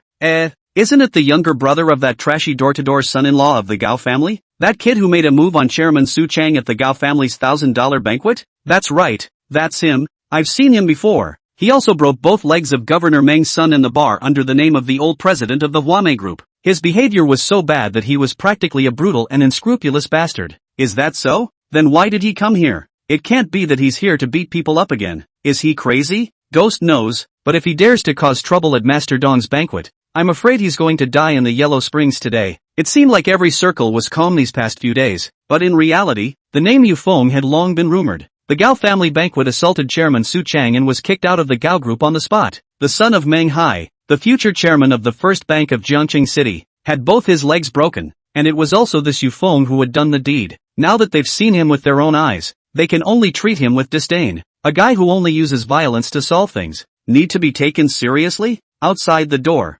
Yufeng's gaze moved away from the security guard. Who? The security guard let out a sigh of relief, as if he had gotten a respite from his tightly pinched neck. He was still squeezing the iron rod tightly in his hand, his eyes glaring at Yufeng with a deadpan stare. A smelly beggar covered in ground floor goods. How could he scare himself? Grass. What kind of person is I? What kind of thing is he? If I go in, my life will be over? Thinking of this, the security guard instantly put the fear of that moment just now behind his head, raised the iron rod and smashed it against the back of Yufeng's head. Bang! The next second, all eyes frequently lost their colors. Everyone sucked in a breath of cool air, their eyes telling the word surprise. Yufeng didn't move in place, and even continued to walk forward, while the security guard, without even touching a single hair of sweat, collapsed on the ground, his nose full of blood. He raised his hand and swung his fist down. Just such a simple move. Fast. Very fast. So fast that one's breath could not keep up with the rhythm. This was the Wolf King's speed. Even if the cultivation that made countless geniuses jealous dispersed, he was still the god of the army, the taboo of the mercenary world, the king of the hall. Wolf Feng.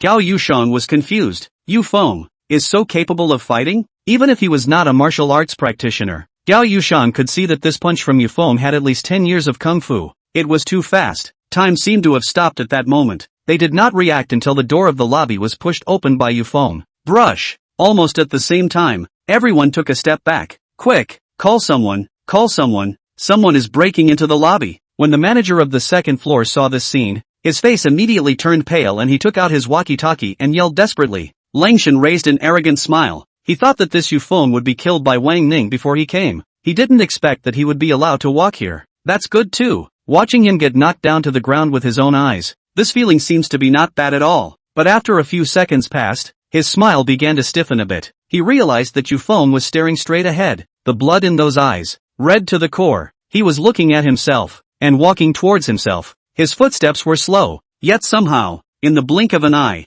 he was a few meters away. Not good. Thinking of the image of being thrown into the sea by him that day, his heart palpitated as he unconsciously fell backwards. Yufeng accelerated his steps, and just as he was about to pounce forward like a tiger and press Langshan to the ground, a figure suddenly blocked himself. It was Gao Yushang. She held her head straight up and stared at Yufeng with an angry face. That look was like a bridge in a novel. Your big brother is paralyzed. You can't stop me from getting happiness, much less destroy my happiness with your own hands, even if I was in the wrong first. Get out of the way. Yufeng's tone was icy cold. Get out of the way? Gao Yushang laughed. Why should I get out of the way? Yufeng, this is not the place for you to come. I advise you, don't mess around. Mess around? Yufeng narrowed his eyes, thinking of his big brother who almost died. He clenched his 5 fingers fiercely. So, you know about this, right? Yes, I know. Gao Yushang thought that Yufeng was talking about him poisoning Ruo and replied without hesitation. You're going to stop me from moving him?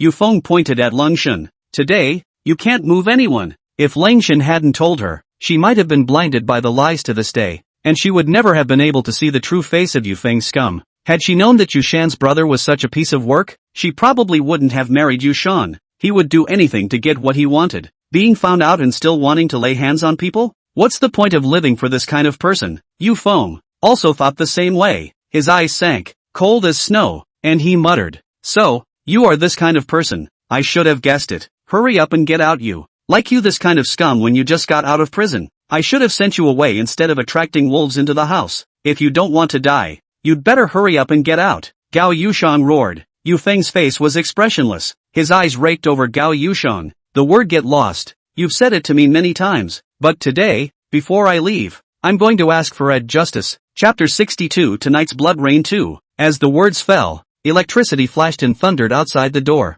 Also at this time, Yu Feng's footsteps swayed, as if a ghost disappeared in front of everyone's eyes. Gao Yushang's expression changed drastically, not waiting for her to find Yu Feng's trace, only to hear a miserable scream from behind her. This miserable scream filled with pain instantly caused everyone's heart to tremble, and then following the sound, they only saw Yu Feng grabbing Ling Shen's collar and lifting him up high as if he was carrying a chicken. No good. Gao Yushang didn't expect this guy to dare to commit murder in public. Ling Shen didn't expect that he would be grabbed by Yu Feng just before he had the chance to run. Only then did he realize why Yu Feng was able to walk out of the Longxiang boxing gym. People were truly capable, and by the time he thought this through, it was already too late. Yu Feng, is your brain squeezed by the door? What the hell do you want to do? Hurry up and put the person down. Gao Yushang shouted loudly. The manager on the second floor was completely flustered. It's over. It's over. Today is Elder Master Dong's birthday banquet. Every guest here is a dignitary. What's worse is that guy actually grabbed the Long family's youngest master. Isn't this looking for death? The Ling family's contemporary family head that was known to have a circle of connections so large that he didn't have to go to jail for killing anyone. I said I want justice. Yu Feng repeated that one sentence. He lifted Ling Shen's neck and walked towards the door. In order for everyone to see Ling Shen's face that wanted to resist but was powerless to do so, it was a face that was close to suffocation. Red from the root of his neck to his forehead, green veins, one by one, surfaced on the face. Fear coalesced in the eyes, and the lax pupils explained what was called fear. Surname Yus. You're crazy. You're really crazy. This is the banquet of the Dong family's old master. If you dare to make a move on me, you're hitting the Master Dong family's face. Are you crazy? Ling Shen had only intended to use the means of planting evidence to make Yu Feng have no way out, but he didn't expect that this Yu Feng would be a dilettante, not considering anything and directly laying his hands on him, which was going to end in the same fate. The Dong family is a first-class Jiangqing family, a high position of power, the clan disciples all over the community. The old master of the Dong family that is more of a lord. Right foot stomp. Half of the listed groups in Jiangqing City have to come to the door to actively send money. In this move, is not to give the face of the Dong family, and the old master of Dong to the opposite side. Looking for death? Yu Feng's face was calm. The Dong family? He walked to the front door and turned around, looking at this group of self-proclaimed upper-class people. This Yu Feng, it really is just like the rumors. He really has no brain. Who says otherwise? Looking for trouble at the Dong family's banquet. In less than a day, he will surely die. That's right. What is it that can't wait until the day is over? It has to be done here. The crowd murmured, but unexpectedly, in the next second, Yu Feng threw his voice and said, I don't care what Dong family, Wang family, Su family, Hua family, if you make a mistake, you have to pay the price. I'm here, not to provoke anyone, not to please anyone, I'm here to demand justice. It's as simple as that. Whoever stops me, is against me, then don't blame me for not being polite, especially after what I said at the Gao family party that night. The words from the Gao family party? A young man in a suit furrowed his brows and asked the people around him, what words? What did he say? I don't know. What did he say? I remember. He said that if anyone in Jiangqing City dares to insult his big brother Yushan one more time in the future, don't blame him for not being polite. What? Just this sentence. Who does he think he is? Mouth so. Bang. As if in response to the crowd's mockery, a loud bang came from the front door. Ling Shen knelt on the ground, the veins on his face close to bursting. Yu Feng kicked him on his knees with 2 hard kicks. At that moment, the murmurs came to a screeching halt. No one dared to speak anymore, because they realized that this Yu Feng was really crazy. Blood instantly flowed out of Cold Sink's kneeling knee, bit by bit, and gathered in a river, spreading all around. Ka-ching! Then, Yu Feng was seen lifting his hand to clasp one of the joints of Ling Shen's arm, and forcefully bending it. The arm broken. The other arm was no exception. In unison, everyone's mouths were wide open, and this cruel and bloody scene caused the vast majority of people present to feel sick to their stomachs. Gao Yushang's face was also white, hard bending the arm.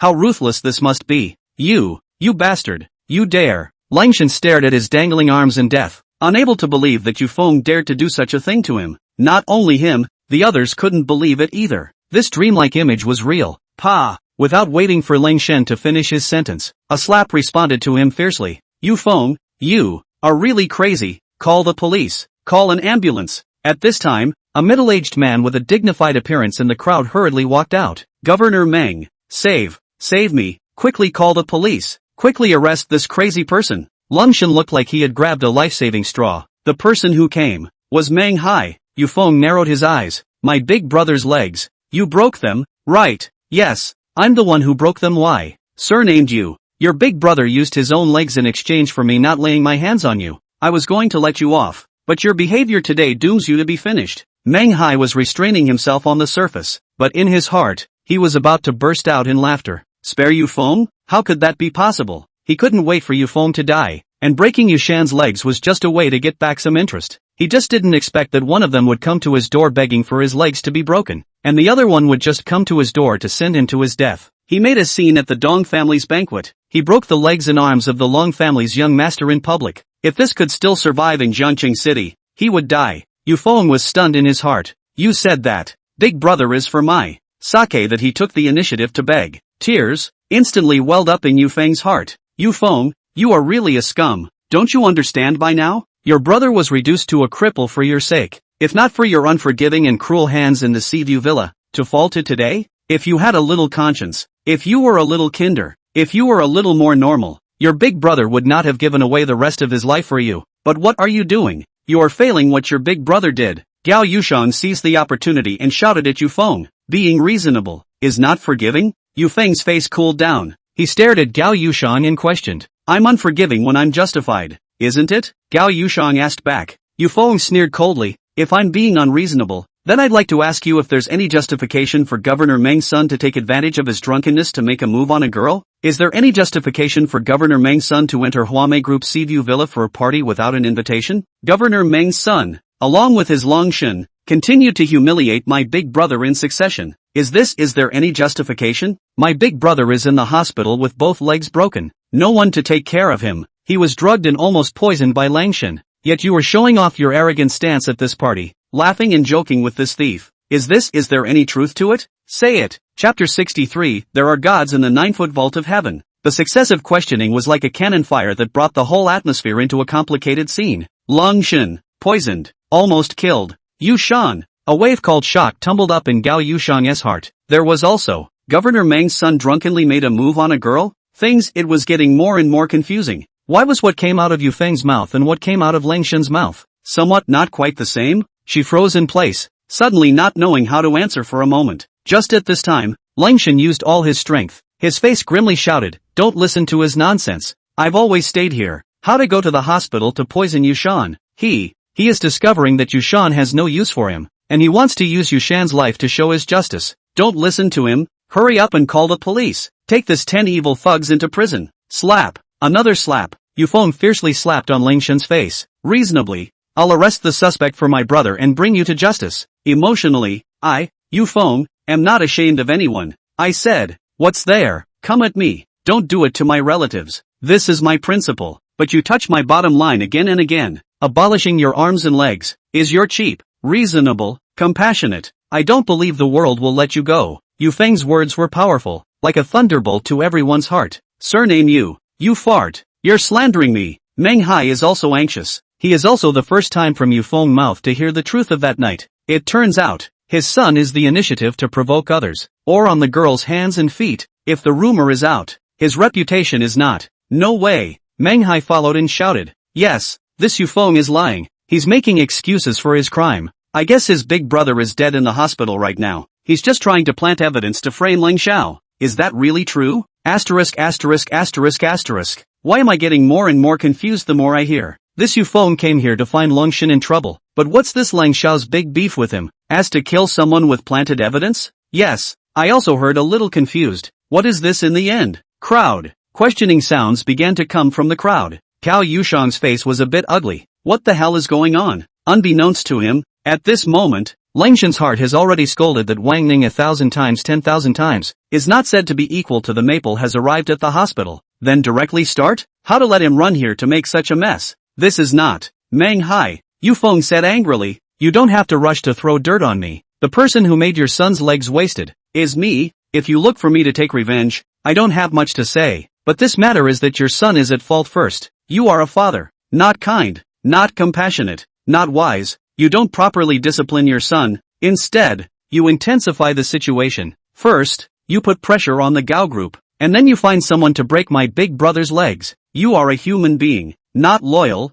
not righteous, not good, using the authority in your hands to do private things, disregarding the law, selfish and self-interested. I'll settle your account with you later. Saying that, Yufeng grabbed Lang Shen's head full of golden hair. What are you doing? Lang Shen panicked. This time, he was really panicked. In his plan, Yufeng shouldn't have appeared here, but he appeared. But at that time, Lang Shen didn't think that this younger brother, who had just been released from prison and had come down from the countryside as a door-to-door son-in-law, would be able to do anything earth-shattering. After all, this was the Dong family's territory, and messing around here would undoubtedly be going against the Dong family. But he, again, was wrong. Yufeng grabbed him with absolute crushing strength, hardening him and lifting him up in front of the main gate, making every single person look at his ridiculous appearance. In front of absolute strength, any small trickery became chicken ribs. He felt powerless. In the hands of Yufeng, it seemed that nothing he did or said could affect Yufeng. Gao Yushang this time, also did not open her mouth again.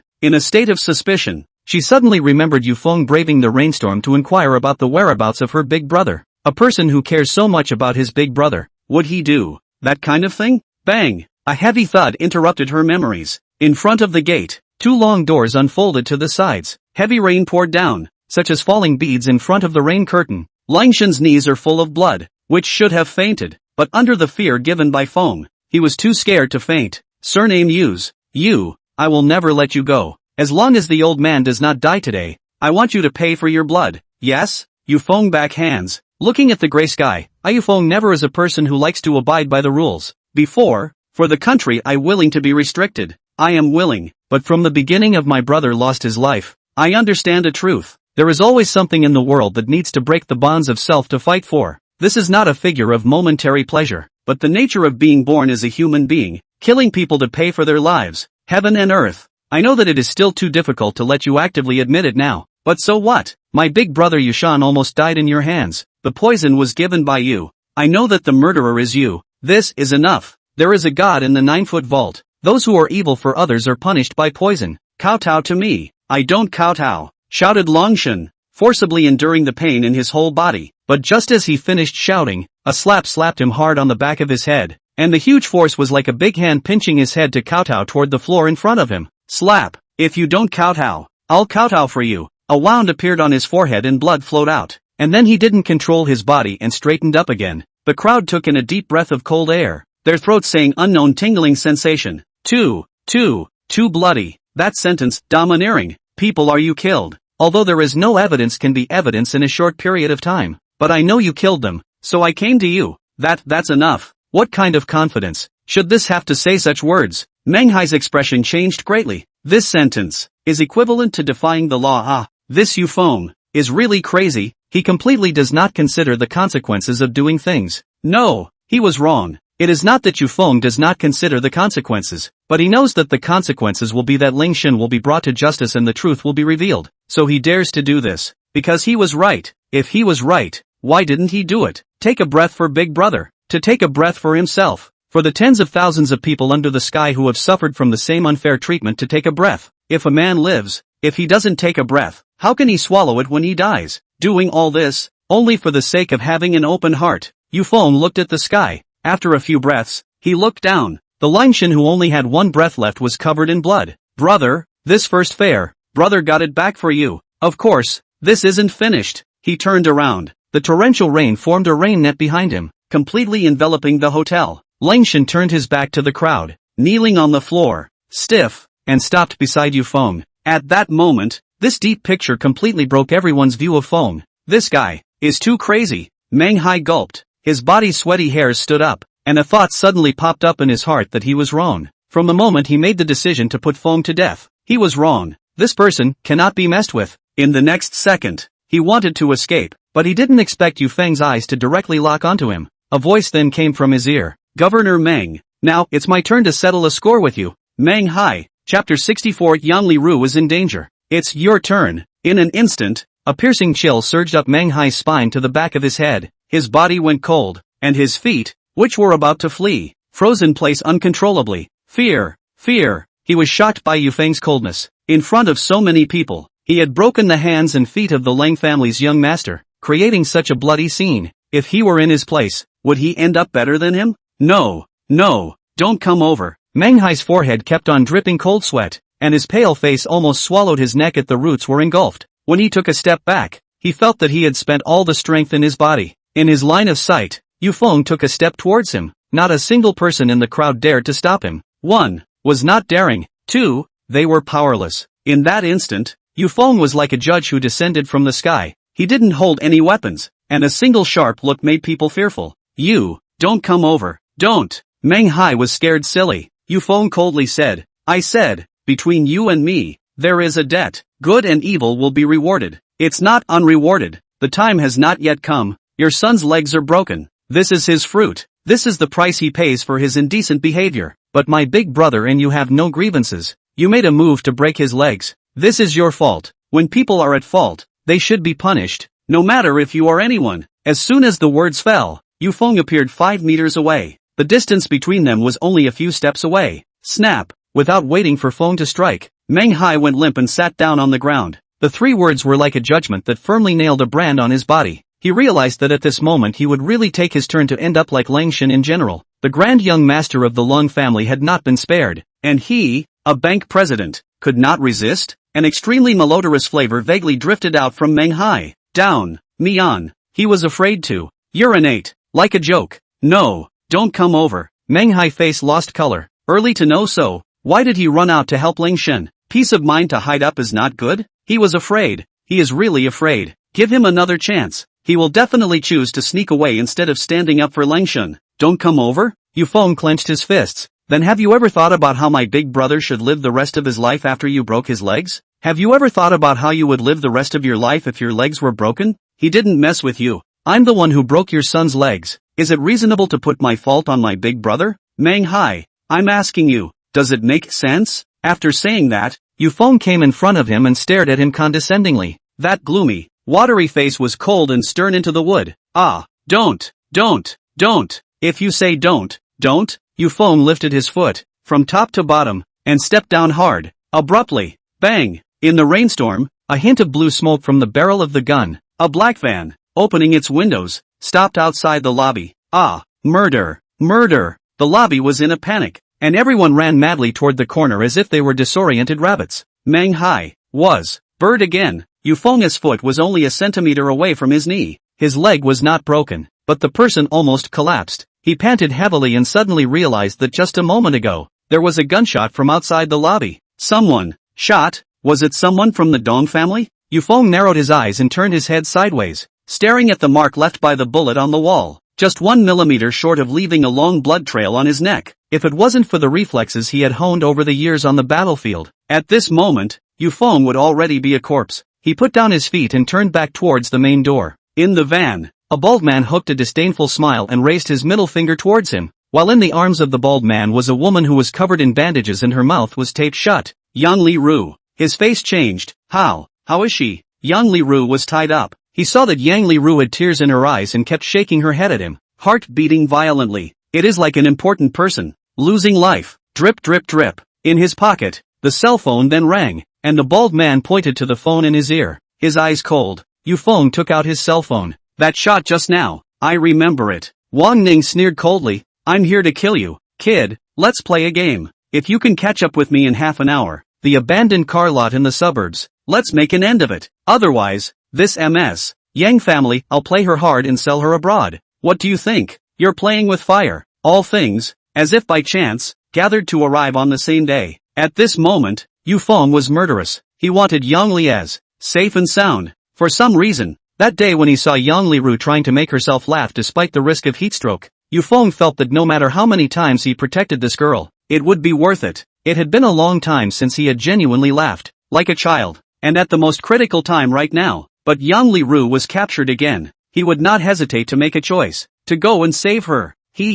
Playing with fire? I don't know how many fires I've played with in my life, and it's not too bad for you. I didn't guess wrong. This MS Yang's family is very important to you. Surnamed you. It's a man. Catch up. After saying that, Wang Ning closed the car window, quickly started the engine and let the driver leave. Yufeng put away his cell phone and immediately walked towards the door. And just as he reached the door, in the direction of the hotel's backdoor courtyard, Dongsheng rushed in with a group of Dong family's bodyguards in a flurry of wind and fire. Found it! Found it! Zhang Yu pointed at Yufeng. Young master, it's him! Manhwa from the lobby took a sniff and the fear in his heart immediately dissipated like clouds of smoke. His didn't know where the courage came from and quickly climbed up. Young Dong, quickly arrest him, don't let him get away. He's a madman, a psychopath. Don't let him get away, can't let him go. Dongsheng was slightly stunned, glanced at Manhwa, didn't say anything. Straight away he brought people to stop Yufeng. Ha ha ha, surname you. You're finished, aren't you great? Come on, fight. Dong family's people are all here. Tonight you will definitely die. Ah ha ha ha ha. As if to vent the shame of being scared by Yufeng just now, he desperately mocked. The crowd also quieted down, each of them discussing. It's finally here. Once the Dong family's people arrive, this kid is afraid to be finished. More than finished. I'm afraid he won't be able to live on in this life. Who can blame him? Beating the young master of the Long family to such an extent, and saying such things to young Dong's people. If he doesn't die, who will? But in the next second, the picture at the doorway once again made Manhwa, made everyone plummet, only to see Dong family's young master, Dongsheng, raising a look of respect, arching his hand, and bending 90 degrees to Yufeng in obeisance. Worship, respectful obeisance. His mouth even mouthed the words, Sir above, please accept Dongsheng's obeisance. I've finally found you, benefactor. Benefactor? Gao Yushan, Manhwa, the crowd. What's going on here? Yufeng just glanced at him, his eyes falling on the car keys at his waist. Borrow your Audi for a while, I'll return it to you. After saying that, Yufeng snatched Dongsheng's car keys and flew away. Finding a car parked on the side of the road, he chased after it. Hunting officially started, but who exactly is the prey? Yufeng wasn't sure. He only knew that he had to save Yang Liru, even if the relationship between him and Yang Liru only remained as friends. Because, this girl who amused him, he'd liked it a lot. Chapter 65, Missed Again. There are times when destiny is like a joke. The more you want to do something, the bigger God's joke is. Yufeng drove away, leaving in a very unexpected manner. Shouldn't he have gone out sideways, covered in blood, with only his last breath left? After all, this was the banquet of the old master of the Dong family, a prestigious hotel in Zhongqing City. Beating up someone here disrupted the order, and nearly stunned young Master Dong's people. On what grounds could he leave unharmed? And even more eye-openingly, he took the keys to the Dong family's crown prince's car and walked away? Everyone began to wonder if there was something wrong with their ears, but after they rubbed their eyes, they realized that the scene was real. The ending that they felt they should have seen did not occur, and instead ended in an extremely witty scene. In this, Manhwa was like a joke. Having defected to the prince of the Dong family, he thought that he had found a solid enough thigh, not to mention a step to heaven. He should be able to walk horizontally in this Zhongqing city, right? But Dongsheng, however, let go of a who almost crippled him, or the culprit who broke his own son's legs. He hated. He clenched his fists, his fingers creaking, completely forgetting Dongsheng's name for Feng. There was only one thought in his head right now, to kill Yufeng. So he took out his cell phone. Hey, I am Manhwa, the president of the first bank branch in Zhongqing City. I want to report to the police. The suspect Yufeng has just maimed the young master of the Lang family in the hotel, and is now driving away from the scene. Quickly catch him back. No, can't let him run. Pa! Before he could finish his words, a hand directly slapped him, slapping his cell phone directly to the ground. Dongsheng face cold. It was not easy to find this young man. He held it as not too late. This Manhwa even called the police. Dongshao. Manhwa looked complicated. The other onlookers were slightly startled, as if they sensed that things were starting to get out of the ordinary. That Yufeng still knows the Dong family young master? It seemed that to the young master of the Dong family, this Yufeng was still a figure that occupied an important weight. What the hell is going on? Gao Yushan was also thinking about this question. From the moment Yufeng said those words, it was like she was caught in a fog and lost her direction. At the moment and saw Dongsheng's attitude towards Feng, she was completely confused. This Yufeng is really only just out of prison? Dongsheng didn't want to care about the hearts of the bystanders. He stared at Manhwa. Do you know what that behavior of yours just now means? Manhwa nodded. I know, but it's already too late. This Yufeng must pay the price for his words and behavior. He broke my son's leg. I won't let him go. No, never. In addition, Dongshao, with your behavior just now, you can be completely found guilty of privately letting the suspect go. Do you know what this Yufeng has done? He broke both legs and arms of the Long family's youngest. Now, I ask you, do you know what this means? At this question, Dongsheng was stunned in his heart. He called, Yufeng? It turns out that this young man is called Yufeng. that person rumored by the outside world, the younger brother of the Gao family's door-to-door son-in-law, the person who broke Meng Hai's son's legs, the person who angrily beat up Chairman Su Chang at the Gao family's banquet. It turned out to be the man of God that he had gone through all the trouble of searching for. He was Yu Feng? He smiled. Meng Hai was furious. He coldly lowered his eyes. What are you laughing at? Young Dong, what gives you the right to laugh? You let this 1,000-dagger bastard get away, and you're actually laughing? Meng Hai's face was livid, his tone extremely fierce, itching to clasp Dong Sheng's collar and question him properly. But he didn't dare, because his status did not allow him to act out of character. Dong Sheng let out a soft snort through his nostrils, and scornfully said, I laughed at you for being a fool, Meng Hai. Nowadays, it seems that it's really a bit of a waste to have you as my man. A fool like you will only cause trouble for me. What do you mean? Meng Hai asked angrily. I'm laughing. I laugh at your stupidity, at the fact that you're blinded by hatred, and at the fact that you're being caught by fate in a very bad way. Just let me tell you, don't you want to find the gentleman who cured my legs? He is no other than the man you call Yu Feng. He, Yu Feng, is the one who cured my legs, and was your son's only hope to stand up. But you, with your own hands, buried the rest of your son's life. Isn't that funny? Dong Sheng spread his hands out, a casual touch, but it became a weapon to deliver a blow to Meng Hai's heart. Meng Hai took a step backwards. What did you say? This Yu Feng is the person I'm looking for? No, this is impossible. This is impossible. Meng Hai kept shaking his head. How is this possible? The person who interrupted his son was Yu Feng. The person who could make his son get back on his feet was also Yu Feng. No, it's impossible. Impossible. It's impossible. According to the information he had investigated, wasn't this Yu Feng Yushan's younger brother, a rural person? How could he possess that kind of medical skill? I don't have to lie to you, Meng Hai. You are really stupid. After saying that, Dong Sheng turned around and walked to the front door. Someone, call an ambulance and send the Long family's youngest to the hospital, and tell the Long family's head in my personal name that if he dares to make a move on Mr. Feng, he's messing with me. Dong Sheng, then go and inform Mr. Zhang. I won't bother him to send the bureau's people to make arrests tonight. Yes. As soon as the words fell, Zhang Yu rushed out to deliver the message, but just at this time, outside the hotel's main entrance, a dozen black jeeps, carrying the capital's license plate number, surrounded the main entrance. Dozens of black-suited bodyguards rushed down from the vehicles, wearing sunglasses and drenched in the rain, lined up in 4 ranks in the rain, marching in a serious and imposing manner. The leader, Mr. Eagle, frowned tightly, and after making a gesture, dozens of people instantly rushed into the hotel and surrounded everyone. Dong Sheng's eyes tightened. Your Excellency is, he was about to ask, but unexpectedly,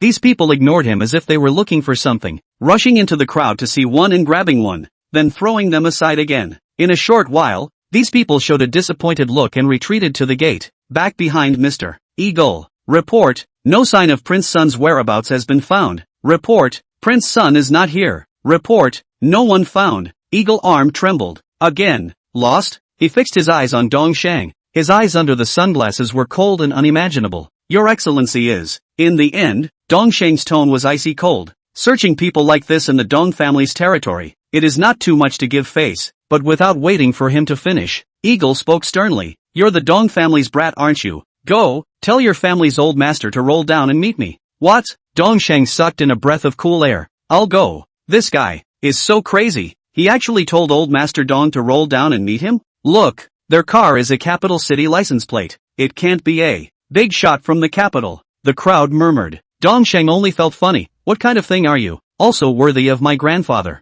Before the words were finished, a pale figure hurriedly arrived at the stairway on the 2nd floor. Mr. Eagle. Mr. Eagle. The old man is late. Please forgive me. Dong Sheng. Chapter 66. Phone calls from many big shots. After 10 minutes had passed, Lang Xin was sent into the first hospital of Jiangqing City for resuscitation. The Lang family head who got the news was waiting at the entrance of the operating room 20 minutes earlier, wearing an isolation suit. He stood in the operating room and froze as he watched his son, covered in blood, being pushed into the operating room. His head buzzed as if a swarm of flies and mosquitoes were circling around his head. Almost all of the hospital's experts were ordered to come here to save Lang Xin. He could be different from Meng Ru. The Long family behind him was a second-rate family. No matter if it was the background status or the circle resources, all of them were incomparable to Meng Ru, so much so that the treatment he received was something that he did not have. Son, the doctors immediately put anesthesia on Lang Xin. It won't take long. After he passes out, the surgery is about to start.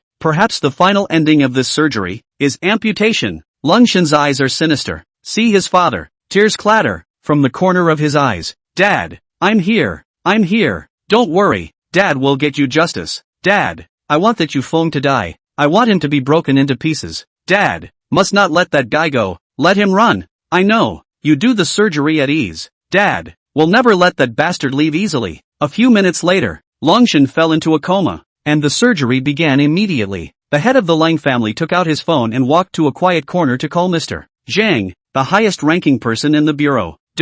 Without waiting more than a second, the call was answered. Mr. Zhang, this is Long Feng, my son. It's for Yufeng, isn't it? On the other end of the phone, that Mr. Zhang looked tired. He should have gone home from work and hugged his wife to rest, but he couldn't sleep peacefully tonight. He couldn't even take a bite of his late-night snack before he hurriedly rushed to the bureau to deal with things. Tonight, there were too many people calling him. Yes, that bastard broke my son's legs. The worst that can happen is an amputation. I demand that he be apprehended right away so that he can pay for his blood. Lung Feng threw his voice in anger. Mr. Zhang sighed. I know this matter. I will give you an explanation. Okay, I'll wait for your news. After saying that, Lung Feng hung up the phone. At this moment, Mr. Zhang, who was sitting in the office, also put the phone away. Lin Yunan, who was heavily armed and ready to go in front of him, immediately said, Uncle Zhang, let me lead the men to set off. This Yufeng is so unlikable, even dared to fight in the hotel and jeopardize other people's lives. Meng Hai, the president of the first bank branch in Jiangqing City, also called not long ago. What are you waiting for?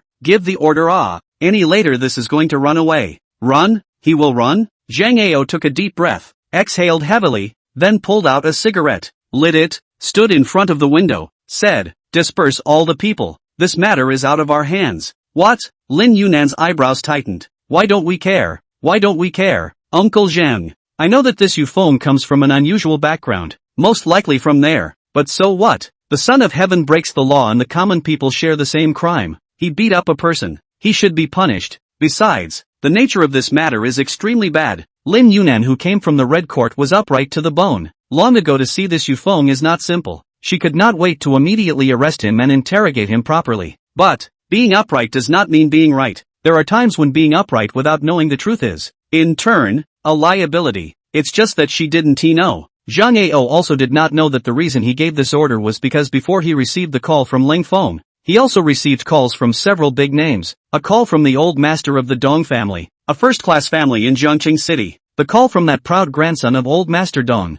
Shang. It was even the call from Lingya, the chairman of the famous Huamei group. On top of that, even that Lu Shuai, who had retired for 5 years and stayed in a special villa to retire and remain unknown, also called. What's worse, even a certain top-class mansion in the capital, which was thousands of miles away and at the foot of the Son of Heaven, also called. And their purpose was very unified. If anything happens to Yufeng, you'll be the only one to ask. It was hard to imagine what kind of identity it was that would pull the nerves of so many big shots. No one knew how heavy the pressure that topped Zhang Ao's body was either. He was on the verge of crying. What kind of character was this Yufeng? But on the surface, he forced himself to remain calm and said to Lin Yunan in a low voice, Yunan, I know you're a decent person, but there are some things that are no longer within our control. You think that this time is just a simple and innocent beating incident? But do you know how many people are involved behind this? This Yufeng, we can't control it. It's a late night. Go home and stay out of it. Pa! In the next second, Lin Yunan slammed the table. Lin Yunan,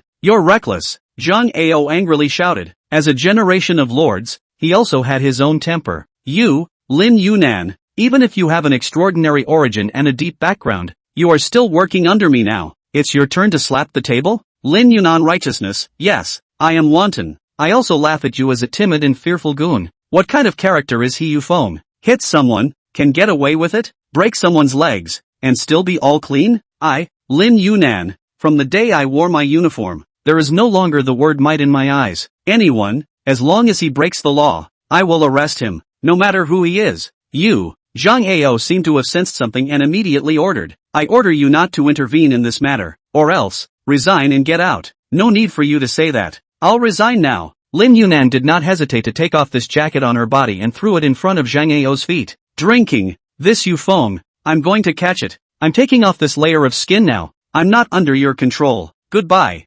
Saying that, Lin Yunan left in big strides, drenched in the torrential rain. got on his motorcycle, and tracked up Yu Feng's whereabouts according to the surveillance that came back from all corners of the city. Seeing him leave, Zhang Ao had a complicated expression. What the hell is this? This Yu Feng. Who the hell is he? What? He's actually the son prince of the Ji family who was sent out of the capital 26 years ago? Isn't he the younger brother of that trashy door-to-door son-in-law of the Gao family? It's actually him? Old Master Dong sucked in a breath of cool air. Earlier, he was on the second floor and had deliberately not come down. He knew that the person disrupting the banquet was Yu Feng, and he had heard of the name, but he didn't put it on his mind. After all, a small character like a mole was not worthy of his personal action, and he was entitled to watch upstairs as if he was watching a joke. But after the arrival of Mr. Eagle, he immediately couldn't sit still, immediately rushed down, and then back to the secret office. Heard the news, Mrs. Dong dumbfounded. He actually missed the Grand Prince of the Ji family that he had been pursuing so hard.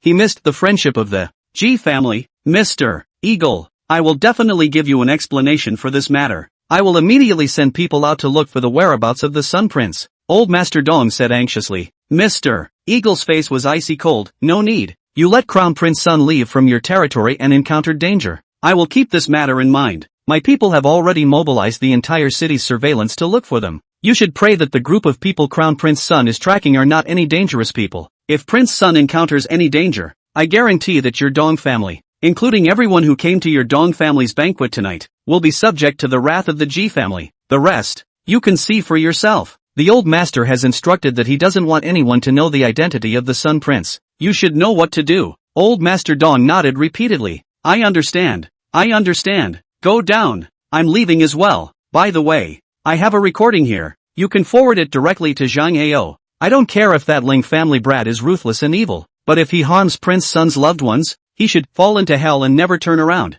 Chapter 67, The Wolf King's Wrath. The city of Jiangchang, which was obscured by dark clouds, was baptized by a storm. After Yu Feng drove off, various forces were operating frantically under countless orders to find out where Yu Feng was going. At this moment, Yu Feng had already left the city center and was on his way to the outskirts. Not the slightest bit of fatigue could be seen on his face, and his anger turned into power, covering every inch of nerves in his body. Yang Liru, sitting in the driver's seat, his car speed was as high as 100 yards. Traveling on city roads with this kind of speed was undoubtedly gambling with his life. He had to do it. He had to save Yang Liru. No matter what the reason came from, he had to bring the girl back safely. Dripping, just as Yu Feng was about to speed up to catch up, in his cell phone, a text message suddenly came. It wasn't the latest SMS message, but the cell phone's beep, suggesting that it hadn't been viewed yet and was about to expire. At that very moment, the content of the text message was printed into Yu Feng's eyes. A crystal tear fell from the corner of his eyes. Ru,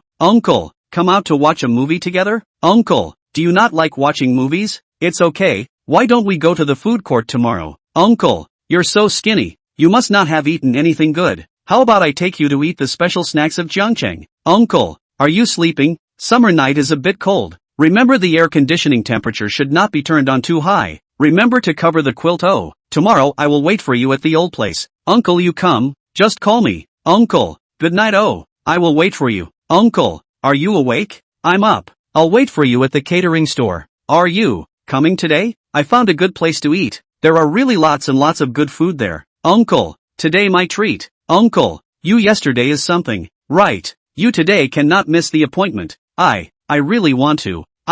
Uncle, you cannot put me again. Pigeon, do not return my message. I will endure. People must be to awe. Uncle, I'll wait for you. Yu Feng read every text message. He looked very carefully. Tears also blurred his eyes. Finally, he saw the sentence. Uncle, let's come out and talk. I have some words that I want to say to you. There are really a lot of words. This time I will not force you to come. Just think of it as a final conversation. If you come, I'm happy. If you don't come, then in the future, I won't bother you again. I will also understand that uncle you actually don't like me. Uncle, I'll wait for you at the Meteor Garden Bar. Uncle, you'll come this time, right? Every word of Yang Liru's was full of hope. Even a novice in the love scene could tell that she liked herself. She expectantly wanted to meet with herself, but time and time again, she was disappointed and could not get a reply. From the initial elation, it gradually turned into disappointment.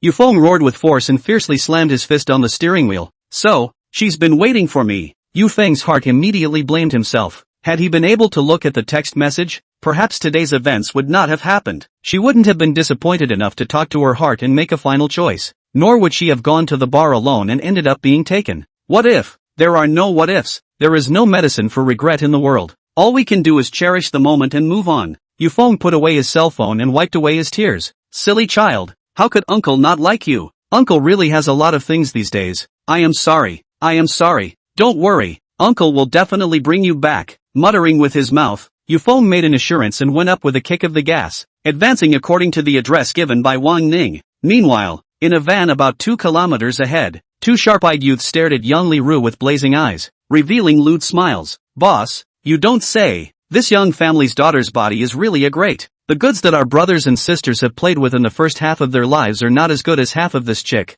Why don't we give her to? In the car? One person heatedly laughed. Stormy day. Van. Think of it as incomparably exciting. Ah. Woo. Woo. Hearing this, Yang Liru's color changed greatly. She kept shaking her head and backing up, but it was such a big place. Where could it retreat to? Wang Ning coldly smiled. Don't worry. There are plenty of opportunities to give you guys a taste. Ning City's second-rate young family's 1,000 gold is indeed a 1 in 1,000 commodity. Such a good character must naturally be milked dry before selling her out. But this will have to wait until we've finished off that bastard called Yufeng. If it wasn't for that brat, we would have captured this young family's daughter long ago, and we wouldn't have to reveal our footsteps and lose our base camp. All of this is this bastard's fault. If he doesn't die, I can't rest easy. Don't worry, boss. One of the bodyguards patted his chest and said, don't forget, before our brothers followed you, they were all foreign mercenaries. It's still easy to clean up such a small character. As long as that Wolf King doesn't arrive in person, we'll make sure that your life is unharmed.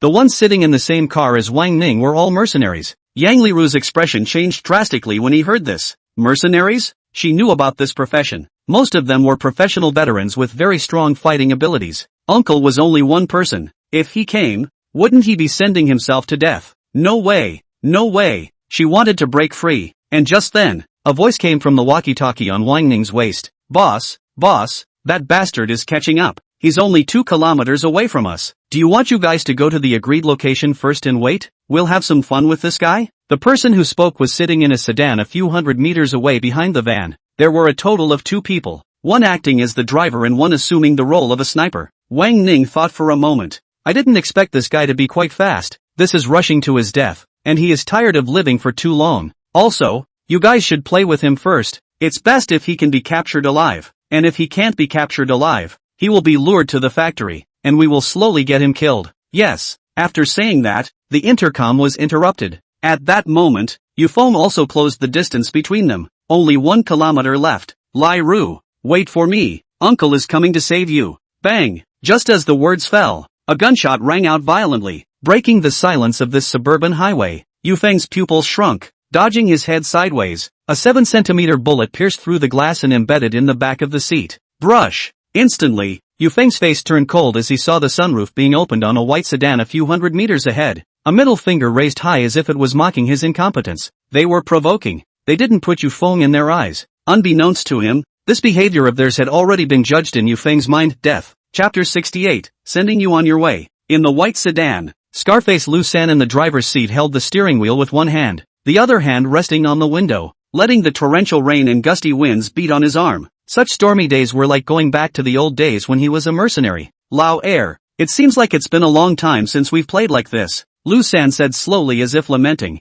taking a deep breath and exhaling his cigarette. Li Si on the co-pilot's seat wiped his sniper rifle. His expression was a little hard to see as he had just finished a shot. He, who was known as one of the top 10 snipers in the mercenary world, for the first time, shot blanks. He narrowed his eyes slightly. It's been a long time since I've had any fun. Ever since we left the mercenary world and came here, we haven't encountered any decent opponents. But tonight, this bastard seems to be quite good. My first shot, he actually managed to dodge it. Dodged it? Lu San was shocked in his heart, and sneered. It's just luck. According to the boss's investigation, he's the younger brother of a door-to-door son-in-law, wasteful to the point of not being able to be wasteful anymore. He hasn't received any rigorous training at all. I guess it should be because it's too dark to hit the air. Is that so? Li Si didn't think so. He clearly saw through the sniper scope that at the moment of the shot, that Yufeng's neck subconsciously twisted a bit. This was not something that could be done by luck. That was the kind of muscle memory that could only be formed by warriors who had experienced bloodshed in gunfire for years.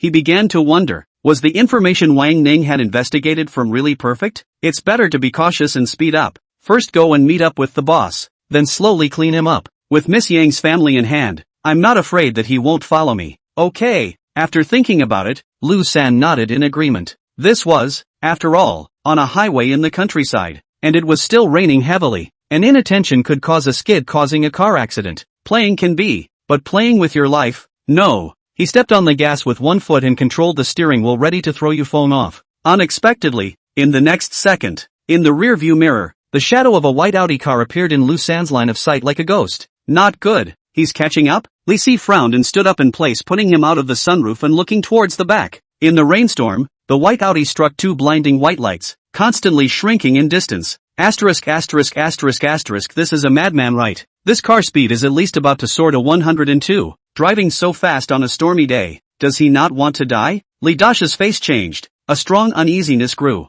Quick, get rid of him. Lu San's face tightened. Can't get rid of it. This guy is crazy. If we drive to 102, the designated tires will have to skid. Is this guy a ing calf reincarnated? Not just rushed him to fire a shot, to so play life? It is the mercenary origin of him, but also at this moment to feel the thick pressure. Fierce afraid of ruthless, ruthless afraid of horizontal, horizontal afraid of life-threatening. Right now this Yufeng is life-threatening. Catching up, Li Si shouted. It was too late. The front cover of Yufeng's car was almost completely close to the van's trunk, and the distance between them was less than a few centimeters. As long as he stepped on the gas again, a collision would surely occur between the two vehicles. Rainstorm, a collision. Ha! Vehicle destruction and death. Quick, shoot! Lu San hurriedly roared. Li Si tightened the trigger and raised the sniper rifle high on the sunroof, aiming at Yufeng inside the car a few meters away. Right now there was only one option for them, and that was to kill Yufeng. Either he dies or I die. But who did they think they were facing? A wild boy from the countryside? A useless punk? Or a madman who doesn't want to die?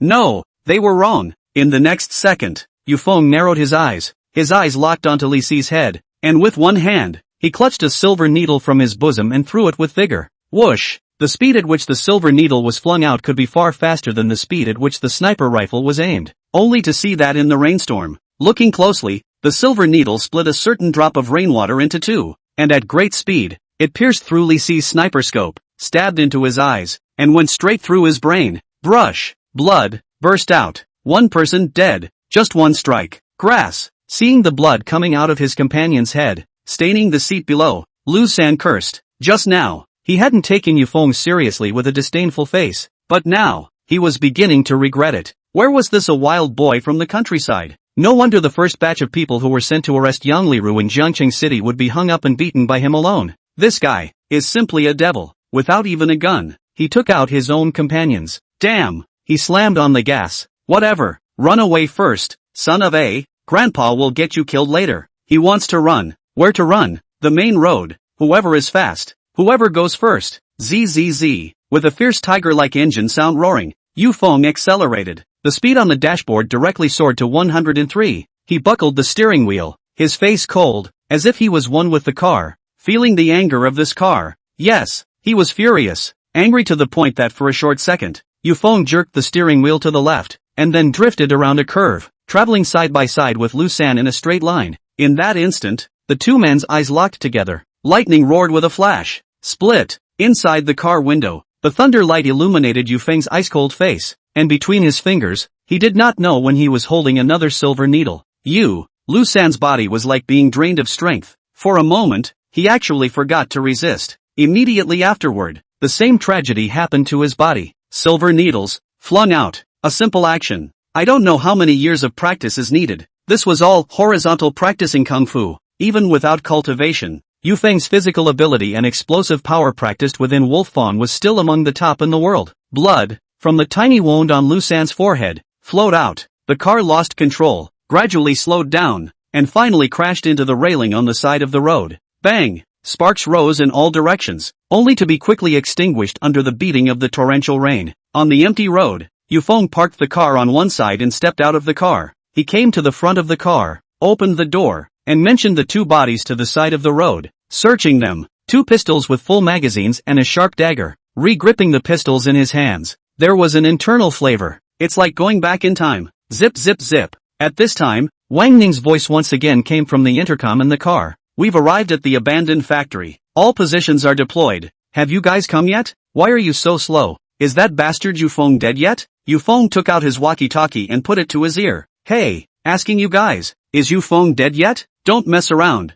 Don't get killed for a moment's pain. You hear me? Then, the voice of response came. They are dead. It's your turn soon. Prepare your last words. I, Yufeng, am here to send you on your way. Wang Ning. Chapter 69. Heaven's net is not a net that can't be missed. Pop. The walkie-talkie, falling to the ground, broke the antenna and lost its signal. Yufeng's voice came from the other end, which made it certain from a certain angle that two of his men were dead. Wang Ning. The abandoned automobile factory was desolate. The whole building was dirty and disorganized. Yang Liru was imprisoned in a deserted house, while the remaining 7 or 8 people were guarding various locations, waiting for Yufeng's arrival. According to his plan, when Yufeng fell into the encirclement, they would all strike together to kill him, and get the scene back as fast as possible. But what he didn't expect was that before the battle even started, on his side, 2 people died first. They could all be his own men that he had painstakingly brought out from the heavy siege of Ning City, and each of them had been through hundreds of battles. Yufeng, he roared lowly. The name came out between his teeth. Bastard, you broke my foundation and killed 2 of my men. This account, I'm not done with you. Go, pass the order to the others. Tell them to hold their positions. This Yufeng is a tough guy. When you see him, shoot him directly. Don't hesitate. Yes, the battle was about to begin. And at this moment, inside a certain restaurant in the new square of Jiangqing City, Yang Jian was lying on the sofa with his cell phone playing the game with great enjoyment, and was still in the middle of a group fight, when outside the store, a few top-of-the-line Rolls-Royce Phantom, parked in front of the entrance. A middle-aged man led 4 or 5 bodyguards down from the car and entered the store. Seeing Yang Jian addicted to the game, the middle-aged man's mouth twitched slightly. He was so old, he didn't think about how to inherit the family business. He played games all day long. If he let the other families in Ningchang know about it, what a shame! Rebellious son, he shouted majestically. Instantly, Yang Jian's eyebrows wrinkled into a straight line, moving his eyes away from the cell phone screen, and at the first sight of the middle-aged man, he jumped up hurriedly in fear.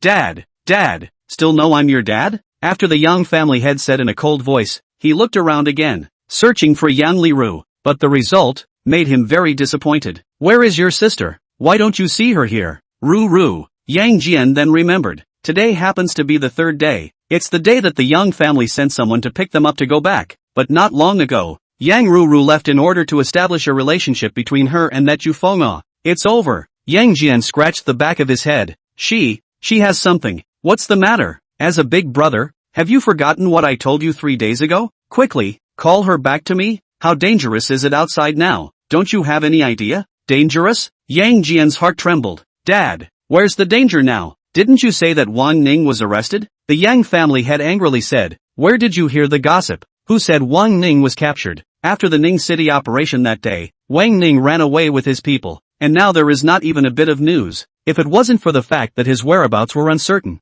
would I be in such a hurry to bring you guys back? What?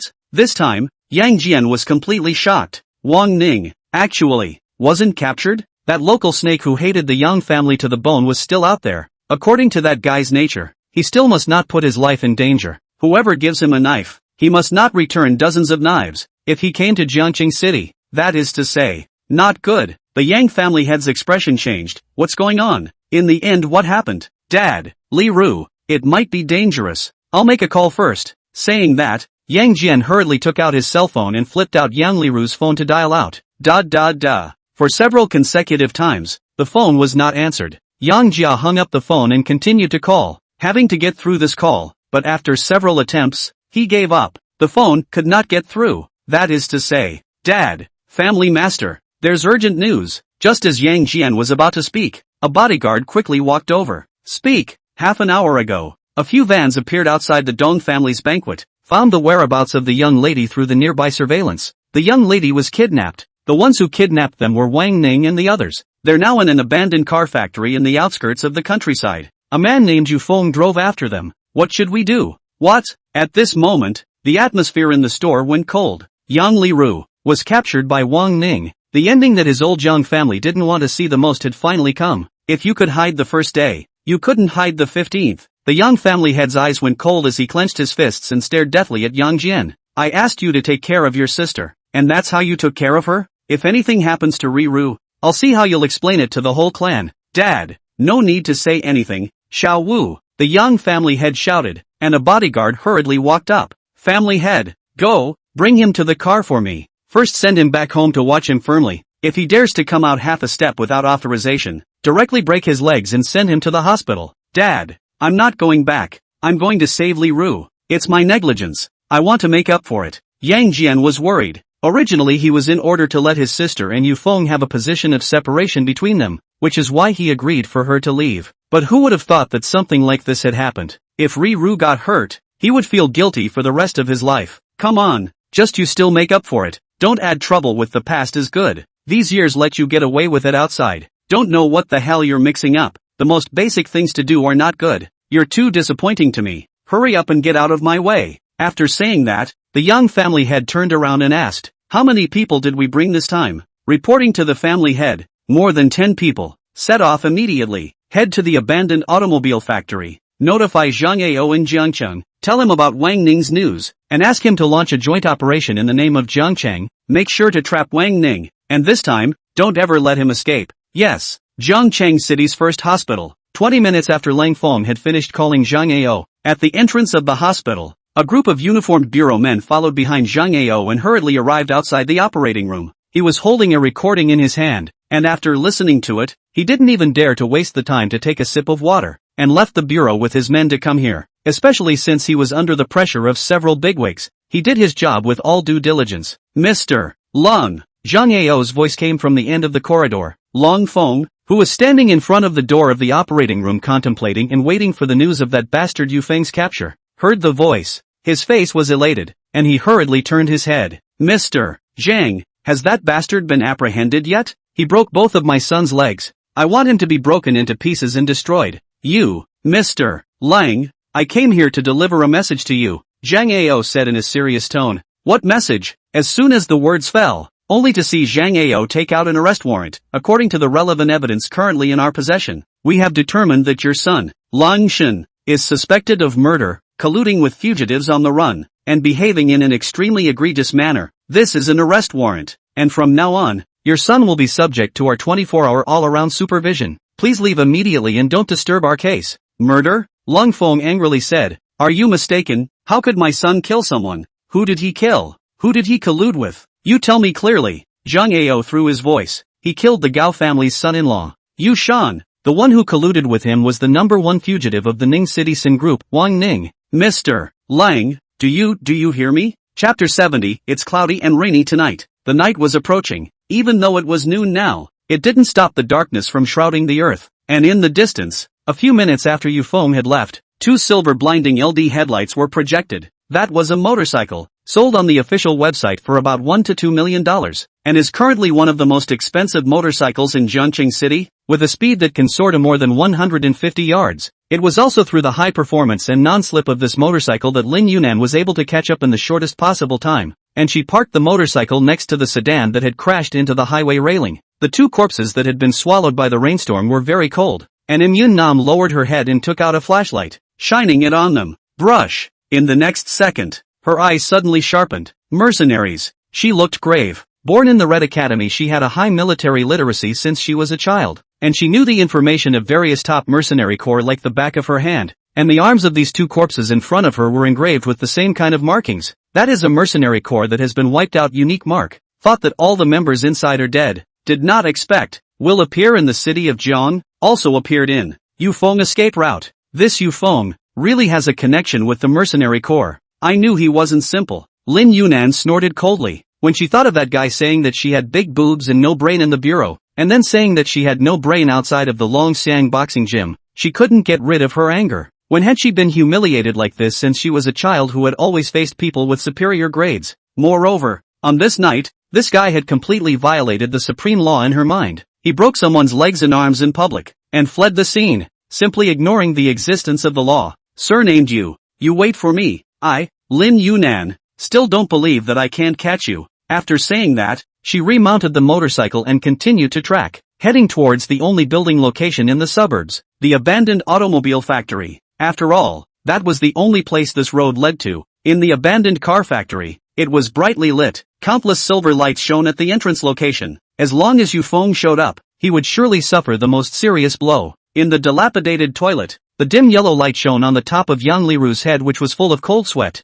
In front of her, Wang Ning squatted in front of her, pulling out a cigarette and lighting it, clamping it to the corner of his mouth. Hiss! He raised his hand and tore off the tape that bound Yang Liru's mouth. Ah! You! Let go of me! As soon as he tore off the tape, Yang Liru shouted in panic. Snap! Unexpectedly a slap, directly brutal and incomparable fan to come, ruthlessly smacked on her face. Scream again! I'll do you right here and now, making you a real woman. Wang Ning viciously yucked a mouthful, glaring at her and said, brush! Yang Liru immediately closed her mouth. Panic eyes showed fear. This was the first time she fell into this kind of danger. Naturally she didn't dare to shout indiscriminately, being so scared. The fear in her heart, the thicker it became. Who are you? You, who are you? Why do you want to arrest me? I didn't provoke you. Yang Liru stammered and asked. Ha! He coldly smiled. You didn't provoke me, but your father has caused me a lot of trouble. Your young family, relying on the number of people, robbed my business even if it's not enough. Not even a mouthful of soup for me to drink. This is not so unreasonable when you're in the Jianghu. If you want to blame it on your father's greed. And he also used his connections to destroy all the rivers and mountains that my old son had worked so hard to build in Ningxing. Do you know how much I want to kill your father right now? I hate that I can't peel off his skin, draw his tendons, chop up his bones and stew them in soup. Oh yeah, and that Yufeng who obstructed me from kidnapping you the first time. I want him to be plunged into the land of doom as well. Uncle! Yang Liru's expression changed greatly. No, don't go to him, he has nothing to do with me. Nothing, and he won't come to save me. Yang Liru hurriedly persuaded, wanting him to let Yufeng go. Once she thought about the fact that in the past few days, Yufeng didn't even reply to a message. The probability was that she felt that Yufeng didn't like herself, and since she didn't like him, why would she risk her life to save her? On the other hand, Yang Liru also does not want Yufeng to be destroyed by these ruthless outlaws because of himself. He has saved himself enough times. Wang Ning didn't think so. He took a deep breath and exhaled the cigarette heavily, a cold smile on his lips. Why don't I think that Yufeng has nothing to do with you? Nothing to do with you. Would stand in your way and fight with my men? If he has nothing to do with you, he would kill 2 of my men? Are you playing with me? Don't you realize that this bastard is on the verge of coming to me and falling into my trap for you? What? Uncle! Came. Yang Liru's heart was shocked. Complex emotions immediately spread all over the body. Some joy, but also some worry. Uncle responded to her. She really came to save herself. Uncle still likes me, is it? But this place is so dangerous. Uncle Kane will not endanger life.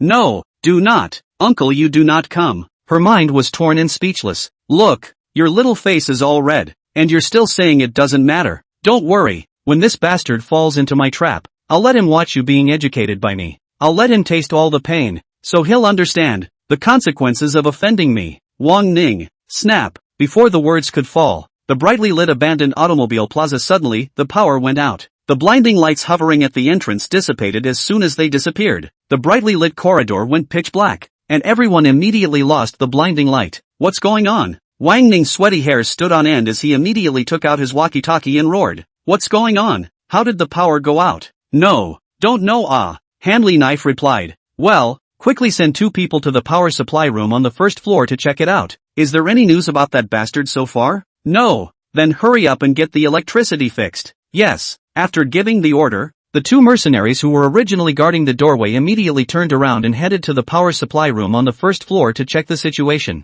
Wang Ning closed his breath tightly, a bad feeling of foreboding arising. He stared down at Yang Liru. It seems I don't have time to have a good chat with you. That love interest of yours is going to arrive. Don't worry, in a short while, I'll bring him to you. After saying that, he took out a pistol from his waist and turned around to walk out of the room. At the same time, a motorcycle came to a cross stop at the entrance of the road a few hundred meters away from the abandoned car factory. Turning off her headlights, Lin Yunan took off her helmet. Her camouflage combat outfit was enough to show the actions she had gone through before coming to Jiangqing City, only to see her put on her handcuffs and stealthily follow the entrance to the interior of the factory. And just as she stepped out, 2 gunshots boomed out from the first floor of the factory. Bang bang, Wolf King arrival. Chapter 71. Someone has died. Just walked to the door, heard the sound of gunfire from the first floor. Wang Ning on the spot, stunned in place. How long it is? Just sent out 2 people. Now it is difficult to nod again. He hurriedly took out his walkie-talkie, dialed the 2 men's walkie-talkie band, roared,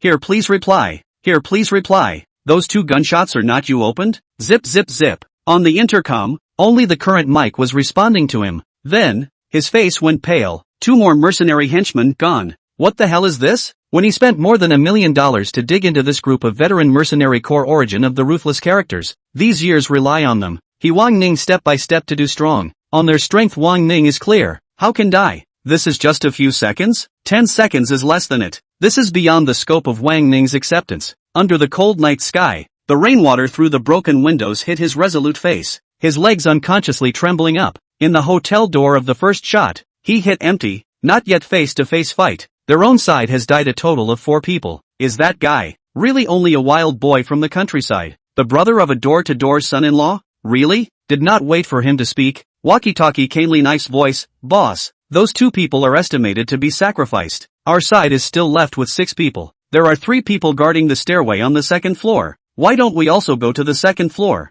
Block that guy, as long as he dares to come up. Get him killed. How about it? Good. I'm coming over here. You send someone up to watch this Miss Young family. Don't let him escape. I'm going to go down there myself to give that kid a hard time. Definitely don't let him cause any more damage to our people. Finish him off on the spot. Yes. On the other side, in the power supply room, Yufeng leaned against the wall, looking at the 2 closed-eyed corpses collapsed in the doorway. He didn't hurry to walk out. According to his past combat experience, it was a mistake to expose himself at will for an assassination like this one. Only to see his face calmly took out a mirror from his waist, borrowed the weak light in the powered room and placed it in all corners to check the situation outside. No one. This meant that the other party didn't have enough people to encircle the entire building, but rather, they were divided into several groups guarding the floors. Soon, he realized that this meant that there was no one on the 1st floor right now, and after hearing the gunshots, the people who had gathered in other locations would quickly rush here, or perhaps guard the entrance and exit of the 2nd floor, waiting for their arrival.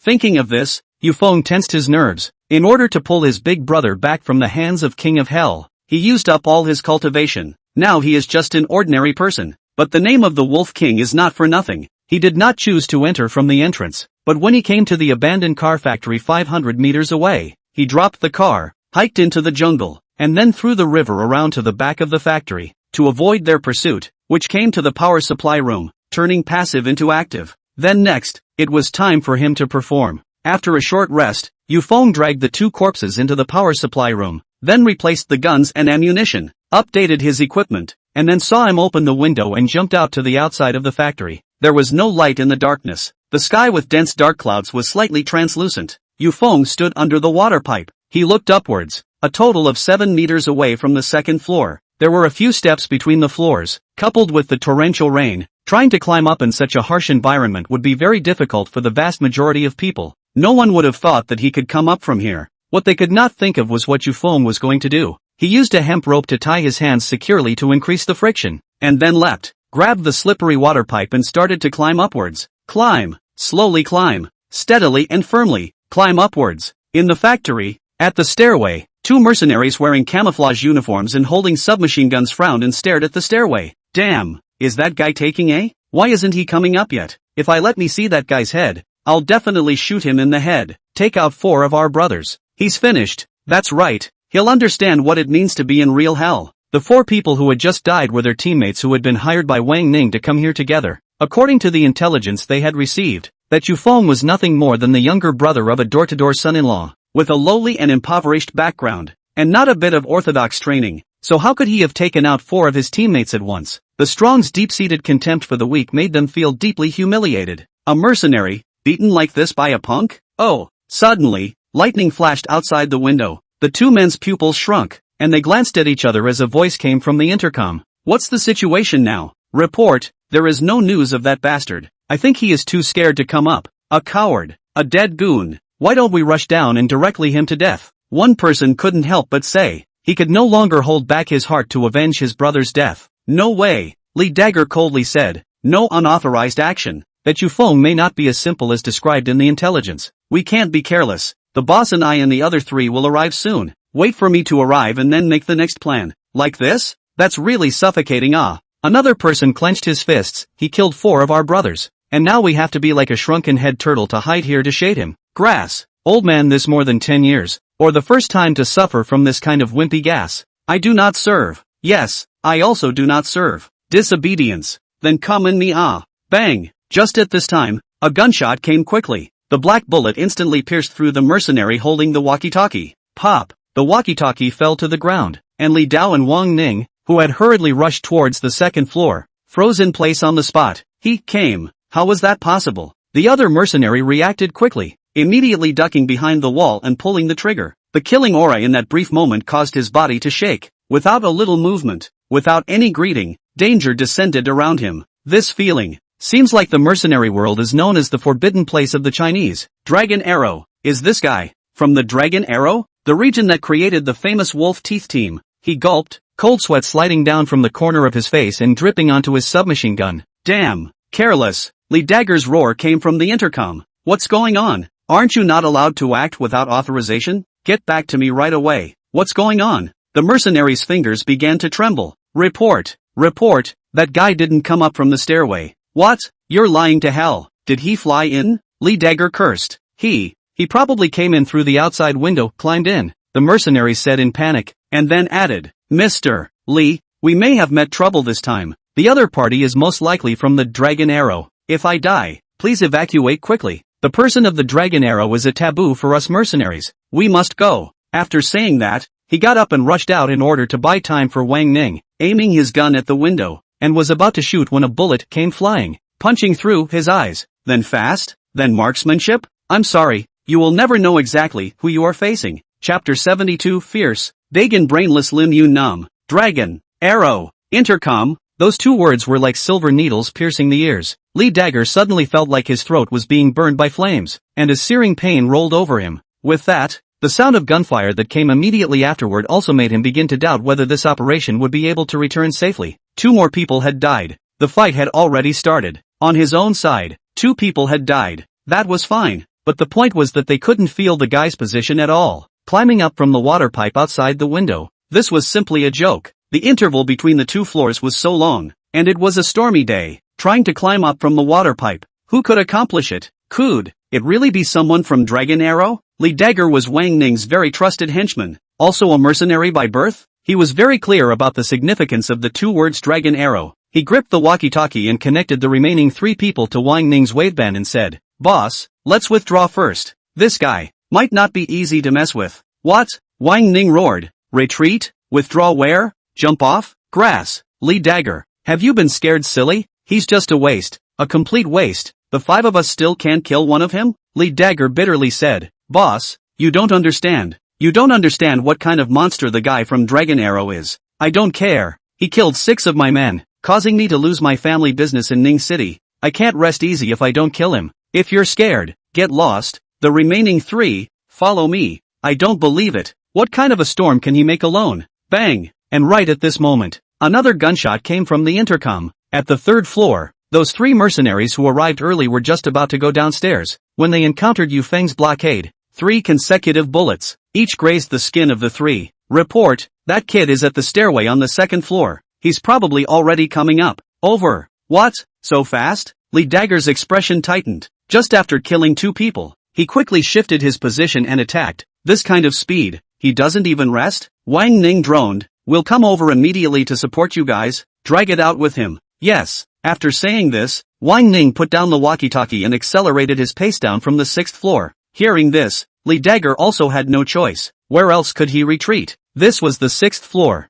Could he jump down? At this moment, it is difficult to ride the tiger. In addition to killing Yu Feng, they have no other choice. Thinking, he also accelerated his pace to the direction of the 3rd floor. At the 3rd floor, the 3 mercenaries were occupying 3 different concealments, forming 3 different perspectives, firmly locking down the location where the shot had just been fired. They were certain that the bastard had come out of the stairway and was hiding behind the wall on the other side, and there was only a few square meters there, not to mention no windows, so that meant he was completely in a dead zone, and if they found the opportunity, they could shoot him. Tightening the trigger and breathing a little heavily, he turned his head to look at Wang Wu and Jack on the other side and used hand signals to give the next step in the plan. He shoots, attracting the bastard to reveal his position, and the other 2 carry out the shooting. Ach! The 2 men nodded their heads separately after getting the plan. Immediately afterward, they only stood up violently, exposing their heads to the open field of view, before raising their guns and firing wildly at the other side of the darkness. In the next second, a bullet came through the darkness, Hearing the different sound of the gunshot, Zhang Bar immediately crouched down quickly. He's coming. Shoot, he shouted. This was an excellent opportunity. That bastard definitely couldn't react in such a short time, but when he looked at his companion Wang Wu, he was confused. On that forehead, a bullet penetrated his brain as if it were a digger, and blood flowed along the bridge of his nose, dripping into his mouth. Repeating, blood flowed out, and then dripped back. He dead. How is this possible? Is this guy the devil? Jack cursed. My fark, this bastard has long since determined the position of the three of us. His shot was not fired at you, but at Wang Wu's firing position. He has long since predicted your battle plan. Fark, how could this guy? No one of the two people thought that the perfect cooperation plan that should have been seamless was so powerless and even a bit stupid at this moment. It was like a 5-year-old playing Jedi survival with an adult. The dish was like an old dog, with no power to fight back. This Yu Feng had long predicted their next move. Yes, he did. Yu Feng had already calculated it. The chance for 3 people to cooperate. This is just the most basic way of fighting. In Wolf Feng's past battles, the tactics of 3 people cooperating was not only so simple. In his opinion, the most powerful tactics in the world was just one word: fast. He was leaning against the wall. His pistol still had 4 rounds left in its full magazine. However, he had just replenished his equipment, so he didn't need to worry about resources. However, support should be arriving soon. One had to settle the battle right away. According to Yu Feng's estimation, there were no more than 4 people in this factory building. Once 4 people rushed over together, it would be troublesome. Thinking about it, he got up, and after using the reflector's faint view to make sure that the other 2 people's positions had not changed, he violently rolled sideways and came, ready to rush to the stairway to the 4th floor and shift his position. It was also at this moment that a camouflaged figure darted in at the stairway on the 2nd floor. Lin Yunan took a large step, his eyebrows furrowed into a line. The first moment he saw Yu Feng's figure, he raised his pistol and aimed it at Yu Feng's head. Yu Feng, old lady has finally caught you. I'm now officially arresting you for the crime of intentionally injuring someone. Put down your weapon and crouch down with your head in your hands. Lin Yunan was righteous and godly. Yu Feng, why is she here? No good. On the other side, the 2 men seized the gap when Yu Feng turned his head to look at Lin Yunan and quickly raised their guns, aiming at him. Bang bang bang. The sound of gunshots came clattering. The rainstorm was clattering. Yu Feng sidestepped. Countless bullets grazed his body, leaving a fiery blood mark on his waist. He rolled over and leapt to the 2nd floor. Not waiting for Lin Yunan to react, he directly clasped her hands, twisted them slightly, and snatched the gun. Brush! Lin Yunan's face changed drastically. What a fast maneuver. She was shocked. She was just about to break out in curses, but unexpectedly, a few meters away, the figures of 2 mercenaries suddenly appeared, raising their guns and aiming them at her head. Bang! A gunshot rang out. Yu Feng was the first to fire, piercing Jack's head, before holding onto Lin Yunan and flipping over to jump down from the stairway on the 2nd floor. The whole set of actions, flowing in a stream, with only one word: fast. Boom! Outside the window, thunder roared. Wang Wu, so shocked that he forgot to even shoot, watching Jack tumble down beside him. He scared silly, in the blink of an eye, after dodging a chase, flipping and leaping down the stairs, with a woman in his arms, he was still able to backhand his teammate and kill him. Is this guy, he a devil? Over the intercom, Wang Ning's shouted curses came out. Cheer up, old man is here. Go down with me and get him. Chapter 73 Battle of the Wolf King I. In the midst of the rainstorm, 4 Rolls-Royces took a direct shortcut from the city highway, arriving at the abandoned automobile factory in the shortest possible time. Dozens of bodyguards from the Young family were fully armed. Even the military thermal imager was with them. As soon as they got out of the car, they bent down and quickly approached the factory from the entrance, finding a suitable place to hide first. Quickly, use the thermal imager to check the situation inside the factory. Yes, after the leading bodyguard gave the order, one of the bodyguards hurriedly mounted the thermal imager in his arms onto the drone and maneuvered the drone to the very top of the factory, observing the entire factory from a god's perspective. It didn't take a while for the news to come in. According to the thermal imager, there are a total of 6 people inside the factory, 1 in the toilet room on the 6th floor, 2 on the 1st floor, and 3 on the 2nd floor. They are walking side by side towards the 1st floor. It looks like the one called Yu Feng has already arrived, and is having a confrontation with Wang Ning inside. We've come at the right time. Let's rush in now. That bodyguard said that he was about to get up, pick up his gun and head inside. He was immediately pulled back by one of the leaders. Fool, bullets don't have eyes. Are we going to seek death by rushing in? The purpose of us coming here is to bring Miss back to Ning City, not to participate in a meaningless battle. Saying that, he paused and continued after some contemplation. Although we don't know what kind of relationship this Yufeng has with the young lady, that he is willing to risk his life to come and save her. But we can't let such a good opportunity go for nothing. Right now, it seems that the young lady is on the 6th floor. Wang Ning's people are on the 2nd and 3rd floors. They shouldn't go back until the battle is over. Lao San, Lao Wu, you two use your hook and claw to climb up to the 6th floor. We'll meet them on the lower side. Make sure to bring the young lady back safely and securely. Yes. Getting the order, the two bodyguards hurriedly took out the sharp hook claws specialized for rock climbing from their backpacks to find a suitable wall to climb. They were all young family's guards. After specialized and strict training, thanks to the favor of that one big shot of the young family, each of their combat strength was comparable to a special forces soldier without exaggeration. The 6th floor of the district was no big deal to them, only to see them come to the downstairs, head up eyes fixed on the 6th floor window, will be in the hands of the hook claw first flung a few times, then forced to the 6th floor thrown. Splat! The hook claw smashed the window, firmly clasped in the recessed dead center. They pulled downward to make sure it wouldn't break, then tied the rope to their waist, and then began to climb towards the 6th floor. As for the battle on the 1st floor, they didn't care at all. The young family head had asked them to come here for one purpose, to rescue Yang Liru and leave immediately. Carrying out orders was a heavenly order in their eyes and had to be obeyed. About a few minutes later, they quickly climbed to the 6th floor, jumped down from the window, found the toilet room according to the location shown by the thermal imager, kicked up, and saw before their eyes, Yang Liru was bound all over by hemp rope to a pillar. Ah, don't come over, don't come over. As soon as he saw them, Yang Liru thought it was the group of mad people under Wang Ning, and screamed in fear. A bodyguard shouted, "Miss, keep your voice down, it's us, we are sent by the master to save you." Dad. Yang Liru calmed down, looking at the attire of the few people. It didn't seem like Wang Ning's people either, and listening to the two people, it also sounded like Ning Cheng's accent. She was certain. Is it really my father who sent you guys? Yes, miss. Master is waiting for you at young Master Jin's store. Originally, we had agreed to pick you and young Master Jin home today, but we didn't realize that something like this had happened, so we were sent here. Miss, hurry up and go. If you don't go it will be too late. Wait. A bodyguard wanted to go forward to untie the twine on Yang Liru, but unexpectedly she hurriedly said, "Don't mind me. You guys quickly go downstairs to finish off that Wang Ning. Uncle is still on the 1st floor. He's in danger. Go save him." The sound of a gunshot coming from downstairs just now made Yang Liru's nerves tense to the extreme.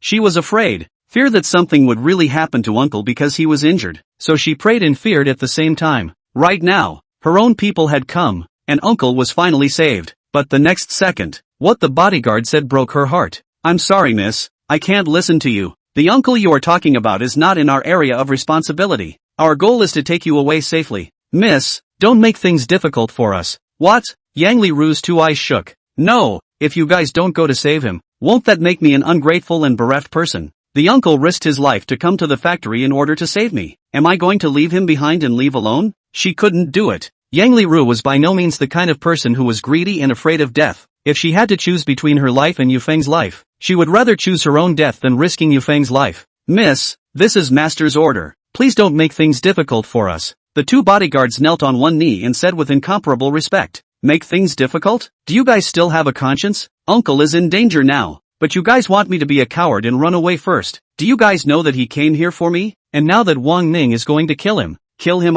do you guys understand?" Yang Liru roared hysterically. The voice was so feeble in this silent night. She cried. Tears clattered down from the corners of her eyes. She didn't want to leave Yufeng behind and leave like that. She hadn't yet made things clear to Yufeng, told him all those things she liked about him in her heart, told him that she fell in love at first sight the first time she saw him. She had so many things she hadn't said. How could she just leave? "Miss, don't make things difficult for us. Come with us." Yang Liru growled. "I won't go. I won't go. I won't go if you guys don't go save him." The two bodyguards looked at each other. It seemed that they could only. One of them stood up and walked towards Yang Liru, bending down. "Miss, I'm sorry, Lao San is offended. What do you want?" Yang Liru's eyes widened. In the next second, he only saw that man's hand was like a machete, hitting Yang Liru's neck position with force. Splat! She instantly fainted. There was no consciousness. "Quickly, take the young lady to the window and send her down." Together, the two men cut the hemp rope on Yang Liru's body, while carrying together to the window, tying Yang Liru with the rope under the hook and claw, while one man carried Yang Liru on his back while falling down from the window's rope, landing smoothly on the ground. After the other person came down in the same way, they returned together to the leader's side. Report, found the lady. Withdraw. send a message to the Lord. We'll go back to Ning City directly from this road. There might be some unrest in Jiang City tonight. We can't stay longer. Please leave immediately. Good. Saying that, a dozen people hurriedly left, unknowingly, taking advantage of Wang Ning's side's people in Yufeng's glued fight to save Yang Liru. And at this moment, in the first floor power supply room, Yufeng's waist was covered in blood. Chapter 74 Hypocritical Goon. Lin Yunan was dumbfounded. She rushed at her uncle, Zhang Ao, in a fit of fervor, slapping the table, cursing and lecturing him, slamming the layer of clothes on her body that symbolized the majesty of the law in his office, resigning on the spot and leaving the bureau, in order to bring Yufeng to justice. Let him bow down and admit his guilt. In her opinion, Yufeng is a rely on their own skills, lawlessness, for the wrongdoing of the vicious people. She from the bottom of her heart, she wanted to destroy this guy completely and thoroughly, and when she tracked all the way to the abandoned car factory, according to the plan to find Yufeng's whereabouts, she thought that she was able to fulfill her heart's desire, but she did not want to. But the twist also happened when she took out her pistol and aimed it at Yufeng's head. She had no idea what she was facing. At the sight of the two mercenaries raising their guns and aiming them at her, she was confused. How could she not have thought that there would be other people here? What's more, she wouldn't have thought that Yufeng would give up the chance to escape in order to save herself. Save herself with absolute crushing strength, and even backhandedly kill one of the mercenaries. Such strength. Could it be that he came from Dragon Arrow? Such a thought suddenly popped up in Lin Yunan's mind. Looking at Yufeng's calm face, enduring the pain to tie a bandage around his waist, she hesitated for a moment. I'm sorry, just now. Before she finished her words, she was interrupted by Yufeng's cold voice. You think you're amazing, don't you? Yufeng raised his head, his tone sharp, instantly piercing Lin Yunan's heart. She had never felt that she was marvelous. What do you mean? Yufeng faintly said. I don't mean anything. Do you feel that it's not easy for you to come across a suspect with an uncomplicated identity, evoking a strong desire to capture in your heart? You must catch me and put a trumped-up charge on me to feel happy. Lim Yunnam.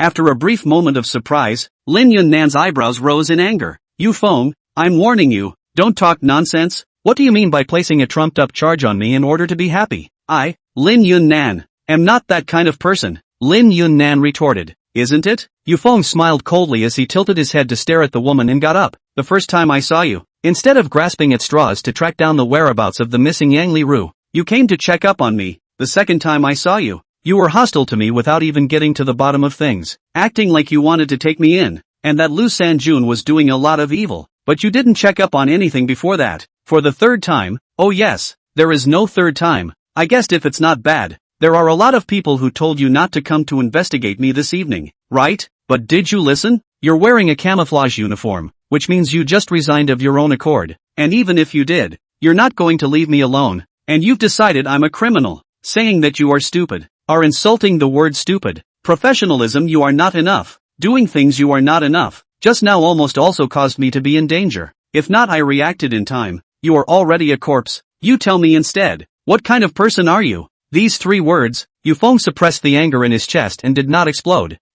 Tears, began to swirl in the corners of Lin Yunan's eyes. She wanted to retort, but suddenly didn't know what words to say. It was as if, herself was what Yufeng said she was. Stupid, arrogant, presumptuous. All the words describing a negative character seemed to be insufficient when applied to her. I'm sorry. For the first time, these three words came out of Lin Yunan's mouth. She, who had been proud since childhood, finally lowered her head today. She had to admit that if it wasn't for Yufeng, she would already be dead. Forget it, the most important thing right now is to save people. You stay here and get someone to blockade this place right away. What about you? Lin Yunan asked. I'll go kill these bastards. You alone? Yufeng gripped his pistol tightly. One person. It's enough. On the second floor, Wang Ning, Li Dagger and Wang Wu were walking together. The original dozen of people now. Only the three of them left. Well, this kid life is really big. A shuttle submachine gun down actually did not die. Wang Ning's mouth angrily poo-pooed a mouthful. Coldly said,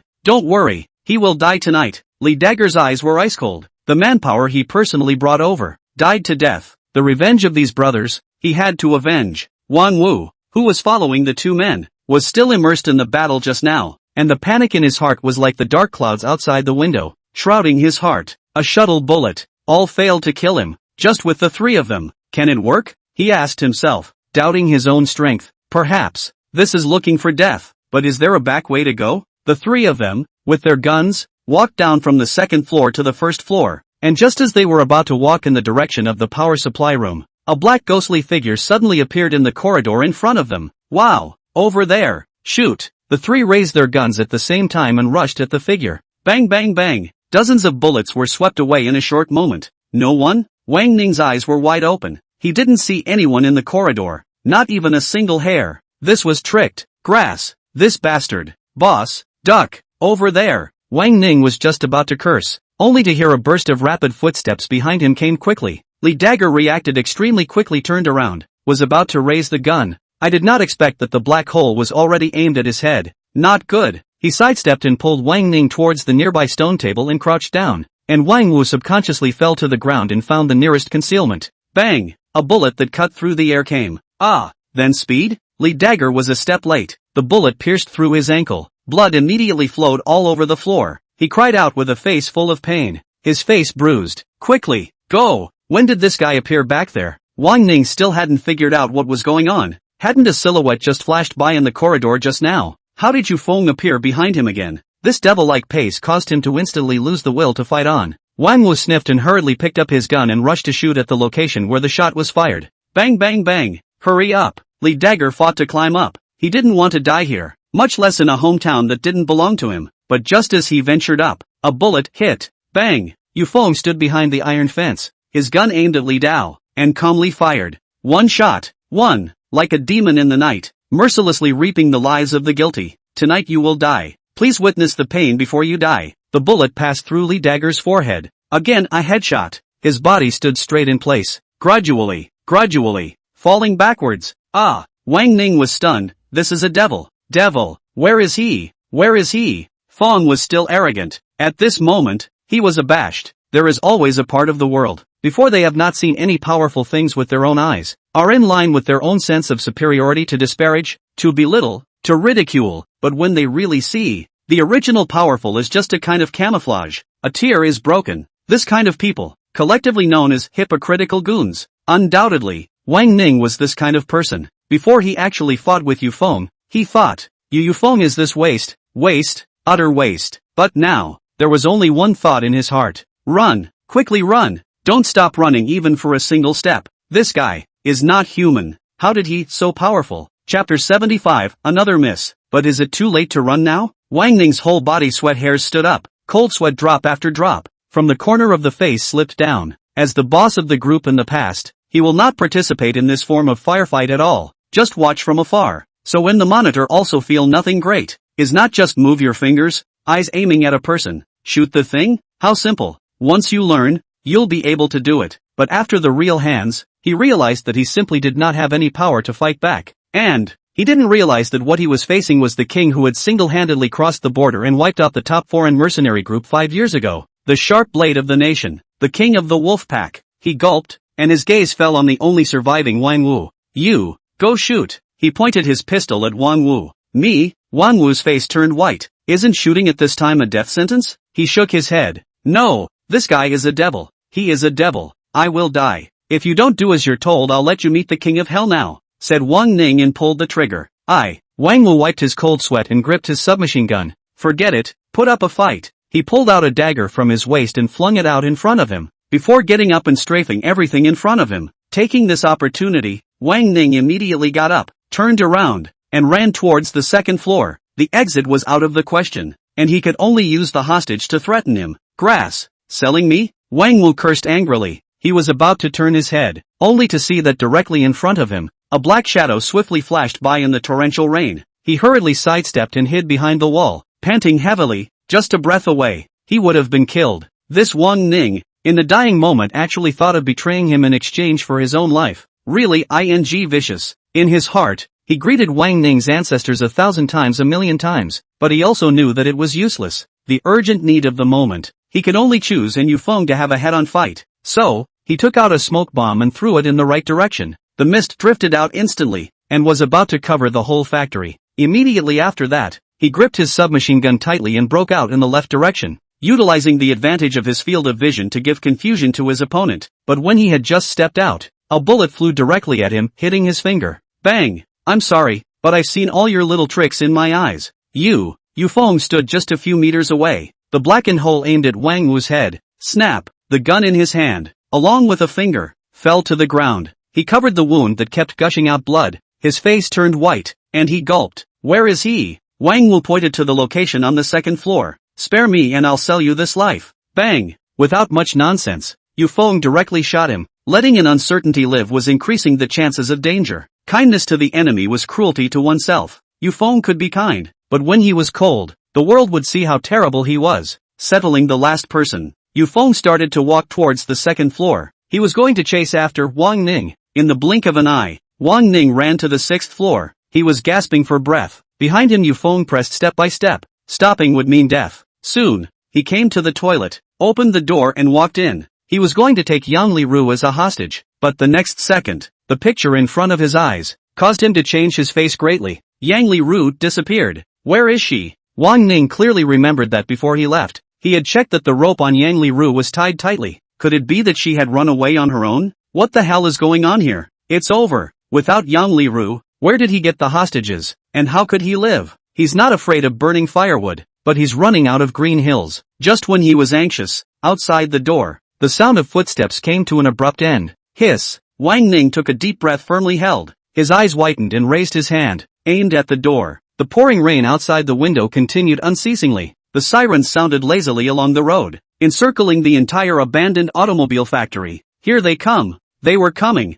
Wang Ning realized that he had no way back, and the door to the room, at that moment, was violently kicked open. Bang bang! Before I die, I have to pull a cushion. You bastard! You caused me to lose my foundation, caused all my brothers to die. I want you to die. You die! He shot desperately. The bullets kept hitting empty. Finally, he ran out of bullets. He pressed a few more times and found that there were no bullets, and then his face was terrified. And at this moment, Yu Feng's face, which was so calm that it was scary, also appeared at the gate. Yu Feng walked inside. Where is Ru Ru? He questioned in a low voice. You asked that Miss Young family? Ha ha ha, why should I tell you? You're nothing but a mongrel. Trash. Why would I tell you? Wang Ning's face was livid, and at this last moment, he let go instead. Downstairs, the vast dozens of people rushed into the factory building, found the power supply room guarding the spot. Lin Yunan, who had not yet returned to his senses, rushed out, and then groped towards the upper floors. And the person who led the team was none other than Zhang Ao himself. Yu Feng coldly smiled. He dropped his gun,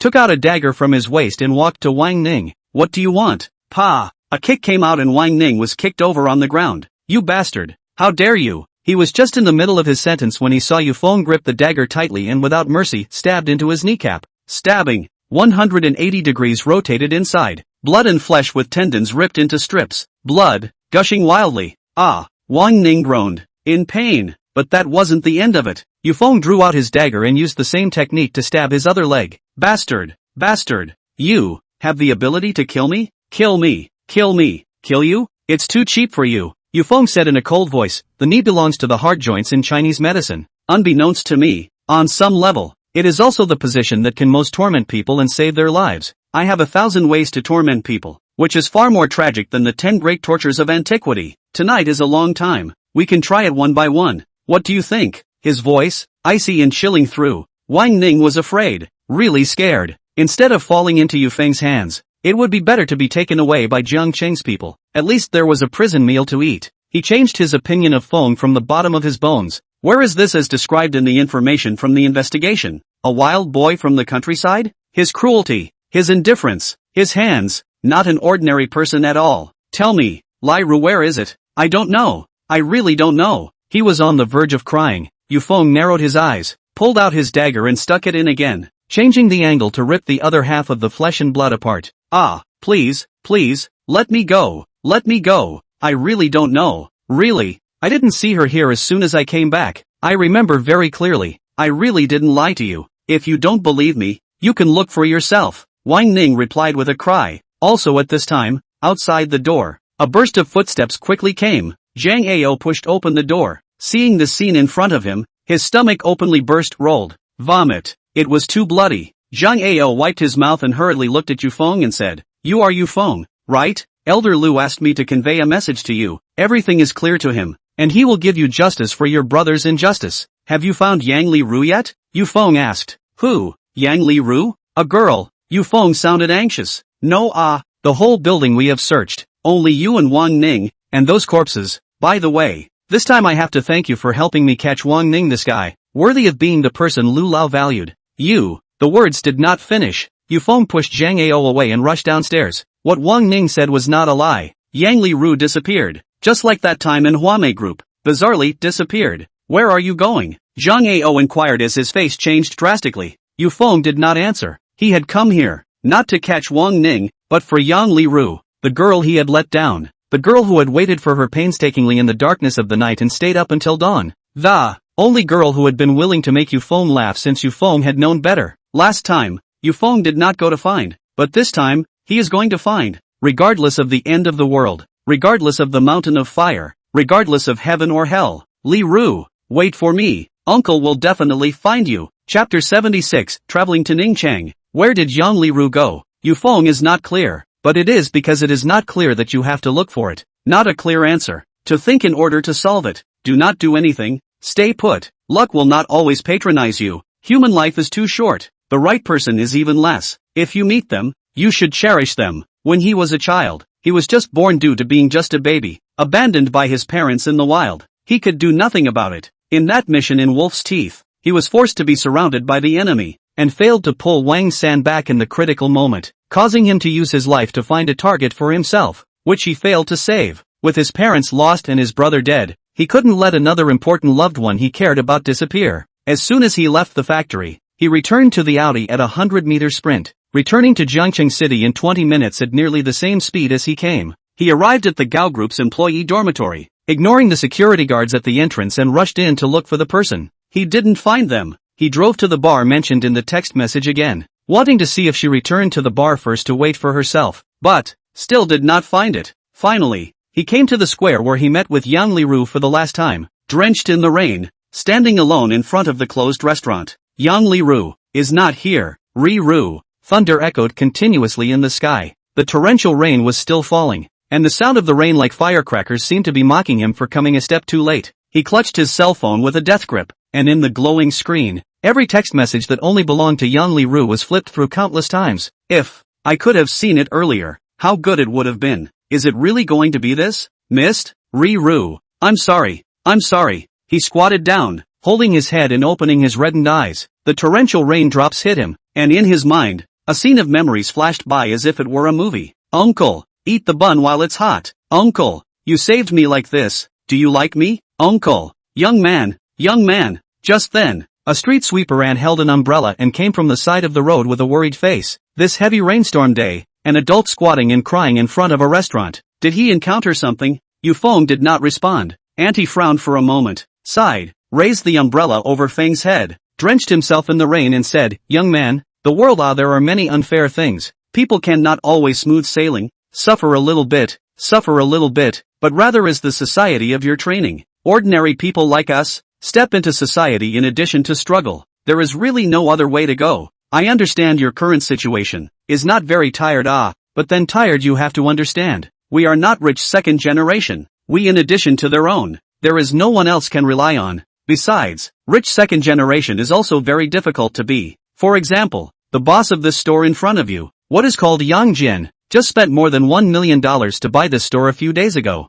This is not, just now was his own old man with a group of people to catch back to inherit the family property. Alas, cannot be compared to the Yufeng. He froze for a moment. The image in his mind suddenly disappeared, and what appeared instead was the word Yang Jian. Yang Jian, Yang Li Ru, Yang surname. Spending $1 million to buy this store a few days ago? A few days ago. Didn't it just happen to be when Yang Li Ru brought me here to hand out flyers? She said she found an excellent job? Not long ago, the owner of this store, Yang Jian, was arrested by his own father. Could it be? Yufeng's mind couldn't help but float up a speculation as he seemed to have found his way. He hurriedly got up and looked at his aunt. What's wrong? Figured it out? LOL, I told you, adults can't be beaten that easily. Auntie smiled brightly. Yufeng hurriedly asked, Auntie, how long has the owner of this store been gone? Let's see. It seems like just over half an hour. That boss's dad, answered a phone call, had a serious expression. Then he was much more relaxed, took the boss and got in the car and left. Why, thank you, Auntie, I know. After saying that, Yufeng took out his cell phone and came under a camera, where he could directly see all the situations around the restaurant. Then he dialed a number. The call was connected. Lu Mershing's voice was the first to come out. Yu Feng I already know about the factory. Zhang Ao reported to me. You did a good job this time. Wang Ning. This person is vicious. Arresting him is eradicating a tumor. You have a lot of credit. I'll let someone write it down. Of course, I'll let people use all their strength to investigate your brother's matter. That Meng Hai, and that kid from the Long family, will be punished by thunder. I will return the truth to your brother. Lu Mershang patted his chest to ensure that, at his age, the position and influence he possessed, stomping his foot, all walks of life would have to quake. A word from him put out would be equivalent to a change for any ordinary person, and would even affect the rest of his life. Thank you, but I'm calling you this time because I want to ask you to help me investigate the whereabouts of a car. Car? Lu Mershing's brows tightened slightly. What kind of car? I don't know, but I know the address, and I want to ask you to help me look into it. This was the only clue Yu Feng had gotten so far. Even though it was just his guess, he always had to try. Okay, you send the address over. Yes. Afterwards, Yu Feng used his cell phone to send over the location of the catering store and named it as one of the most luxurious cars in front of the store. After sending it, Yu Feng continued to put his cell phone to his ear and said, Okay, Lu Shuai, the address is for you. I have another favor I want to ask you to do. Say it. You're the one who got the credit in this incident. Catch Wang Ning. No matter what the request is, I'll fulfill it. Lu Mershing said boldly. Yu Feng felt something in his heart, and after some contemplation, he said, I may have to leave Jiangcheng City in the recent period of time. I have pulled my big brother's life back. I hope you can send someone to take care of my big brother. In addition, about my whereabouts and what I investigated, please do not say anything, and do not tell my big brother. Yu Feng didn't want anyone to worry about him. He wanted to search for Yang Liru alone, and in the meantime, he wasn't sure if his big brother would still be hurt, so before he left, he had to be prepared for everything.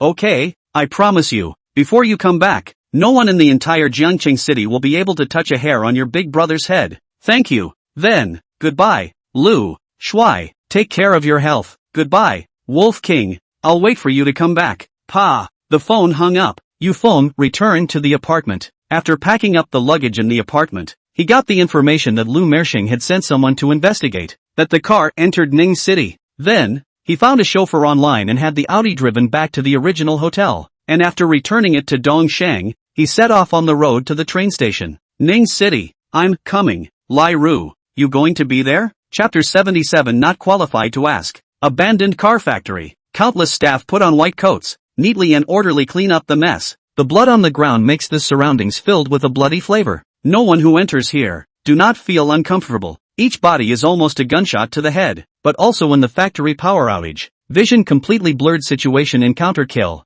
This combat power is simply terrible. Who can hardly imagine? In this kind of situation combat can still achieve a hit to kill. One against many guys. Exactly how horrible. These dead people are not ordinary gangsters. Each of them were once the oldest foreign mercenary team in the strong. Even their combined efforts cannot kill the character. If for the wrongdoing, decided to do a big thing, someone can stop him? No one knows the answer. Nor did they need this answer. When Yu Feng entered the Wolf Fang and worshipped under the medical sage and martial sage, he swore that in this life, he would not be a betrayer. In life, he is a Wolverine. In death, he is the soul of Wolverine. Never betrayal. Standing at the window of the 6th floor, looking at Wang Ning, whose legs were crippled and whose flesh and blood on his knees were torn to shreds, Zhang Ao shook his head helplessly. If you had known that you would end up like this today, why did you bother fleeing Ning City that day? Why suffer? He said. Wang Ning was still conscious, just as Yu Feng had said. Having his knee torn apart wasn't enough to make him faint, and this kind of pain of watching his body bleed a little bit with his own eyes was the most brutal. Yu Feng's cold expression had been completely burned into Wang Ning's heart. If he was given another chance, he would never come to Jiangcheng City. He clenched his fists and stared at Zhang Ao. Listening to what you just said to him, this guy's identity seems to be extraordinary. Zhang Ao's face instantly raised in reverence. As a figure with real power in Jiangcheng, the information he could know was far more than some of the people from the big families. Moreover, with Elder Lu's command, he was almost able to guess Yu Feng's true identity, and after today's battle, he had been able to determine it for sure. The protagonist in the incident that caused Lu Lao to be thunderstruck and return to his country to retire in a fit of anger back then, the Wolf King. Of course he's not ordinary. Originally I thought that after you escaped from Ning City, you would go far away, but I never thought that you would come to him, which is tantamount to sending your life away. Zhang Ao said indifferently. Wang Ning clenched his fists. Before my men died, they said that he might have come from the dragon. Arrow, tell me, is this true? Why should I tell you? Zhang Ao raised his head and asked rhetorically. Ha! Wang Ning lightly grunted. At least, also let me die to understand. At least in life is also a lord. For no reason destroyed in the hands of a countryside boy. I cannot swallow this breath. So it's like this. Zhang Ao nodded his head, and felt that there was some truth to it. He turned back, contemplated for a long time, and said cryptically, telling you your true identity. You are being delusional. But if I were to make an analogy, I think that even if all the people in the dragon arrow are added up, they are not as good as this person's one finger. What? Brush. Instantly, Wang Ning's face turned pale. All of the people of the dragon arrow were not as good as one of his fingers? Could it be that? Suddenly, Wang Ning recalled something. 5 years ago he had just brought back a group of retired mercenaries from abroad, and along the way he happened to hear a legend. In the distant eastern border, a team of mercenaries known as the Rising Stars of the mercenary world had committed crimes on the earth with the power of dragons and tigers, slaughtering hundreds of innocent lives and even teasing the strongest people there in the local area. And in the end, they were completely wiped out. And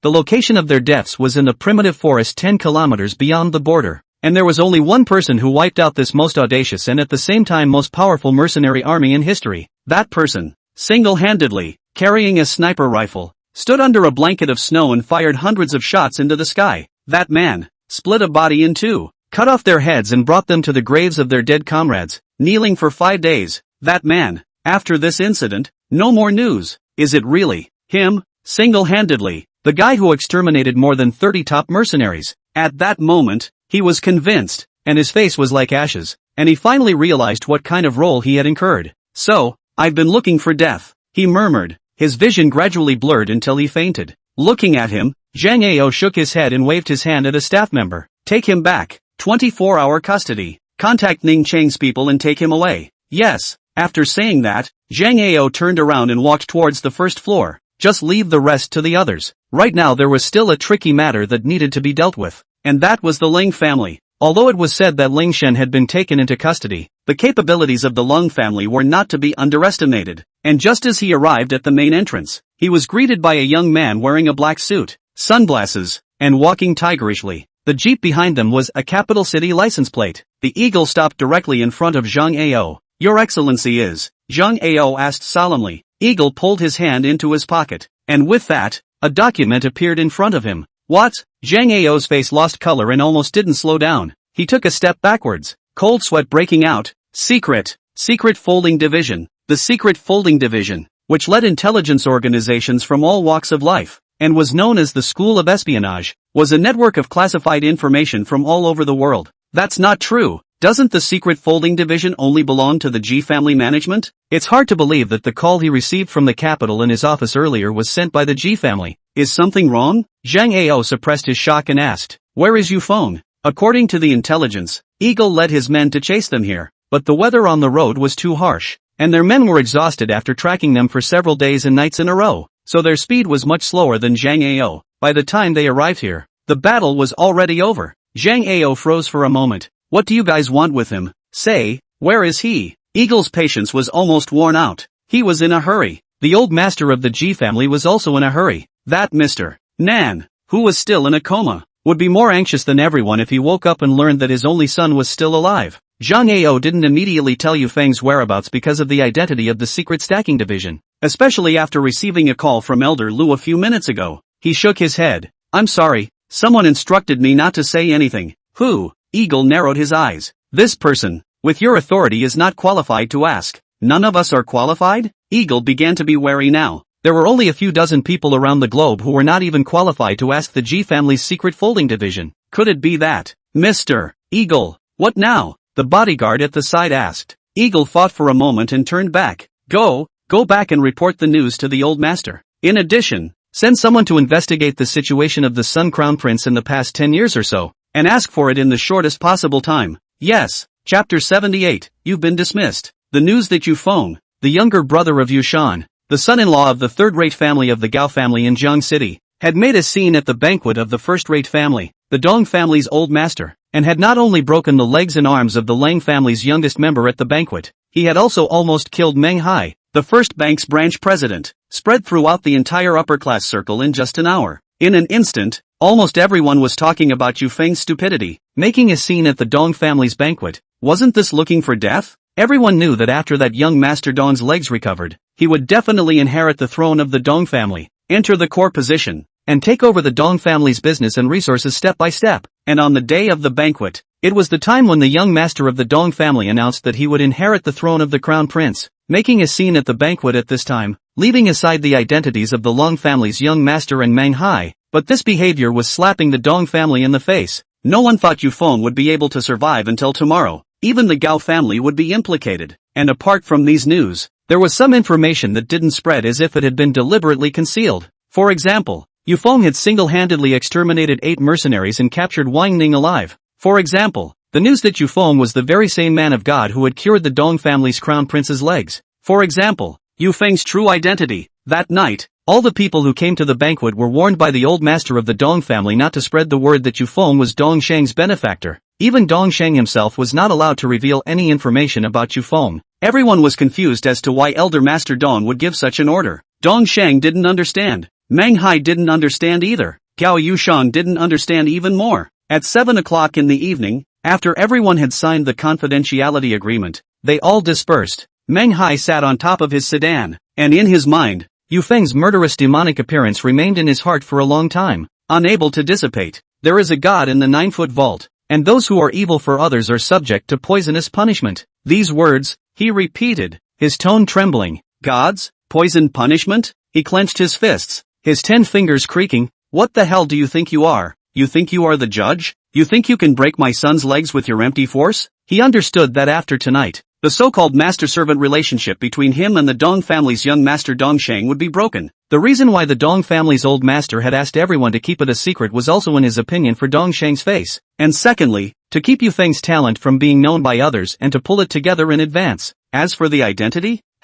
In his eyes, this bastard was nothing more than the smelly brother of a door-to-door son-in-law. A mongrel, wild boy who was no match for himself. Don't think that with the Dong family helping you, you can be lawless. I don't believe that the Lang family head and I combined can't get you killed. After saying that, he started the engine and headed to the hospital, returning to his son Meng Ru's room. As soon as he entered the door, the 2 corners were full of tears as if on purpose. Sobbing, son, these days you have lost a circle of weight. Think you used to be so tall and majestic, but now, are fast becoming a bamboo pole. All is that called Yufeng's doing good things. You don't worry, Mom must give you justice. Mom will definitely make this guy pay a painful price. Wow. Manhwa stopped at the door. Dad. Upon hearing this, Wang Mei skimmed her head, and once she saw Manhwa she hurriedly asked, How is it? How is it? Has the gentleman who cured young Dong's legs been found yet? Manhwa nodded. Found? Wang Mei finally breathed a sigh of relief, her expression relieved. It's good to find it. It's good to find it. It's good to find it.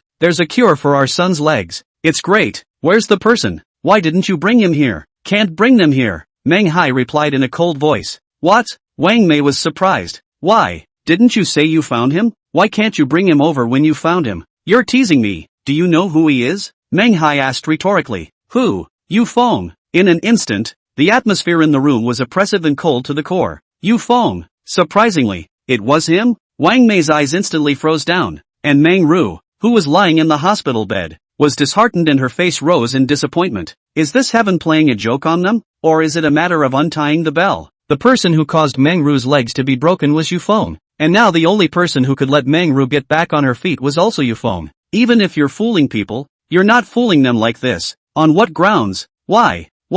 Is this Yufeng? God's will to make us have a hard time with him? Wang Mei angrily roared. The whole person is furious. Dad, what to do? Meng Ru looked sad and cast a gaze. Is my leg going to be unable to heal for the rest of my life? I don't know. Manhwa lowered his head. Suddenly, Meng Ru's eyes turned fierce. Dad, since this Yufeng can't live with us, I can't get well, and he doesn't want to live well. Let him die. Please Dad, find someone to drive over him, and that Yushan, and that group of the Gao family, let them bury my legs with me. Right, if he himself can't get better, he doesn't want to get better either. Anyway, it's like this, nothing can be done. Then we want Yufeng to fall to the same level as him. Wang Mei similarly nodded, his face grim. Let him die, no matter what the cost. So what if he is the saving grace of the young master of the Dong family? So what if he kills him and finds someone to do away with him, without God knowing it? Who knows? Yes, Dad, the 2 of them, one sentence after another, both wanted Yufeng to die.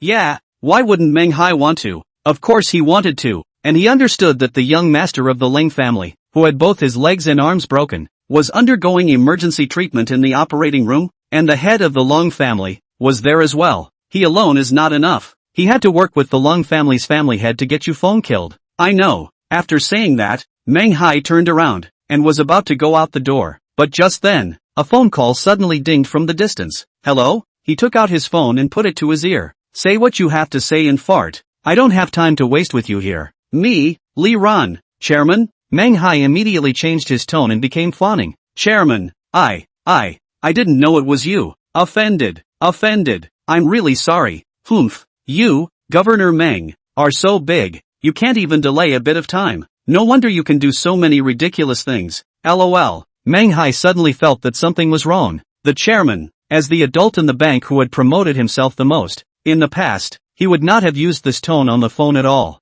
Chairman, you don't need to speak. Calling you is just to convey to you the results of the discussion after the board meeting. From tomorrow onwards, you don't need to come to work. There will be a new person to take over everything. After you receive this month's salary, pack up your things and leave. Our bank doesn't need a villain like you who doesn't know right from wrong and is selfish. As for what you've done, you know it in your heart. Meng Hai, I don't need to tell you more. Pa. The words fell. The phone hung up. I was resigned? Meng Hai, he panicked. The Dong family actually went out of their way to destroy themselves for this Yufeng. Yufeng.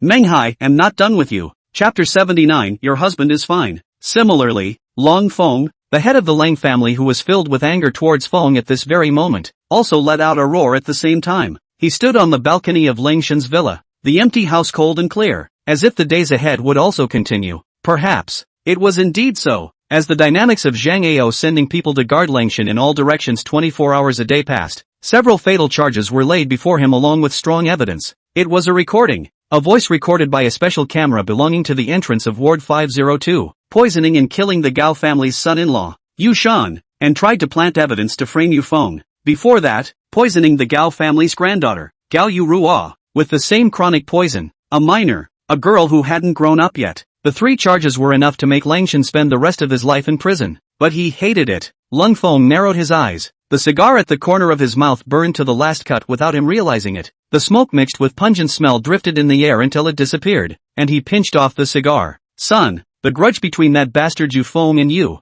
Dad knows about it. You should have told Dad long ago. To clean up this kind of trash who only uses violence to do things. Dad has 1,000 ways to make his life worse than death. Why do you need to go down on yourself and get yourself involved? Don't worry, since you gave away both your legs and arms, and your future because of this pair of dog brothers from the Yu family, then Dad will never let them have a good time either. I will let a third-rate family come to bury you with them. Saying that, he thundered a call. Half an hour later, all the branch bosses under Lang's family who were responsible for the import and export business of raw stones all got up in the dead of night and came to the villa one after another. Gao's group was in the jewelry business, with jade being the main economic source. And the reason why Gao Yushang had defied Lang Shen's pursuit and cooperated with the Lang family before was because of the Lang family's raw stone resources. Once the resources of the Lang family, the Hai family will not have to spend a lot of money from abroad to import raw materials for processing jade. Between the almost can save tens of millions of dollars. It is for this reason, which led to the outsiders seem to be Hai Yu Frost and Lang Shen have an indescribable relationship between.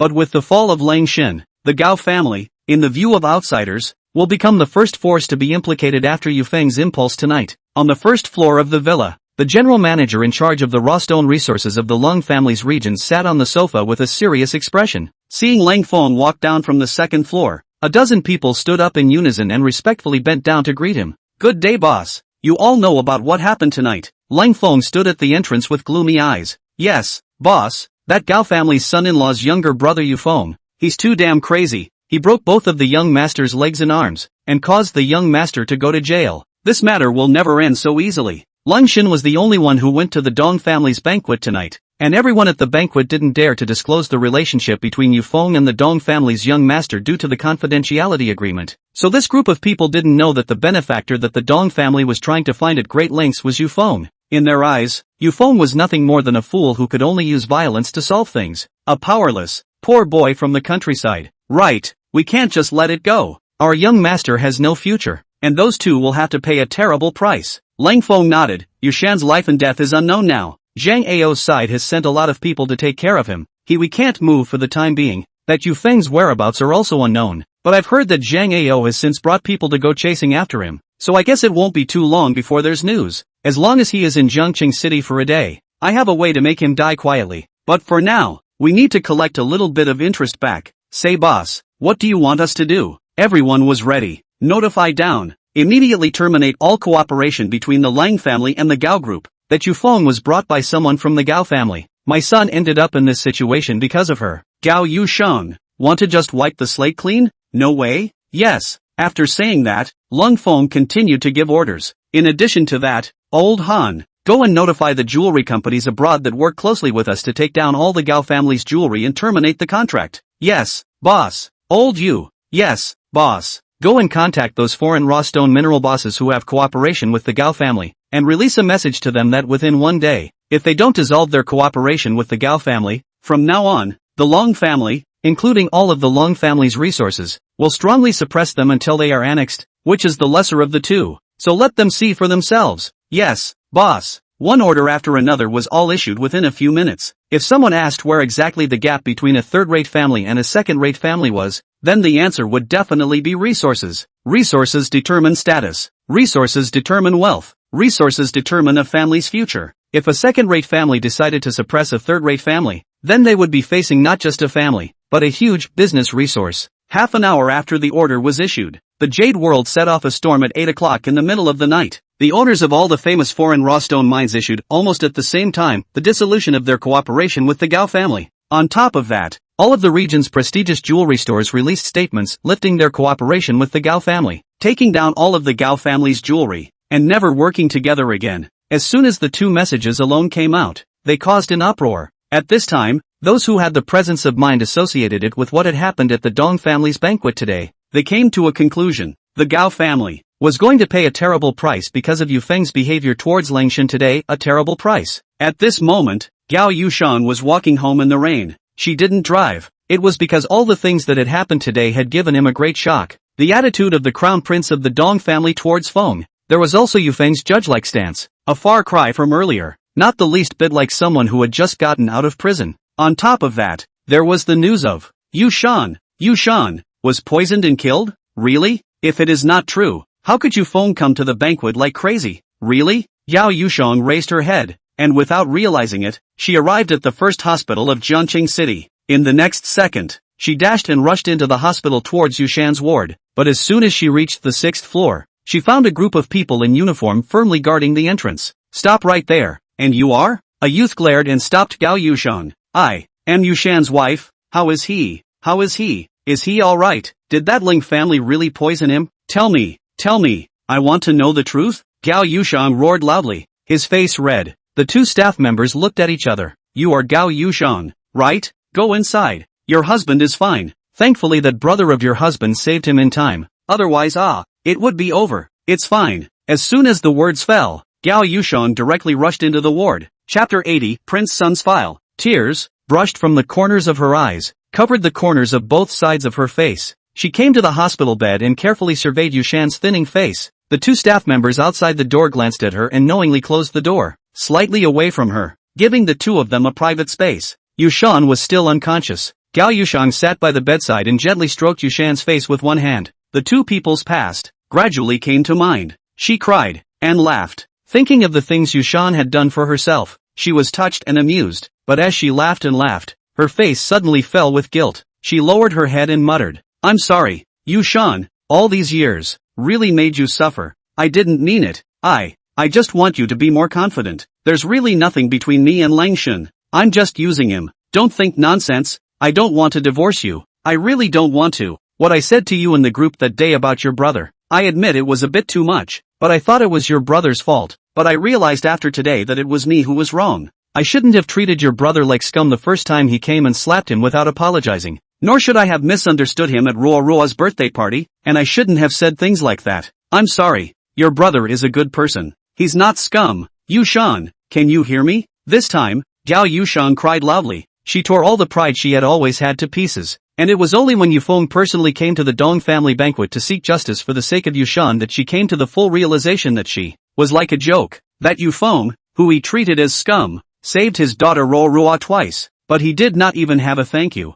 That Yufeng for the sake of justice and Meng Hai Sun clashed, but he alone based on rumors that he deserved it, but also to count him. On top of that, she also gave Yufeng 2 slaps in the face at the Dong family banquet, gullibly believing the words planted by Longshun. And what did Yufeng do? He returned the favor with kindness. He didn't take a shot at himself. He was using his own way to give Yushan justice. Compared to him, herself was nothing more than a self-righteous, and facetious, and stupid woman. She truly recognized her mistake. She apologized. Just a few seconds after her words fell, Yushan's hand suddenly moved. Then, the sound of a stormy wind blew into Yushan's ears. He woke up. He heard the words that his wife Gao Yushang said, and at that moment, the corners of his mouth curled up slightly, and a smile from the heart hung on his face. Old wife, Gao Yushang. Her eyes snapped open and stared at Yushan, delighted, thoughtful. I said, that my brother is a good person. No, right. Yushan used the last bit of strength in his entire body to raise a thumb at Gao Yushang. Gao Yushang nodded heavily. While wiping her tears, she nodded her head. She did not retort, nodding all the time. Soon, the hospital's doctors got the news and rushed into the ward to begin a full body checkup for Shan. This was another miracle after Dong Shang's legs recovered. Late at night at 10 o'clock, at the Jiangcheng City Airport, all flights to foreign countries stopped taking off and were delayed due to a phone call from the capital. Dozens of airplanes were parked neatly and orderly at the boarding gates, not daring to move around. And outside the airport, all the roads within 3 kilometers were stopped by fences and completely closed off. Except for 5 top-of-the-line Lincoln extended vehicles, not a single private car was able to enter them. Half an hour later, Jiangcheng City's various powerful bigwigs heard that piece of news, and even had no time to put on their clothes, letting people drive themselves to the airport to meet them. And as soon as they stopped at the fence on the road 3 kilometers away, they walked in on foot. Even if he had to crawl, he had to crawl there, because that old lady had come. All the ordinary people at the airport sucked in a breath of cool air when they saw the scene.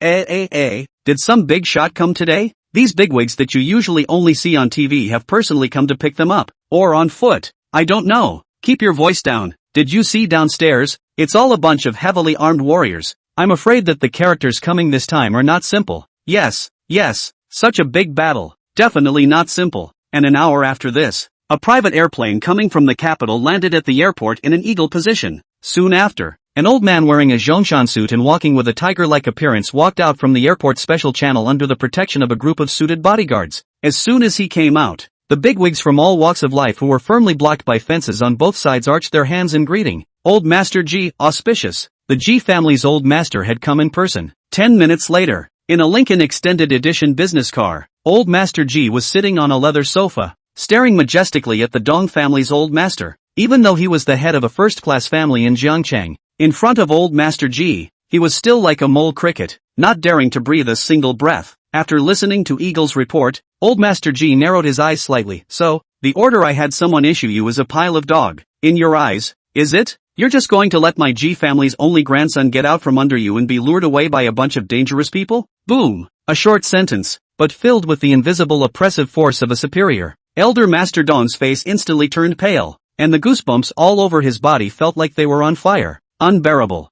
Elder Ji. I'm sorry.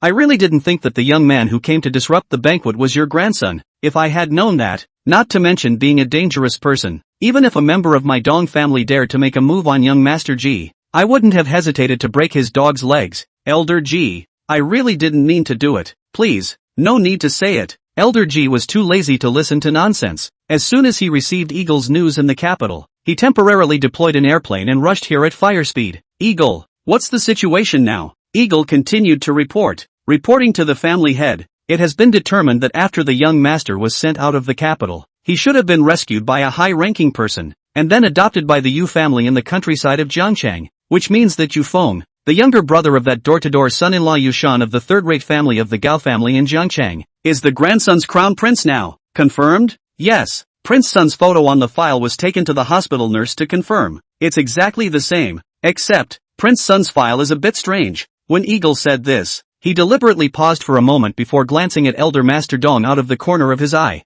Seeing this, Elder Master Dong said extremely sensibly, Elder Ji, there's nothing to do so I'll leave first. Don't worry, I'll definitely send out everyone in the Dong family to look for news of Prince Sun. After saying that, he slipped away. Speak. Elder Ji frowned. Yes. Eagle pointed to a piece of information in his hand and said, Prince Sun's file from the age of 17 to the age of 25 is completely blank. No information can be found, even if the highest power channel of the secret spy division is mobilized. It can't be found, and I think that Prince Sun might have entered the dragon arrow. What? Dragon arrow? Chapter 81. He is my grandson. The dragon arrow's mighty name was as good as thunder. Elder Master G's face froze up, and suddenly he let out a laugh to the sky. Worthy of being a descendant with my G family's blood flowing in his body. After entering the dragon arrow, the sons of all the powerful families in this capital are all ants. He was well aware of what kind of monsters were in the dragon arrow. It was no exaggeration to say that out of 1,000,000 young people, it would be hard to find one who was qualified to enter the dragon arrow.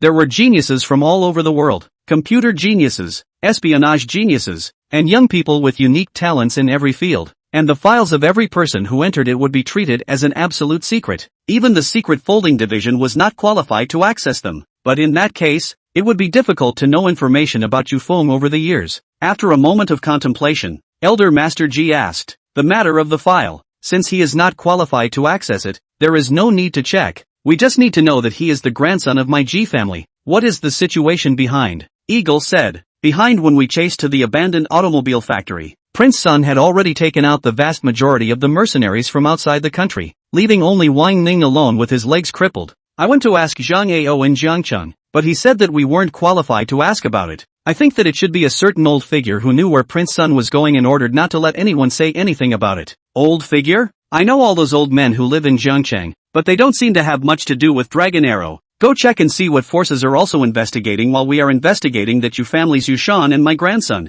No problem, family master. Give me 3 minutes. Yufeng's file couldn't be checked, but checking this, it was still possible. There were only a few people in Jiangcheng City who had special resources that could be investigated. And soon, the results came out. The eagle looked at the message sent from the cell phone in the dense stack division. The expression of the condensation up, family head, found, but, may be a little complicated. Say, yes. There are a total of several people who have investigated Prince Sun's family as well as the incident of Lingshan poisoning Yushan today, namely the head of the Lung family, the young master of the Dong family, Old Master Dong, and Secretary Wang from that particular villa. Secretary Wang? Upon hearing the identities of the first few people, Old Master G directly ignored them, but once he heard the 3 words, Secretary Wang, his mind couldn't help but conjure up the shadow of a person, that brilliant person with 3 postdoctoral degrees on his head. I remember 5 years ago, wasn't there an old man with a confidential identity who stayed in the special villa? Elder Master G asked. Yes, family master. That old man's surname was Liu, and the file that was handed in was very vague, so it wasn't entered by the secret folding division. Eagle replied. Liu? Elder G's face heaved. An old man surnamed Liu, or retired, surrounded by a Secretary Wang, with a close connection to Dragon Arrow. Could it be that Liu Mershang? Well, this old man, actually hiding here. Go, find him for me. At night, by the lotus pond, the lotus blossoms bloomed. The frogs kept calling from the edge of the pond, and the drops of torrential rain hit the water surface, like machine guns on the battlefield. Whenever this time, the retired Lu Mershang, in order to recall the life of the past, will be draped in a straw raincoat hood, holding a fishing rod sitting on the edge of the pond dugout next to the villa yard, quietly, listening to the rain, and smelling the thunder. Secretary Wang held up an umbrella and came. Lu Lao. Yufeng has arrived at the train station. The car he asked us to investigate is also back in Ningxing City. Should we specifically investigate the owner of that car? Lu Mershang shook his head. No need. He is a wolf. The king of wolves. Where is he going? How he's going to go? He doesn't need anyone to intervene. It's a kind of respect for him. Got it, Elder Lu. But there is something I want to report to you. Speak, Secretary Wang said in a heavy tone. Tonight, in addition to our investigation into the murder of Yufeng's elder brother, Yushan, the secret folding division in the capital is also investigating, and the person who came belongs to the core of the secret folding division. His identity is not simple. Secret folding division? G family? Lu Mershang immediately associated it with this powerful family that was in its heyday. What is the G family doing investigating him? Wasn't Yufeng's file sealed up a long time ago? Yes. I don't know what the reason is. Secretary Wang also wondered. But just at this moment, around the villa, a burst of car sirens stopped at the entrance of the villa. Several blinding headlights illuminated the dark night. The entire villa, surrounded. Lu Mershang narrowed his eyes. Secretary Wang's complexion changed drastically. Outrageous. Who is so bold to even dare to come to a place like this? I'll go and call someone right away. Saying that, she quickly walked to the villa's door. But as soon as she opened the door, she saw an old man in a Chinese mountain suit, with his hands behind his back, standing in front of the door. That hunched back, the majestic aura, that unruffled superior aura, and that familiar face. Elder G. Secretary Wang was slightly startled and took a step backward. It's really you. It seems that Lu Mersheng, that old guy, is hiding here. Go, call him out to me. 5 years without any news is also even. Why do you want to stop me from searching for you, Feng? Ji Lao was furious, pointing at Secretary Wang and cursing. Secretary Wang hurriedly closed the door. I'll go now. After saying that, he returned to Lu Mersheng's side. Elder Lu, it's Elder Ji who found him. Lu Mersheng's eyes stared tightly at the fishhook. Hidden deeper, ultimately have to surface. The fish is hooked. As soon as he pulled up the fishing rod, he saw that on the rod, a golden carp was alive in midair. Not visible, he replied with a cold sentence. In those years, a long time ago, he and the old master of the Ji family were lifelong friends. The two were as deep as the sea, as if they were brothers in arms and legs. But just 5 years ago, after Lu Mersheng made that decision, he was so angry that he retired directly, and he didn't contact anyone, resulting in the two of them not seeing each other for 5 whole years. The reason why not see, is Lu Mersheng do not want to see. It is also afraid that Ji Lao scolded him for disregarding the brotherhood, and did not call him together even after retirement. In the end, it was to save face.